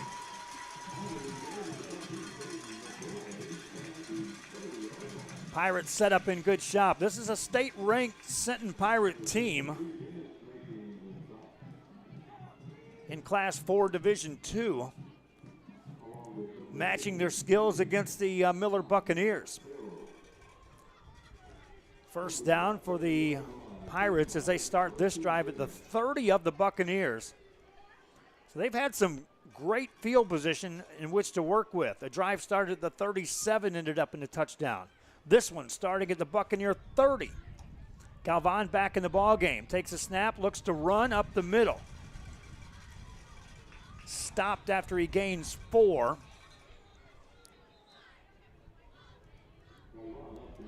Galvan showed that he was right there ready for action after exiting the game during their last drive.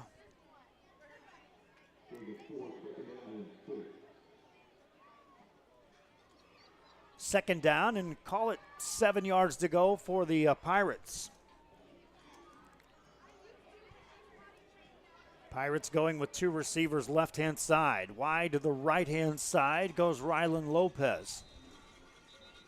Whistle blows. We'll stop play before the snap. Timeout on the field. called by the Pirates. That's their second.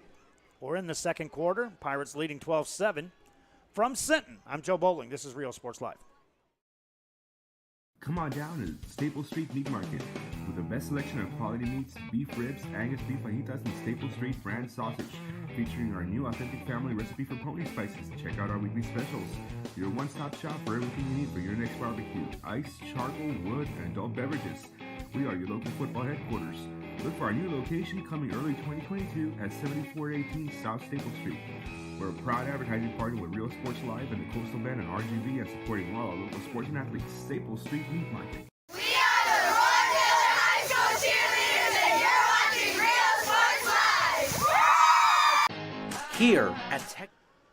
Back here after the Pirates took that timeout, the Sinton Pirates will now have the ball, facing a 2nd and 8 from the Miller Buccaneer 27-yard line, leading 12-7. Here in the second quarter. Coming up at halftime, I see both bands are here. So we'll keep the camera rolling on the bands for the halftime performance. And as long as it's not the dance team out there, we'll have the audio up so you can hear the audio as well. Pass play in the end zone. Pirates there. Caught. Touchdown. After calling the timeout, they dial up the deep ball. And this is a perfect strike from Rene Galvan.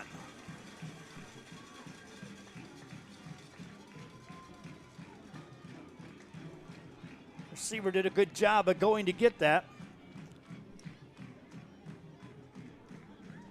And the Pirates up now by 11 at 18-7 on the scoreboard. They'll keep the offense on the field, going for a 2-point conversion. Galvan takes a snap, going to run up the middle, hit. He's not going to get there. And for a third time, the Miller Buccaneers are able to shut down an extra point attempt.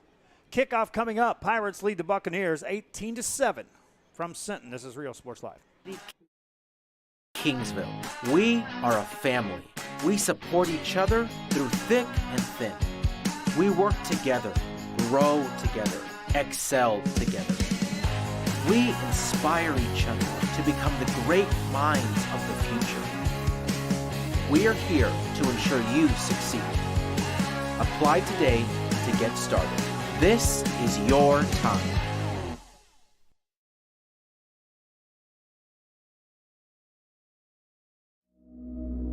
Dragons sleep most of the time, but you never know when they'll wake up.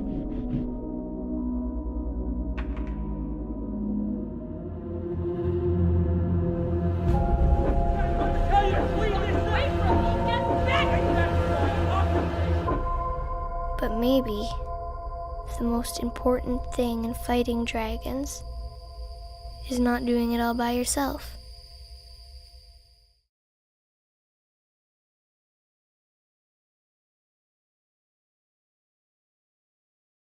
Back here as we're ready for the kickoff. 18-7 is your score with 6:04 remaining here in the first half, and the Sinton Pirates on their home field up by 11. Kicking off. This time they'll kick into the wind. So a chance for the Buccaneers to return this. Ball caught outside the 19 to the 20 to the 25 on the short side of the field, and they'll not get to the 30. Good containment. Ethan Vela really never got a good head of speed going forward.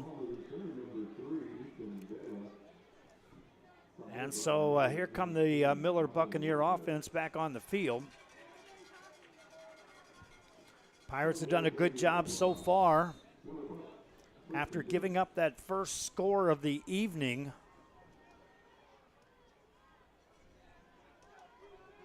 they've managed to keep this Buccaneer offense out of the end zone. Brown ready.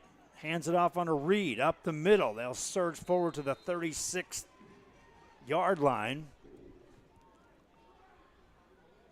First down carry by McCulley and Williams. Our game brought to you once again. The main reason why this one came to you, Terry Mendez, realtor with Christie Properties, assisted us greatly in bringing us this game. They're at 59-59 South Staples in Corpus. That pass is complete for a first down for the Buccaneers across the 41. That'll move the chains. Looking further ahead to the second half, the Sinton Pirates will get the second half kickoff. So this drive becomes important for the Miller Buccaneers. Try to get back to within that one score here in this first half. Williams again, tripped up, fell down and gains nothing. And here comes a penalty late in the game on that call. Williams was tripped up, never got back to the line of scrimmage. And they'll call a hold against the Miller Buccaneers. Player got through there. If there was a hold, it certainly wasn't on him. He was untouched coming through there. They'll take the penalty, keep it first down for Miller, but now make it 1st and 20. Thanks for tuning into our broadcast wherever you may be here on Rio Sports Live, whether it's Facebook or YouTube. Facebook, share on the link, let other fans know that the game is going on, and also like and follow our page on our YouTube channel. Please subscribe if you will. Penalty again on the Buccaneers. They'll jump off sides.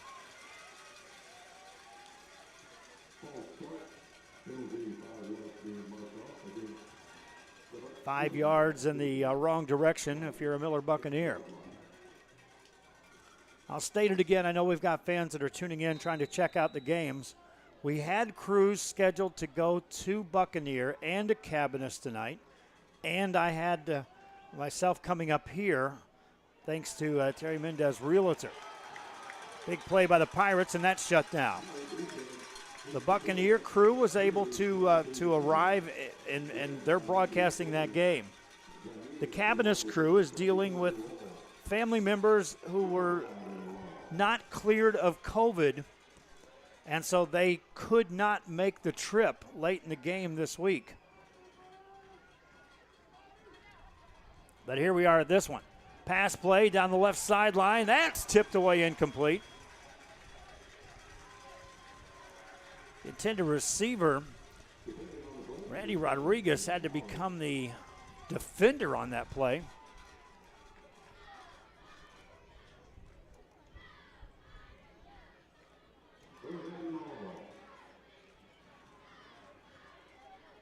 And it's now 3rd down. Give you a reference. The Buccaneers have to get to the Sinton Pirate 48 to get a first down on this play. And they're not going to get there as a sack takes him down at the 15-yard line.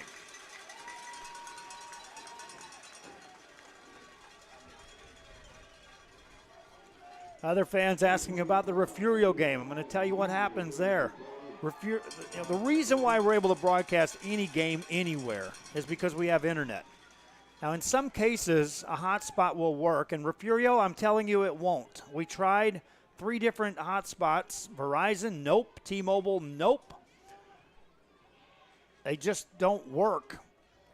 And there is no internet, even though they've got this stadium rebuilt. That's a shanked kick, partially tipped by a Pirate. It still rolls into Pirate territory.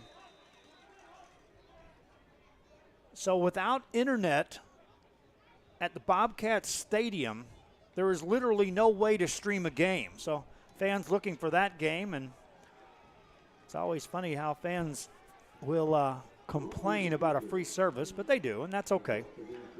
I see that they expect to see games, and I can't tell you what I do to try to get every game on there, but can't get it done. We do as many games as we can. There's no internet, we can't broadcast the game. If COVID has one of our camera operators or a family member or one of our announcers with a family member, then that shuts us down. Buccaneers got an automatic first down out of that, and they'll keep the football with 3 minutes to go in the first half, and that's a big circle the stat line moment in this game. Pirates had them pinned deep. We're going to get the ball back. And now the Buccaneers with a chance to still do something here in this first half. Short gain by Greenwood as the Pirates have literally clamped down on this running attack. Now there's a comment on YouTube that I'm looking for. Do you all need more people in Corpus Christi area? Absolutely 100% yes.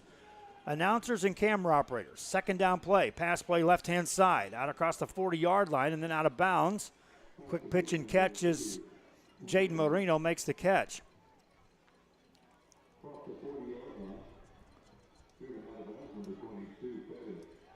How do we get more people? Let's talk about that. First of all, it's individuals that are dedicated and committed. I can't tell you the number of people that have come on board that tried one game or tried 2 games and then found out scheduling just didn't allow them to be committed. And that's a big problem with what we've been doing on Rio Sports Live, and that is you get a crew committed, then you make a commitment to a school, and then suddenly the crew bows out, and then you hear it. So I'm looking for committed individuals. You won't make a fortune doing this. The way we make more money is if we get advertising. Remember, this is free to schools and free to fans, and we rely 100% on advertising. Pass play completed again for the Buccaneers as they move it into Sinton territory. Clock running with 1:30 on my mark. Now, on this second and short. Sling a pass right side. That's Agkism. Tries to make a man miss. Does. Stays in bounds. Down to the 30. They'll stop the clock long enough to move the chains. See some comments there of hiring students. We've tried that too. The problem with hiring students is that, again, a lot of times in the Rio Grande Valley and in the Corpus area, it takes more gas money to get to a game than what we can shell out for a lot of these students. And plus, they have parents that are like, you can be at a home game, but you're not going to be able to go to the away games. And then again, we have to pair up people that are committed to operate. An announcer, I've done it before on my own, running the camera, running the computer, keeping everything in check. Students certainly can't. And then you get into where the school can't assign a student to go, because then there's liability issues. And while we carry a hefty insurance policy with us, as this penalty is going to be marked off against the Miller Buccaneers. There are multiple facets to this broadcasting multiple games. When it was one system and it was yours truly out doing all the games, easy pickings to go pick out one big game and pull it off. When you're trying to run 20 systems, there's a whole lot of stuff in the mix. That play will go nowhere as they'll run McCulliam Williams out of bounds.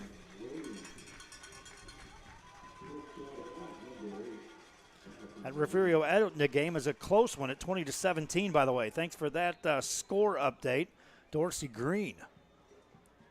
Timeout on the field. The Miller Buccaneers will talk it over. Clock runs down. There's 37 ticks here in the first half. Buccaneers trailing by 11, facing second and 11 when we return. This is Rio Sports Live.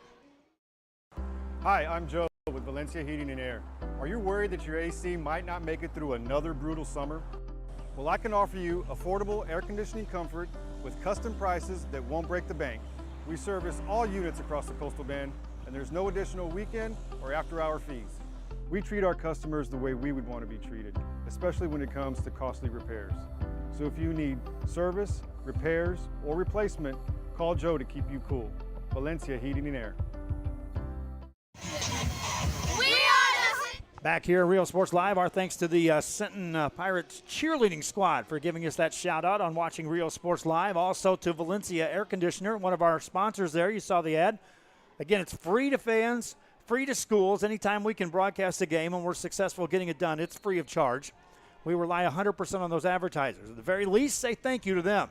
Pass play tipped out of bounds, incomplete on that second down play for the Miller Buccaneers. Intended for Agkism on the short side of the field to the right. Edna has now taken the lead against Refugio. 24-20, that's in the first half. Pass play for the Buccaneers. Over the middle, that's caught. Now to the 20, and room down the middle. This may go. Touchdown, Buccaneers. Yards after the catch. There's a player injured. They were blowing the whistle. They hadn't moved the chains yet, but that's because a player was injured. Or is there a penalty? They're lined up for the extra point. We'll talk about that. Let's take a look at the replay. Again, yards after the catch. That's two defenders that missed tackles, and then right up the middle for the touchdown. And that makes it an 18-13 game.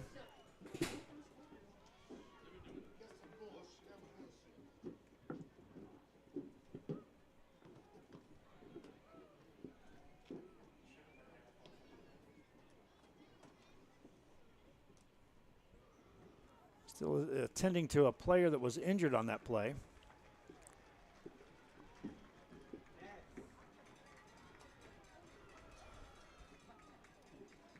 Coaching staff for the Miller Buccaneers was upset. They believe there's more time should have been taken off of that clock.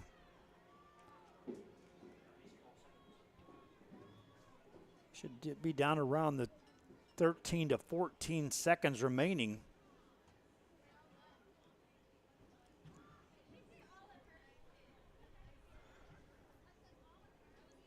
I want to remind you that our Real Sports Live football magazine is out and about. It's 130 pages of 100-plus teams. That extra point is blocked by the Pirates. And with 26 seconds left in the first half, Pirates leading by 5 at 18-13. Again, going back to our magazine football preview, 108 teams that we listed on there, including Texas A&M Kingsville College.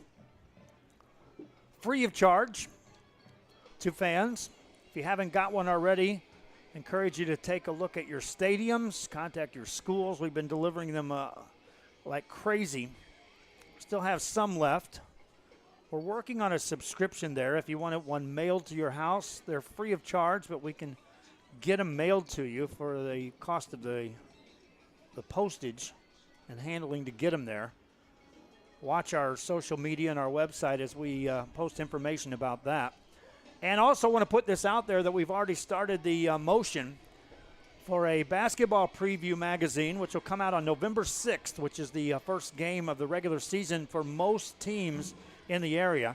And that will feature over 150 boys, over 150 girls, over 7 colleges, full-blown previews with photos, statistics, schedules, and that'll be distributed from George West, Three Rivers, into Freer, Victoria, south all the way into the Rio Grande Valley. Our basketball preview magazine coming out to the fans near you. On the kick return, here come the Pirates out to the 39-yard line.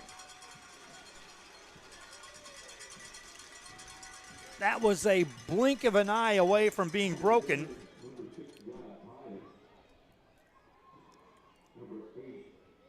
And it'll be a first down for the Pirates at the 40-yard line. That magazine, we're looking for advertisers on that. The way I've set the magazine up, it's very similar to the football. There's going to be a boys and a girls team and a dedicated page for every team, every school, I should say. And so I've got an advertiser for the boys and an advertiser for the girls on the magazines. We distributed 50,000 of these football magazines. We'll do the same. Pirates take a knee. And again, they will get the ball to start the second half. It looks like they're ready to head into the halftime locker room with a 5-point lead over the Miller Buccaneers. They will not have to take a snap. Well, they may. Referees are going to let it run down. First half is history. Welcome to our halftime show. There's your score, 18-13. The Sinton Pirates leading the Miller Buccaneers. We'll have performances by the band. I'll have the halftime highlights for you. And we'll talk about some other games. I'm Joe Bowling. This is Real Sports Live. We'll be back with more right after this. And you're watching Real Sports Live. Woo!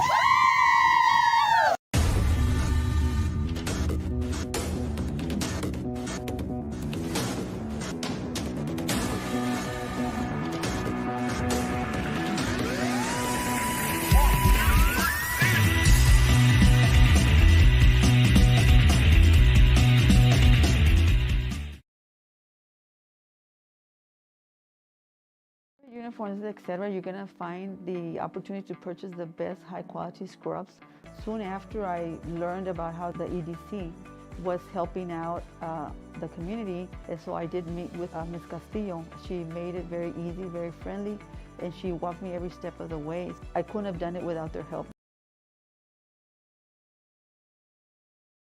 Music lovers, you have to stop and see the assortment of records, tapes, and records memorabilia at Forever Memories today. Located at 237 North Sam Houston in San Benito, Texas, there's over 10,000 records on display and more coming every day.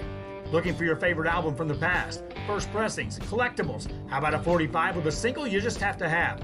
Freddie Fender, Johnny Cash, Hank Williams, Elvis, Beatles, blues, rock, classics, Tejano, it's all here. Organized and priced for you. Forever Memories, 237 North Sam Houston, San Benito. We are the Roy Taylor High School cheerleaders, and you're watching Real Sports Live.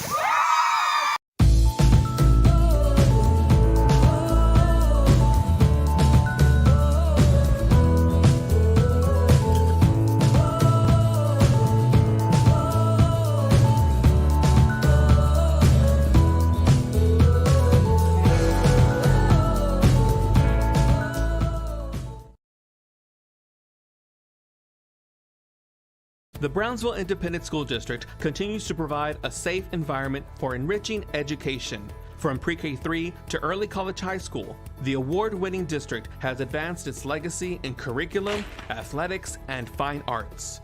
Teachers are driving the frontier of technology, bringing industry to the classroom.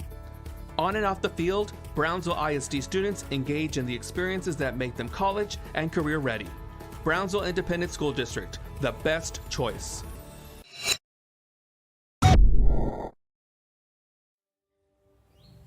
There is a feeling you get when you walk onto a campus. A sense of love, compassion, and dedication. An environment that inspires each of our HCISD family members to do their best and to be their best. We ground our education on strong character, and together, we will always persist towards the future. We are a district of choice. A district of innovation. And a district of excellence. We are HCISD.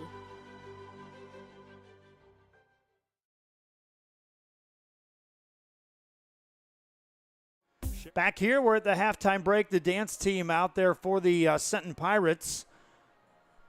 And as long as it's licensed music, I can't run the audio. However, when the bands are performing, I'll be able to have the audio and the video rolling for you, so you fans can enjoy the entertainment at halftime. Got some other scores I'll throw at you. Right now I see Alice and Harlingen South are tied at 7 apiece. That's at the halftime break. Take a look at any other action here that may be going on. So you see Veterans and King. Veterans on top in that one. We'll run down some additional scores for you as well. I'll also have some halftime highlights. We'll tell you how we got to our score of 18-13 here after one half of play with the Sinton Pirates on top.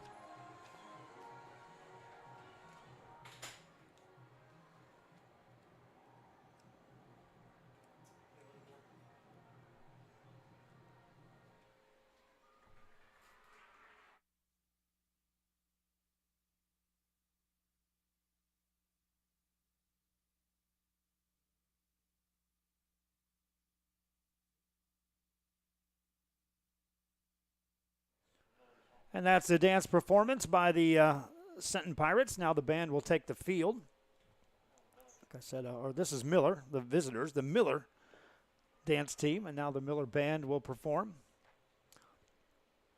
We'll turn the microphone up. You'll be able to hear the band performance here at the halftime break. It's 18-13. We're in Sinton. Pirates leading the Buccaneers.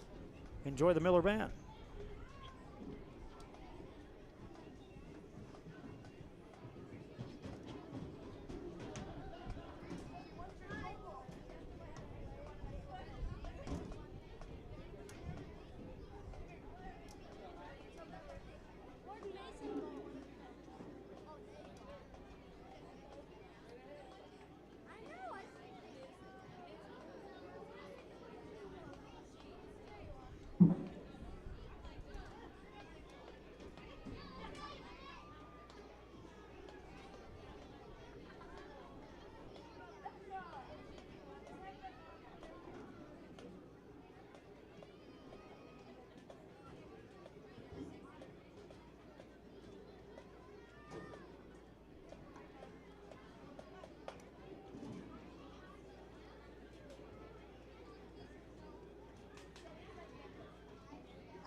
Miller Buccaneer Marching Band. We'll take a break. We'll come back and we'll see the Sinton Pirates Marching Band. We'll also take a look at the halftime highlights. This is Rio Sports Live. A nationally recognized district focusing on quality and rigorous instruction where every child is immersed in a culture of academic success.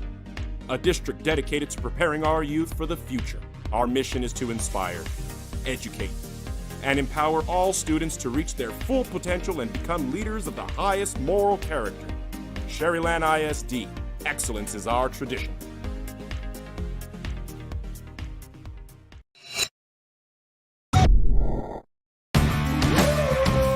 Service is attitude. How far are we willing to go to service our community, our dealership here for you, and you? Sky's the limit.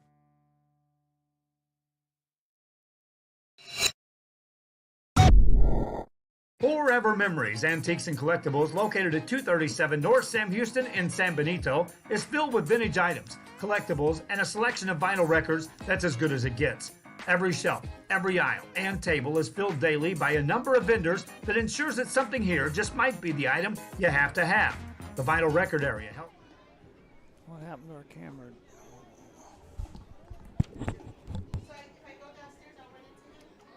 That makes for the fun trip when stepping back in time with the memories. Forever Memories, Antiques and Collectibles in San Benito. We're a world-class Cadillac, Buick, and GMC dealership, and we're in your neighborhood. Come by and check us out. We're waiting for you.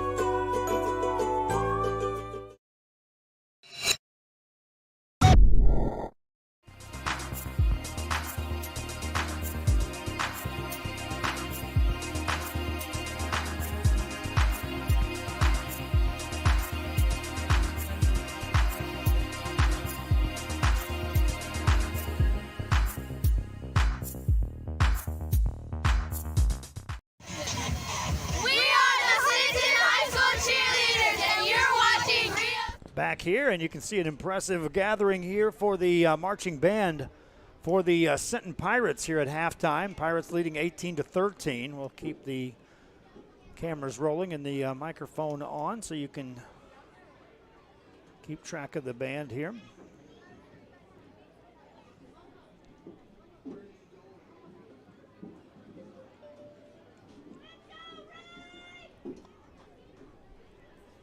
They got the air conditioner on in here, and it's still cold. Felt good earlier today when it was 100 degrees and we were setting up.